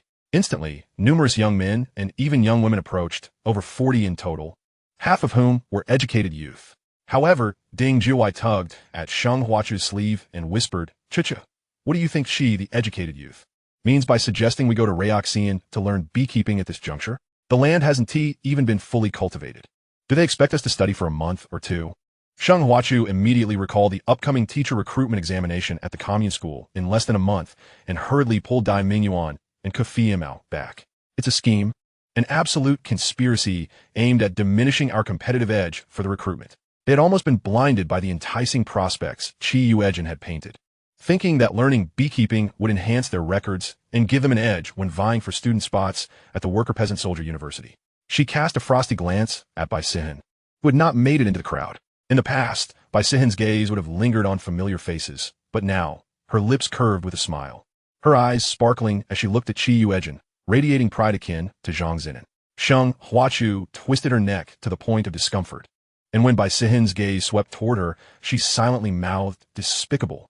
Bai Sihen raised an eyebrow and retorted, Neurotic. Chapter 63. You do trust me, don't you? Ke Mao was perplexed, wondering what had gotten into Chuchu. Sheng Huachu lowered her voice, but the surrounding educated youth could still hear her concerns. Mao, the teacher recruitment exam is approaching. If we sign up to learn beekeeping, won't we miss this opportunity? Chi, the educated youth, is too impatient. The wasteland isn't even fully cultivated, and yet they are eager to send us away. Ding Jiuwei chimed in, Actually, what that comrade said earlier isn't entirely wrong. Does beekeeping require a minimum of a middle school education? The requirements are quite similar to those for the teacher recruitment exam. Perhaps we were just overthinking it. Yuejin smiled knowingly. As expected, upon hearing the two, the educated youth retreated into the crowd, their expressions decidedly unwelcoming. Even the villagers who had stepped forward began to hesitate, torn between the prospect of learning beekeeping in another province and participating in the teacher recruitment exam. They were uncertain which path to choose. With a smile, Yuejin declared, For this upcoming beekeeping study in Reoxian, I intend to select all 5 trainees from our villagers. We, the educated youth, do not know when we will leave, and it will ultimately be you who must master the true techniques. Rest assured, our journey will take merely 5 days. Beekeeping is not difficult, and one can grasp the essentials in just a week. We will undoubtedly return before the teacher recruitment exam, ensuring that you do not miss out on this opportunity. His words were pleasing to the ear, yet Ke Mao rolled his eyes and scoffed, without any time for revision. What purpose does participating in the exam serve? Nevertheless, he felt a twinge of pride. Yuejin, stripped of the support of the educated youth, was forced to settle for less. How many sharp minds could there be in the village capable of truly mastering beekeeping? I, the educated youth, am signing up. I am not cut out to be a teacher, my grades are mediocre, and I have no confidence in placing among the top 15 out of hundreds, declared the second son of the village head. The villagers, previously hesitant, now stood firm. Count me in, uncle. I have never even made it into the top 10 of my class. I must have been daft to think I had two choices. Exactly. Since I won't pass the exam anyway, I might as well sign up to learn beekeeping. We are not like the educated youth from the city. We know our own worth. Yuejin coughed lightly, reflecting on how endearing the villagers could be at times. He selected two young men, a sturdy lad, a sister-in-law, and an aunt, all of whom had good reputations in the village for being intelligent and eager to learn. The chosen villagers were overjoyed, and their families shared in their happiness. After the meeting, Yuejin held a brief discussion with the 5 selected individuals, reminding them of important details, and agreed to reconvene after an hour for preparations. Before departing, he whispered to the village head, "Uncle, with our village undergoing extensive reclamation, we must be vigilant. Some may harbor ill intentions. Please keep a watchful eye." The village head nodded solemnly. "Rest assured, Xiao Qi, we have a patrol team in place. I will instruct them to be more active, especially around the foot of the mountain and the reclamation areas." Yuejin thanked him with a smile and returned home. Upon his arrival, he found Zhang Zinan had already packed 2 bulging bags for him. To prevent him from feeling burdened, she quickly explained, "Uncle, we only packed 2 changes of clothes and daily necessities, which take up half a bag. The other half is filled with food for you. This bag is for you to give as gifts. After all, beekeeping is a skilled trade. It cannot be learned merely through a few words. What if they play tricks and withhold crucial points? We cannot afford to fail at beekeeping. Well done. You even understand the importance of gifts?" Yuejin was surprised by how she had once again reshaped his perception. How could someone so clever meet such a tragic fate? Sister Sihin said it best. Zhang Zinan said as she linked her arm with Bai Sihin's, "Now I admire both of you, Uncle and Sister Sin. Both of you are astute individuals. I have seen enough. There is no problem that cannot be solved with a gift, provided you know how to touch their hearts." Bai Sihin smiled, her lips pressed together. "With these offerings and the support of the organization, I hope Uncle can successfully learn and return swiftly. Thank you for your kind words. When I return, I shall bring you good things." Yuejin replied with a smile. "While I am away, try to stay together as much as possible. Do not wander off alone. Especially the 2 of you young ladies. Do not mistake my warnings for alarmism, nor assume that all villagers are simple and kind-hearted. Evil intentions do not come with labels. We must remain vigilant at all times." The others nodded vigorously, assuring him.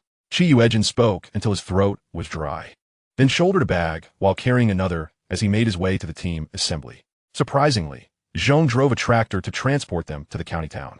The village head accompanied them, distributing introduction letters to each individual while handing Yuejin the money. Additionally, there were several large bags of local specialties contributed by the villagers. As Yuejin tucked the money away, he discreetly stored it in his spatial pocket. "Village head, we are still uncertain how much a box of bees will cost.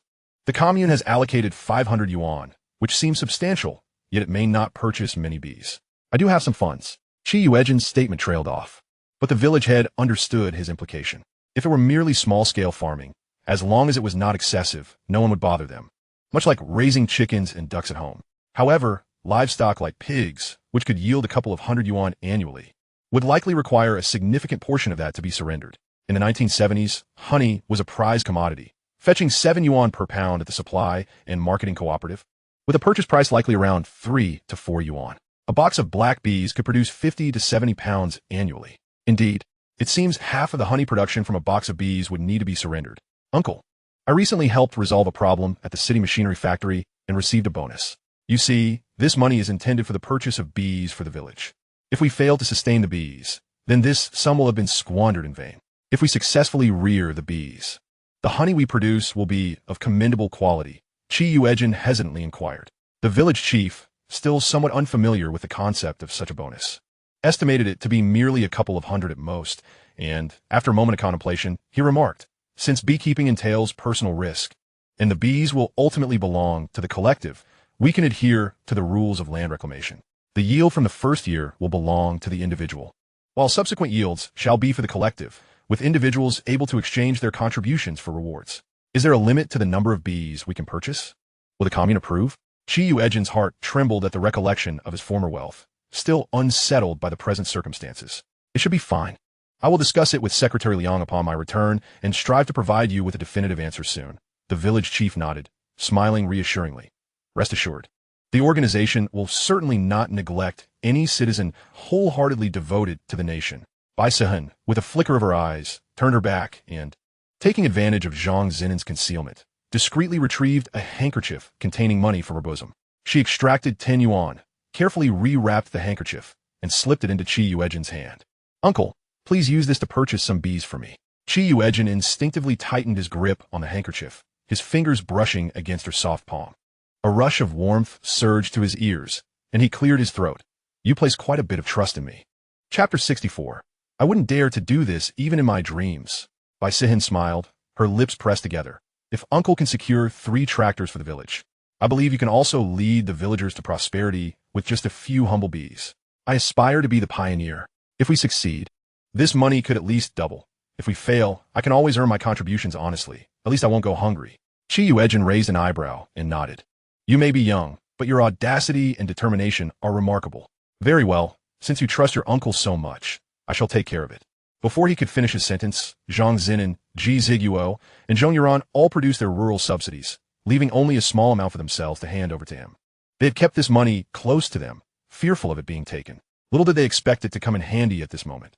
Qi Yuejin did not refuse, smiling as he accepted each contribution, though he cautioned, "I must make it clear up front. If this money is wasted, do not blame me. No blame will be cast on you, uncle. By giving away this money, we have already prepared for the worst." Zhang Xinan concurred. Zhong Yuran and Ji Ziguo nodded in agreement, indicating that whether they gained or lost, it was a matter of personal fortune, unrelated to Qi Yuejin. To their surprise, the village chief also pulled out a bundle of cash from his own pocket and handed it to his younger son, Lu Mingkong, without hesitation, stating, "Son, when you're out in the world, remember to observe, listen, and learn, speak less, and always consult your uncle about everything. Keep this money safe, and when the time comes, buy some bees for the family. Your uncle is from the city, well-informed and clever, unlike us rural folk who can only see our immediate surroundings." Lu Mingkong patted his chest. "That I understand. As long as I'm with uncle, I'll be well taken care of. Rest assured, I will study diligently." Qi Yuejin couldn't help but wonder if he had inherited his mother's talents, perhaps even becoming a hidden master of persuasion. He himself felt uncertain about this enterprise. Yet everyone around him seemed energized, as if they were witnessing a promising outcome. As they prepared to board the vehicle, Qi Yuejin took a moment to remind Zhang Xinan and the others, "I can't guarantee when I'll return. I can only say I'll try to be back before the commune's teacher recruitment exam. If I'm not back in time, you must remember to find a few witnesses before entering the examination room to confirm that Yuejin T brought any cheat sheets. Otherwise, it could lead to misunderstandings later." Zhong Yuran, Ji Ziguo, and Zhang Xinan instinctively nodded, never questioning or disputing Qi Yuejin's words. In contrast, Bai Sihen looked at him with surprise, a thoughtful expression crossing her face as she nodded, a faint smile gracing her lips. There are others in this world, besides her, who have weathered malice and developed a keen instinct for survival. The 7 of them arrived in Dan City after a 2-hour journey from Yangnan County. Reaching at 4 o'clock in the afternoon, they spent the night at a guest house near the bus station, and the following morning, they munched on dry rations as they boarded the earliest bus to the provincial city. In a rush, they reached the train station 20 minutes before the train's departure. Jiang Shengjing collected the tickets from a colleague, grabbed a bag, and barely had time to express his gratitude before the group hurriedly entered the station, swiftly making their way to the train according to the signs. This time, the organization had provided them with hard seats. Upon seeing the crowded train compartments filled with a cacophony of angry shouts and clamorous voices, the villagers from Feng'an were taken aback. Qi Yuejin chuckled in resignation. "Everyone, stay close. Let us find our designated carriage first." They nodded vigorously, wishing they had 8 eyes glued to Qi Yuejin, fearful of being separated and losing their way home. Qi Yuejin, quick on his feet, managed to seize a window seat, swiftly maneuvering inside, turning to grab the bags, pull in others, find seats, and stow their luggage. As the train rumbled to life, a collective sigh of relief escaped everyone. Aunt Xiao patted her chest, her face radiating joy since leaving the village. "In my lifetime, the farthest I've ever been is our county. Thanks to little Qi, I can finally reach Dan City, visit the provincial capital, and travel by train to Heilongjiang. It's something I wouldn't have dared to dream of." Sister Zhao Wu nodded repeatedly, glancing out the window, reluctant to blink despite feeling dizzy, exclaiming in wonder, "This train is incredibly fast. If we were to walk to Heilongjiang, we'd surely wear out our legs." Qi Yuejin smiled, saying, "Life in our country is improving every day. Opportunities like this will become more frequent in the future. If we master the technology, who knows? We might even fly next time. In the coming decades, he would witness the rapid and comprehensive development of Huegyuo. It would not be an exaggeration to say that change was happening at an astonishing pace. The villagers from Feng'an were left in awe by his words. To travel to the provincial city by train was already a significant leap ahead of their fellow villagers, and flying? That would truly feel as if their ancestors were smiling down upon them. However, they also silently resolved to seize this opportunity and thoroughly learn the techniques of beekeeping. Perhaps they were indeed carrying the hopes of the entire village. By the time they arrived in Reoxian, 2 days had passed. With the support of the organization and open roads, Xing Liang, the village chief of Shulin village, which specializes in rearing black bees, drove a tractor to meet them. Upon exiting the station, they were greeted by a banner at the entrance. Welcome comrades from Weiyang Commune, Yangnan County, Anning Province, to learn. The villagers from Feng'an, all literate, were thrilled to see this and felt a surge of excitement, unsure of how to direct their limbs. A man named Wang Chengshan smacked his lips, feeling a sense of leadership wash over him, every hair on his body standing on end. Jiang Shengjing clicked his tongue and turned to Qi Yuejin, saying, "Qi, you're quite impressive. You managed to make such a stir in Shulin village after just over an hour of phone calls from the guest house in Danyang." Even with the organization's approval, no one wanted to hand over their techniques without a fight. He pondered what challenges the Feng'an village learning team might encounter, and whether the Shulin villagers might play a game of Taiji, sending them back home as they had come. Qi Yuejin laughed, saying, "They're not welcoming us. They're merely putting on a show for you. Remember, Jiang, to take plenty of pictures for us later." After all, Huegyuo people value their image. If he had brought along provincial reporters, what kind of spectacle could they not arrange? Absolutely, these photographs will serve as invaluable documentation. I've prepared 2 rolls of film, which should be more than sufficient for capturing the moment. I'll develop a few extra copies for you as keepsakes, Jiang Shengjing replied with understanding, patting his bag.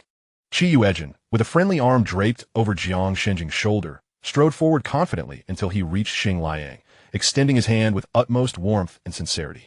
"Greetings, esteemed uncle. I am Qi Yuejin, the leader of this study group. You may call me Xiao Qi.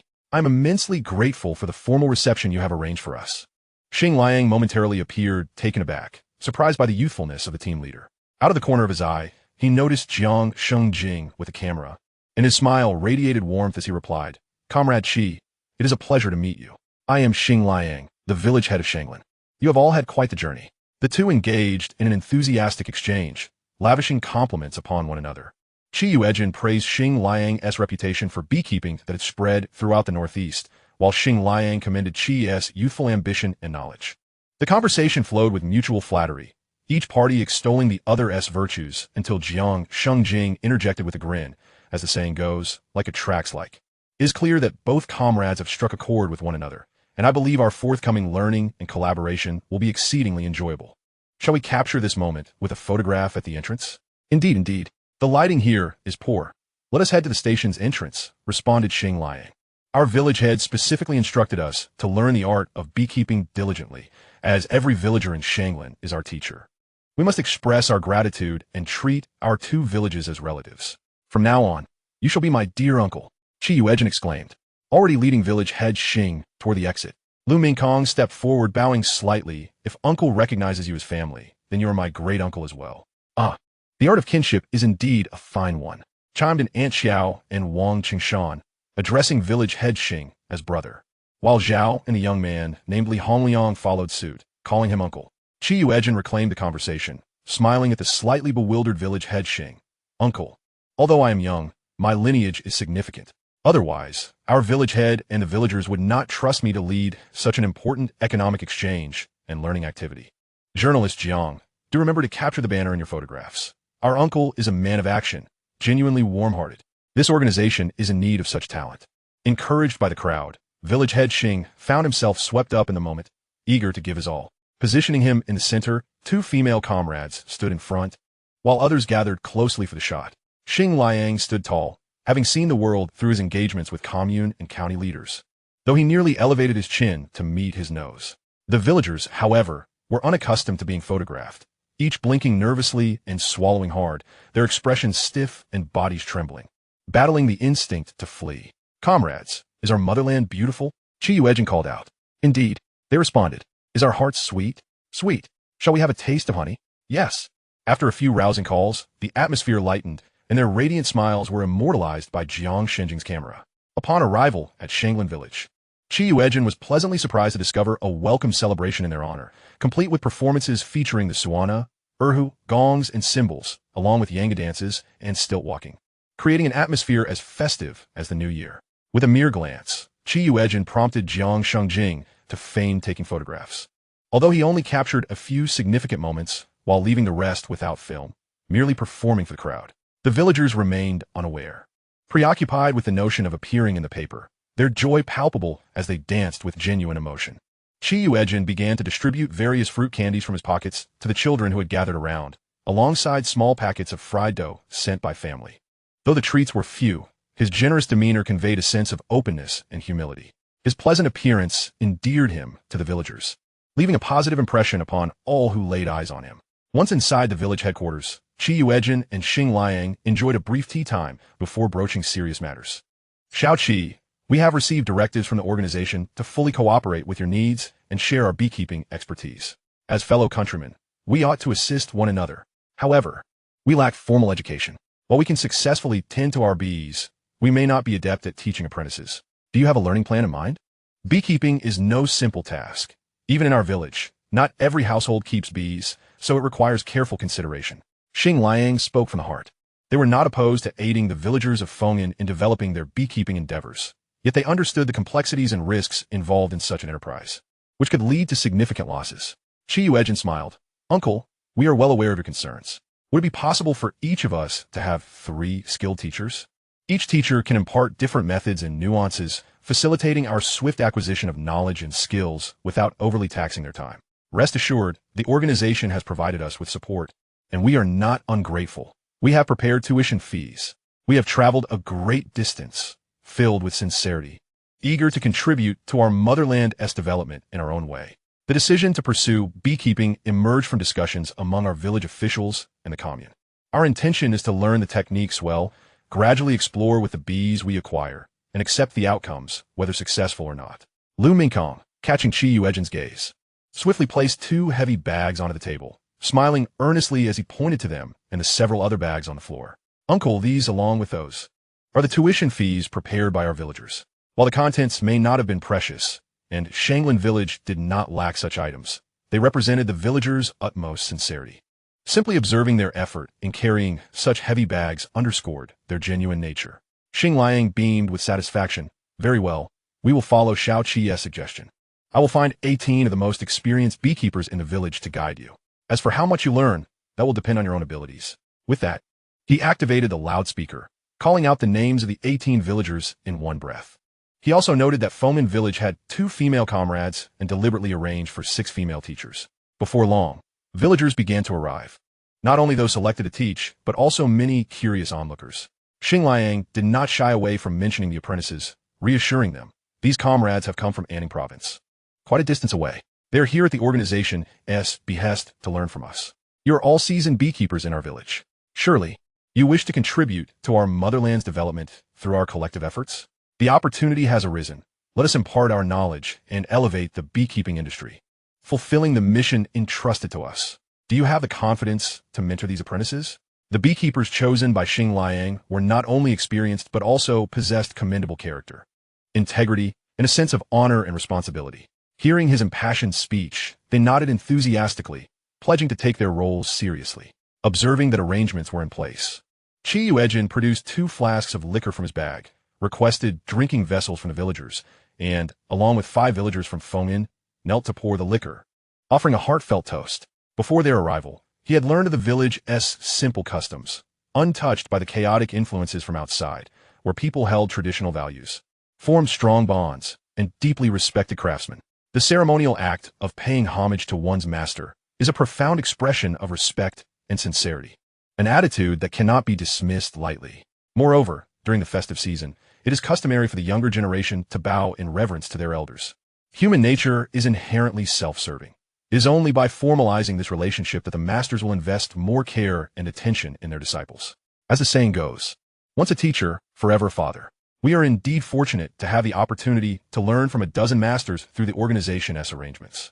This ritual must not be neglected. It is a manifestation of our respect and gratitude towards our mentors.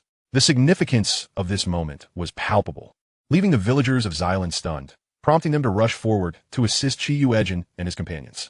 However, before they could intervene, Yuejin had already led the group in a series of 3 resounding bows. These young individuals were remarkably earnest. They insisted on rising quickly, assuring the villagers turned teachers that they would indeed impart their knowledge with great diligence. Typically, the villagers had received inquiries about beekeeping from neighbors, yet none had ever been accorded such reverence, creating an illusion akin to that of urban craftsmen taking on apprentices, which validated their worth. Once they rose, Yuejin exchanged glances with Lu Mingkong, who promptly produced 4 burlap sacks containing the arranged gifts for their masters.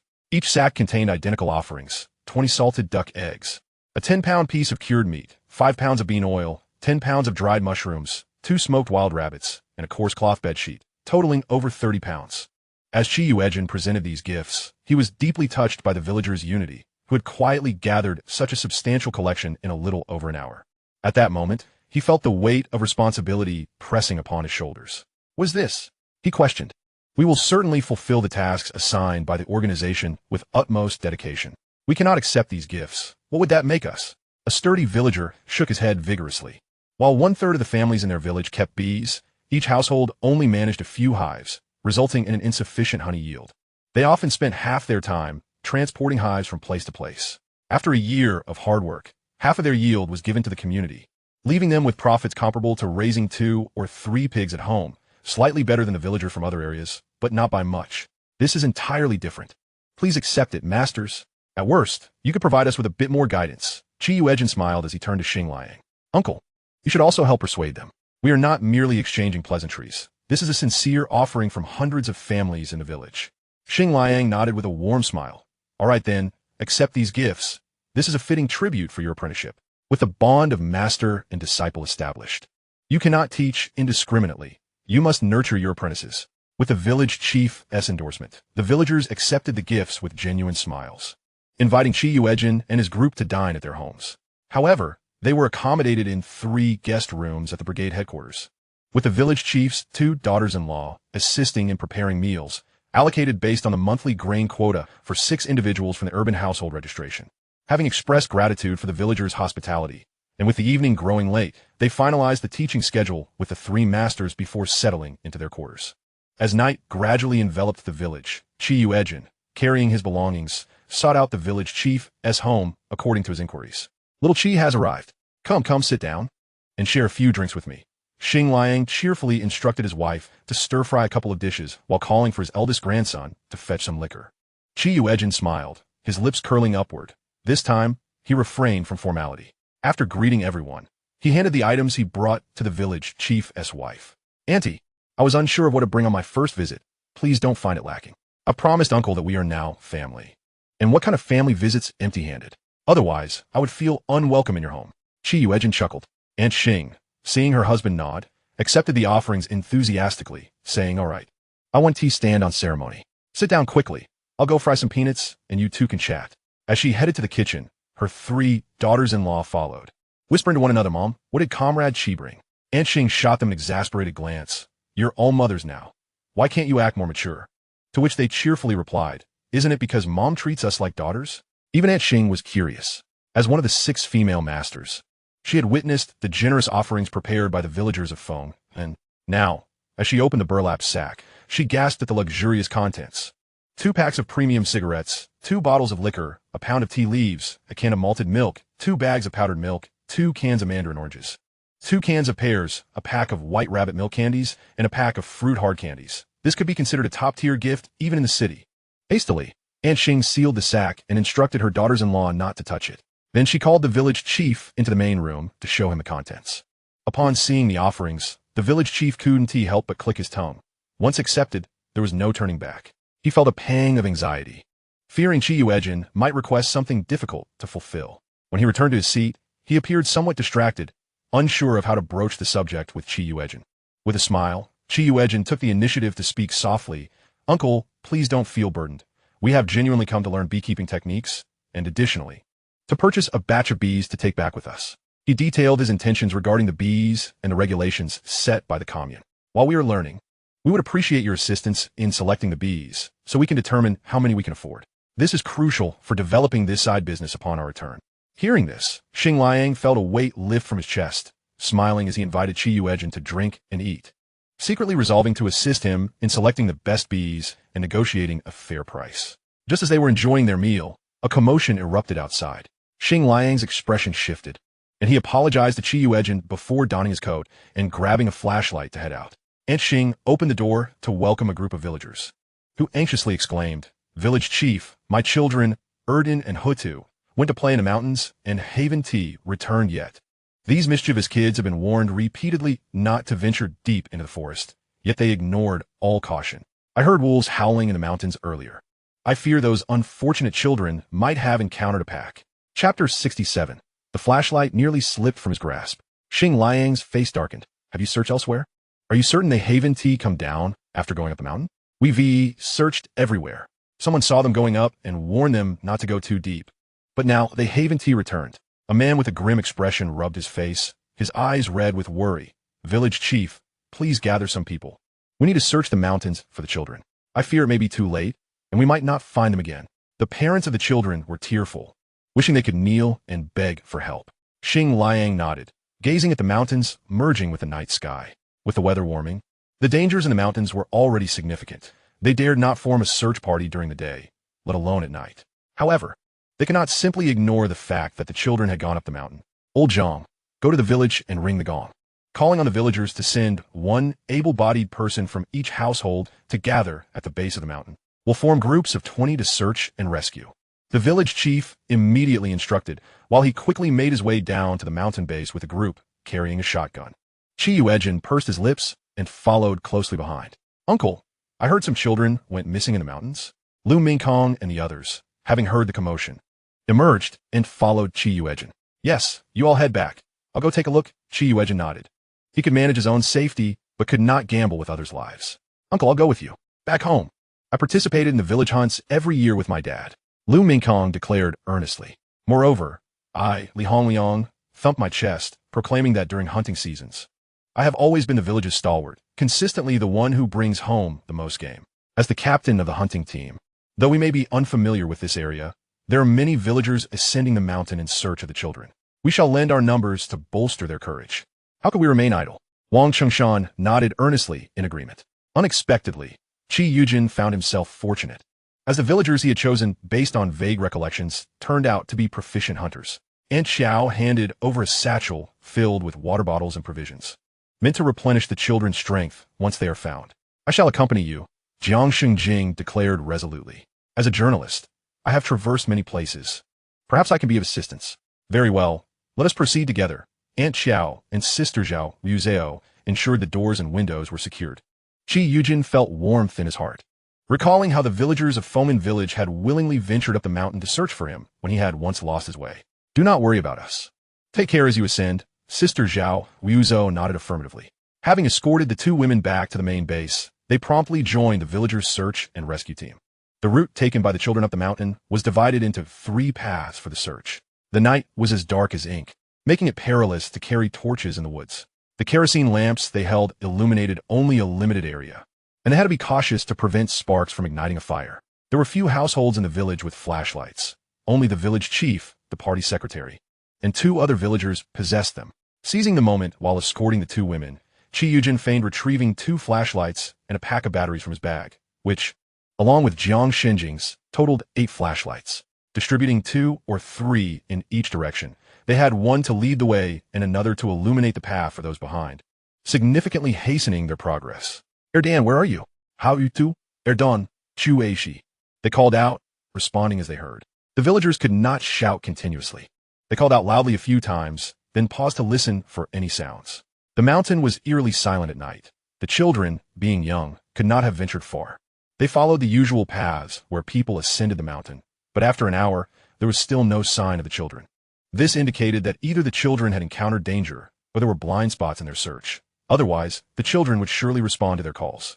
Unable to contain himself, Yuejin climbed a tree. Since learning about the efficacy of the spring water in the space and acquiring the health cultivation method, he had diligently practiced daily, and now he could stand upright on the slender branches atop the tree.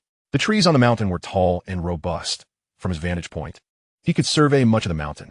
It was observed that someone had seen the children ascend, confirming they had chosen the correct entry point.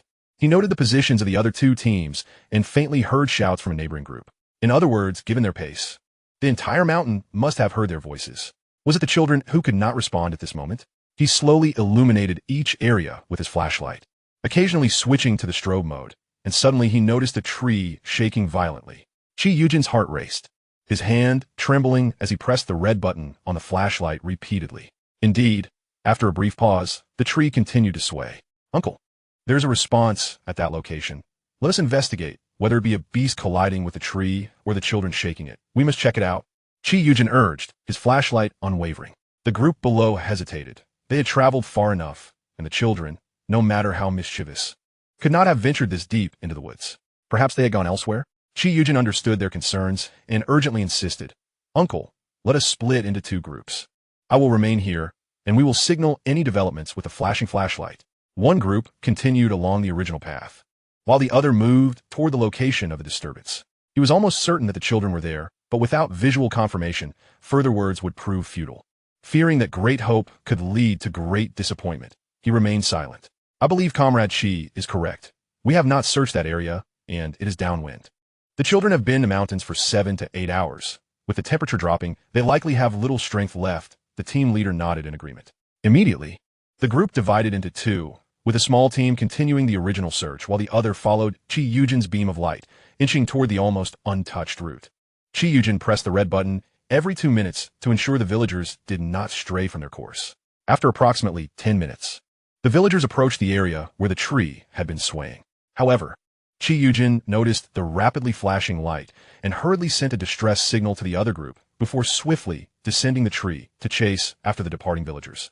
Upon reaching the location, he found no one there, only the sound of grunting growing ever closer. Suddenly, the beam of light illuminated a group of wild boars charging toward him. Comrade Chi quickly climbed the tree. Someone shouted, but the warning fell silent as two young wild boars collided with the tree. Yuejin raised an eyebrow and deftly ascended the tree, shining his flashlight down to reveal a scene that nearly caused him to lose grip of the flashlight. They had stumbled into a wild boar nest. Chapter 68. Not necessarily the children. In truth, the response he had previously received from the shaking tree was not necessarily from the children, but rather from the herd of wild boars. Yuejin cursed himself for being too clever for his own good. The commotion below piqued the excitement of the wild boars, who began to bump against the tree in response. "Comrade Chi, the children are over there," another villager quickly shouted, falling silent as the wild boars continued to crash against the tree. Yuejin looked up sharply, following the sound, and seeing 3 young boys huddled together, trembling and looking quite pale atop a not very thick tree. Below them was a group of wild boars, 4 of which were particularly robust, weighing around 200 to 300 kilograms, exuding a fierce and wild demeanor, their eyes reflecting a menacing green light. The children were aware that any sound they made would provoke the wild boars to charge the tree. The trunk was not thick enough to withstand such an assault. Moreover, the area where the villagers were searching was not close. By the time they were drawn here, the tree might already be smashed to the ground. Thus, his earlier assumption was correct. The true response from the shaking tree indeed belonged to the children. Yuejin let out a sigh of relief. Although they had encountered the wild boar group, they had also located the children, ensuring that rescue efforts had not been delayed, albeit increasing the difficulty, transforming the rescue from 3 to 15 individuals in need of aid. Wild boars are formidable beasts. In the forest, even tigers, leopards, and wolves do not dare to confront them easily. They prefer to travel in packs and are particularly vengeful. When faced with a herd of wild boars, one could only retreat. Who would dare to confront them head-on? Moreover, judging by the 2 piles of droppings beneath his feet, it was clear they had entered their territory. In the dense night, visibility was poor, and with so many wild boars present, even armed with wooden rifles, they dared not make any sudden moves for fear of provoking these beasts, plunging everyone in peril. In his hurried ascent, the tree he climbed was fortunately sturdy. He climbed another half-meter and settled on a robust branch, suppressing his nausea to clear his soles of the wild boar droppings with leaves. The night was thick, and the shadows between the 2 trees obscured any clear view of their subtle movements. Yuejin retrieved a hemp rope from space, securing the flashlight to his forehead and illuminating it like a miner's helmet, freeing his hands. He then took out a slingshot, wrapped a suitably sized pebble in leather, and aimed it at the eye of a mature female wild boar beneath the tree where the children clung. The stones shot forth with remarkable speed, slicing through the air with a sharp whoosh. The villagers scarcely had time to react before the wild boar let out a muffled grunt, instinctively rising only to crash heavily to the ground. The other wild boars merely stirred slightly, grunting in mild annoyance without making any further movement. Yuejin continued his search for the next target, aiming with precision and executing each shot with clean efficiency, hitting his mark every time. After dispatching 3 adult wild boars that faced him head-on or from the side, he took a moment to steady his breath, clutching a few stones in his hand as he prepared for the next wave of hunting. One stone struck the boar's rear, eliciting a sharp pang of pain that prompted the creature to whirl around in anger, its eyes bloodshot, only to be met with another stone that struck directly at its eye in the next instant. The force of the stone was tremendous, crashing into the boar's eye and reverberating in its mind. Blood gushed forth from the wound, and the robust body collapsed to the ground, convulsing. Yuejin's mental resolve tightened. He took a small sip of the spiritual spring water, feeling a renewed clarity wash over him. By the time the villagers shone their flashlights down and noticed the unusual scene with the wild boars, he had already felled 7 adult boars, leaving behind only the piglets born in the previous autumn and this spring, over 20 of the half-grown variety, and around 10 that were just a month or 2 old. Dealing with such piglets posed no challenge for Yuejin. He was adept and at ease. Whenever a flashlight beam illuminated the area, the glimmer in the boar's eyes served as perfect targets for him. As he dispatched the majority of the half-grown piglets, another small group of villagers finally arrived, drawn by the signal of the flashlight. "There are wild boars. Climb the trees," cried the villagers, who lay atop the branches, disheartened, as they spotted yet another unlucky batch of boar companions charging toward them. "Shut up," they shouted in unison. Without a second thought, the group scrambled up the trees. "What's going on?" One called out. "Stay quiet, or you might be charged by the boars," warned another from a different direction. Yuejin illuminated the surroundings with his flashlight, detecting no further aggressive boars. He then ascended to the treetops, signaling to the other 2 groups with his beam. Once they responded with a flash of their own, he called out loudly, "The children are here. There's a herd of wild boars." With his shout, the piglets began to thump against the trees, and the other villagers echoed, "The donkey eggs are over here." We've stumbled into the wild boar's lair. Their intention was to disperse the boar's attention and create a ruckus to alert the other villagers.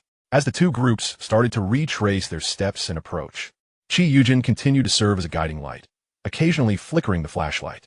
"Uncle, I've nearly taken care of the wild boars below with my slingshot. They're mostly piglets now. Drive them away and bind the others. Bring the children down.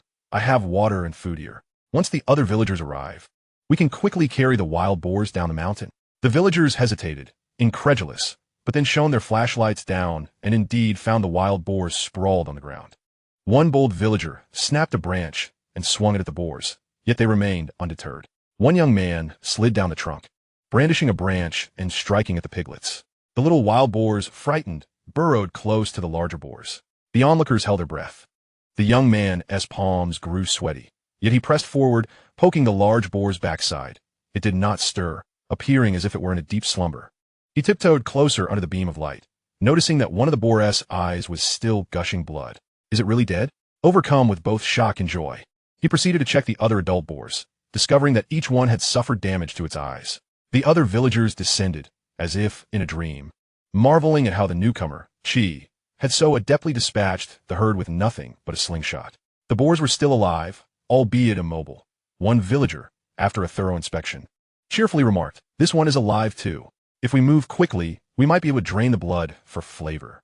Yuejin smirked, for he had carefully controlled the angle at which he launched the stones. The stones lacked explosive properties, damaging only the wild boar's brains, as long as the brainstem remained intact. The boars could still endure, not meeting an immediate demise. The 2 other groups no longer needed to rummage through the branches for their comrades. They made their way directly to the source of the light and the tracks, stunned to find the ground littered with toppled wild boars. Yuejin urged everyone, "Quickly now.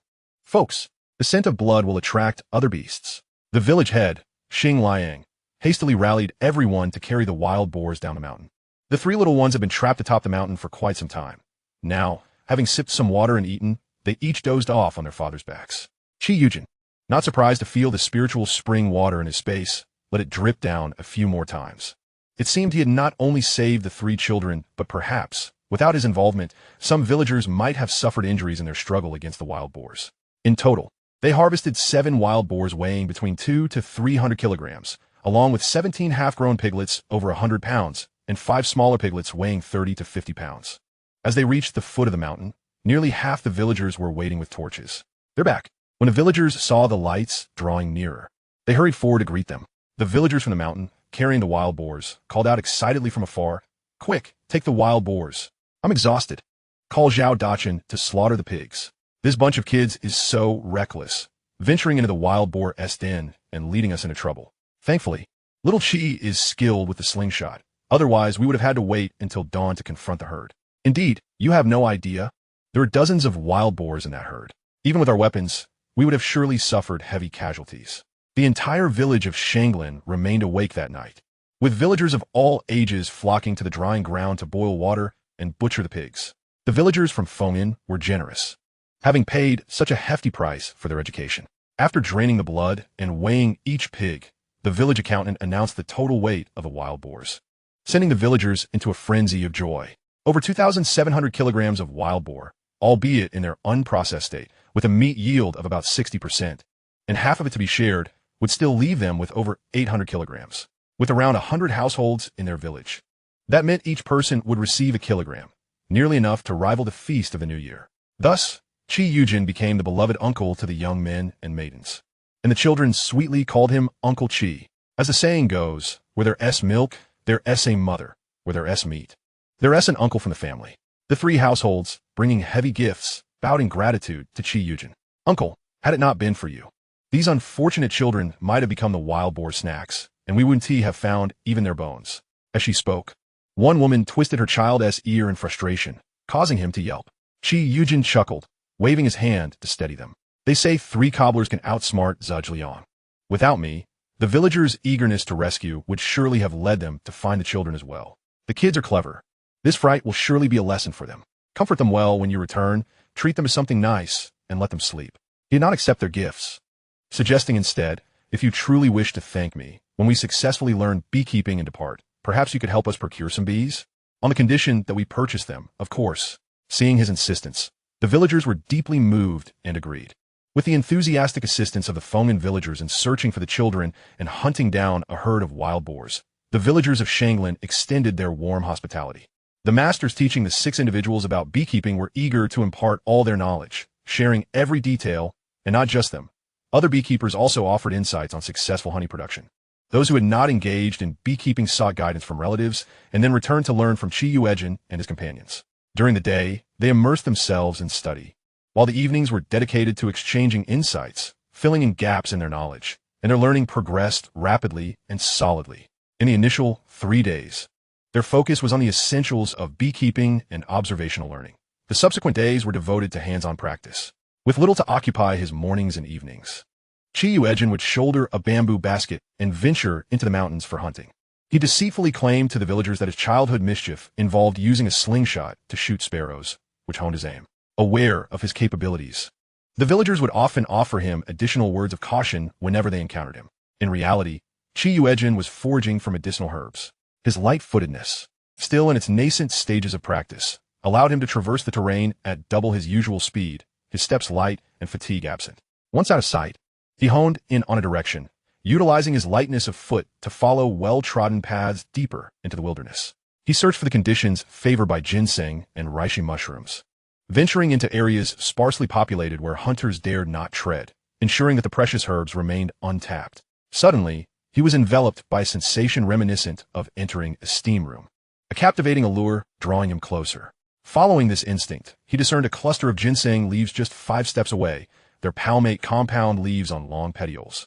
The bases wedge-shaped and tapering to a point. His hands trembled as he carefully examined each characteristic of the leaves. Almost all the traits matched perfectly. Taking a deep breath, he cautiously placed his straw hat over the plant, deftly securing it with red string, and, donning gloves, began to excavate with his bare hands. In that modest garden, he dug and dug, the delight swelling within him, causing his lips to part in jubilant exclamation. As the ginseng root gradually surfaced, his breath grew heavy. Younger ginseng could be assessed by the number of growth rings, but the decades-old growth rings had either vanished or become sparse. The root he unearthed was round and elongated, nearly 3 fingers thick, and though the age of ginseng cannot be solely judged by size and weight, this specimen was notably dark in color with robust, long roots. Fully engrossed in his task, beads of sweat formed on his forehead, and after a laborious 40 to 50 minutes, he finally extracted the ginseng. Cradling it in both hands, Yuejin marveled at its length. Its roots stretched an impressive 40 to 50 centimeters. Based on his experience and comprehensive assessment, he concluded that this ginseng was approximately 200 years old, surpassing the one he had purchased for 9 million in his previous life, which was only 180 years old. He stored the ginseng in a spatial pouch and meticulously restored the excavated soil to its original state before continuing his search. Upon discovering a second ginseng root, he realized that his previous consumption of spirit water had heightened his sensitivity to the aura of nature, and the environment he was exploring was ideal for ginseng and reishi mushrooms. Any precious herbs would reveal their concentrated aura to him. This golden finger of his was indeed extraordinary. Was it not akin to wielding a treasure-finding device? Yuejin placed the second ginseng into his basket and, rather than continuing his meticulous search, meandered around, confident that any ginseng or reishi within 5 steps of him would be unearthed. As dusk settled, he had already excavated 3 century-old ginseng roots and 5 reishi mushrooms. Reluctantly, Yuejin descended the mountain, having also hunted a rabbit and 2 wild chickens along the way. Over the course of a week, his bounty was abundant. He had scoured several nearby mountain peaks. He could discern the age and medicinal efficacy of the ginseng and reishi based on the richness of their aura. Guarding such vast mountains, it took him merely 2 days to become discerning, rejecting anything less than century-old ginseng and ordinary reishi mushrooms. Chapter 70. What a coincidence, my 5th brother-in-law is also involved. As Yuejin accumulated more ginseng, encountering century-old specimens felt as commonplace as seeing white radishes, while reishi mushrooms appeared as mundane as cultivated mushrooms, rendering him almost numb with excitement. He took a moment to tally his findings. He had unearthed 2 roots over 400 years old, 7 roots over 300 years, 13 roots over 200 years, 26 roots over 100 years, 10 roots over 50 years, 15 roots over 30 years, and 54 assorted reishi mushrooms. If time were not a constraint, he could have continued his excavations. These were all life-saving herbs, and Yuejin wished he could cradle them in his arms as he slept. After a week of diligent effort, the villagers of Feng'an had nearly mastered the theory and practice of beekeeping, with their mentors having little left to teach. Yuejin then began discussions with the village chief regarding the procurement of bees. The day after his arrival in Shanglin village, he made a phone call to the Weiyang commune.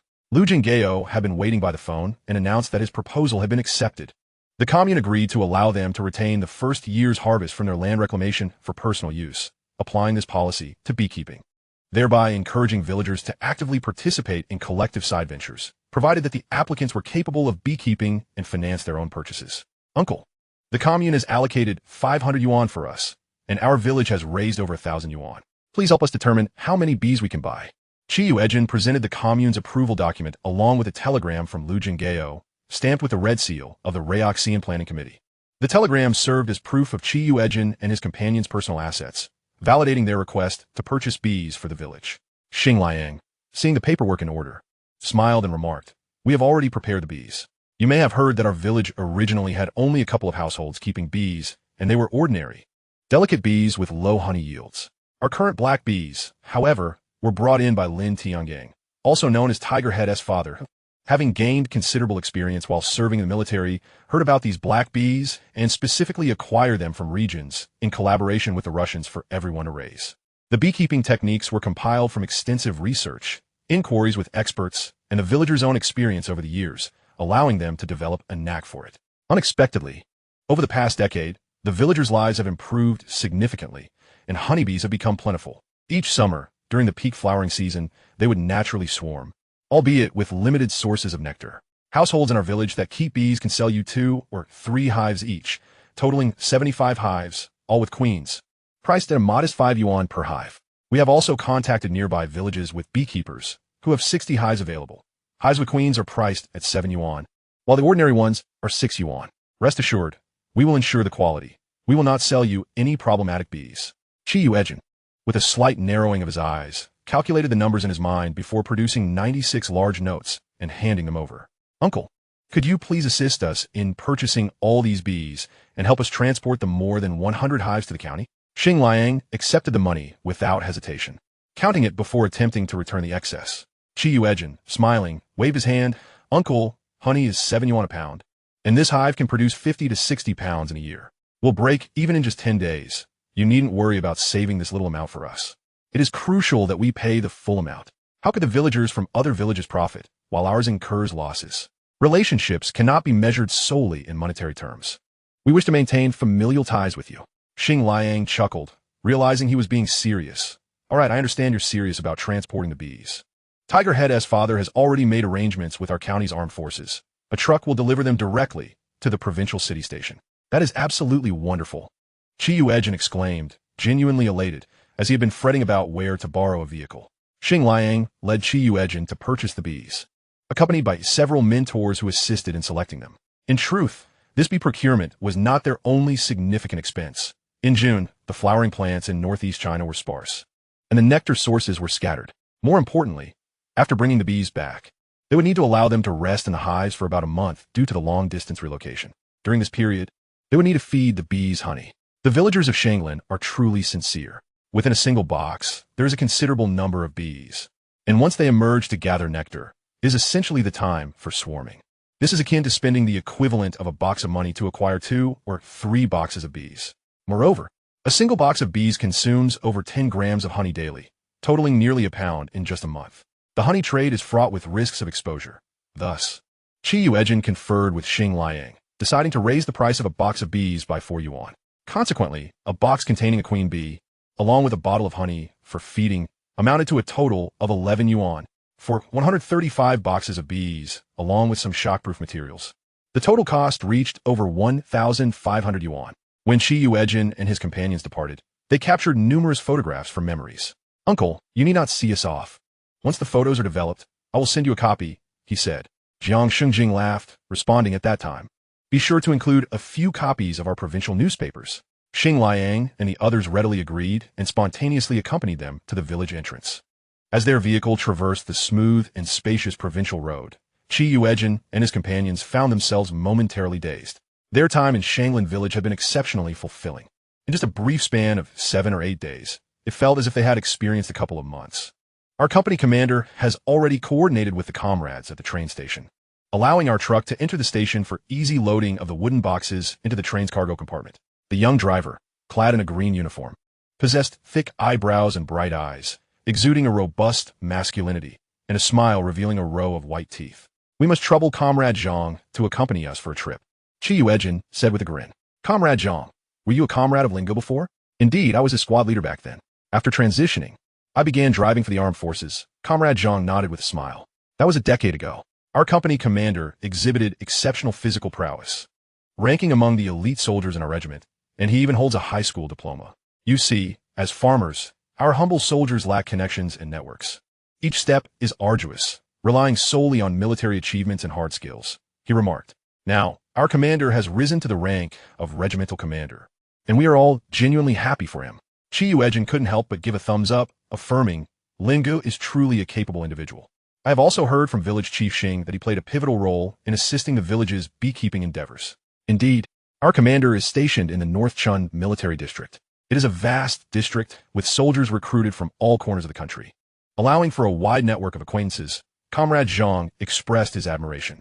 While others may not think much of it, he has managed to lead the villagers towards prosperity. He is indeed a natural leader. North Chun military district? Yuejin mused, finding it familiar. Coincidentally, the only one in his family who had enlisted was his 5th sister's husband, who also happened to be from the North Chun military district. Chapter 71. I Remain Vigilant. Comrade Zhang, surprised yet delighted, exclaimed, What a coincidence! The North Chun military district is one of the 9 major military districts in our country. As long as one possesses exceptional personal capabilities, a bright future is assured. Yuejin nodded with a smile, responding with pride, My brother-in-law may not be particularly remarkable, yet he has diligently risen to the rank of deputy battalion commander, bringing my sister and niece along with him to serve. During the new year, I may visit for a family reunion and have a glimpse of the military camp. He indeed intended to go, as the first year of being a sent-down youth had a short holiday of merely 1 week.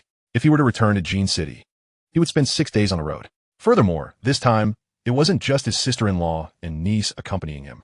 There was also the sharp-tongued and cantankerous old lady from the Wei family. Her insistence on his visit carried the implication of providing support for his sister-in-law. Not to mention, in his previous life, after his brother-in-law became paralyzed from a high position, the couple struggled with only one child, little Xian, making life particularly challenging in the Wei household. Yuejin pondered that after his rebirth, he would certainly refrain from asking his family for money, but it was uncertain whether the Wei family would stir up trouble. What if his brother-in-law, in his naivete, continued to exert himself for bonuses, ultimately leading to his own downfall? Thus, after he successfully tended to the bees, he would request a short leave from the village chief to visit the military district. Due to this coincidence, they found common ground, and their conversation flowed freely during the journey. Upon arriving in the provincial capital, they were still reluctant to part ways. There's still time. Comrade Zhang cheerfully patted Yuejin on the shoulder. Young Qi, why not take a stroll in our provincial city first? Purchase some local specialties for your family. We'll handle the rest, ensuring your bees are loaded securely and neatly into the train cargo, traveling back with you. Yuejin glanced at his watch. They had over 3 hours for leisure. He smiled gratefully, offering 2 boxes of cigarettes, a jar of honey, 2 smoked rabbits, and a bag of steamed buns. Brother Zhang, I appreciate your hard work on behalf of everyone. Time was tight, and he sought to treat everyone well.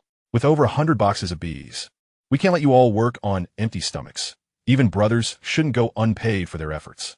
Comrade Zhang recognized the contents as reasonable, akin to treating everyone to a meal. With a resigned smile, he nodded. Since you call me brother, I won't stand on ceremony with you, young Qi. Upon exiting the station, Yuejin and his companions headed straight to a nearby department store, where the offerings were quite similar to those in other department stores they had visited. They purchased some local delicacies, such as red sausage, hazelnuts, and red pine nuts. Following this, Yuejin joined them in purchasing some items. Then they agreed to explore separately and reconvene at the train station by 2 o'clock in the afternoon before parting ways. Once outside, he sought a discreet location to alter his appearance, transforming into a haggard rural man with a yellowish complexion, patched clothing, and a hunchback. Upon returning to the train station, he noticed ticket scalpers operating covertly. Approaching one, he slipped a pack of cigarettes into the man's hand, his voice low and urgent as he asked, "Young man, do you know where the black market is? My wife is ill, and the doctor says she needs ginseng that's over 50 years old to sustain her life. But the hospital's ginseng is in high demand, so I thought I might try my luck in the black market. Even if I have to sell everything, I must ensure my wife lives a little longer." Ah, what a slip. That was my wife from my previous life. He silently corrected himself. As he spoke, he handed the scalper a wad of crumpled bills, the largest denomination being 50 cents. The scalper turned away, spitting on his fingers before counting the money, which amounted to just over a yuan. Satisfied, he provided the address. "This is the largest black market in our provincial city. There are plenty of good things. Just be careful not to let anyone follow you. Today's password is iron pot stew with goose." After expressing his gratitude profusely, Yuejin slipped the man 2 slightly melted hard candies and steadied his hurried steps as he made his way out. Following the address given by the scalper, he arrived at a small courtyard and knocked on the door. The person inside opened a crack, whispering, "Comrade, what brings you here?" "I'm visiting relatives. My relatives said they would prepare iron pot stew with goose for me." Yuejin rubbed his hands together, grinning widely to reveal his bright white teeth. His dialect distinctly for the eastern provinces. In this era, many citizens from the eastern provinces had settled in the Black Province to fill their stomachs. The person peeked out, glancing around. "Are you the only one?" "Rest assured, young man, I remain vigilant."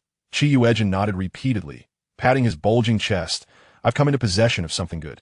I can afford my meals." The door swung open, and the person quietly gestured toward the nearby door. "Once you exit, turn right. The forest is just beyond. However, there is a 5-dime fee for meals, and the cook requires 2 yuan. Yuejin comprehended the implications. The meal fee indicated a charge for purchasing goods, while the cooking fee was a stall fee for the seller. After expressing his thanks, he handed over 2 cigarettes, paid the 2 yuan, and proceeded inside. This place appeared to be the residence of a high-ranking official, now divided into a bustling market. The back garden was quite spacious, with dense bamboo groves, forming a vibrant black market. Numerous small doors surrounded the area, facilitating quick escapes and cleverly obscuring sight and sound, ensuring that outsiders remained oblivious. Despite the throngs of people within, the noise was minimal. As he approached, it felt as though a swarm of flies buzzed incessantly around his ears. Yuejin wandered from beginning to end, marveling at the diverse array of goods that filled the market. Items from all corners of the land, each of commendable quality. Though the prices were somewhat steep, they did not require tickets. he discreetly haggled his way through, acquiring numerous treasures: silk scarves, face creams, garments, snacks, candies from the Russians, raisins from the Xinjiang region, milk tablets, and powdered milk, among others. By the time he had exhausted his funds, his transactions with the vendors had been shrouded in secrecy, leaving others oblivious to his purchases. After perusing the market, he found a spot to sit, spread a coarse cloth, and carefully pretended to extract 300-year-old ginseng roots from his basket, erecting a cardboard sign that proclaimed, "Ginseng over 100 years old, half the price in cash." Ginseng is a prized commodity, even in the resource-rich Black Province, where the mountains teem with ginseng. Roots of such age are rare, often valued beyond measure. Once such aged ginseng is presented, it is snatched up in an instant. The patrons of the black market are typically affluent, and indeed, as soon as Chi completed his sign, a middle-aged man in a plaid shirt, adorned with a watch and polished shoes, approached him, flanked by 2 lackeys. A smile played at the corners of Chi's lips. If he was not mistaken, this man was likely a key figure in the black market. "Comrade, I will take those 3 roots of ginseng. What's the price in cash?" The man cut straight to the chase. Yuejin chuckled, scratching his head. "Ah, brother, you have a discerning eye. This ginseng was harvested just this morning from the mountains, and I acquired it at a premium. If not for my eloquence, this good fortune would have eluded me. Just look at these robust roots. They might even exceed 200 years in age." The middle-aged man's eyes glinted with interest, and he waved his hand dismissively. "Comrade, there's no need for further flattery. I can ascertain the quality and age of ginseng myself. Here's a straightforward offer, 500 yuan in cash for each root. I can see you are a newcomer. The clientele at the black market varies daily, and it is rare to encounter knowledgeable buyers willing to pay a fair price. I am essentially saving you the time of waiting for someone else, while also bearing the inherent risks of this market. Moreover, fresh ginseng must be consumed immediately. Otherwise, dried roots are more favorable. Typically, those purchasing ginseng are looking to store it for critical moments of need." Yuejin smiled, but remained silent. 500 yuan seemed substantial, yet he had done his research. Ginseng of 1 or 2 decades could fetch 30 to 40 yuan. 30-year roots could command 70 to 80, and 50-year roots might reach 3 to 500. Thus, roots over 100 years old could easily sell for over 1,000. If he found an urgent buyer, the price could soar to 2 or 3,000. After all, in the future, century-old ginseng could range from 200 to 5 million. Beaming with a naive grin, he replied, "Comrade, I lack nothing but time. Even if I pay 2 yuan daily for a stall fee, it's worth the wait for a big client. Besides, with just 3 roots, I could easily conceal them in my coat, if necessary. Alas, my family burdens me. I have elderly grandparents, parents in their 60s, 3 widowed sisters to support, and 17 sons and nieces to care for. Ginseng of this rarity depends on luck. I spent over 2,000 just to acquire these 3 roots. Otherwise, I wouldn't be here wasting time during the busy farming season. The future of the young men in my family, whether they can build houses, marry, or find work, relies on this." As he spoke, tears welled in his eyes, his voice cracking with the weight of his responsibilities, like a pillar of support finally crumbling under pressure. The middle-aged man felt a twinge of discomfort. He had indeed pressed too hard on the price. Clearing his throat, he rephrased, "Comrade, you spent over 2,000 for just these 3 roots? That price is exorbitant. You won't hear much from that." Wiping his tears, Chi replied, "It matters not.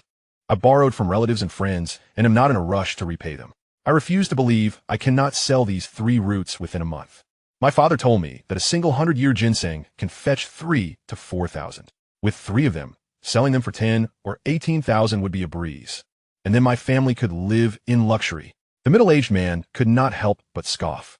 10 or 18,000. "Comrade, you truly have a vivid imagination. This is the provincial capital, where the wealthy abound. My grandfather always said that as a man, one must set lofty goals. I've decided that each 100-year ginseng will be priced at 3,000, but of course the highest bidder wins." Yuejin exclaimed passionately, his face flushed with enthusiasm. The middle-aged man ground his teeth. He knew he couldn't meet such a high price, yet he was reluctant to let the 3 roots slip away.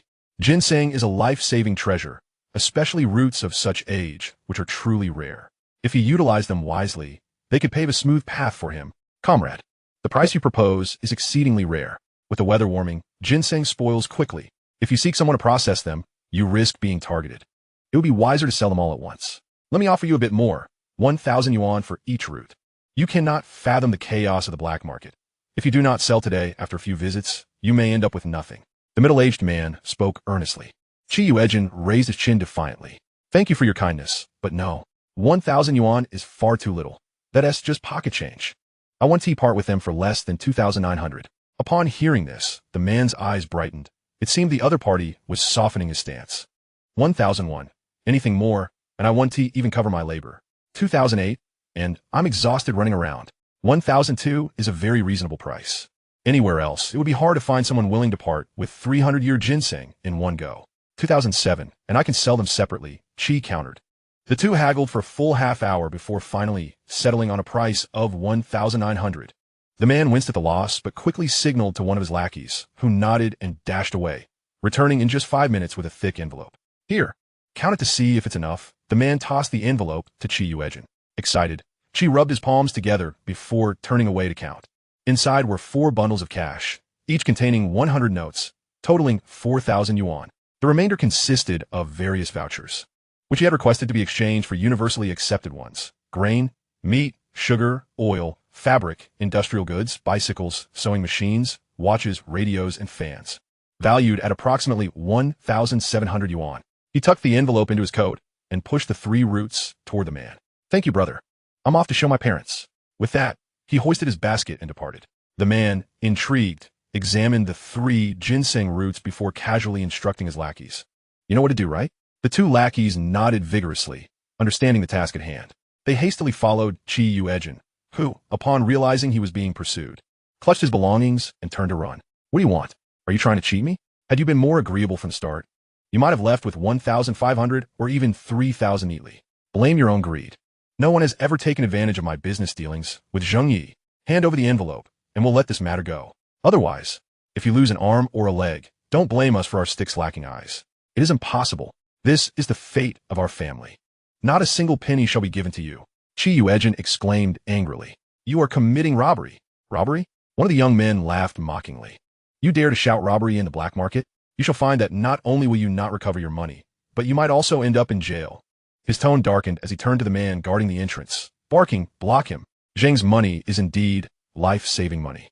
Chi Yuejin's expression shifted. What do you mean by that? Literally what I said.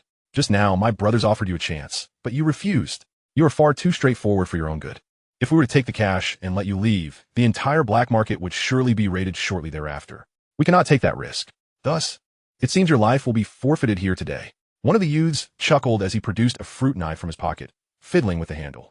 Along with the other 3, they encircled Chi Yuejin. Chapter 73. The Surprise from the Rat's Nest. Chi Yuejin was coerced into the courtyard, only to discover 3 more ruffians gathered around, feasting and drinking. Upon their entrance, the trio stood up, rolling up their sleeves and advancing towards him. You think you can escape? You have willingly walked into your own demise. It appears fate has decreed your death. One sneered. Your stubborn nature is unfortunate. But we have families to care for. We cannot afford to be burdened by you. Rest assured, we will grant you a swift end. One even went to the kitchen to fetch a cleaver, the murderous intent evident on his face. Chi Yuejin's complexion turned pale. You. Have you killed before? Of course. Who isn't shed blood? Do you think we could work for Brother Zheng otherwise? Only the ruthless can thrive in the black market. They regarded Chi Yuejin as a dead man, their words revealing no hesitation as they advanced menacingly. Surveying his assailants, Chi Yuejin lowered his gaze and coldly remarked, So, if you were to be killed, would that not be poetic justice? What? Poetic justice? Huh. Clearly, you hail from the countryside. Have you not heard that good men do not live long, while evildoers leave a legacy for 1,000 years? Justice is just a tale for fools. No, the cycle of cause and effect does exist, Chi Yuejin replied, lifting his head with a smile. As he spoke, he charged at the 2 nearest assailants, swiftly delivering a precise strike to their necks, causing them to collapse to the ground. His movements were rapid. Before they could even react, he darted behind the other 2, dispatching them with equal efficiency. The remaining 3 young men tightened their grips on their makeshift weapons, shouting as they rushed at him. Chi Yuejin adeptly evaded their attacks, seizing one by the arm and directing his blade to their throats, continuing his assault. These youths relied solely on brute force and ferocity, neglecting skill within 2 minutes. Chi Yuejin had incapacitated them, leaving no opportunity for cries for help. He had sensed their murderous aura, akin to a blade that had tasted blood, distinctly different from that of ordinary men, each of them likely involved in fatal incidents. Closing the door behind him, Chi Yuejin bound the assailants. stuffing their mouths with their own foul socks before surveying his surroundings. The courtyard was orderly, with 3 main rooms and 2 side rooms on either side. After a brief exploration, it became clear that this group resided here. The eastern room of the main house belonged to Zheng, adorned with a leather jacket hanging on the wall and a box of watches on the table. Raising an eyebrow, Yuejin had surmised that they would not easily let him go. For others, this situation would likely have resulted in death. Thus, he felt no moral conflict in his actions. Coated in glue, his hands posed no risk of leaving fingerprints. He collected the box of watches and rummaged through the drawers, discovering a significant amount of cash and tickets meant for small expenses. The 2 locked drawers in the wardrobe were pried open, revealing an astonishing haul: 20 small yellow fish, several stacks of cash, various receipts, notebooks, a pile of letters, stationery, envelopes, and stamps. Yuejin's heart raced, and he hastened to gather the items, including the fur coat from the wardrobe, the bedding from the bed, and the leather jacket from the wall. After clearing the obvious valuables, he continued to inspect the table, bed, wardrobe, walls, and floor, eventually discovering something unusual beneath the bed. Donning gloves, he began to sift through the loose soil, uncovering a wooden plank. He raised an eyebrow, quickening his pace, and once the entire plank was exposed, he gently pushed it aside to reveal a heavy locked chest beneath. The chest was immensely weighty, and even lifting it proved strenuous. Yuejin managed to pry open the lock and lift the lid, only to find it brimming with gold, silver, jewelry, precious artifacts, and paintings. Each item was extraordinary, none of which would fetch less than 7 or 8 figures in the modern era. It stood to reason that during these tumultuous years, many treasures had found their way into the black market, with Zheng being the head of the largest black market in the province, undoubtedly knowledgeable about such matters. Intent on preserving the finest of items, much like the 3-century-old ginseng he had previously sold. Little did Zheng know how long he had hoarded this treasure, only to have it inadvertently fall into Yuejin's hands. Though these valuables could not be utilized immediately, they represented a solid foundation and assurance for a worry-free future. Yuejin stored the chest in his space and proceeded to ransack the other rooms. One appeared to be their storage, filled with various gifts and grains, enough to fill his space to the brim. As he exited, he heard footsteps approaching from outside.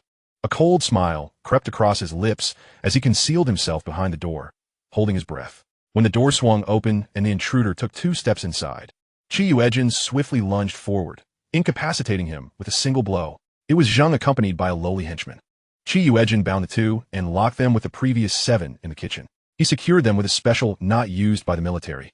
The more they struggled, the tighter the binds became, and without knowledge of how to untie it, they could only cut the ropes to escape, to ensure they wouldn't awaken and cause further trouble.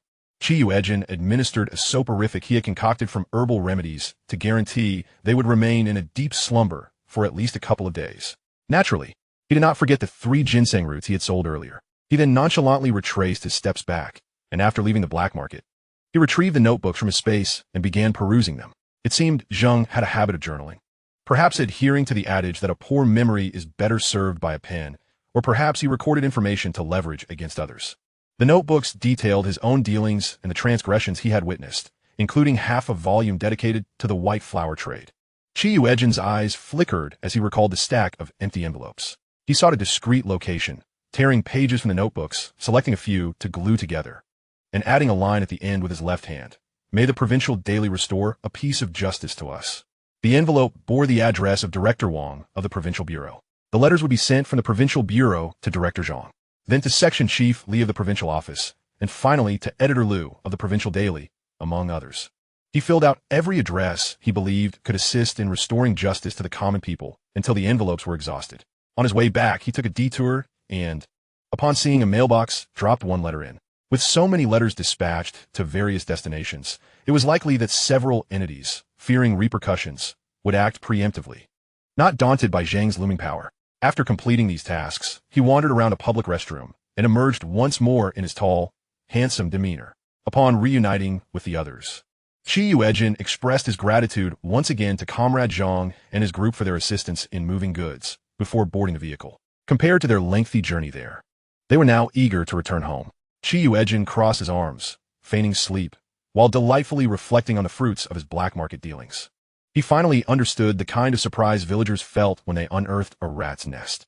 Unexpectedly, during his journey to the Black Province, he not only foraged for various precious and rare herbs and attended to official matters, but also acquired an abundance of treasures, rekindling that exhilarating sensation of being pursued by fortune. Chapter 74, a total of 9 letters. Upon arriving in the provincial capital of Anning, Yuejin and his companions had just disembarked when a railway policeman approached them. "Excuse me, are you Comrade Yuejin from Wang Commune?" Surprised, Yuejin instinctively contemplated that he had been meticulous in his dealings at the black market, and with the follow-up work being quite thorough, it was improbable that he could be caught so swiftly. He maintained a composed demeanor, smiling as he nodded. "Hello, comrade. I am Yuejin. How may I assist you?" "Greetings, Comrade Qi. My name is Zhuang Zhenyu, formerly a soldier under Captain Lin. I was aware of your arrival today and specifically waited here for you." Zhuang Zhenyu smiled as he presented his credentials. "I have arranged for a large truck from the transport team to assist in loading the bees. However, as night is falling, how about we load the boxes today and depart tomorrow?" Yuejin expressed his gratitude profusely, astonished by how thoroughly Comrade Lin Tiangang had arranged everything, truly embodying the spirit of helping others to the fullest. People in this era were genuinely warm-hearted, sincerely adhering to the principle of repaying even the smallest kindness with great gratitude, which made him feel somewhat embarrassed. With 2 female comrades guarding the luggage, he, along with Lu Mingkong and a few others, collaborated with the station's unloading staff to transfer the bees from the train car to small carts and subsequently onto the truck. After 7 or 8 trips, they finally completed the task, coordinating with the truck driver for the departure time the next day before seeking accommodation at a guest house near the station. "Yuejin, I'll return to the unit briefly to report the situation to the leadership and drop off my luggage. Unless something urgent arises, I will accompany you tomorrow to oversee the unloading of the bee boxes and take a few photographs before returning. I can develop the photos in the darkroom at the unit and provide you with several copies. Once the bees have settled, I will conduct a few follow-up reports, and our collaboration will conclude," Jiang Shengjing remarked with a hint of nostalgia. Yuejin raised an eyebrow, draping his arm over Jiang Shengjing's shoulder, and chuckled, "Brother Jing, we are so close to home. Are you not going to invite me over for a visit?" Jiang Shengjing slapped his forehead. "Look at me. I was so focused on reporting that I completely forgot about it. All right, you all take a break while I borrow a van from the unit to take you home for dinner. Journalist Jiang, we shall pass. It's a perfect opportunity to explore the provincial capital. I've lived most of my life, and this is my first visit to our provincial capital. I must take a stroll and see the sights to brag to my old friends." Aunt Xiao laughed, waving her hand. "You and Xiao Qi have a good relationship, so take him along for a little tour." The others also subtly declined. Yuejin chuckled, patting his luggage. "Brother Jing, I'll head to the post office to send some things to my family. Since I have many sisters, it may take a little while. Would you come to the post office to pick me up later?" "Sure, you can stay at my place tonight, and we'll go over together in the morning." Jiang Shengjing nodded, patting his shoulder before departing. Yuejin left behind a bulging military bag, carrying only a military green canvas bag with a red star sewn on it and a burlap sack. He greeted everyone before heading to the post office. After avoiding the crowd, he found a secluded spot, seated himself on the ground, and began dividing the items into 7 portions. By sending 7 parcels simultaneously, he could control the total value of the goods, most of which were mountain products specifically gathered from Zhengge, alongside some local specialties he had purchased in the provincial capital. Of course, the package for the elderly matriarch of the Qi family was the largest, approximately 2 or 3 times the size of the others. Each portion was neatly packed into fertilizer bags, perfectly filling 2 burlap sacks. Upon reaching the post office, he purchased envelopes, stationery, and stamps, then leaned over a nearby table to write letters one by one. The last piece letter had been mailed by Nan Nan and the others. 9 letters in total, each comprising 200 to 300 words, amounted to quite a few thousand words. Since the college entrance examination, he had not written so extensively in one go. He addressed the envelopes, inserted the letters, sealed them, affixed the stamps, and Yuejin shook his slightly sore wrist as he handed over the letters and parcels. After wandering around the supply and marketing cooperative next door, he emerged with 2 bottles of Maotai for boxes of snacks, 2 bags of candies, and 2 cans of malted milk just as Jiang Shengjing arrived, driving a nearly new hunky car. "Yuejin, let us go home." At that moment, Jiang Shengjing wore a bright smile, his youthful vigor and ambition etched in his sparkling eyes.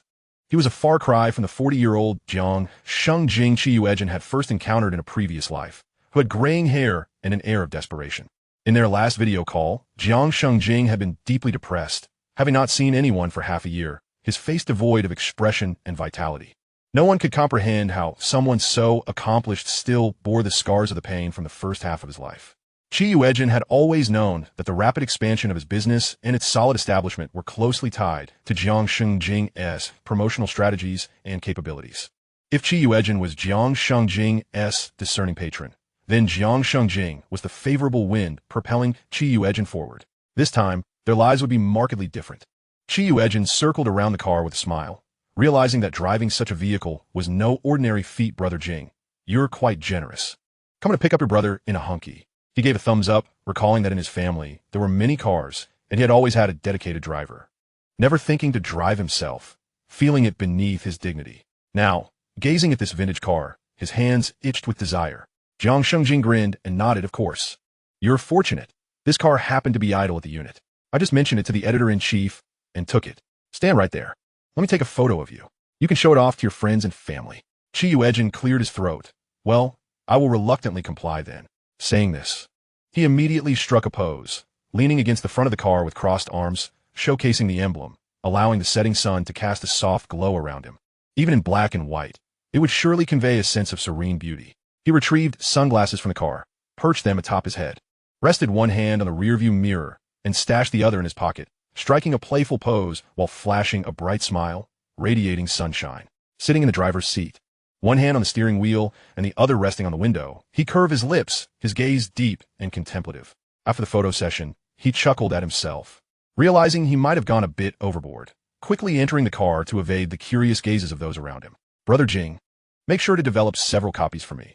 I have many sisters, and each should have a photo. I need to keep a couple for myself to show to my grandchildren. Let them see how dashing their grandfather was, the most handsome grandfather on the internet. Without a doubt, Jiang Shengjing nodded in agreement. I fear your doorstep will be besieged by suitors at that rate. Yuejin paused, then waved his hand with a laugh. That's impossible. As long as I don't relent, the matchmakers wouldn't dare approach. My parents listened to me. As long as he was willing to give up on Zhao Keifeng, his family would celebrate with firecrackers, not daring to arrange a blind date for him, fearing it would only provoke his rebellious spirit.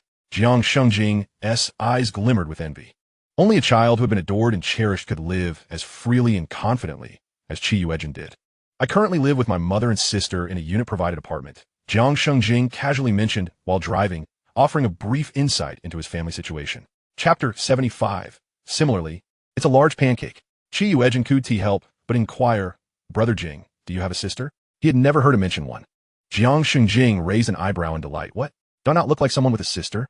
To be honest, my sister is about your age. And she's been beautiful since childhood, always the belle of the class and the factory. She has high standards and has never dated. She insists on finding a husband who is more handsome than herself.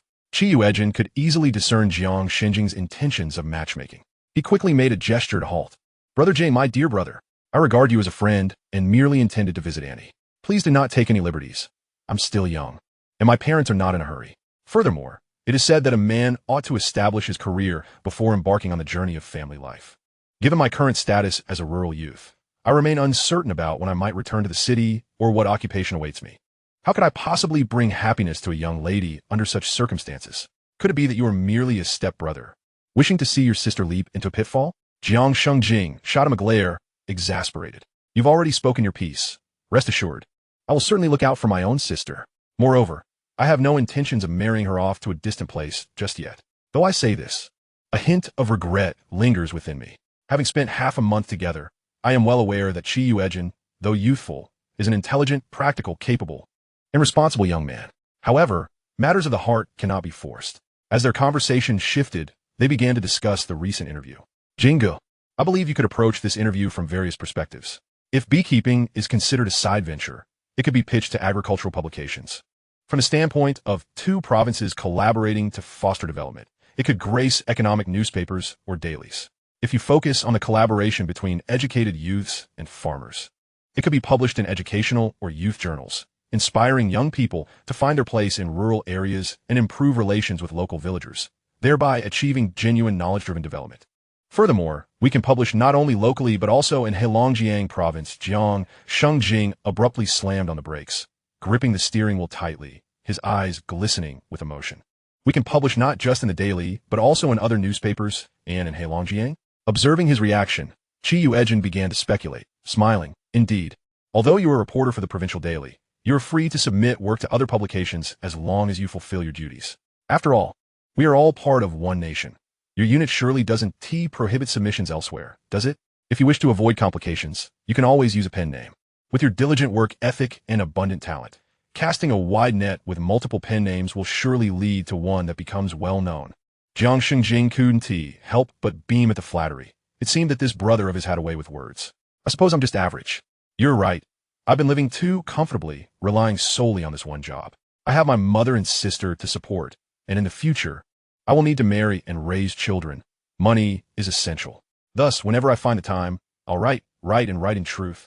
The staff at the unit were merely focused on completing their own tasks. It was unreasonable to expect them to adhere strictly to their own newspaper. His thinking had been limited. Since it's all about submissions, Jianggu should particularly target the capital. If he manages to cultivate a pen name, he could easily transfer there if things don't work out here. Yuejin believed in Jiang Shengjing's capabilities. For it is said that reading thousands of books is no substitute for traveling thousands of miles. A writer can only produce profound articles through personal experience. I speak as if I have become a literary giant. Jiang Shengjing chuckled. All right, I will heed my brother's advice and submit to the capital. It's close to Jin City, so we can meet often. As a journalist, Jiang Shengjing valued practicality, grounding himself in reality. For the first time, he indulged in a whimsical daydream alongside Yuejin. Strangely enough, it felt rather delightful. Yes, indeed, one must have dreams. Who knows when they might come true? Yuejin shrugged with a smile. Jiang Shengjing felt a fire igniting within him, as if he could sprout 8 arms to write, with inspiration bursting forth like rampant weeds. Difficult to capture.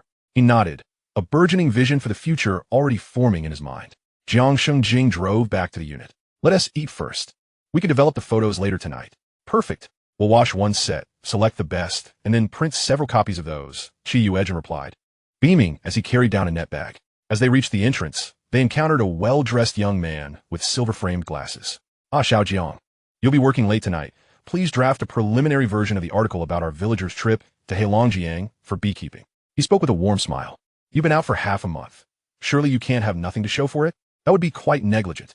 Others might think you've been on a paid vacation. Many at our unit are envious. You need to silence them with your actions. The smile on Jiang Shengjing's face faded slightly as he nodded. I understand, Editor Tian. Good, keep up the hard work. Editor Tian replied with an encouraging pat on Jiang Shengjing's shoulder, leaning in to whisper, We've collaborated for quite some time. When I become the chief editor, I will certainly promote you. We'll continue to fight side by side. Perhaps there's a chance to transfer to the capital, having tasted the exquisite sesame cakes from Chi's brother. The promise of opportunity before him seemed dry and insipid. Wasn't he this man under 30? How could he be an editor at such a young age? Yuejin watched Editor Tian's retreating figure, pursing his lips in mild disdain. Well, he has someone paving the way for him, along with a few articles that have garnered a decent response. Jiang Shengjing clenched his fists. Best not to dwell on him. Let us head home for dinner. Yuejin quickly changed the subject. Jiang Shengjing resided in the family compound behind the newspaper office. The buildings had seen better days, consisting of several courtyard houses, each accommodating multiple families, including not only employees of the newspaper, but also those from nearby units. Xiao Jiang is back. It's been ages. Have you been on a business trip again? Journalist Jiang. This young man is quite handsome. Is he a relative of yours? Xiao Jiang. Your mother's health has worsened. Her cough is disturbing the neighbor's sleep. Every household has someone working.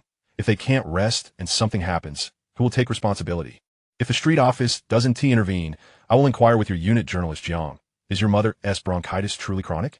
It sounds alarming. Jiang Shengjing patiently responded to each inquiry with a smile, apologizing and distributing the local specialties he had brought.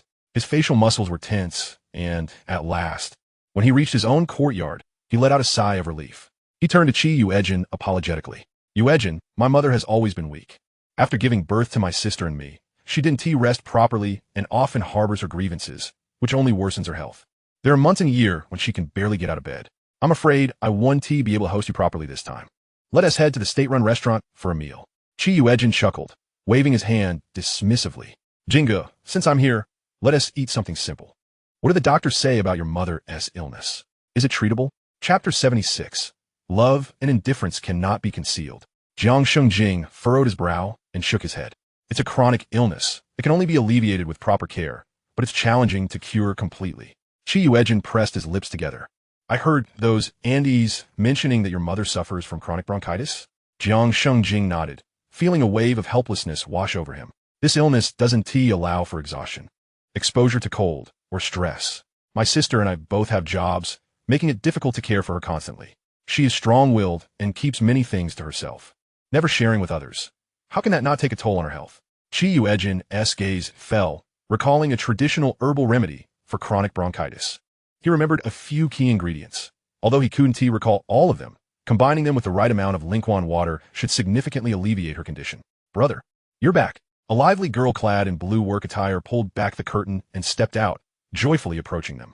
Upon getting closer, she noticed Yuejin and her cheeks flushed slightly. She nudged Jiang Shengjing. Brother, you brought a friend home? Jiang Shengjing chuckled, ruffling her hair. Yes, this is my brother. Yuejin, a youth from Dan City, here to share a meal. Yuejin, this is my sister, Jiang Yulin, a broadcaster from the food factory. Yuejin and Jiang Yulin exchanged friendly greetings. Jiang Shengjing glanced at them, observing the unmistakable spark of attraction. Linlin, please go to the cafeteria and fetch a few more dishes. We'll check on our mother, Jiang Shengjing instructed quietly, pulling out money and tickets from his pocket to discreetly send his sister off. Jiang Yulin took a couple of steps back, scrunching her nose in protest. Brother, I have money and tickets. Just wait. I'll be back soon. With that, she dashed away. Jiang's mother, upon hearing the commotion outside, attempted to rise, but was overtaken by a fit of coughing as she leaned over the edge of the bed. The sound seemed to scratch at the throats of those who listened. Jiang Shengjing hurried into the inner room to pat her back, while Yuejin picked up a cup of water from the table, discreetly shielding it with his body as he added a drop of spring water, mixing it before offering it to her. Annie Jiang, please have a sip of water. After taking a few sips, Jiang's mother was finally able to suppress the itchiness in her throat and, with a sheepish smile, weakly remarked, I must be a source of amusement for the young comrades. Annie Jiang, there are 3 things that cannot be concealed. The first is a cough, which is quite normal, Yuejin replied with a smile. And what are the other 2? Jiang's mother inquired curiously. Poverty and love. Jiang's mother paused for a moment, then with a slight grin said, Indeed. Love and indifference cannot be hidden. Having lived nearly half my life, I find that you young folks see through things much better than I do. Yuejin chuckled. Annie Jiang, I merely heard this from others. I am not so perceptive myself. One who is embroiled in the situation is often blinded to it, while an observer sees clearly. Just like him in a past life. Mom, this is my newly recognized brother, Yuejin. He is quite impressive. Jiang Shengjing hurriedly diverted the topic, recounting his recent business trip. Once our bees produce honey, we will bring some to Annie Jiang. There will be plenty, and it's highly nutritious, also soothing for the lungs and cough. Very well. Annie will wait for it, she replied with a happy nod. With her spirits lifted, Jiang Shengjing smiled in return. Indeed, a cheerful heart alleviates ailments significantly. To save time, Jiang Shengjing brought along some food, and the duo ate while developing photos in the darkroom at the unit. Developing photographs is a meticulous task.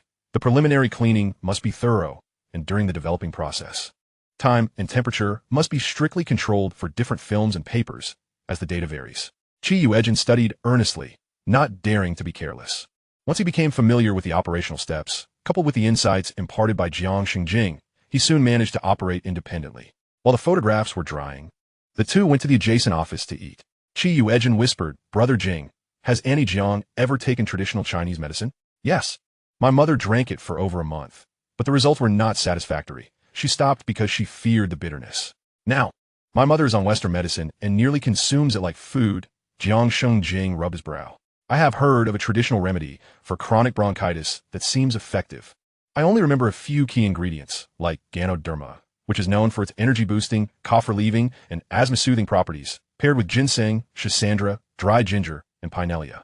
Otherwise, Brother Jing, perhaps you could consult a couple of seasoned Chinese medicine practitioners to see if any additional ingredients are needed. After all, we should try every possible method for Annie Jiang. Who knows what might work? Yuejin said earnestly. Ganoderma, ginseng, these are life-saving treasures. Jiang Shengjing gasped in astonishment. Indeed, Yuejin murmured, resting a hand on his shoulder. Ginseng, whether it's 3 or 6 years old from the pharmacy, does it compare to ginseng over 50 years old? On this trip to Hazing province, I often go hunting in the mountains. I swapped a few ginseng roots and Ganoderma with a hunter. They are perfect for Annie Jiang. Yuejin, Jiang Shengjing trembled. Yuejin chuckled as he retrieved 2 paper packages from his bag, carefully unveiling a 50-year-old ginseng root and a large piece of red Ganoderma. Thankfully, the weather wasn't too hot, preventing spoilage. He pressed the items into Jiang Xinjing's arms and pulled out a plastic bottle that once contained eye drops. After removing the packaging and cleaning it, he filled it with spring water. Brother Jing, you must understand, I've been frail since childhood. This is a miraculous tonic my mother sought for my health. Once the prescription is perfected, if you trust me, add a drop of this to the herbal concoction each time you prepare it for Annie. Jiang Xingjing carefully accepted it, cradling it in his palm, overwhelmed with gratitude. I trust you. You've even brought out ginseng and ganoderma. How could I not believe in you? He was at a loss as to how to repay this kindness. Yuejin, brothers should keep clear accounts. Affection and finances are two separate matters. I will equate this ginseng, ganoderma, and miraculous tonic to monetary value. Money is easy to repay, but the debt of saving my mother's life is a lifelong commitment. No rush. Auntie's health is paramount. Chi Yuejin nodded with a smile, refusing to evade responsibility. Developing a batch of photographs takes about an hour, allowing Jiang Xingjing some time to write. Once the photos were ready, Chi Yuejin developed a few more shots that turned out well, distributing them according to the context and recipients, varying the sizes and quantities. He kept a copy for Jiang Xingjing, tucking the rest away, contemplating mailing them once the bees truly produced honey. Chi Yuejin wanted to offer payment, but was stopped by Jiang Xinjing's hand. Yuejin, you know that during photo development, a careless mistake could ruin everything. My technique is sound. I've hardly ruined any, having accumulated a fair amount of error-tolerant paper and chemicals. If you pay me, it alters the nature of our arrangement. Chi Yuejin did not press further and smiled his thanks. As the two returned home, they heard a woman's voice. Sister, it's late. Xiao Jing hasn't he returned yet? He promised his brother he would work on his manuscript tonight. Tomorrow. Xiao is going to the provincial office for a meeting and was hoping to bring the manuscript along for the leaders to review. Chapter 77. Afraid to vomit all over you. Chi Yuejin noticed Jiang Xinjing's clenched fists and the simmering anger on his face. After a moment of contemplation, he understood. The editor Tian they had encountered today was likely the one who regularly presented Jiang Xingjing's manuscripts to curry favor with the leaders. It seemed the two families had some connection, forcing Jiang Xingjing into a subservient role as the editor's ghostwriter. Brother Jing, is she a relative of yours? Chi Yuejin queried quietly. Jiang Xingjing wiped his face, nodding with a somber expression. She is Lu Somei, the wife of my biological father, Tian Xinho. Tian Wen, the editor, is her deceased husband's child. Chi Yuejin's mind momentarily malfunctioned as he sorted through the connections, unable to suppress an expletive. Wait, Brother Jing, how does she, a mere step-relative, dare to act so imperiously in your home? Why would you ghostwrite for a son? Jiang Xingjing smiled bitterly, pulling Chi Yuejin aside into the shadows of an alley. The courtyard was bustling with noise. Men drinking, playing cards, and shouting over chess games, while women chatted and laughed. And children chased each other. The cacophony provided a perfect cover for their hushed conversation. He didn't hide anything. Quickly explaining the situation, Tian Xinho married into the Jiang family, hence my sister and I bear our mother's surname. Tian Xinho gained my grandfather's position and, with a modicum of education, ascended the ranks, converting the Jiang family's connections into his own. He acquired this house and brought his widowed sister-in-law and her child to live with us. He has always felt inadequate, so he retaliated by reporting my grandfather for feudal remnants, coercing him into marrying and embezzling public funds. My mother pleaded with him to relent, and he seized the opportunity to demand a divorce, trading my mother's job for Tian Wen's, exchanging this house for my grandfather's courtyard, and extorting 5,000 yuan in mental damages. My grandfather was detained for a few days and released, although he avoided the hardship of being sent to the countryside. He was still periodically summoned for struggle sessions. Within 2 years, my mother's health deteriorated from living in constant fear. Later, when I was accepted into the publicity department of the food factory, my writing skills were recognized, and I was transferred to the provincial daily, becoming Tian Wen's ghostwriter. If I had refused, they would have reported my mother for forcibly seizing Tian Xinho, who has connections with some powerful members of the tail-cutting society, adept at twisting the truth. I could take that risk. Chi Yuejin gritted his teeth in anger, realizing that during the oppressive era of the tail-cutting society, their family of 3 was easily manipulated. Once the tides turned, Jiang Xingjing, burdened by his mother's exorbitant medical expenses, found himself in a bind, forced to sign a 20-year contract of servitude. Brother Jing, how much do you know about them? Jiang Xinjing's expression darkened as he replied in a low voice. Over the years, I have seized opportunities while traveling, exchanging tickets for early returns, and keeping an eye on them. I have indeed uncovered something intriguing. Tian Xinho has cultivated numerous connections through Lu Somei. It is not that I have not devised schemes to catch them in the act, but you know what? Each time, Tian Xinho stands vigilantly by, and when the door is breached, who could possibly suspect the intricacies at play? Qi Yuejin could hardly suppress his astonishment.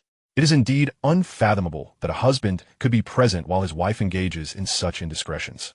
As for the other matters, I can only surmise vaguely, unable to procure any concrete evidence. To speak of nothing else, the director, whom Tian Xinho relies on within the Cutting-Tail Society, has accumulated a considerable bounty over the years. Yet I remain in the dark as to its whereabouts. Nonetheless, I have heard that this director must expend significant effort each month, not only to seek the protection of more powerful figures, but also to acquire timely information, leading raids to reap substantial gains that could pave a prosperous future for them. Jiang Shengjing articulated this with clenched teeth, wishing fervently that we could uncover the truth, regardless of to whom the information is sold. We could strike at the root of their schemes. Brother Jing, that is an admirable notion. Qi Yuejin concurred with a nod. You may continue to seek intelligence. They have undoubtedly committed numerous offenses, and we shall surely find their vulnerabilities, accumulating evidence until we can bring them down in one fell swoop. With merely a year remaining before this campaign concludes, the closer we inch towards dawn, the deeper the darkness seems to envelop us. I shared this sentiment, as Jiang Shengjing curled the corners of his lips, yet the enormity of this undertaking left him devoid of hope. He could only stubbornly clutch at every opportunity. Upon hearing Jiang Mother's cough, he hastily emerged from the corridor and strode into the room, with Qi Yuejin closely trailing behind. Jiang Yulin supported Jiang Mother as she sat in the main room, gently patting her back while casting a furious glare at the woman clad in a dark blue long-sleeved dress. Qi Yuejin had yet to assess the woman before he felt a nauseating, sticky gaze upon him. He turned coldly to regard her, only to find that the woman, not particularly striking, bore a frivolous smile imbued with a certain insidious allure. This young man seems unfamiliar. What is your name, and what organization do you belong to? I, dear sister, am acquainted with many, and perhaps I could assist in your advancement. She spoke, her tone devoid of the earlier pride and disdain, sweetened to the point of bitterness like water with too much sugar, leaving nothing to conceal her intentions. Lu Somei, how can you still call yourself human? Jiang Mother exclaimed, her face flushed with disbelief and indignation. He is merely a child. Jiang Shengjing and Jiang Yulin wore expressions of anger, believing Lu Somei to be encroaching upon their territory without further consideration. With a light chuckle, Lu Somei rose, flaunting her voluptuousness cultivated through fine nourishment, and sauntered towards Qi Yuejin, extending a hand as if to poke his chest. Qi Yuejin, repulsed, swiftly sidestepped, causing Lu Somei to stumble slightly. Are you shy, young man? Have you never experienced a woman? Lu Somei, leave me be. You cannot survive without a man. Do not come to ruin the life of this young comrade. Continue this behavior, and I shall report you for indecency. Jiang Mother's words left Jiang Shengjing and his sister in disbelief as they stared at Lu Somei and Qi Yuejin. The audacity of Lu Somei, of a generation older, to entertain such thoughts about Qi Yuejin was unfathomable. Madam Lu, you are of an age to be a grandmother. How dare you? Jiang Shengjing, despite priding himself on his extensive experiences and worldly knowledge, found his worldview shattering in that moment. He had never encountered an older woman pursuing a younger man. Why should I be afraid? Moreover, women of my age possess far more experience and sophistication than young girls. I assure you, I can captivate you. As for accusations of indecency, go ahead and report me. Let us see who truly suffers the consequences. Lu Somei was unreserved, surveying Qi Yuejin as though he were already under her dominion. Qi Yuejin clenched his fists, wishing only that he could disregard the Jiang family's presence and deliver a blow to her face. I'm afraid I have no interest in you. You reek of age, and I would rather not be sickened by your presence. Lu Somei shot him a glare, but remained unfazed, responding with a smile. Men are often duplicitous. We have plenty of time ahead of us. She turned to Jiang Shengjing. Well then, it is getting late. I must take my leave. Little Jing, remember to deliver the manuscript to your brother first thing in the morning. If there are any delays, should anything happen to your mother or sister, do not come begging us for assistance. Chapter 78. There is no such thing as a 1,000-day thief. Once Lu Somei departed, Jiang Mother could no longer contain her sorrow and embraced Jiang Yulin, whispering through her tears, I am so sorry. It was my folly in the past that attracted that vile and malicious Tian Xinho, subjecting you both to this torment. Mother, he is an excellent actor. Even grandfather was deceived by him. How can we place blame on you? Jiang Yulin comforted her, his own eyes brimming with tears. I could always sell my job and go to the countryside as a youth worker. As long as I keep my distance, can they still reach out to me? I refuse to believe that the entire provincial city is under their control. Jiang Shengjing's expression shifted. Mother, little sister, what did Lu Sumei say? Could it be that her visit was not solely to urge for the manuscript, but also to lay her sights on his sister? She want me to hand over my job to her nephew and prepare a lavish dowry for him. Jiang Yuan spat out, her frustration boiling over. Ugh. She isn't even attractive. What gives her such delusions? At the mention of this matter, Jiang Shengjing and Qi Yuejin exchanged glances, their thoughts racing. If Tian Xinho could pave the way for Lu Sumei, it was not far-fetched to think he might also extend his grasp toward the strikingly talented Jiang Yuan. Had it not been for Jiang Mother's frail health, which worsened with excitement, she might have been driven to the brink of despair by such thoughts. Yuejin, tomorrow I want to accompany you, Jiang Shengjing declared as he handed Qi Yuejin his camera and a box of film. Please take several more photographs for me. Use up the remaining film. When the truck driver returns to the city, have him bring it back for me. I fear that if I leave, they may take action against my sister. Qi Yuejin nodded. All right, but do not fret excessively. They wouldn't dare to act so brazenly. If necessary, he hesitated before suggesting earnestly, we could send little Jiang to visit relatives, preferably to the military. There's a saying, you may have 1,000 days of thievery, but there is no such thing as 1,000 days of guarding against thieves. Jiang Mother clapped her hands in delight. Indeed, while Tian Xinho and his ilk flaunt their power here, in the military, different rules apply. Who would dare misbehave in the ranks? If Linlin could find herself a military officer as a husband, we would have no worries for her safety. As for the political scrutiny, her heart ached. Her father had severed ties with them, fearing that their association would hinder the children's futures, publishing a notice to publicly disavow their relationship before his death. Hence, their status was secure. Jiang Shenjing's expression softened, as if a veil had been lifted from his mind. Their family owed Qi Yuejin an immense debt. I shall seek connections in the coming days to ensure my sister's safe passage. Having discussed this matter, Qi Yuejin chatted a while longer with Jiang Shengjing before stepping outside to relieve himself. In truth, he used this opportunity to stealthily navigate to the home of Tian Xinho and Lu Sumei, as Jiang Shengjing had indicated. The night had grown deep, with neighbors gradually returning home to wash up and retire for the evening. In the alleyway, only a solitary, dim street lamp flickered in the distance. He donned a dark blue top, merging seamlessly with the night, wearing common liberation shoes with cloth strips tied to the soles. The original courtyard of the Jiang family was merely a stone's throw away from their current residence, separated by a single alley. He took a few light steps, vaulting over 2 walls, and silently landed in their courtyard. Tian Xinho and Lu Sumei had yet to retire. They were currently engaged in their amorous escapades. Qi Yuejin felt a wave of nausea wash over him. But fortunately, Tian Xinho had already exhausted himself, the encounter lasting scarcely 5 minutes. Just as he breathed a sigh of relief, he heard Tian Xinho's muffled voice. Why are you so fervent today? Did I not satisfy you earlier? I fear you still have the energy to stray, Lu Sumei retorted, her tone dripping with mockery. I cherish you, yet you seem displeased. Who could forget the way your eyes lingered on others during your brother's wedding, as if a wolf was about to pounce? Ready to tear my garments asunder, Tian Xinho let out a howl, signaling the commencement of the second round of their battle. The 2 individuals inside the room continued their antics for another 3 minutes, with Qi Yuejin nearly bursting into laughter. The elderly woman within was evidently enjoying a roller coaster ride, just as she began to ascend in anticipation of a thrilling plunge. Her ascent was abruptly halted midway by a creaking old vehicle. Lu Sumei's voice abruptly ceased, clearly caught in the same predicament, unsure of how to proceed with her partner. After a prolonged silence, she sweetly but insincerely exclaimed, "You rascal, you're nearly exhausting me to the point of breaking my back, and you show no mercy. If I were to show you mercy at this moment, you would surely resent me," Tian Xinho retorted with an air of self-satisfaction, as if he truly believed in the veracity of her words.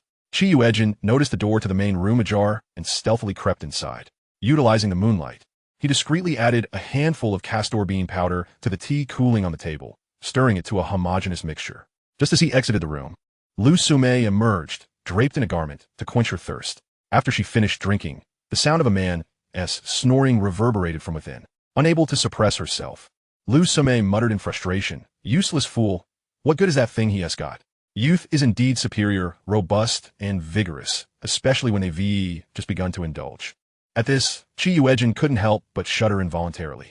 Surely that elderly woman wasn't thinking of him. The lingering warmth within Lu Sumei made her restless, prompting her to change her clothes and step outside. Qi Yuejin paused momentarily, contemplating whether he had unintentionally employed a strategy of allure.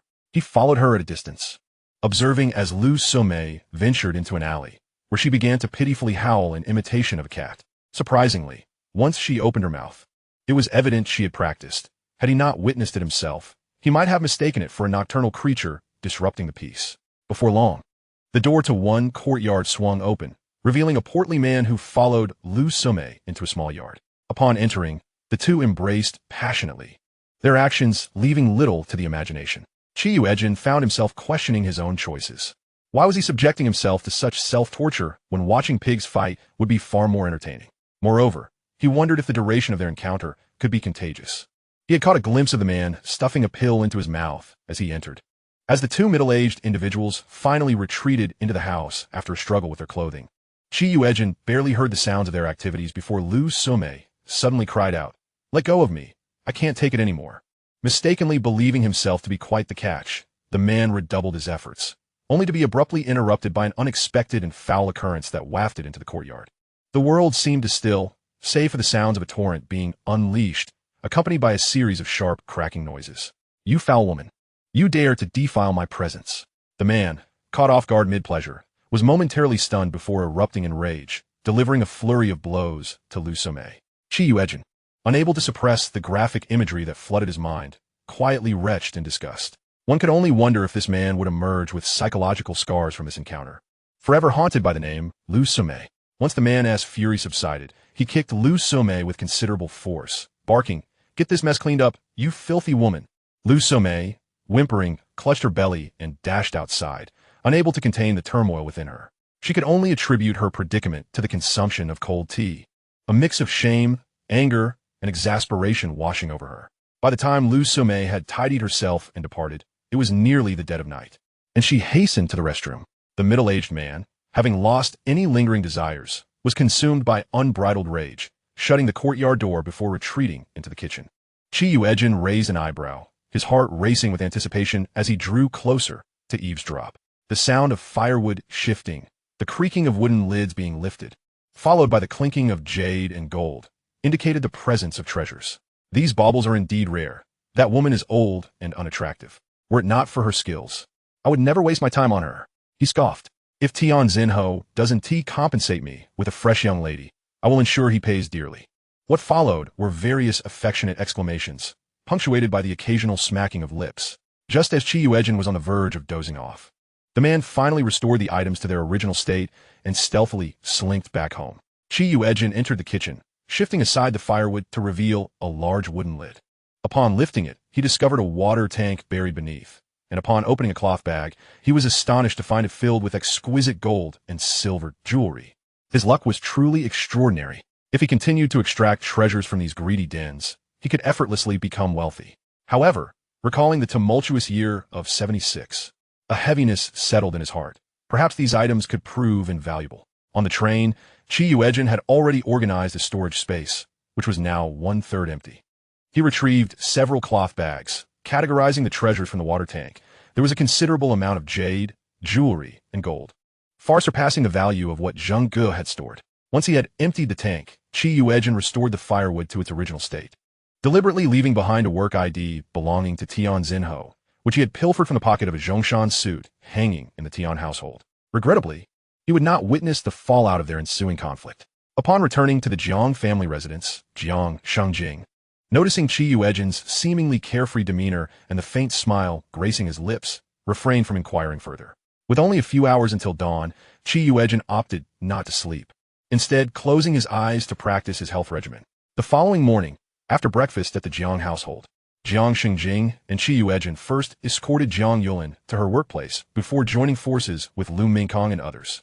While waiting for the vehicle, Yuejin, cigarette in mouth, murmured to Jiang Shengjing, "Brother Jing, as you mentioned, Tian Xinho is exceedingly cunning, outwardly refined yet inwardly duplicitous. He often hides behind Lu Somei, making it difficult to catch him off guard. While you keep an eye on them, be cautious in your investigations to avoid detection. Also, regarding the submissions to Kyoto, we must expedite that process." Jiang Shengjing nodded vigorously, his smile brighter than ever. "I will. Over the years, I have traveled extensively and amassed numerous manuscripts. Previously, I would write a decent piece, only for Tian Wenwen to claim it under his own name. Consequently, I only submitted the minimum required each month while saving others. I understand that persistence leads to breakthroughs, especially with a fire burning in his heart. He immersed himself in honing his writing skills, significantly enhancing his logical structure, expressive ability, and the capacity to captivate readers. Yuejin, pleased, clapped Jiang Shungjing on the shoulder, whispering, "Brother, many who submit to Kyoto take the route of praise, showcasing the successes around them for all to see, lacking originality. Unless one makes a significant contribution, they seldom get selected. Beneath the sun, darkness abounds. Only when people see will they take heed and seek remedies." Mr. Liu abandoned medicine for literature, wielding his pen like a bayonet in fierce battle against the enemy. Now, you too must use your pen to shed light on the matters people deliberately overlook, presenting them from a perspective that is both incisive and palatable to the public. Jiang Xinjing's expression turned serious.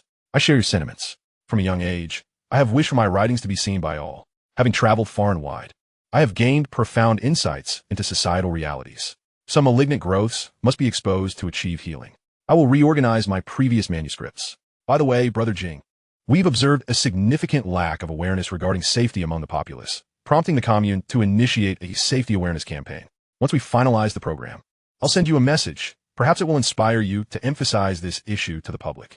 Also, we should discuss predicting and responding to natural disasters." Yuejin suggested, following the thread of conversation. Jiang Xinjing's greatest asset was his receptiveness to advice. "Leap forward, we have a deal. When the time comes, send me a telegram, and I shall cover the expenses." And Yuejin's eyes sparkled with joy.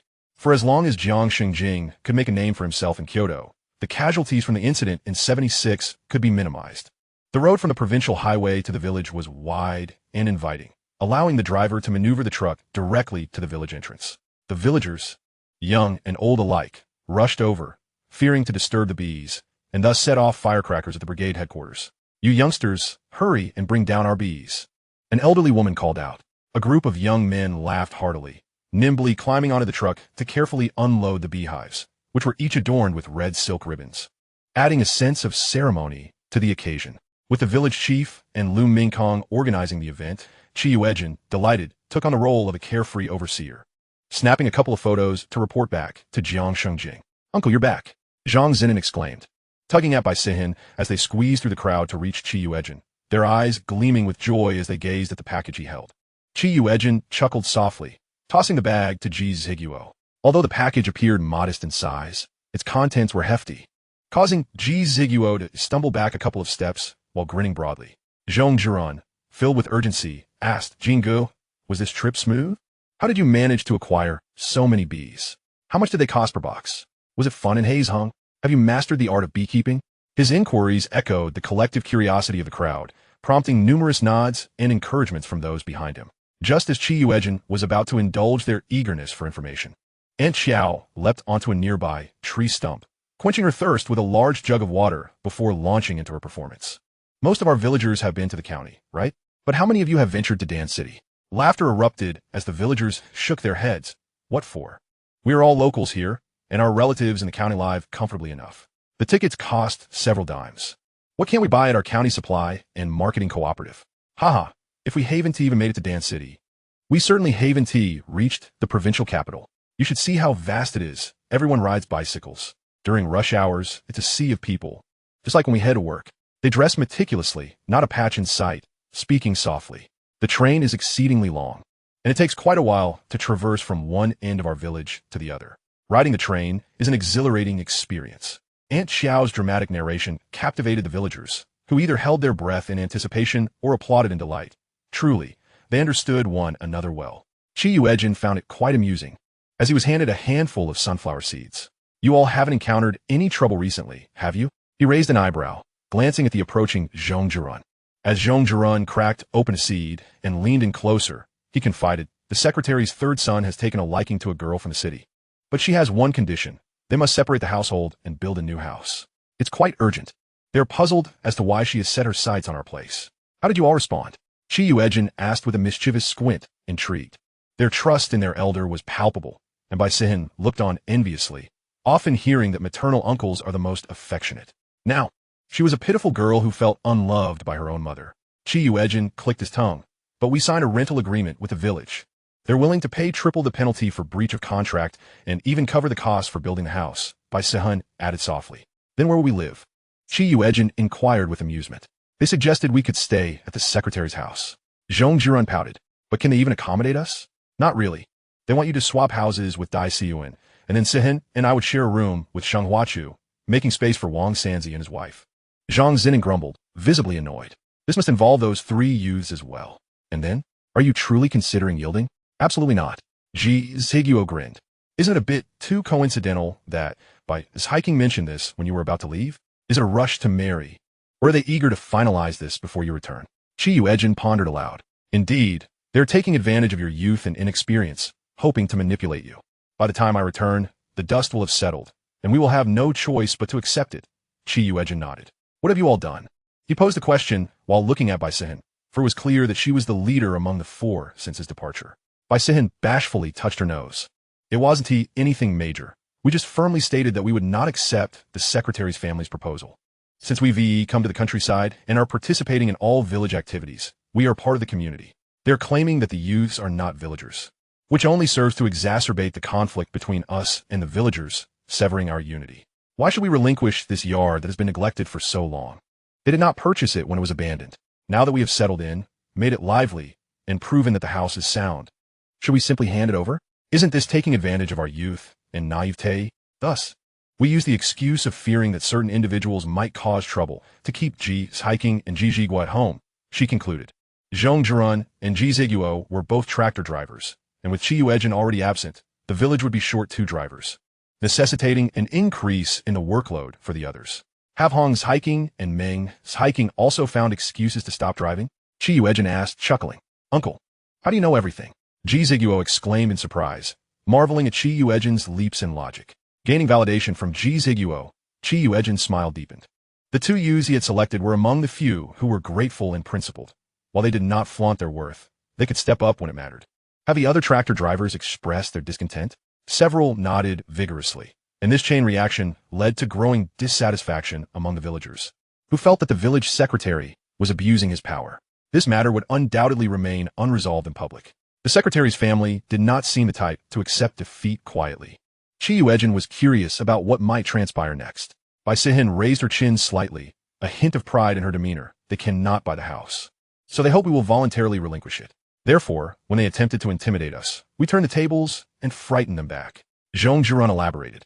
The secretary's family provided a substantial dowry to marry off their 3rd son. There are people in the patrol militia with good relations to them who tipped us off. So when the secretary's son and daughter-in-law sneaked out in the dead of night, we were already aware. Wang Sanzi has some martial arts skills. He supported himself with his hands, hopping on his head while shouting, I am dying a miserable death. Open the door. I want to go home. Bai's Hiking made a mask from dough and various plant dyes, and oh my, with green hair, 1 bulging eye, bloody nose, and jagged teeth exposed under the moonlight. It was utterly terrifying. I donned the mask and slouched, joining him in the chant, Brother, haha, are you also from this family?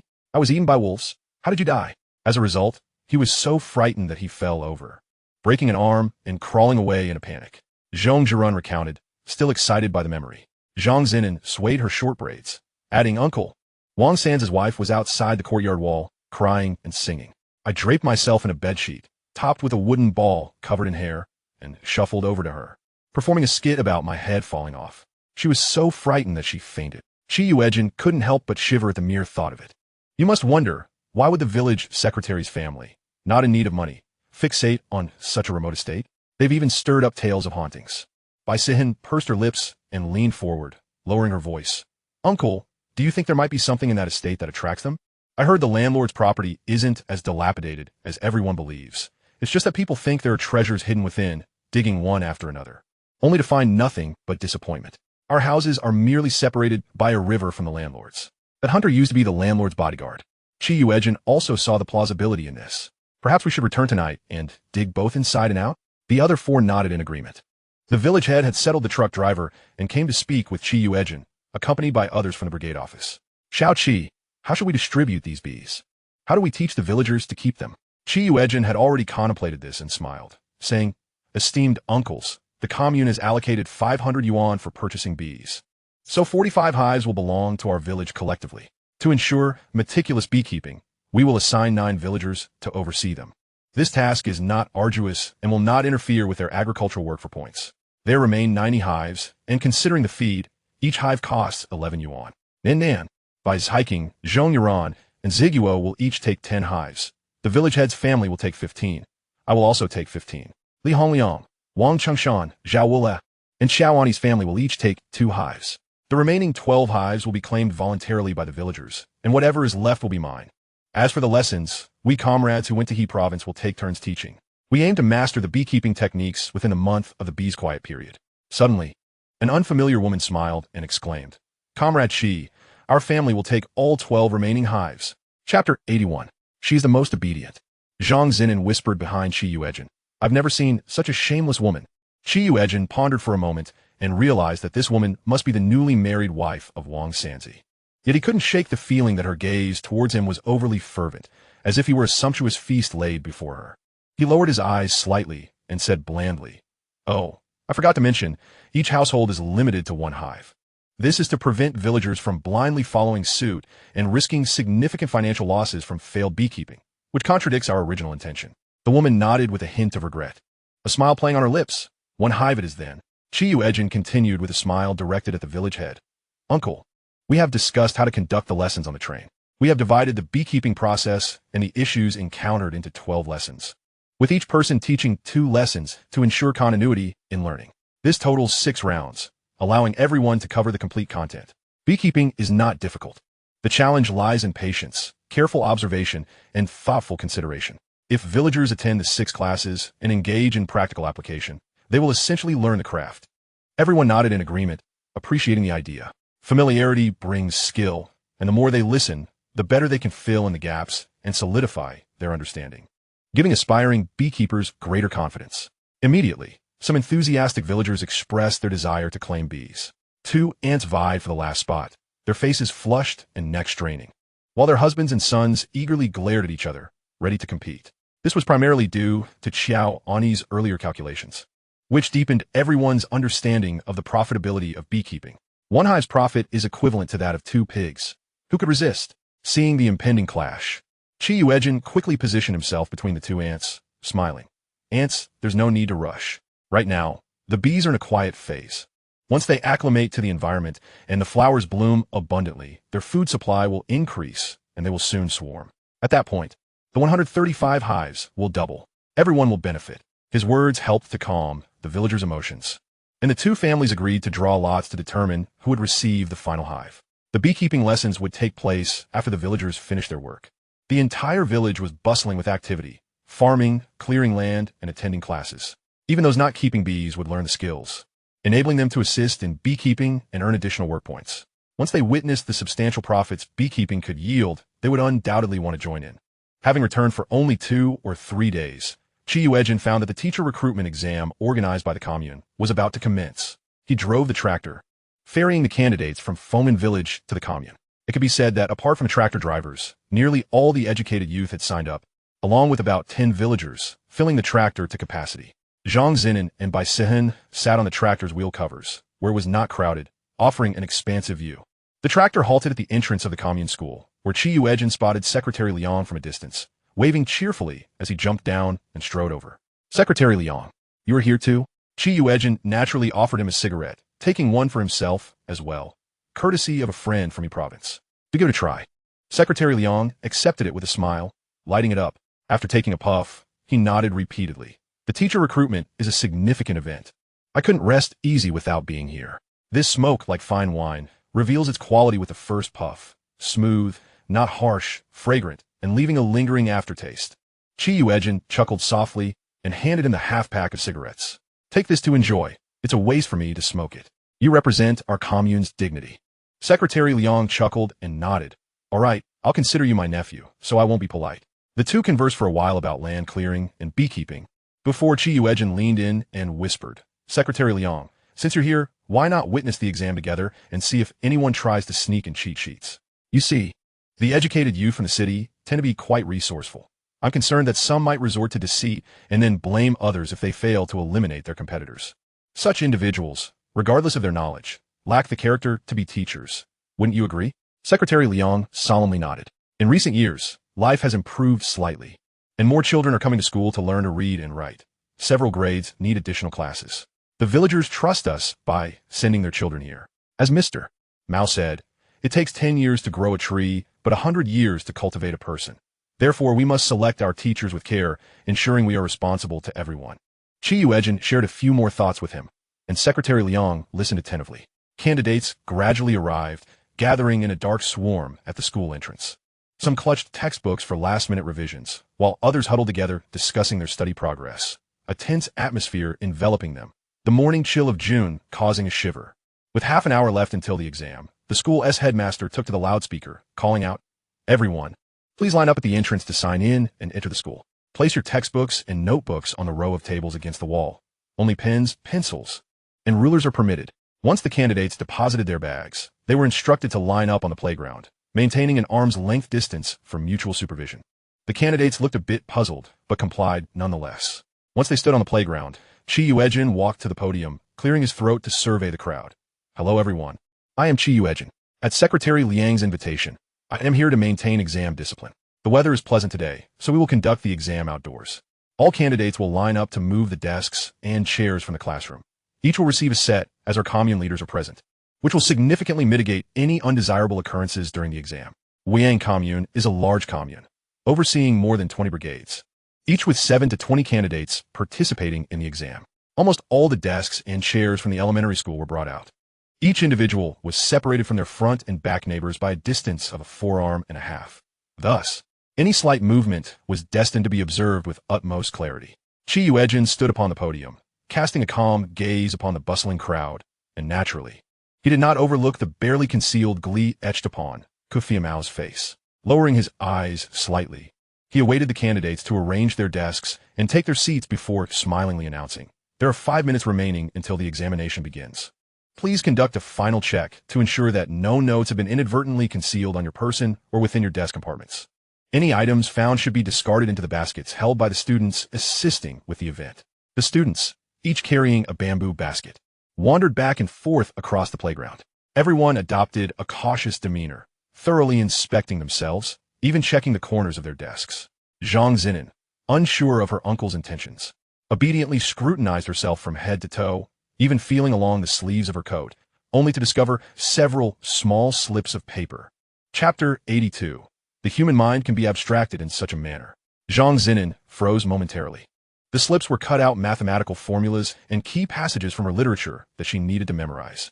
Such small notes, devoid of distinctive handwriting, were sufficient to leave her utterly defenseless. A chill ran through her. She could not fathom how these notes had found their way into her coat sleeves. Had her uncle not offered a reminder, and had she not adhered to his words so diligently, she might never have discovered them.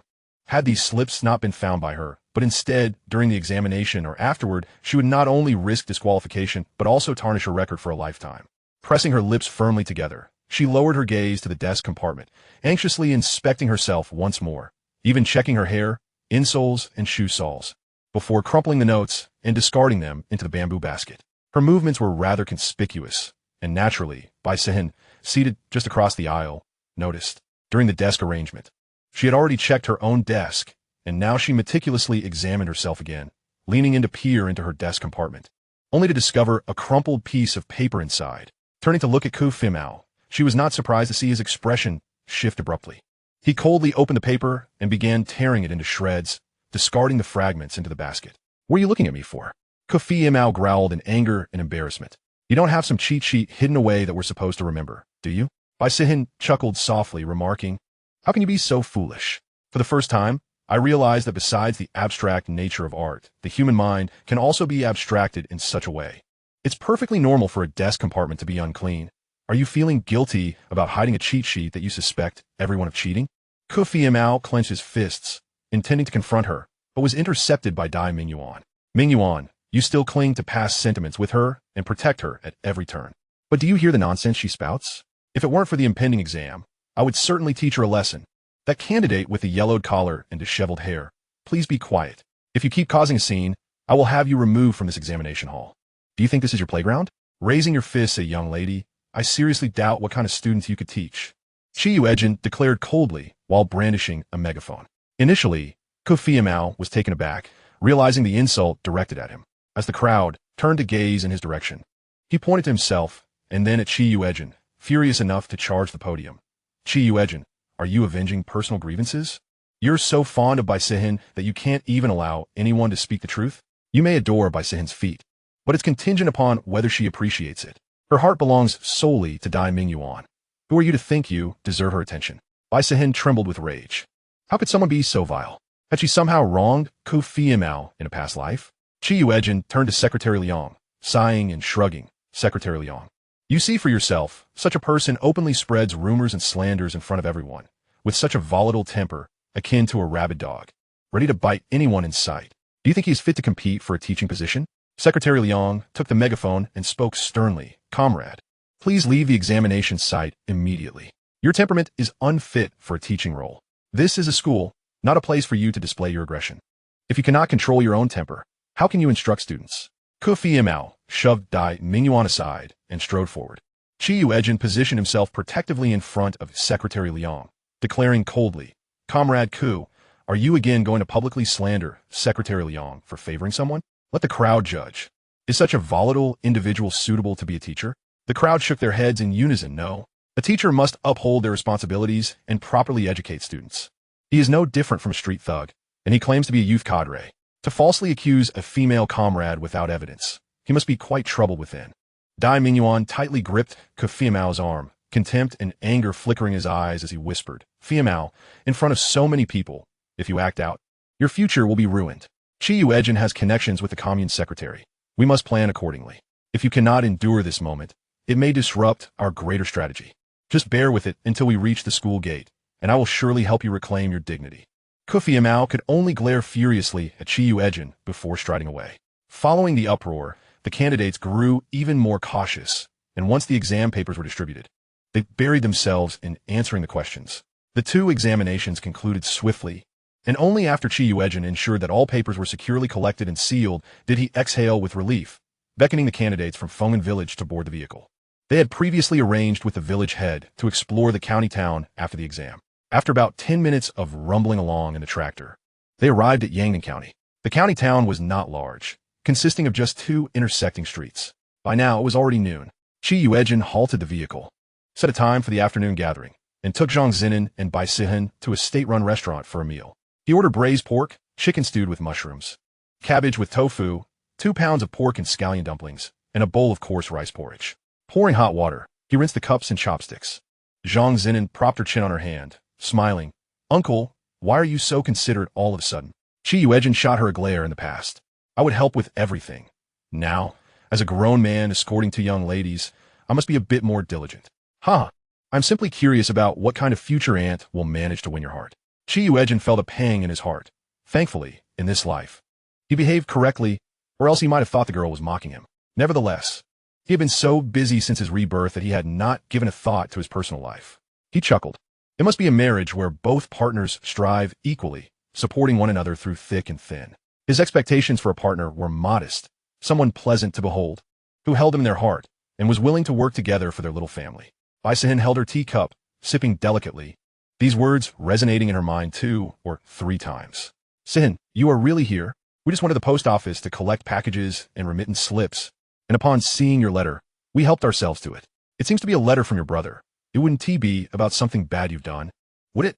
My mama told Yinge, which is why I came to teach you a lesson. Sheng Huachu said with a smile as he handed over the letter, leaning in to whisper to Bai Sihin. After all, Bai Mama cares for me the most and cannot bear to see me wronged. And you and Yinge have barely spoken, so what feelings could there be? Bai Sihin reached for the letter, but Sheng Huachu did not let go. Oh dear, I'm so sorry. I mistakenly took the wrong one. This is the money and tickets for my family.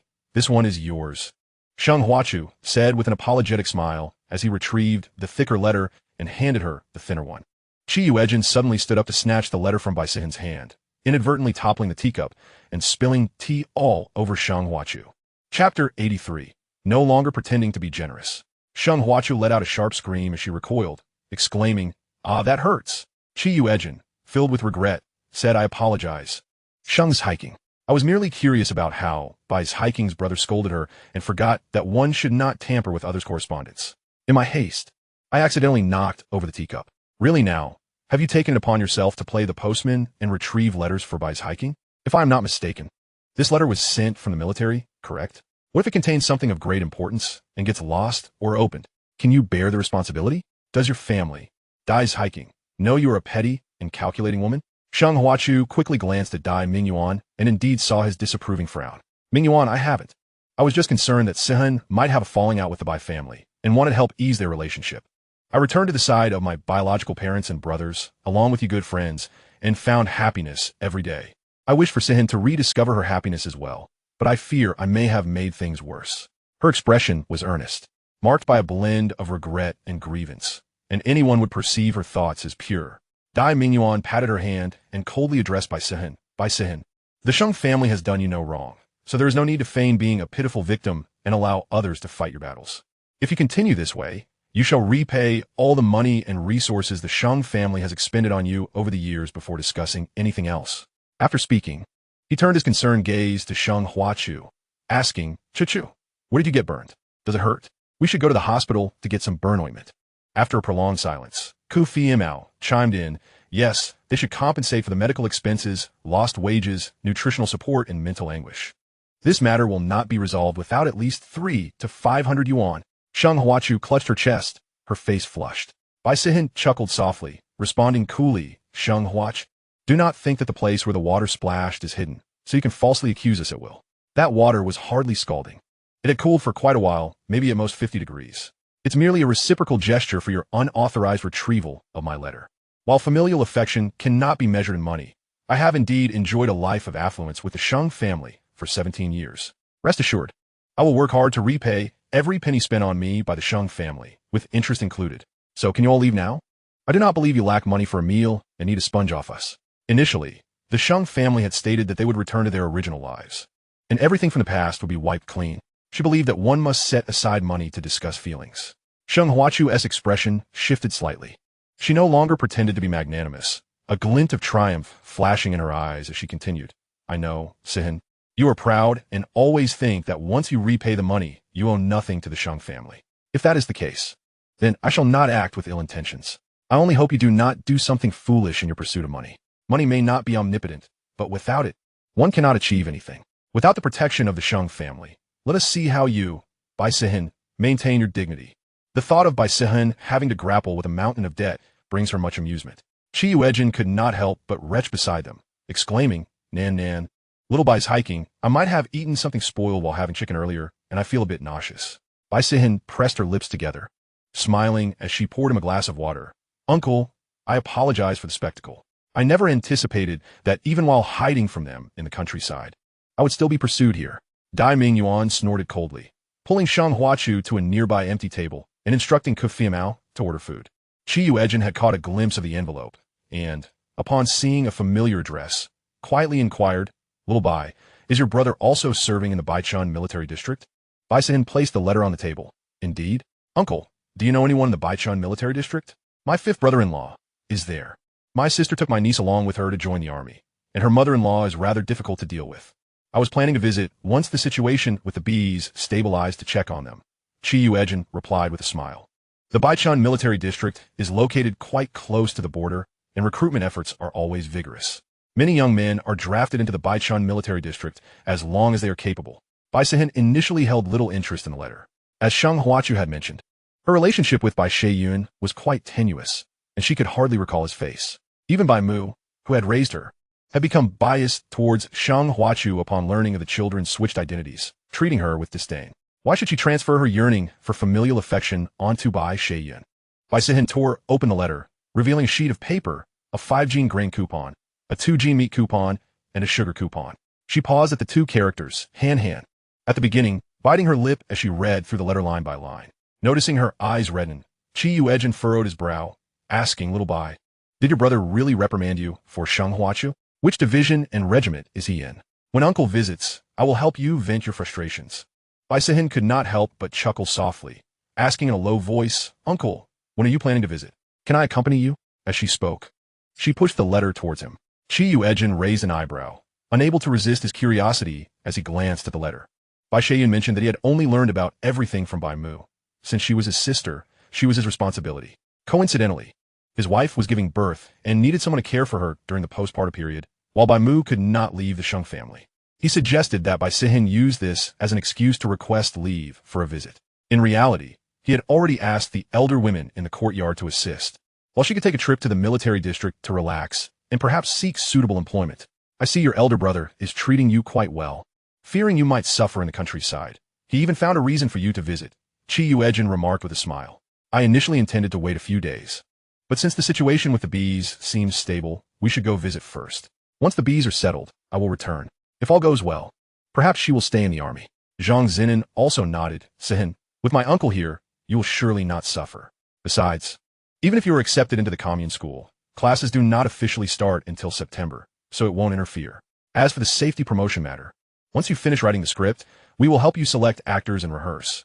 Your contributions will not be overlooked. Yuejin ensured that all of Bai Sihin's remaining concerns were addressed. Bai Sihin tightened her grip on her chopsticks, wanting to express that what she cherished most was them. Yet, everyone must take steps forward. She smiled and nodded, softly saying, all right, one step at a time. She had yet to meet her brother and found it challenging to gauge what kind of person he was based solely on the letter. After their meal, they packed a portion of braised pork and headed to the post office. Bai Sheyun sent Bai Sihin a sum of money, a full 100 yuan. Yuejin inquired. And indeed, there was also a letter and package for him at the post office.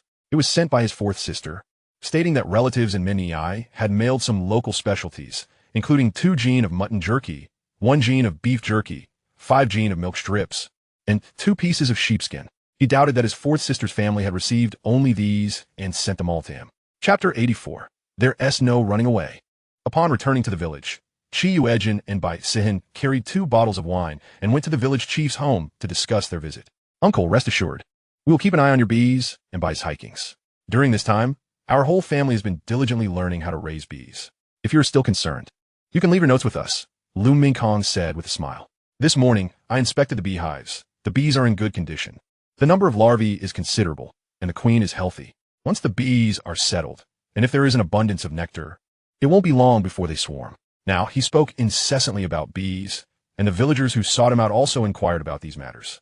Before Yuejin could speak, the village chief added, I will instruct the patrol team to increase their rounds near the river. As night descends, you instruct them to firmly close the doors and windows, signaling any matters by knocking on a basin.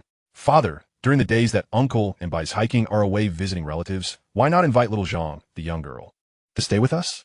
I, along with Zai and Shan, can take a few days at the foot of the mountain, and we can bring along our faithful dog, Dahuang. It is only natural for little Zhang to feel frightened sleeping alone at night, especially in a house devoid of any female companions, which could lead to unfounded rumors. Unlike the third household of the village secretary, with your watchful eye, we have absolutely no intention of taking over the house. Once uncle returns, we will promptly exchange back with little Zhang. It was the village chief's youngest daughter, Lu Minjing, who first spoke up. Yuejin glanced over. Lu Minjing wore a serious expression, her eyes ablaze with sincerity, genuinely concerned for Nan Nan's well-being and her father's worries. Yet, Yuejin often tended to overthink. While Lu Minjing herself posed no issue, her husband, the young man Wu Zai, who served as a scorekeeper, was known to be ruthless when it came to self-interest, capable of abandoning his wife and child. Could he truly harbor altruistic thoughts for Nan Nan's reputation and safety?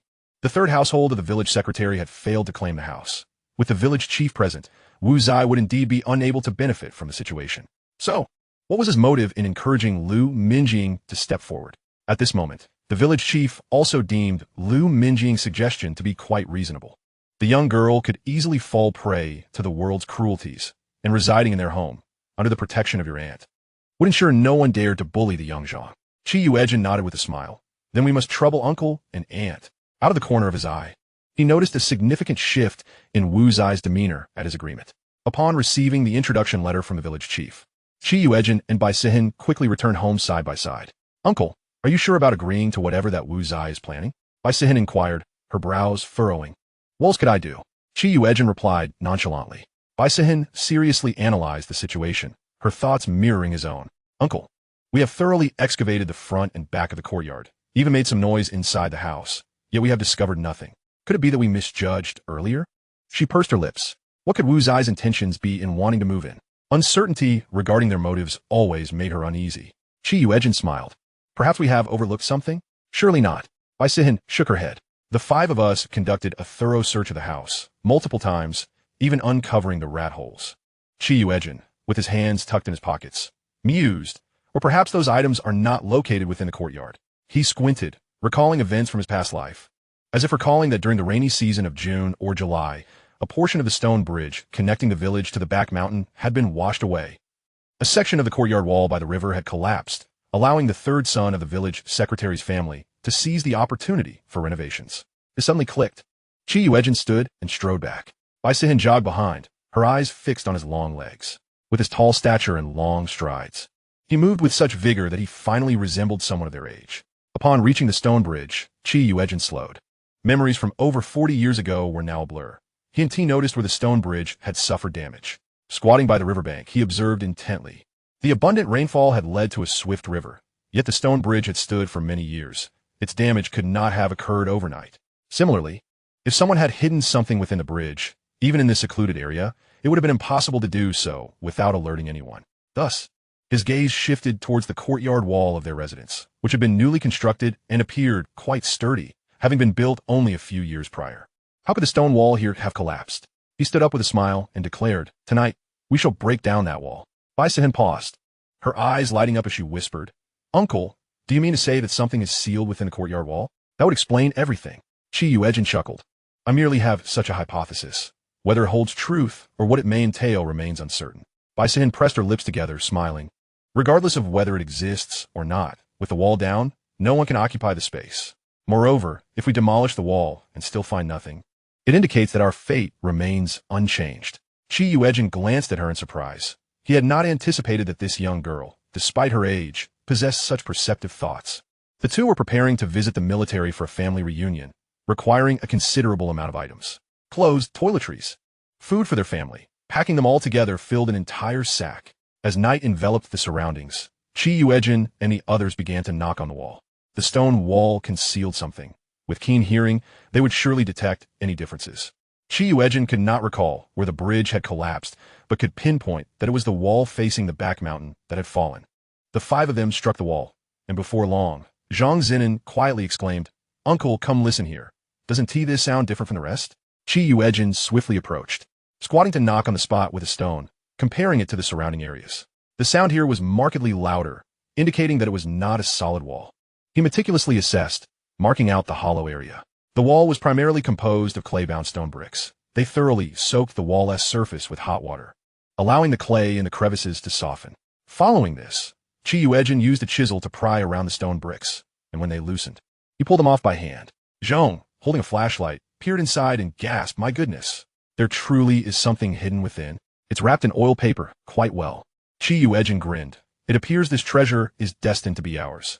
It cannot escape now." Bai Sihin understood that his words were in response to her earlier statement.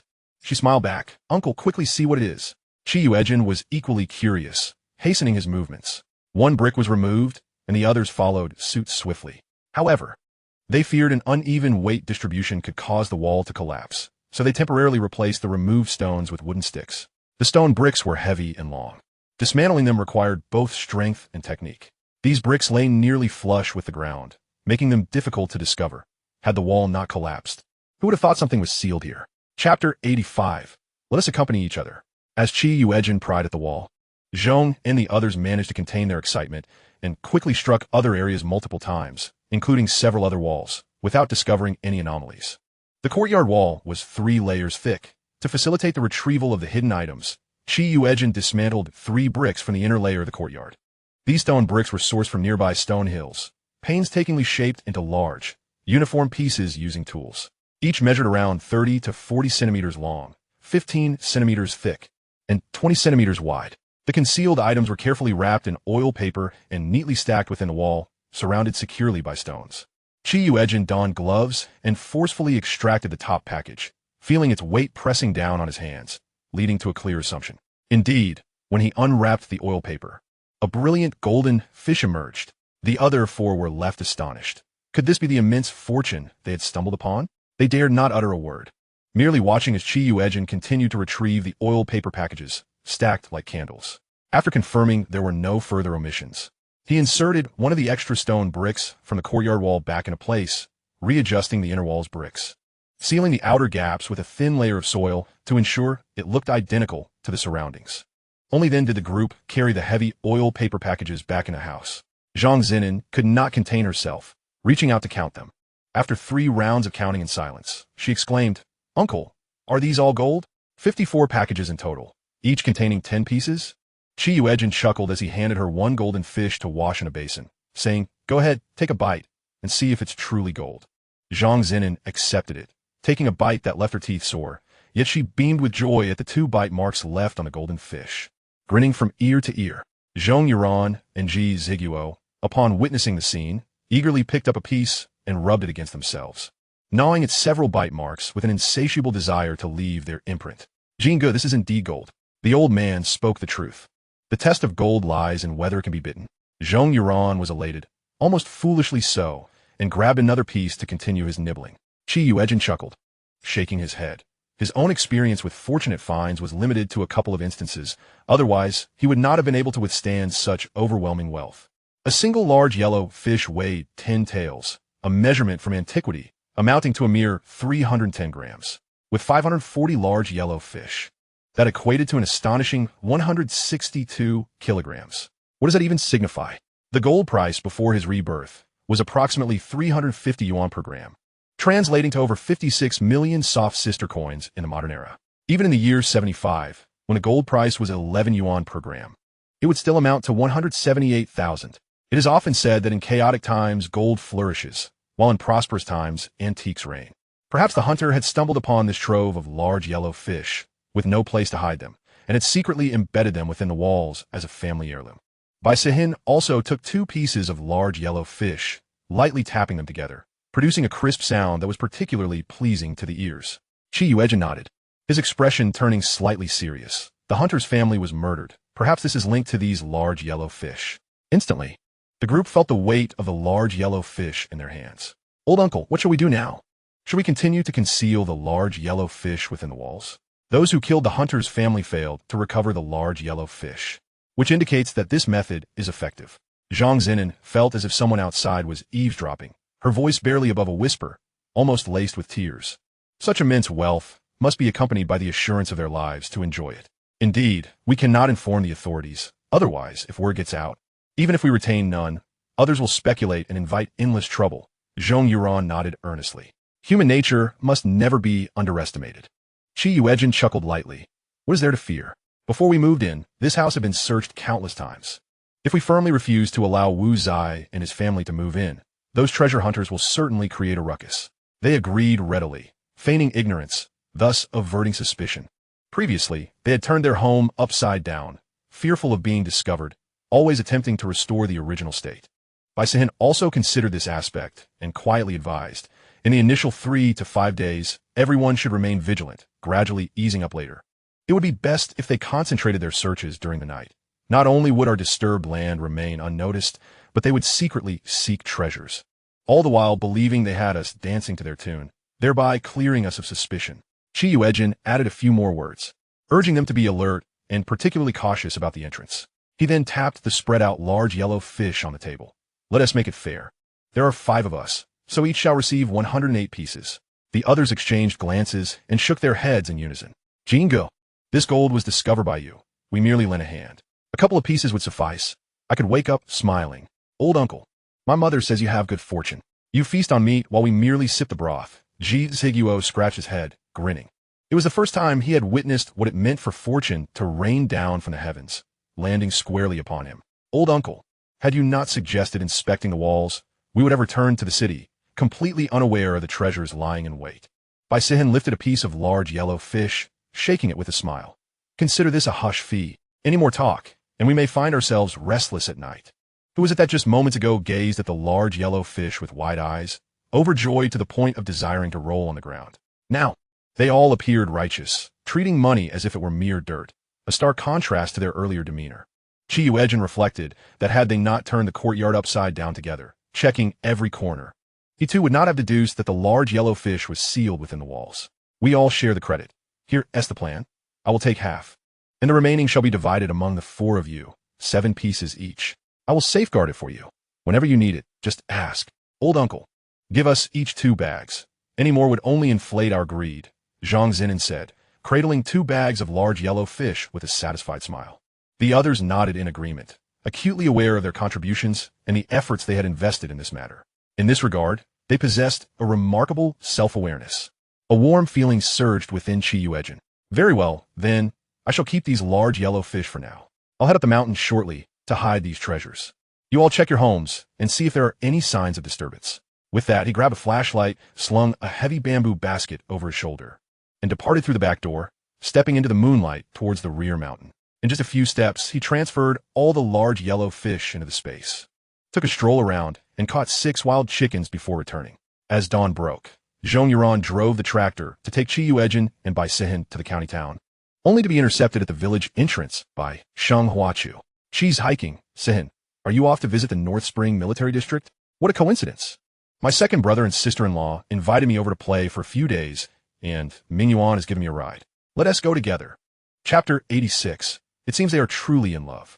Yuejin rolled his eyes. What coincidence. Surely, you heard about Jingu and Bai's hiking taking leave to visit family and decided to tag along to annoy us. Sheng Huachu pressed her lips together. Not at all. My second brother simply fears I might suffer, so he asked me to come over for a couple of carefree days. He has sent me several letters, urging me. Yuejin couldn't help but chuckle. Sheng Huachu had a penchant for being coy, though it required a certain tone and demeanor to achieve the desired effect. However, the tractor sputtered along, making her shouts seem rather brash, her intent to show off quite apparent. What are you shouting about? Do you expect us to wait for you? If you don't hop on, we'll leave, he said lazily. Sheng Huachu had no choice but to fall silent, quickly climbing onto the tractor with Dai Mingyuan. Before they had even settled, Yuejin had already started the engine. Yuejin and Bai Sihin sat atop the tractor's tire cover, enjoying a good view and a relatively smooth ride. However, the two in the back of the truck were not so fortunate. Yuejin deliberately chose bumpy paths, occasionally swerving to add to the chaos. The more people in the tractor, the steadier it is, so bear with me. I'll drive faster to spare you some discomfort. As the tractor picked up speed, the two in the back clung tightly to the handrails, bouncing vigorously as they were jolted up and down, their feet repeatedly lifting off the ground, causing them to ache.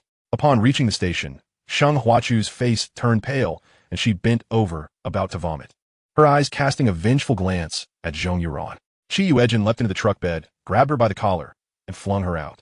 Consequently, Sheng Huachu found herself retching outside the vehicle, landing in a puddle of muck, her hair, half her cheek, and mouth covered in the foulness.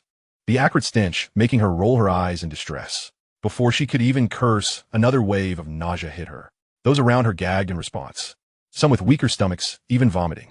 Dai Mingyuan kept his gaze lowered, not daring to glance at Sheng Huachu, yet the vivid image was etched deeply in his mind. Bai Sihin and Yuejin watched in astonishment, promptly shutting their eyes and covering their noses, fearful of being affected and wasting food. Yuejin smirked, kindly advising, Dai's hiking. Sheng's hiking is feeling unwell. You should help her. You two are betrothed, and this is a test of your revolutionary spirit in times of adversity. You wouldn't want us to think less of you, would you? Knowing full well Sheng's hiking suffers from motion sickness, you ought to take good care of her. If it weren't for my quick reflexes, she would have vomited in the truck. Dai Mingyuan shot him a cold glance, feeling the weight of everyone's gaze upon him, including Sheng Huachu's mix of indignation and embarrassment. After a brief silence, he stepped forward, grasping her clean arm and leading her toward a nearby water tap. Bai Sihin opened one eye, a look of disdain crossing her face, exclaiming her surprise at the evident affection between them. Yuejin chuckled quietly, seizing the opportunity while everyone was engrossed in the spectacle. He slung his military backpack over his shoulder, grasping 3 burlap sacks, and beckoned Bai Sihin to purchase tickets and board the bus. There was a bus from Yangnan County passing through the North Spring military district. Arriving early, Yuejin managed to secure 2 seats in the second row, ensuring Bai Sihin was comfortably seated while he stowed their luggage atop the bus and then jumped down to tap on the window, saying, "Xiao Bai, I'm going to send a telegram to my 5th sister." Bai Sihin promptly handed him an envelope addressed to Bai Sheyun, requesting, "Uncle, could you also help me send a letter? Just say, Hana's a bit late, all right?" Yuejin asked with a smile. "That works," Bai Sihin nodded, contemplating how she would repay him for the telegram once they disembarked. The post office was conveniently close to the station. After sending the telegram, Yuejin stood outside, smoking a cigarette with Yuejin perched on the roadside. As the bus prepared to depart, he boarded, observing Sheng Huachu, who had changed into a fresh outfit and sported damp hair, lethargically following Dai Mingyuan to purchase tickets. By this time, the bus was packed, with passengers jostling for space. And despite the lack of room, the driver and vendor continued to shout for everyone to move back until the door finally closed with great difficulty. Sheng Huachu had merely rinsed her hair and face, and the scent emanating from her soon filled the air. In a display of gentlemanly decorum, Dai Mingyuan positioned her in a corner of the bus, but the pungent odor was overwhelming, clinging to him as well. The bus was filled with a melange of odors: sweat, garlic, foot odor, flatulence, and the stench of chicken and duck droppings, creating an intoxicating atmosphere. Bai Sihen produced 2 cotton masks, smiling as she offered one to him. "Uncle, I infused this with wild jasmine flowers overnight. It smells delightful, and I stuffed it with dried petals too." Yuejin, maintaining a stoic expression, accepted the mask and donned it, producing a paper-wrapped parcel from his pocket and handing it to her. Curious, Bai Sihen opened it to discover orange gummies coated in granulated sugar. She smiled, popping one in her mouth, the sweet and tangy flavor refreshing her spirit. "Thank you, uncle. It's delightful." Yuejin chuckled, crossing his arms as he slid down in his seat, pulling his military cap down to obscure his brow and eyes. "There is still over 5 hours left. If you're tired, feel free to sleep." The air in the bus was stifling, preventing him from practicing his breathing techniques. So he closed his eyes to rest. The bus jostled him awake, but he soon felt a gentle weight on his shoulder and a soft breath against his neck. Yuejin's heart raced, as if time had been suspended, and he momentarily forgot to breathe. The young girl, blissfully asleep, shifted slightly to find a more comfortable position on his shoulder, igniting a flutter of desire within him. Despite wearing a mask and the bus being rife with unpleasant odors, he could still discern the warm jasmine fragrance wafting from her. Yuejin maintained his position, breathing slowly, feeling the minutes drag on. Regardless of the bus's bumps, her head consistently found its way back to his shoulder, nuzzling against him again. How utterly adorable! An overwhelming urge to pull her into his embrace surged within him. Yuejin silently recited calming mantras, reminding himself that she referred to him as uncle, yet he couldn't help but entertain such thoughts. What a transgression! Suddenly, the bus jolted violently, waking Bai Sihen, who blinked her eyes open. Realizing her position, her face flushed crimson as she straightened up, relieved to see Yuejin unperturbed. However, her gaze kept drifting sideways. She could still feel the warmth of the man beside her, the sturdy breadth of his arm evoking a sense of yearning. Yuejin, unable to suppress a smirk, turned his head to her, inquiring, "Awake? Would you like some honey water to soothe your throat?" He retrieved a water bottle from his bag. Bai Sihen, avoiding eye contact, snatched the bottle from him, twisting off the cap and gulping down the water, only then realizing that the bottled tea belonged to her. Chapter 87. Your support. Bai Sihen wished she could bash her head against the tofu block. She feigned ignorance, sipping a few more gulps of water before tightly sealing the cap and handing it back, saying, "Thank you, uncle," her face now displaying a blend of annoyance and embarrassment as she turned to gaze out the window. Yuejin noticed her earlobes, now a vibrant shade of red, and smiled subtly, placing the water bottle back into his bag. As passengers continued to board and disembark, space gradually opened up, allowing the women to stand without feeling as if they were stepping on others' knees. Dai Mingyuan and Sheng Huachu stood together, both sporting grim expressions. "Who stole my money?" A woman suddenly cried out, her voice sharp with panic. Passengers froze momentarily, instinctively checking their belongings, including Bai Sihen. Yuejin chuckled, grasping her arm, teasing, "What? Do you not trust your uncle? With me around, you wouldn't lose a single penny." Bai Sihen realized that being seated in the middle meant no one could extend their arm to steal her money without disturbing Yuejin. She sighed in relief, whispering, "Uncle, thank goodness we arrived early and got our tickets in time. Otherwise, we would have been among the victims."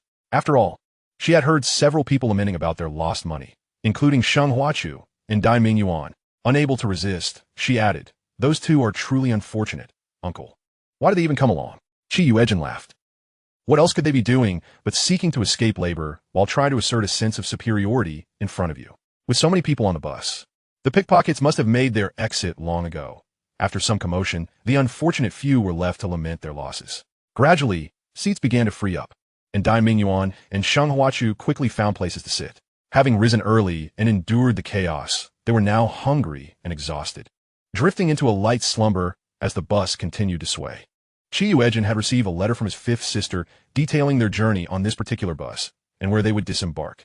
As they neared their destination, he approached the driver to inform him. Once the bus halted, Yuejin cheerfully relinquished his seat, swiftly unloading their luggage from the top and waving his thanks to the driver. As the bus emitted dark exhaust fumes and departed, Bai Sihin glanced at the vehicle and then at the tall man beside her, momentarily bewildered. Uncle, are we getting off just like this? Yuejin nodded gravely, indeed. The North Spring Military District is vast. My brother-in-law specifically instructed me not to follow anyone in green uniforms off the bus. We'll wait here at this intersection. They hadn't specified which regiment they were heading to, and since they were not familiar with them, there was no need for concern. Moreover, it was unlikely that they would appreciate their presence. Bai Sihin pursed her lips. So you're giving up your seat to a comrade wearing a military cap, dressed similarly to you in a white short-sleeved shirt? Yuejin smiled, admitting, yes, that was intentional. When out in the world, if they lack awareness, they have no one to blame but themselves. Besides, if you and Nan aren't cautious enough during the teacher recruitment exam at the commune, being wrongfully accused of cheating is minor, but would leave a blemish on your record for life. Who doesn't know how to wield a soft blade? If you think my actions lack integrity, next time Bai Sihin quickly interjected, thank you, uncle. I'm not the kind of person who repays kindness with malice. I just worry that you might attract their ire while defending me. I'm genuinely glad to have someone looking out for me. I, too, cannot abide their behavior. It's revolting to have them approach me. If I don't retaliate, they truly think we're made of clay. Yuejin chuckled, clenching his fist and lightly striking his chest. The men of Jinshi cannot endure the slightest grievance. Assisting you is merely a side benefit, providing an excellent excuse to let them suffer a small loss. It's nothing, you need not thank me. Bai Sihin smiled. Well then, during our time at the military district, I'll rely on you, uncle, to gauge the waters. With a slight raise of his brow, Yuejin remarked, it's a trivial matter. This young girl was someone he had single-handedly rescued from the abyss. Thus, the adage of saving someone thoroughly rings true. He felt it imperative to ensure that no predatory wolves lurked nearby before he could rest easy. After all, it would be a disservice to have her escape from one perilous situation only to stumble into another, rendering his efforts futile. Before long, a jeep came to a halt before them, and from the driver's seat emerged a ruggedly handsome man, adorned with 4 pockets on his attire, whose appearance bore a striking resemblance to Bai Sihin. Comrade Bai Sihin. Bai Sihin approached her, standing at attention and saluting. His eyes reddened as he fixed his gaze upon her, speaking earnestly. I am Bai Sihin, your elder brother. I sincerely apologize for not having taken better care of you, allowing you to endure such hardships. From this day forth, I shall cherish you like the apple of my eye. Although we may not possess the wealth and power of the Sheng family, in the military, merit prevails. Henceforth, I shall be your steadfast support. At merely 27, I have already attained the rank of regiment commander. In less than a decade, the Bai family shall rival the Sheng family. Bai Sihin looked at Bai Sihin, reflecting on their prior indifference towards one another, their fleeting encounters lacking any depth of sincerity.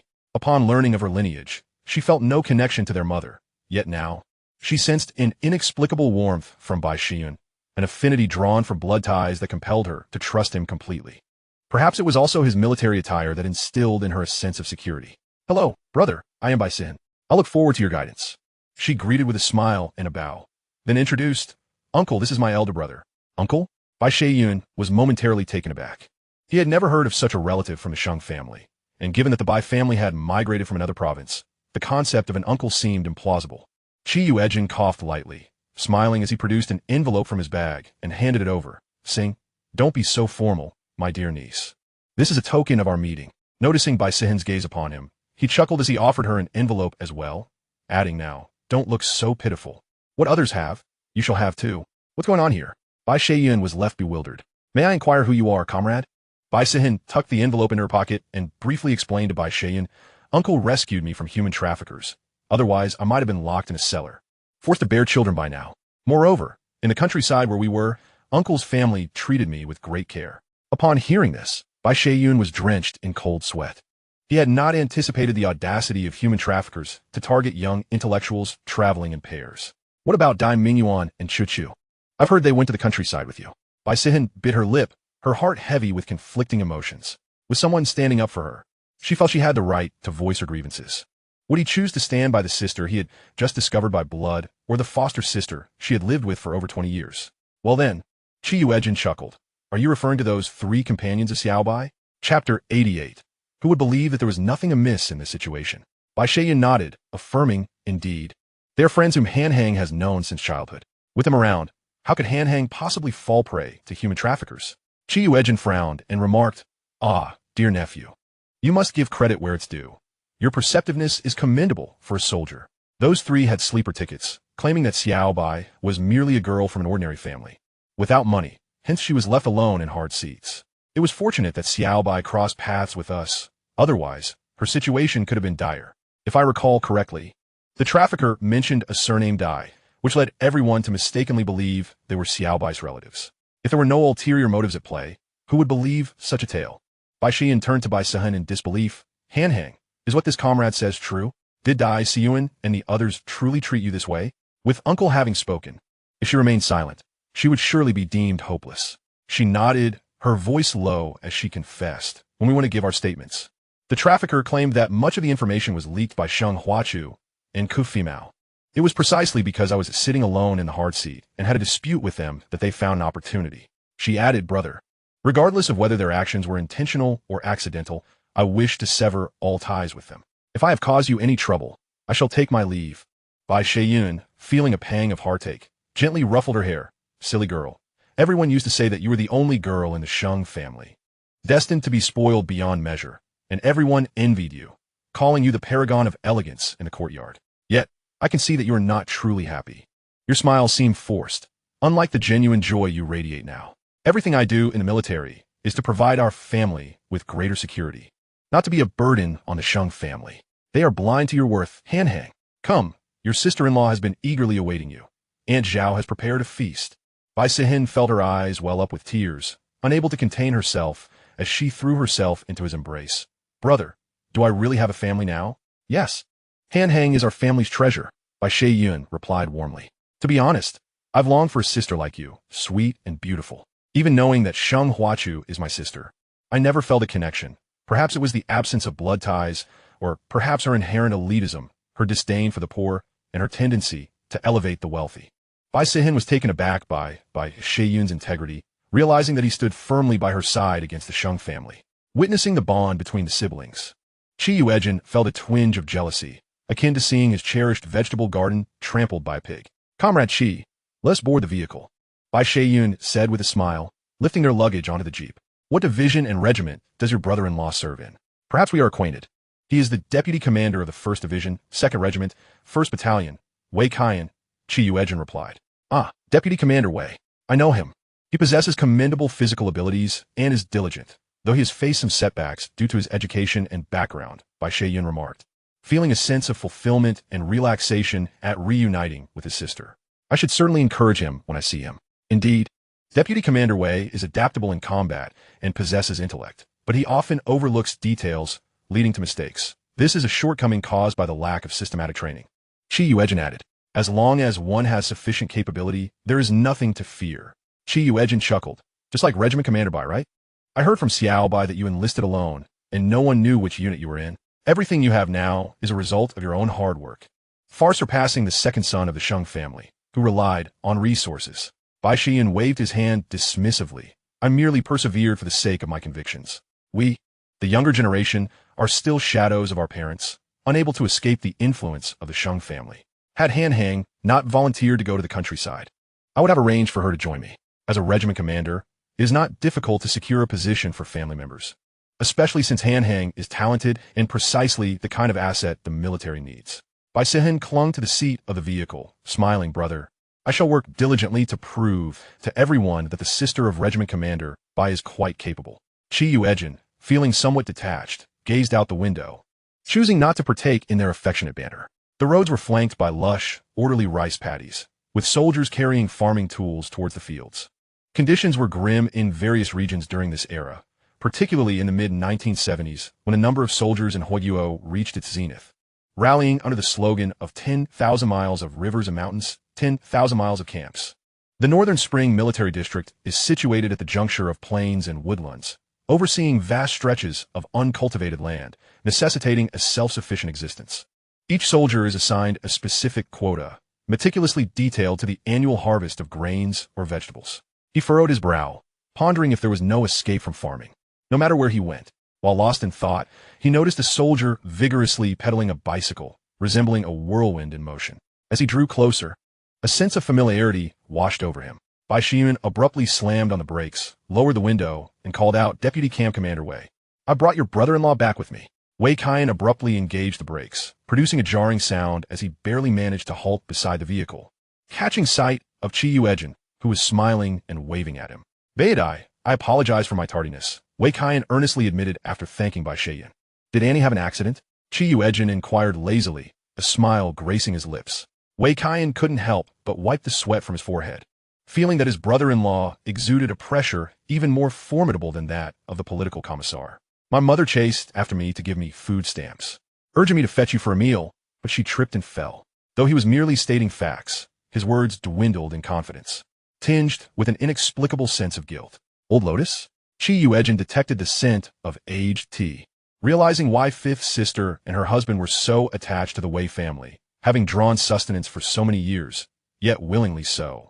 In contrast, it seemed the Qi family lacked understanding, hands open but receiving only. Is Auntie injured badly? Has she been sent to the hospital? Yuejin asked with concern. She went to the clinic. The doctor mentioned that the elderly are prone to falls due to frail limbs, and their bones are brittle. Once injured, recovery takes months. Wei Kaiyan felt fortunate that his mother had only sprained her ankle and twisted her ligaments. She would recuperate at home for a month or so. He trusted his mother and held faith in the doctor. That's a relief. Otherwise, if Annie had a broken arm or leg, I would become the villain. Yuejin sighed. Relieved. Brother-in-law, you should thank my commander for bringing me along. You ought to treat him to a meal. It would be a nice gesture to welcome us. We can call my sister and niece, and after dining, we can pack some light food for Annie. Wei Kaiyan nodded repeatedly, of course. Bai Sheyun cheerfully gestured for him to hang the bicycle on the back and join him in returning to the unit. Chapter 89. The Wei family matriarch lacks such fortune. Originally, Yuejin intended to set an example by punishing his brother-in-law, represented by the metaphorical chicken, while the target of his admonition was the old monkey that was Wei's mother. However, Bai's family had prepared a sumptuous feast, and given that Yuejin had saved Bai Sehen, Bai Sheyun insisted on inviting him to dine at their home, fearing they might decline. He summoned a young soldier to assist in inviting Wei Kaiyan's family over and to request additional dishes from the mess hall. Wei Kaiyan felt utterly uncomfortable. As a mere deputy camp commander, was it appropriate for him to dine at the commander's home? He could only look towards Yuejin, who had effortlessly established connections with the commander upon visiting. Yuejin smiled. Since Bai Commander has graciously extended the invitation, we cannot refuse. All right, please have the young soldier make a trip. Remember, there's a newborn at Bai Commander's home, so we must keep the noise to a minimum. The young soldier should only invite my sister and niece. I do not know anyone else, so ensure he filters appropriately. With Bai Sheyun's nod of agreement, the young soldier saluted and promptly dashed away. The jeep continued deeper into the compound. Noticing his brother-in-law's enthusiasm, Wei Kaiyan grinned and began to introduce Baidai. Our northern spring military district is quite expansive. All the family quarters are lined up in rows at the foot of the mountain.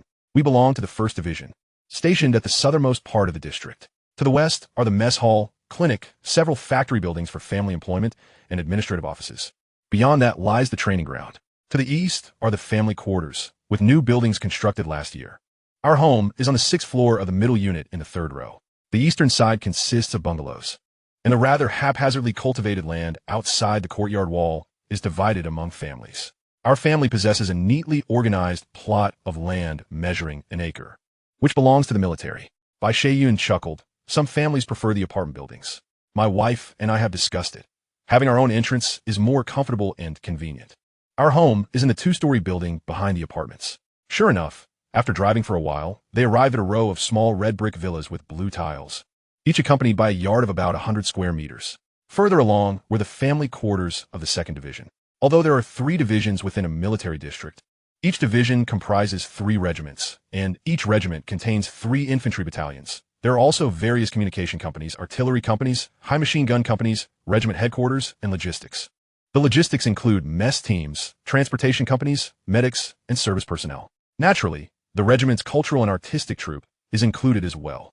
It can be said that a regiment can have over 2,000 troops. In principle, families of soldiers ranked deputy battalion commander and above are entitled to accompany them. But the commanders of certain specialized companies who hold ranks equivalent to deputy or full battalion commanders are also allowed to bring their families along. Thus, on this pleasant day, many families were out enjoying the weather, eating, and soaking up the sun, creating a lively atmosphere. The vehicle halted outside a 2-story building, and upon hearing the sound, Aunt Zhao hurriedly approached with a smile. Oh, is this the sister of Bai Commander? No wonder Xiao Xiao is so beautiful. It turns out she takes after her aunt. A little girl with two pigtails shyly rushed forward to hug by Sheyun's leg, peering curiously at him. Her bright, expressive eyes sparkled like grapes, glistening with curiosity and delight as she glanced at by Sehun and Chi Yuejin. Well, I must say, this little girl resembles Little Bai quite a bit, soft and delicate. Chi Yuejin chuckled as he crouched down and pinched the girl's cheek, finding her just as he had imagined, warm and tender. What a lovely little girl. What's your name? I'm your granduncle. Chi Yuejin pulled out a handful of candies and chocolates, stuffing them into the little girl's pocket, along with a red envelope. There was no helping it. As one ages, one becomes fond of the younger generation, especially when they are as fortunate-looking as this little girl. Granduncle is also handsome. My name is Bai Yukiao. My nickname is Qiao Qiao. The little girl obediently allowed him to pinch her cheek, her chubby hands releasing their grip on her father's trousers to cover her pocket protectively. Is it your way of guarding your treats? Flattered by the child's compliment, Chi Yuejin's face turned slightly red. He ruffled her hair and added, later, a little aunt who is a year older than you'll come play. Can you help granduncle entertain her? MHM, Qiao Qiao is the little host. I'll get the little aunt some treats. And I'll make sure to offer her milk powder too. The little girl was utterly adorable. Chi Yuejin finally understood the saying that a daughter is a little cotton-padded jacket. He wondered if he would ever have a little cotton-padded jacket in his lifetime. Bai Xian looked speechlessly at Bai Sihin, pondering why this young man was so fixated on familial titles. Yet, Bai Sihin found it perfectly normal. After all, in the village, a swarm of children called him granduncle, each likely receiving more candies and red envelopes than Xiao Qiao, who was currently the sole recipient. With a smile, she took out a white dress with red polka dots from her bag, along with a pair of headbands adorned with pom-poms, saying, "This is a gift from your aunt to Qiao Qiao." The little girl's eyes widened with excitement, and she joyfully rushed to Bai Sihin's leg, exclaiming, Annie, I want to wear the beautiful dress and put on the headband. What is new love, and what is old affection?" Chi Yuejin stood up with a resigned smile. Realizing that whether they were 3 or 4-year-olds or elders, beauty triumphed over all. He called for Wei Kaiyan to help unload the luggage, handing over a bag of wild chickens to Bai Sheyun, intended for his niece during her confinement.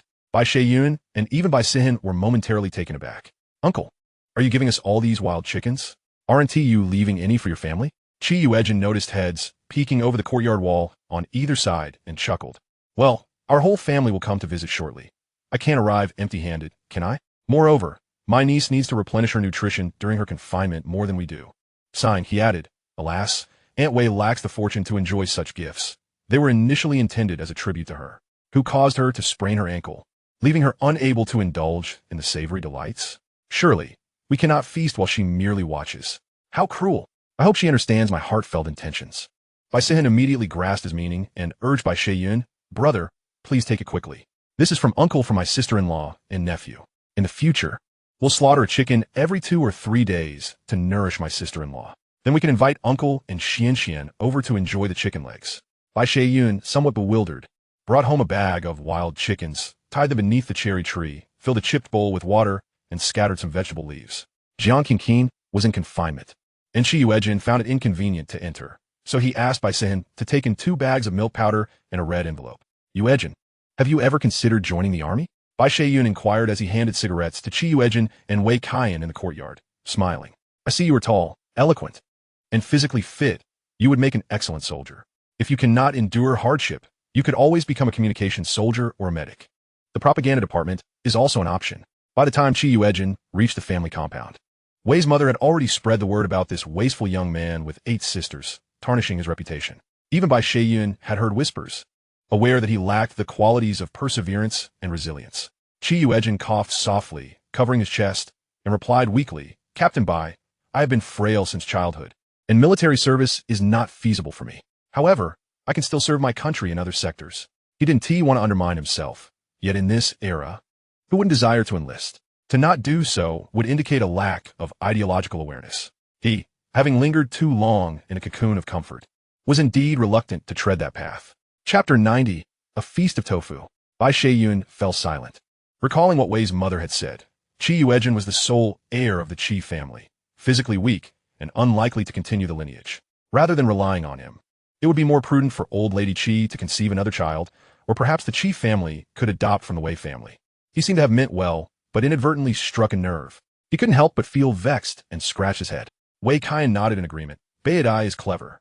If he hadn't gone to the countryside, he surely would have excelled in the factory recruitment exams. Chi Yuejin chuckled awkwardly. His memory, logical reasoning, and comprehension were commendable. He often gathered friends for outings, yet in class, he could merely listen and still maintain above-average grades. Old Lady Chi boasted about him, claiming the ancestral grave of the Chi family had produced a studious child. She firmly believed he was bright and would have achieved great academic success had it not been for his frail health, lack of spirit, and unfortunate cancellation of the college entrance examination. Otherwise, she felt he was destined to be a top scholar. His sisters shared this belief, and even his brothers-in-law held an inexplicable confidence in him. He coughed and said, "Yes, my trip to the countryside was also to challenge myself and improve my health. However, I have two friends with promising prospects. Captain Bai, would you be interested in meeting them?" Bai Shayin took a deep drag on his cigarette and replied softly, "Yuejin, to be frank, the military is currently overstaffed. Starting this year, the recruitment criteria have tightened significantly, and in some areas, there are no vacancies. Once enlisted, promotion from soldier to non-commissioned officer is quite challenging. Most are discharged after 2 years, returning to where they came from. If they're certain about this path, I can help secure 2 registration spots for them. As for their acceptance and promotion timing, that depends on their individual fortunes." That was sufficient for Chi Yuejin, who nodded with joy. His 2 friends were in good shape, of decent character, loyal to family and country, and possessed some martial skills. Surely, they would thrive in the military. After all, they drank water mixed with spiritual essence daily, practiced health regimens, and diligently trained in military boxing morning and night. If they couldn't make a mark in the army, it would be as if they had been born without a brain. Turning his head, Chi Yuejin spotted his 5th sister holding Xian, standing at the door with a bright smile. Their last hurried meeting left his mind in a whirl, with too many tasks and emotions to process. Over a month since his rebirth, Chi Yuejin's perspective had significantly shifted. Everything before him felt tangible, and the waves of regret, sorrow, and longing crashed relentlessly against his heart. Unable to contain himself, he stood and strode forward, enveloping Chi Yingdi in a tight embrace, his eyes glistening with tears. "Fifth sister, I miss you so much." Chi Yingdi, a bit flustered, patted his back and asked anxiously, "Beidai, have you been bullied? Who did it? I'll have your brother-in-law seek justice for you. Or have you worn yourself out in the countryside?" Since Beidai started elementary school, he had never complained to them. "No, I just miss you." Fifth sister, he restrained his emotions and straightened up, smiling at Chi Yingdi. "You become a mother and still look so beautiful. No wonder fifth brother-in-law has been eyeing you since the beginning." Chi Yingdi's face turned crimson as she shot him a glare, also directing a disapproving look at Wei Kaiyan, who was scratching his head and grinning. "You're quite the smooth talker. It seems you Haven Tea suffered much in the countryside." Chi Yuejin laughed and squatted down, looking at the 2 little girls with braided pigtails. She was his niece, and he playfully pinched her cheek. "Xian, I'm your little uncle. Do you remember me?" Wei Zixuan nodded with a smile, revealing a pair of dimples. "I remember. Little uncle gave me candy and let me drink malted milk, which was so sweet." Chi Yuejin lifted her into his arms. "Oh, our Xian has such a good memory. What should your little uncle reward you with? How about a magic trick?" He waved his hand in front of her, and in the next moment, he was holding a piece of chocolate between his fingers. "Wow, little uncle is amazing." Xian clapped enthusiastically. Bai Sehen approached with a smile. "Little sister, your name is Xian, right? Cool, me.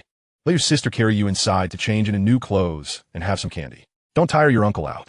My Kikai is a year younger than you, and was just saying she wanted to play with her little aunt." Chi Yuejin was momentarily stunned. What? When was he tired? He could easily carry not just a 5-year-old but even Bai Sehen, doing 500 squats with one hand. Kikai soon ran out, and the 2 children quickly began playing together, both in new dresses, adorned with beautiful hair ornaments, munching on candy while listening to Bai Sehen tell stories. The Bai family's meal was abundant, and as Bai Shaiyun and Wei Kaiyan, both military men, engaged in lively conversation, Chi Yuejin, despite having no intention of enlisting, admired soldiers and raised his glass in camaraderie whenever the conversation turned passionate. As the drinks flowed, he lost track of his own limits, and with a sudden thud, collapsed onto the table, fast asleep. Bai Shaiyun chuckled and shook his head. "Old Wei, your little uncle is in such poor health. He has already drunk after just a few drinks." He called for an aide to help carry Chi Yuejin to the study for a nap. Bai Sehen set down her chopsticks, poured a glass of honey water in the kitchen, and walked to the study door, her heart racing unexpectedly. Taking a deep breath, she pushed the door open and instinctively closed it behind her. "Uncle, wake up and drink some honey water. Otherwise, you'll have a headache when you wake up." She placed the glass on a nearby table and gently poked Chi Yuejin's face. To her surprise, after more than a month in the countryside, he had not only avoided sunburn, but his skin was even smoother than hers, which made her feel a pang of envy. Unable to resist, she pinched his cheek. "Uncle?" Yuejin waved his hand, pushing her arm away. Sehen, with uneven strength, stumbled and fell into his embrace, her forehead brushing against his warm lips. Her face instantly flushed crimson as she hurried to rise. However, Yuejin opened his eyes, and through the haze, he saw Sehen, unable to suppress a smile. He reached out to grasp the nape of her neck, drawing her closer, while his other hand finally caressed the cheek he had long yearned to touch. His breath was warm, laced with a hint of alcohol, and Sehen felt as if she too were intoxicated, frozen in place, unable to move. The sensation of skin as smooth as jade was truly enchanting. Yuejin could not resist the urge to caress her chin, drawing her closer. Sehen felt as though she were being scorched, an indescribable anticipation swelling within her, as if he were an oasis in a vast desert. And she yearned for his salvation. She shut her eyes tightly, her mind blank, her body trembling lightly. Yet in the next moment, a sharp pain surged through her cheek. To her dismay, the man continued to chew, dismissing the pain as merely a dream. All her romantic musings evaporated, and Sehen ground her teeth in frustration. Just as he leaned in again, she tugged at his ear, exclaiming, "Old uncle, you're biting me, of course it doesn't hurt. Hurry up and get up to drink some honey water." Yuejin immediately sat up, his eyes vacant as they met her flushed cheek. "If I obediently drink water, can I still enjoy tofu?" He teased, implying that he had been nibbling on her like a delicacy. "Certainly, I'll fetch you tofu later for a grand feast." Chapter 91. What ill intentions could he possibly harbor? Yingdi, concerned for Yuejin, observed the child for a while before pouring a glass of warm water to bring to him, only to encounter the blushing Sehen. Worry etched on her face. She inquired, "Lil Bai, why is your face so red? Are you coming down with a fever?" Sehen touched her cheek, managing a smile. "Sister-in-law, I'm fine. It's just a mild allergy. I'll wash it off with some clean water in a bit." Her skin was delicate, easily marked with even the slightest pressure. "Wash with warm water, and if you're still uncomfortable, head to the infirmary for some ointment," she advised. Sehen nodded with a smile of gratitude. When Yuejin awoke, the sun had already begun its descent. He hurriedly rose, feeling a bit dizzy and unsteady on his feet. Upon exiting the study, he found Sehen and Xiao enjoying fruit while reading a picture book. The setting sun poured in, casting a soft, honeyed glow over the pair, a sweet woman and an obedient child, filling the room with a warmth that invoked a sense of tranquil bliss. This was the very embodiment of his dreams of home. "Old uncle, you're awake," Sehen exclaimed, noticing Yuejin leaning against the hallway wall, lost in thought. With a smile, she added, "There's milk on the table that I made for Xiao. She can't drink it all, so you should have some. I heard that drinking milk after alcohol helps sober you up and protect your stomach." Yuejin chuckled as he approached, clearly aware that this was a gift from the Bai family. "What does a grown man need with milk?" he replied, playfully pinching Qiao's cheek. "I'll head back now. If anything comes up, remember to find me at the family dormitory. Of course, when you're free, you can bring Xiao over to play with Xian.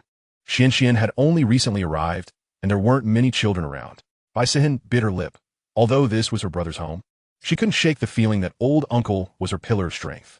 "All right, when we have something delicious at home, we'll call you and Xian over to eat." Yuejin chuckled softly, not feeling the need for formality.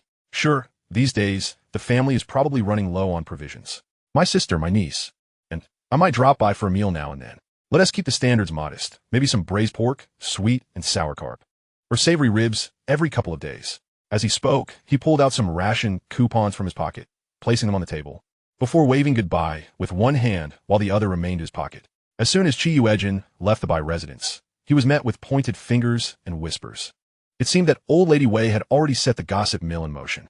He feigned weakness, adopting the guise of a frail individual, occasionally coughing dramatically, even clutching a tree trunk as if he might cough up his lungs. "Young man, are you all right?" An elderly lady, unable to bear the sight, approached with a cup of water, promptly retreating to a safe distance. Yuejin suppressed a smile, taking a couple of sips before shaking his head gratefully. "Thank you. I am, but I'm fine. I'm just a bit frail and allergic to the pollen in the air. Nothing contagious, I assure you. It's just that sometimes I struggle to catch my breath. My parents and sisters have worried themselves sick over me. Thank you for your water, madam. You're not just easing my cough, you're saving my entire family." The lady was taken aback by his words, wondering if she truly was that remarkable. "Why? I haven't done anything special, just a simple act," she replied modestly. Yuejin laughed, slipping her 2 pieces of chocolate. "Madam, I am my father's treasure jewel, my mother's liver, and my sister's darling. If anything were to happen to me, their world would crumble. Would to you say that makes you quite the hero? By the way, do you know where Vice Captain Wei from the 1st Division's 2nd Regiment lives? I'm his brother-in-law. I do. Old Lady Wei was worried that Vice Captain Wei wouldn't know you were here, so she asked everyone to guide you home. A nearby aunt chimed in. Yuejin quickly offered her a piece of milk candy. The famous to buy 2 milk candy was worth a penny each and could buy 2 or 3 pieces of fruit candy. The surrounding families warmed up to him, eager to escort him home. This lad was indeed as Old Lady Wei had described, a bit of a spendthrift, happily distributing sweets to everyone. Such a child, though perhaps a bit careless, reciprocated kindness tenfold. What ill intentions could he possibly harbor? It seemed Old Lady Wei wished to cut off the Chi family S-line. And the community, having known her only as a sweet-faced, bitter-hearted elder, had yet to uncover her true nature. Little Chi, we're all military families here. If you need anything, just call out, and your neighbors will lend a hand, an older neighbor gently advised him. Yuejin rummaged through his bag, finding only a silk scarf remaining. After a moment's hesitation, he handed it to the elderly neighbor. Sister, thank you. You've surely looked after my 5th sister and niece. My sister is kind-hearted and a bit naive, so my parents sent me to support her. Seeing the warmth and kindness of the community filled him with genuine happiness for his sister and niece. The neighbors blushed at the praise, as they were known for their gossip and crowding around any excitement, but they never meddled in others' affairs. Oh my, this scarf is exquisite. It looks so smooth and silky. It must be from the Shanghai market. Worth quite a bit. One aunt remarked enviously. Yuejin smiled, replying, no matter how valuable the scarf. If it helps you speak a few kind words on behalf of my sister and niece, it's worth it. In my eyes, any problem that can be solved with money isn't a problem at all. I have a warehouse full of gifts from Zhengge. The crowd exchanged glances, as if they had stumbled upon a golden opportunity. Yingdi stood at the door, her eyes glistening with emotion. Little Gio had indeed grown up, shattering the heavy burdens that Old Lady Wei had placed upon the Chi family. Annie, my brother isn't feeling well, so I want to be entertaining everyone today. I'll bake some treats later and bring them over for you to taste, she said as she led Yuejin back home. Only then did she take a moment to closely observe him, her eyes filled with joy. Beloved brother, you've changed so much after a month in the countryside. Yuejin allowed her to inspect him, casually pulling out a tin frog from his pocket, winding it up a few times, and releasing it on the table towards Xian. The frog hopped joyfully, landing right in front of her. A frog, Xian exclaimed, immediately cupping it in her hands, beaming at Yuejin. Is this for me? Of course. Just look at your mother. She is no longer at an age to play with frogs. Yuejin chuckled as he pulled out a wooden nesting doll from his bag, adorned with colorful designs. I bought this from the supply and marketing cooperative in Heilongjiang. Open it and take a look, Xian. Xian eagerly unwrapped the layers, gasping in delight as she discovered smaller dolls within, each one smaller than the last, until finally revealing a diminutive gourd-shaped figure, nearly the size of her pinky finger. Not only Xian, but even Yingdi found the unfolding surprise fascinating. Suddenly, a rambunctious child burst from the bedroom, racing towards the nesting dolls and frog. You little rascal. Those are my toys. You can't play with them. Chapter 92, utterly disregarding the occasion and context. Yuejin embraced Xian, casually kicking the table aside, evading with ease. Before setting Xian down and seizing the little boy by his collar, unceremoniously tossing him outside and slamming the door shut. Whose child is this, devoid of any upbringing, so brazenly asserting dominance in another's home? The unruly child, upon being released, stood in a daze, still processing the abrupt turn of events. Meanwhile, the elderly woman inside ground her teeth in indignation. Yingdi, you eggless hen, what cruelty! How can you stand idly by as my precious grandson is cast out by your sickly child? If anyone should leave, it should be you lot. Little did I know that our family is under the thumb of the cheese. Oh, I can hardly bear this. At my age, to be manipulated by my daughter-in-law. If anything were to happen to my dear grandson, how would I explain it to my eldest? As she lamented, dragging her weary legs to open the door. She resembled a frightened child, wailing in an attempt to sway the situation.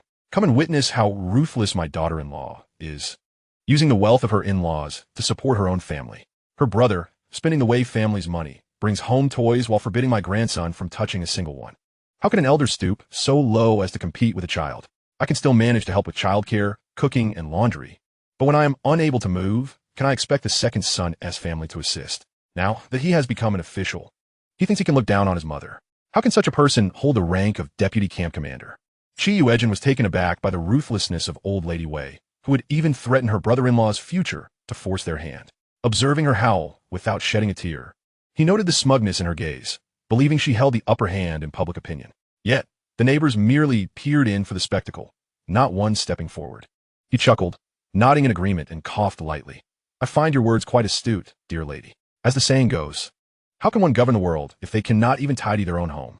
With such a family dragging him down, what business does my brother-in-law have in the army? He might as well return home to haul goods at the docks, as his monthly allowance is already funneled to his parents, leaving my sister and niece with little, while they must cater to your entire clan. I have never encountered a family as brazen as the Weiss. At least a nanny receives wages. My brother-in-law, feeling sympathy for my sister, brought her along with the troops. It would be one thing for you, an elderly woman, to enjoy a comfortable life, but to bring along this burden. Has he lost his father or mother, spending my brother-in-law's money to bully his wife and beat his daughter? Do you take everyone in the army for fools, aiding and abetting your tyranny? He declared that his brother-in-law must retire and return home, closer to family, so that his sister and Xian would no longer endure such bullying. With that, he seized the elderly woman and marched her downstairs, leaning closer to old Lady Wei. He sneered softly, "Dear lady, have you not heard that those barefoot fear not the showed? If you do not allow my sister and her child peace, I shall sever your family's financial lifeline. Let us pay a visit to my brother-in-law's superior and discuss his retirement." Upon returning home, his mother would surely lament to the neighbors how the Wei family has forced a commendable soldier into the role of a deserter. Old Lady Wei, gripped by fear, clutched the stair railing tightly. This young man was truly intimidating, each word cutting like a blade. Still dazed, she thought she only wanted to procure a couple of toys for her grandson. How did it escalate to threatening her second son with desertion? Unbeknownst to her, Yuejin had cleverly shifted the narrative. "I will not go. Our family wholeheartedly supports the second son's work," she stammered, suppressing the irrational fear rising within her. "No more fuss." Yuejin squatted before her, taking advantage of their close proximity, their bodies blocking the view. He gently patted old Lady Wei's cheek and adjusted her collar with deliberate slowness, speaking coolly. "Dear lady, you know I, Yuejin, am no one to be trifled with. I have always been the one to issue threats, never the one threatened. Do you think the Chi family's reach does not extend here, allowing you to meddle with my sister?" "I have not," old Lady Wei insisted, fiercely protecting the boy in her arms. "I am your fifth sister's mother-in-law. You cannot harm me. Otherwise, I will have my son divorce your sister." Indeed, Yuejin appeared as mad as rumored, completely disregarding the social decorum. Inside, she seethed with regret, having heard tales of Yuejin tossing away a sack of wild chickens without keeping a feather for himself, her temper flaring and logic faltering. "True, I cannot harm you, but I can strike at your precious grandson and force your son-in-law to retire." Yuejin smirked. "That is your brother-in-law. How can you disregard the happiness of your sister and niece? You truly are a vile one," old Lady Wei questioned incredulously. "Ah, you just acknowledged him as my brother-in-law, while you're still his own mother. If you show no concern for him, why should I, as a mere brother-in-law, care for his well-being? If we are pushed too far, I can have my mother find a better match for my fifth sister. It's not as if the Wei family is a necessity. The state now advocates for marital freedom. My sister is beautiful, and many worthy men would seek her hand. When that time comes, I need only squat at your doorstep, spreading tales of how ruthless you are towards your daughter-in-law, and see who would wish to ally with you. Of course, it will depend on which of you old folks is favored. I shall ensure that one sits in a wheelchair for life. You know how dark the alleys are in Jinshi at night. This truly was the sort of thing a Chi family member could accomplish." Old Lady Wei shook with rage, yet fear gripped her heart. The expedition had gone awry. She could not control Yuejin and found herself throttled instead. She could only drag the unruly child into the bedroom, slamming the door with force. Inside, the child's cries for toys echoed, prompting old Lady Wei to strike him a few times in frustration, instantly silencing him. Yingdi felt an overwhelming joy. Life under her mother-in-law had been exceedingly difficult since marriage, and for the first time, she felt such relief. So this was the feeling of having a brother to rely on. She turned to Yuejin and asked, "Dear brother, are you hungry? How about I make you hand-pulled noodles with sauce for dinner? We still have the red sausage you mailed. And I can add a fried egg and a sprinkle of bok choy," having eaten only vegetables and drank wine at noon. Yuejin's stomach growled at the mention of food. "Sister, please don't make too much," he urged. Yingdi nodded, allowing Xian to play with her uncle while she went to the kitchen to prepare the meal. Yuejin watched Xian play with nesting dolls, his eyes glinting coldly. In truth, old Lady Wei's overt antics were not frightening. What terrified him was the possibility of them repeating past mistakes, using his brother-in-law's absence as an opportunity to bear children. The Wei family was mired in a quagmire. If his brother-in-law failed to establish clear boundaries this time, he would have to seek another happiness for his sister. He could not remain by her side forever, dispelling the lurking shadows. Chapter 93. This child plays too extravagantly. Wei Kaiyan returned the vehicle and, having gathered some bok choy from the field, stopped by the mess hall to grab a serving of fried small fish. Upon arriving home, Chi Yingdi was just rolling out the noodles, preparing to add the greens to the pot. Dear brother, Captain Zhang downstairs has applied for family housing, but his family won't arrive for another 2 months. I've already spoken to him. For now, you can stay at his place, Wei Kaiyan said with a smile, handing over the keys. Despite being her brother-in-law, he could not quite fathom why. Whenever he was in the presence of his younger brother-in-law, who was 12 years his junior, he always felt diminished. Chi Yuejin toyed with the keys, pointing at the 2 folding spring beds leaning against the living room wall. Brother-in-law, don't tell me that the old lady and her golden grandson are occupying the master bedroom while the 3 of you are squeezed into this room? Wei Kaiyan scratched his head, his mouth moving as if it were not his own, struggling to respond. Yes. My mother says she sleeps lightly and would be restless in the living room. Chi Yingdi brought the bowl over and, with a hint of resignation, remarked, Beidai, this matter is not to be blamed on your brother-in-law. Initially, we resided in the master bedroom, but my mother-in-law claimed she couldn't sleep. She would wander about at odd hours, either sweeping the floor, moving chairs, or dropping the water jug. The sound insulation in this building is inadequate, disturbing not just us, but also our neighbors and those living below, since it is currently impossible to send her away. We had no choice but to concede and relinquish the master bedroom. The family housing in the military is correlated with the ranks of the man. Wei Kaiyan, as a deputy battalion commander, occupies the lowest tier among those eligible for family housing. Each unit accommodates 3 households, divided into small, medium, and large layouts. His family occupies the smallest of the medium units, comprising a single room, a living area, a kitchen, a bathroom, and a balcony, totaling over 30 square meters, roughly the size of 2 cylindrical apartments, facilitating cooking, laundry, and restroom access. The living room is compact, furnished with a dining table and chairs, a dresser, and now 2 beds, rendering the space particularly cramped. The spring beds are single, foldable for easy storage, and sturdy. Yet the creaking sounds they produce when one shifts can be quite bothersome. There is no way for the 3 of them to fit on one bed. So the brother-in-law jestingly remarked, You're quite impressive, Beidai. Wei Kaiyan's heart raced. He felt as though he might kneel, repeatedly shaking his head. I cannot, Beidai. Your brother-in-law is truly not as capable as you think. Chi Yuejin raised an eyebrow, reflecting on his own past actions, wondering how his brother-in-law had come to such a state as a deputy battalion commander. He chuckled. Your brother-in-law clearly lacks in that regard. With such a beautiful wife like my sister, for the sake of filial piety, after accompanying the army for so long, I doubt you've even had a proper meal. Instantly, both Wei Kaiyan and Chi Yingdi turned crimson. Was this audacious young man truly speaking such words, as if a naive youth unacquainted with the world?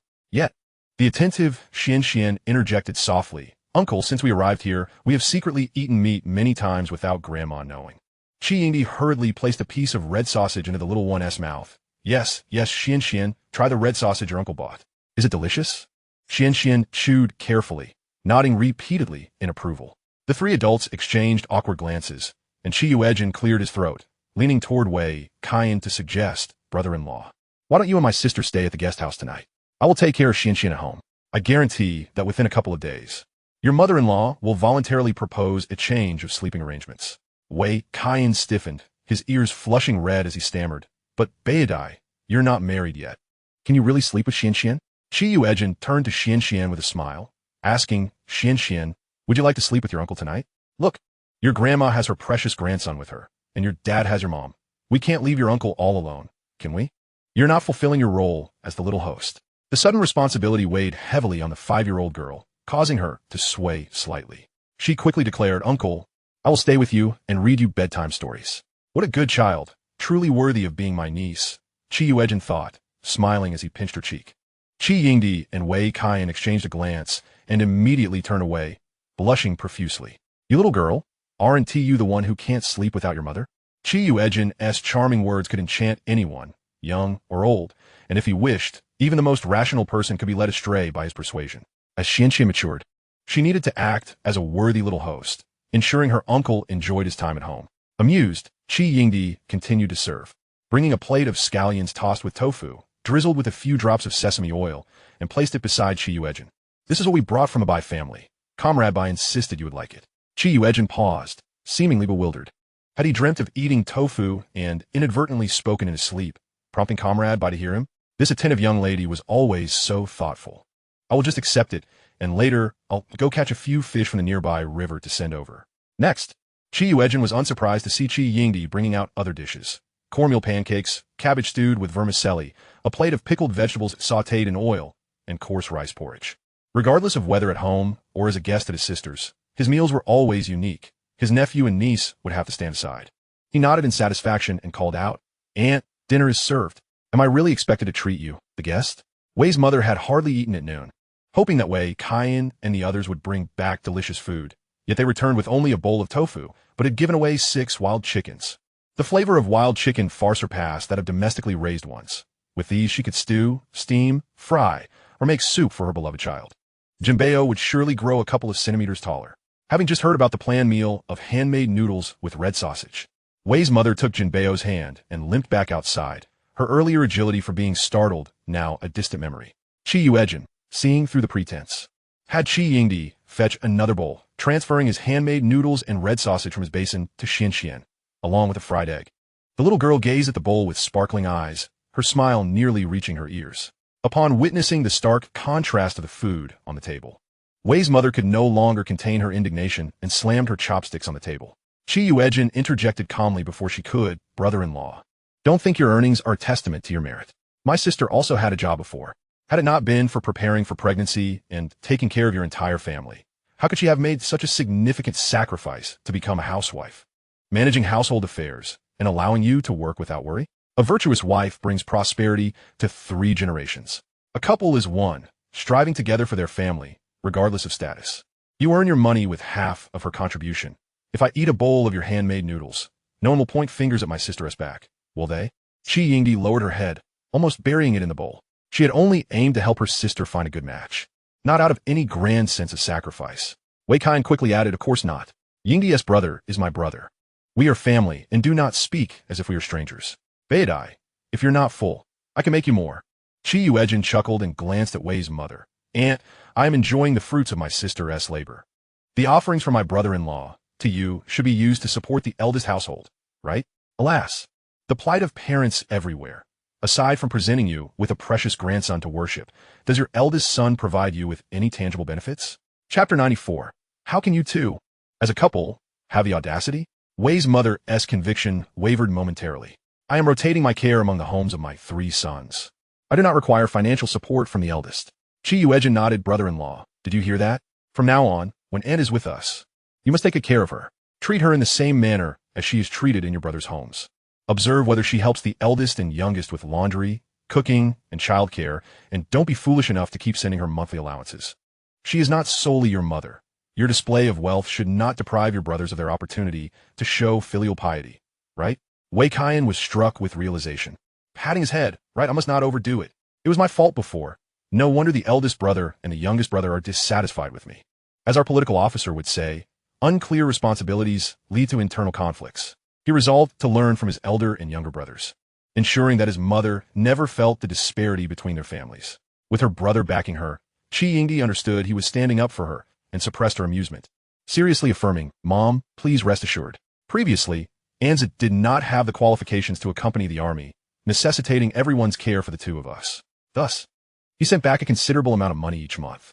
Now that he has moved into family housing, we can accompany him, and you will enjoy the benefits as well. How the eldest brother and youngest brother treat you, we will do the same. You will stay with each family for 4 months, and we will promptly send you travel expenses." A glimmer of amusement sparkled in Yuejin's eyes. Although his sister and brother-in-law were dutiful, they also had their own little schemes. After all, they were individuals who had ventured into the world, their minds considerably sharper. "All right, brother-in-law, your life is not abundant. Do not try to impress. Based on what I see of your dinner tonight, it is truly the fare of a normal family. From now on, let us adhere to this standard. At most, I'll prepare a single boiled egg for each of you by tomorrow morning, except for that little chubby one. He falls outside the scope of your care and must have his rations deducted from the elder's provisions. Without rules, there can be no order. One cannot expect you to support the older brother's child." Yuejin, wielding his chopsticks, unceremoniously tapped Jinbeo's hand, seeking to seize Xuanyuan's bowl. Jinbeo let out a yelp, crying out in pain. Witnessing Yuejin's languid demeanor, yet fierce gaze, Wei Mu swallowed back a torrent of curses, opting instead to pat Jinbeo on the head. "Do you think this is your home? While others feast, You, as a nephew, can only watch. Stop your crying. If you continue, I shall summon your father to take you away. Yuejin smirked, thinking that it wouldn't be long before this old lady truly brought in reinforcements. It was only after a significant time had passed that fifth sister revealed to the family the near calamity involving her elder cousin, who had attempted to force her into surrogacy. Had it not been for the poor soundproofing of the house and her desperate cries for help, that man might have succeeded. Yet, she was weighed down by fears of tarnishing her reputation and jeopardizing Wei Kaiyan's future, so she swallowed her grievances, fabricating a tale of nightmares to explain why she sought refuge in a guest house with her child until Wei Kaiyan returned from his assignment. Upon learning the truth, he promptly incapacitated the man and delivered him to the police station. It seemed that the man, burdened by guilt from his many misdeeds, was too terrified of being exposed for his lewdness to utter a word, and was instead taken to the hospital by passers-by. Not daring to utter another word in the face of Yuejin's grin, Wei Mu quickly finished her meal and took Jinbei inside. After Yingdi tidied up the kitchen, she couldn't help but whisper, "Baidai, shall we skip the guest house? Your brother-in-law borrowed a room from Captain Zhang. We could stay downstairs and save some money." Yuejin shot her a glance. "Sister, that's Captain Zhang's family quarters. The rightful occupants haven't even moved in yet. Are you truly comfortable with that? Trust me, let us go to the guest house." As he spoke, he handed her the kettle filled with water infused with spiritual essence. "Perhaps in a different environment, you might find joy again and give my brother-in-law another child to keep Xianyuan company." Unable to counter his reasoning, Yingdi accepted the kettle. The couple quickly gathered their toiletries and a change of clothes, giving Xianyuan several last-minute instructions before they hesitantly departed. They had met through an arranged marriage, and with Wei Kaiyan's short leave, they had only seen each other 3 times before discussing marriage. The Wei family had yet to split, living together as one large household. During Wei Kaiyan's brief vacations, the couple only found time alone in the evenings, when conversation often gave way to fervent passion. With the arrival of Xianyuan, their time alone had diminished even further. Now, as they walked side by side toward the guest house, they resembled young lovers, exchanging glances that sparked electric anticipation. "Ah, I overindulged in pickled vegetables tonight. Dear wife, I need some water," Wei Kaiyan said, eyeing Yingdi beneath the streetlights. Parched and yearning, these recent days of cold showers had left his mind in a haze, uncontrollably imagining pressing her against the wall for a fervent kiss the moment they entered. Yingdi, unable to withstand his heated gaze, offered the kettle. Her eyes lowered to the ground, her fingers tightly clutching the hem of her garment. "Wife, you should drink first." She murmured, thirst consuming her. She had never seen anyone eat pickled vegetables and offer to serve them. It was from her brother, and she couldn't refuse. She gulped down the water, leaving the remainder for Wei Kaiyan to finish. The guest house was nearby, and just as they completed their check-in, their stomachs began to protest. Both rushed to the restroom. Once their bellies were settled, they indulged in a long, invigorating bath, and instead of feeling weak, they emerged refreshed, spending the night playing cards. Meanwhile, while they were out, Yuejin entertained Xianyuan slightly, allowing her to digest before washing up and heading to bed. The little girl, filled with excitement, fell asleep the moment her head hit the pillow. Yuejin sat in meditation, while Wei Mu took Jinbei somewhere to watch television. By the time they returned, it was nearly 9 o'clock. They barely washed their hands before collapsing into bed. As soon as the old lady's snoring began to resonate, Yuejin knocked on the door with fervor. "Auntie, do you have a flashlight?" Wei Mu opened her eyes, still drowsy and momentarily startled.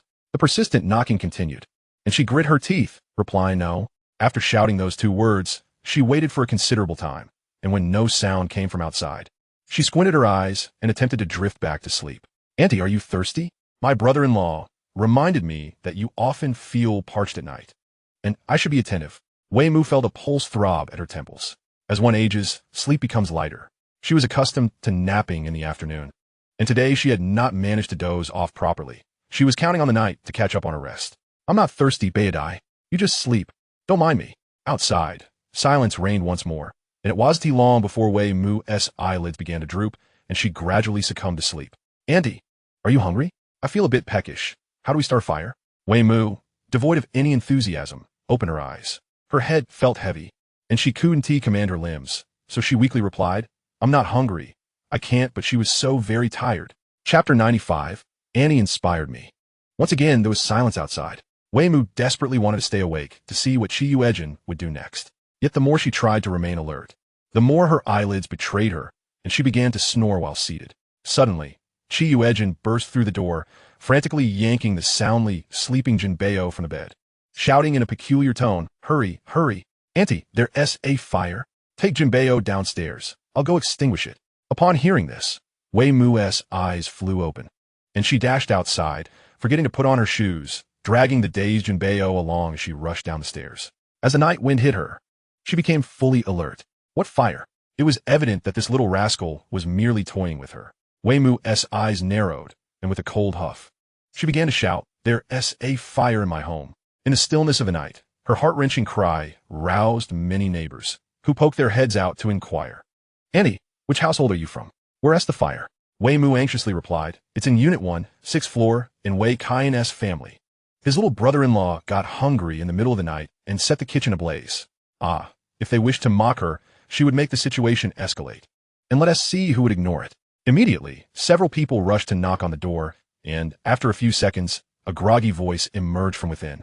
"Who is it? Wait a moment." The sound of someone getting up from a spring bed, shuffling in slippers, and coughing as they hurriedly arose followed. And soon the door swung open. Upon seeing 3 or 4 individuals before him, Yuejin instantly woke up, his expression serious as he lowered his voice. "Bro, sis-in-law, is there an emergency? I'll come help." "Calm down. Your home isn't on fire," the crowd replied, peering in to see no lights on. The air fresh. There were no signs of a blaze whatsoever. Yuejin, bewildered, shook his head. "No? Did I just dream? I dreamt someone was shouting about a fire." "And he said your home was on fire and called for everyone to come help," a neighbor remarked, her expression peculiar. "But isn't she asleep in the bedroom?" Yuejin paused, then pointed quietly toward the bedroom. "No, she took her grandson downstairs, saying you got up in the middle of the night hungry and burned the kitchen." Yuejin stifled a laugh, pointing at himself. "Me? Cough, cough, how could that be? My sister made me a big bowl of hand-pulled noodles tonight. I'm still choked up on it. Who could be hungry but me? Cough, cough. Do you think my home looks like it's on fire?" Clearly, Auntie was either half asleep or speaking nonsense. Of course, cough, cough. She was quite elderly and wouldn't hold a young man like me to account. Perhaps since I had just arrived, she was unsettled and worried about me, even in her dreams. Having disturbed everyone, cough, cough. Let my sister make something delicious for everyone tomorrow. When Wei Mu climbed back upstairs, the crowd reassured her not to worry. She must have mixed her dreams with reality. After everyone departed, Yuejin crossed his arms and let out a chilling laugh. "Aunt, do you think everyone believes you or trusts me? I am youthful and can sway opinions wherever I go. But what about you? Your grandson cannot thrive without you. And should he misbehave while you're not watching? What if something unfortunate occurs? Just imagine how the others would devour you whole.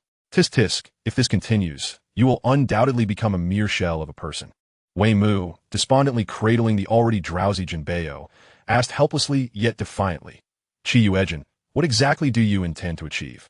Yuejin replied nonchalantly, "At your age, is it really appropriate to drag yourself here every year for 4 months, becoming a source of annoyance? You have no fondness for my sister and brother-in-law, yet you still rely on them to secure money for your eldest and third sons. My brother-in-law earns a decent salary, yet his wife and daughter look frail and malnourished, and the home lacks even basic furnishings. Meanwhile, your 3 sons are marrying off wives, all funded by my brother-in-law. One might think he is the one marrying 3 brides. To this day, the household debts remain unpaid. The former wealthy landlord had more foresight than you. I declare here and now, however your other 2 sons treat, you will be mirrored by my sister and brother-in-law towards you. And as for your relatives, I regret to inform you that whoever calls them must also host them. It was also your insights, dear aunt, that inspired me. The sweet yet bitter approach truly proves effective." Wei Mu trembled with rage, yet she could not contend with this audacious individual. She could only grit her teeth and concede. "I understand. I will vacate the master bedroom today and move downstairs. Once you leave, I can return to the rickety bed. That should suffice, right?" Yuejin raised an eyebrow. "I will sleep downstairs. That is a house borrowed from my brother-in-law, who is counting on me to produce a son. How could I allow an old burden like you to sleep there? Who will take responsibility if their family has a daughter?" Wei Mu's mind was reeling. It had been ages since anyone had called her a burden. She had always directed that term toward her daughter-in-law and granddaughter. The overwhelming fear of being dominated by her own mother and mother-in-law surged back. Yuejin lightly kicked the sleeping chubby boy, not with great force, yet enough to rouse him from slumber. The boy clutched his backside, now aware of who held the power, and refrained from protesting, merely pitifully stating, "Uncle, I haven't taken anything from Xian. You could trouble my grandmother, but why kick me?" Wei Mu's face darkened as she twisted his ear You ungrateful wretch. How could you treat your grandmother so poorly? Yuejin chuckled. Your hard days are yet to come. You've dug your own pit. Now jump in slowly. Tonight, do not expect to sleep. The bedroom needs to be cleaned. The older ones shall wash the sheets and pillowcases, while the younger ones wipe the furniture and sweep the floors. If the tasks remain unfinished, no one shall sleep or eat tomorrow. So ruthless. Yet Wei Mu and Jinbei dared not utter a word, merely enduring with grim expressions as they went about their chores. The next morning, Wei Kaiyan and Qi Yingdi returned for breakfast, their faces radiating joy and laughter, clearly having enjoyed a particularly harmonious evening together. Qi Yuejin watched with a tinge of envy, contemplating whether it might be prudent to delve into the memories of his past life to select a virtuous wife, and thus embrace a simple life filled with family warmth sooner rather than later. He refused to let a past mistake taint his hopes for marriage. Xianxian awoke, regretting that she had gone to bed too early the previous night and had not shared a bedtime story with her uncle. Qi Yuejin grinned and pinched the little one's cheek. How about we make up for yesterday's story tonight? We can stay in the big house downstairs for a few days. Xianxian nodded eagerly. Hurry and eat. Uncle will take you to catch fish and shrimp. Before Qi Yuejin lay a basket of fried dough sticks, a bowl of boiled eggs, and a pot of 8 treasure porridge, while the others had whole grain buns and corn porridge. He shared a portion with Xianxian, and the two enjoyed their meal heartily. Jinbei looked on pitifully, yet dared not utter a word. Wei Mu, too, wore a downcast expression, unusually silent, leaving Wei Kaiyan and Qi Yingdi curious about what had transpired the previous night, as both the elder and the child seemed to understand the need for restraint. Truly, Bao Di possessed remarkable skills. Even Wei Kaiyan felt overshadowed. Chapter 96, Teased. After breakfast, Wei Kaiyan set off for work. Wei Mu hurriedly took Jinbei out, their destination unknown. Qi Yuejin, utilizing a net, cotton thread, and bamboo basket, crafted a simple shrimp trap, asking Qi Yingdi to chop some red sausage into bits to mix with cornmeal for bait. Sis, what provisions does the military have for families? Yesterday, I heard my brother-in-law mention there are several factories to the west of the family compound that are hiring. What are the hiring conditions? Qi Yingdi bit her lip and replied softly. There are many accompanying family members, but the job openings are limited. The military prioritizes those with difficult family circumstances, such as many children or elderly relatives in ill health or soldiers with disabilities. Alternatively, they seek individuals with higher education and exceptional abilities, neither of which I possess. However, there's a military family service station here where family members can pick up odd jobs like gluing matchboxes or medicine bags. And they can also assist in processing toys and safety equipment. Qi Yuejin had already noticed 2 burlap sacks piled in the corner of the room. One contained finished matchboxes set out to dry, while the other held raw materials. Clearly, his 5th sister had chosen the former. Sis, doesn't processing toys and safety equipment require a sewing machine? Qi Yingdi smiled and nodded. You can't hide anything from you, that's right. The requirement for these jobs are quite high, needing tight and even stitches. Without a sewing machine, one can barely produce a few items in a day, which not only strains the eyes but also yields less profit than gluing matchboxes. Qi Yuejin had discussed the situation with Bai Shiyun and Wei Kaiyan the previous day, and it aligned closely with her description. Securing a stable job was challenging. His 5th sister had a middle school education and was overshadowed by many military spouses with high school diplomas, while her brother-in-law held a low position, leaving her with no opportunity for better work. The family workshops catered to those with difficult circumstances, and, currently, the state did not permit individual entrepreneurship. Thus, she truly needed to take odd jobs at the military family service station to earn money. He leaned against the kitchen doorframe, pondering, then bent over and pulled out a sewing machine ticket from his pocket, handing it over quietly. Sis here, I have a sewing machine ticket. It's up to you whether your brother-in-law dares to take it. If he buys you a sewing machine, your family will face even more hunger in the coming months, leaving no energy to be the Wei family scapegoat. At this moment, the Wei family is desperate, and it would be the perfect opportunity for you to set clear terms with them and sever ties completely. Once you endure through the tough times, you and your brother-in-law will essentially become dual income earners. It would not be impossible to raise not just Xianxian, but 3 or 5 children. The salaries of military officers are slightly higher than those of regular employees, but their burdens are significant, with responsibilities for wives and children, social obligations, and sending money back home. Moreover, some individuals' children are approaching marriageable age, necessitating early savings for dowries and wedding gifts. Most families live tightly. Few families own sewing machines, which means ample odd jobs, unlike matchbox gluing which faces stiff competition and yields minimal income monthly. Furthermore, sewing machine tickets are highly sought after. Without spending 30 or 50, one cannot obtain them, Indeed, my sister's brother is well connected. She pursed her lips in contemplation, tucking the ticket away, her eyes brimming with smiles. All right, Baudi. Once your brother-in-law returns at noon, I will discuss this with him. No matter where one looks to secure a high-paying job with good benefits. One must shell out a few hundred, right? With this sewing machine, I can take plenty of odd jobs, as long as I work diligently. I will not be far from those formal employees. Yuejin chuckled. Sis, you focus on that for now. Later, I will help you find some lighter work. Earning money is already a good start. I am quite satisfied. Yingdi did not take his words to heart. Finding a formal job was exceedingly difficult. Even the families of commanders merely enjoyed preferential treatment for allocations, and nothing more. She did not believe her brother could be capable of such feats. Once the shrimp trap was completed, Yuejin led Xianxian downstairs. Babe, later uncle will set the shrimp trap and catch fish. You can quietly enjoy your canned food nearby. Once you finish eating, how about uncle catches you some tadpoles? Xianxian hummed joyfully, tugging at Yuejin's little finger, bouncing with glee. Her uncle was truly wonderful. While at home, her mother was always preoccupied with household chores, leaving Xianxian to play alone downstairs. She had yet to visit the riverside to catch fish and shrimp. Grandpa had once caught tadpoles for Jinbeo, but he wouldn't let her watch. Her small, plaintive voice carried a hint of grievance, evoking a pang of sympathy. It's all right.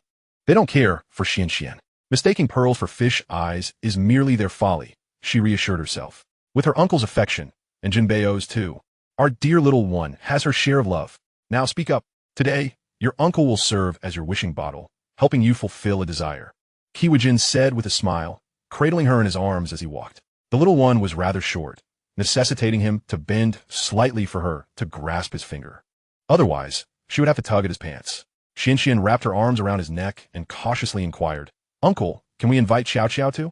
Yesterday, Sister Han Hang made me some malted milk and brought lots of delicious snacks. I want to treat them to canned food. All right, let's see if they're home. Yuejin pondered for a moment before nodding in agreement. When they arrived at the Bai residence, Bai Sihin had just finished washing her nephew's diaper and was coordinating with Bai Yukiao to hang out to dry. Uncle, are you all heading to the riverside? She asked, her eyes brightening with excitement upon noticing the items Yuejin was carrying. Yes, Xianxian has been thinking about you all and insisted on inviting you along. Do you have time? Absolutely, Bai Sihin replied eagerly. I was just thinking of finishing up so I could take Xiao Xiao to play. Wait a moment. I'll grab my bag and fill up some water. With that, she hurried indoors, leaving Xiao Xiao behind. The little girl happily dashed over, bumping into his leg and wrapping her arms around him, beaming up with a smile. Hello, uncle. Oh my, whose adorable little one is this? Yuejin's heart melted completely as he set down his belongings and lifted her into his embrace. I belong to my aunt's family and also to my uncle's, Xiao Xiao shyly replied, pressing her lips together in a bashful smile. I'm from my little uncle's family too, Xianxian chimed in, grinning. Then what flavors of canned food do you two little treasures prefer? Peach, orange. The two little voices chimed in unison. Upon hearing the differing answers, they simultaneously corrected themselves. Orange. Peach. We have both. We have both. Yuejin laughed, gesturing to Bai Sihin as she emerged with a bulging bag. Nodding towards the shrimp basket on the ground, Bai Sihin pulled out a few large white rabbit milk candies from her pocket, handing one to each child while keeping one for herself. Noticing Yuejin's gaze upon her, her cheeks flushed slightly, and after glancing around, she quickly unwrapped the candy and popped it in his mouth. Taken aback by the unexpected gesture, Yuejin paused, the warmth of her fingertips lingering on his lips. He immediately turned to walk outside. Had he not been holding the child, he might have stumbled in surprise. A peculiar sensation of being teased washed over him.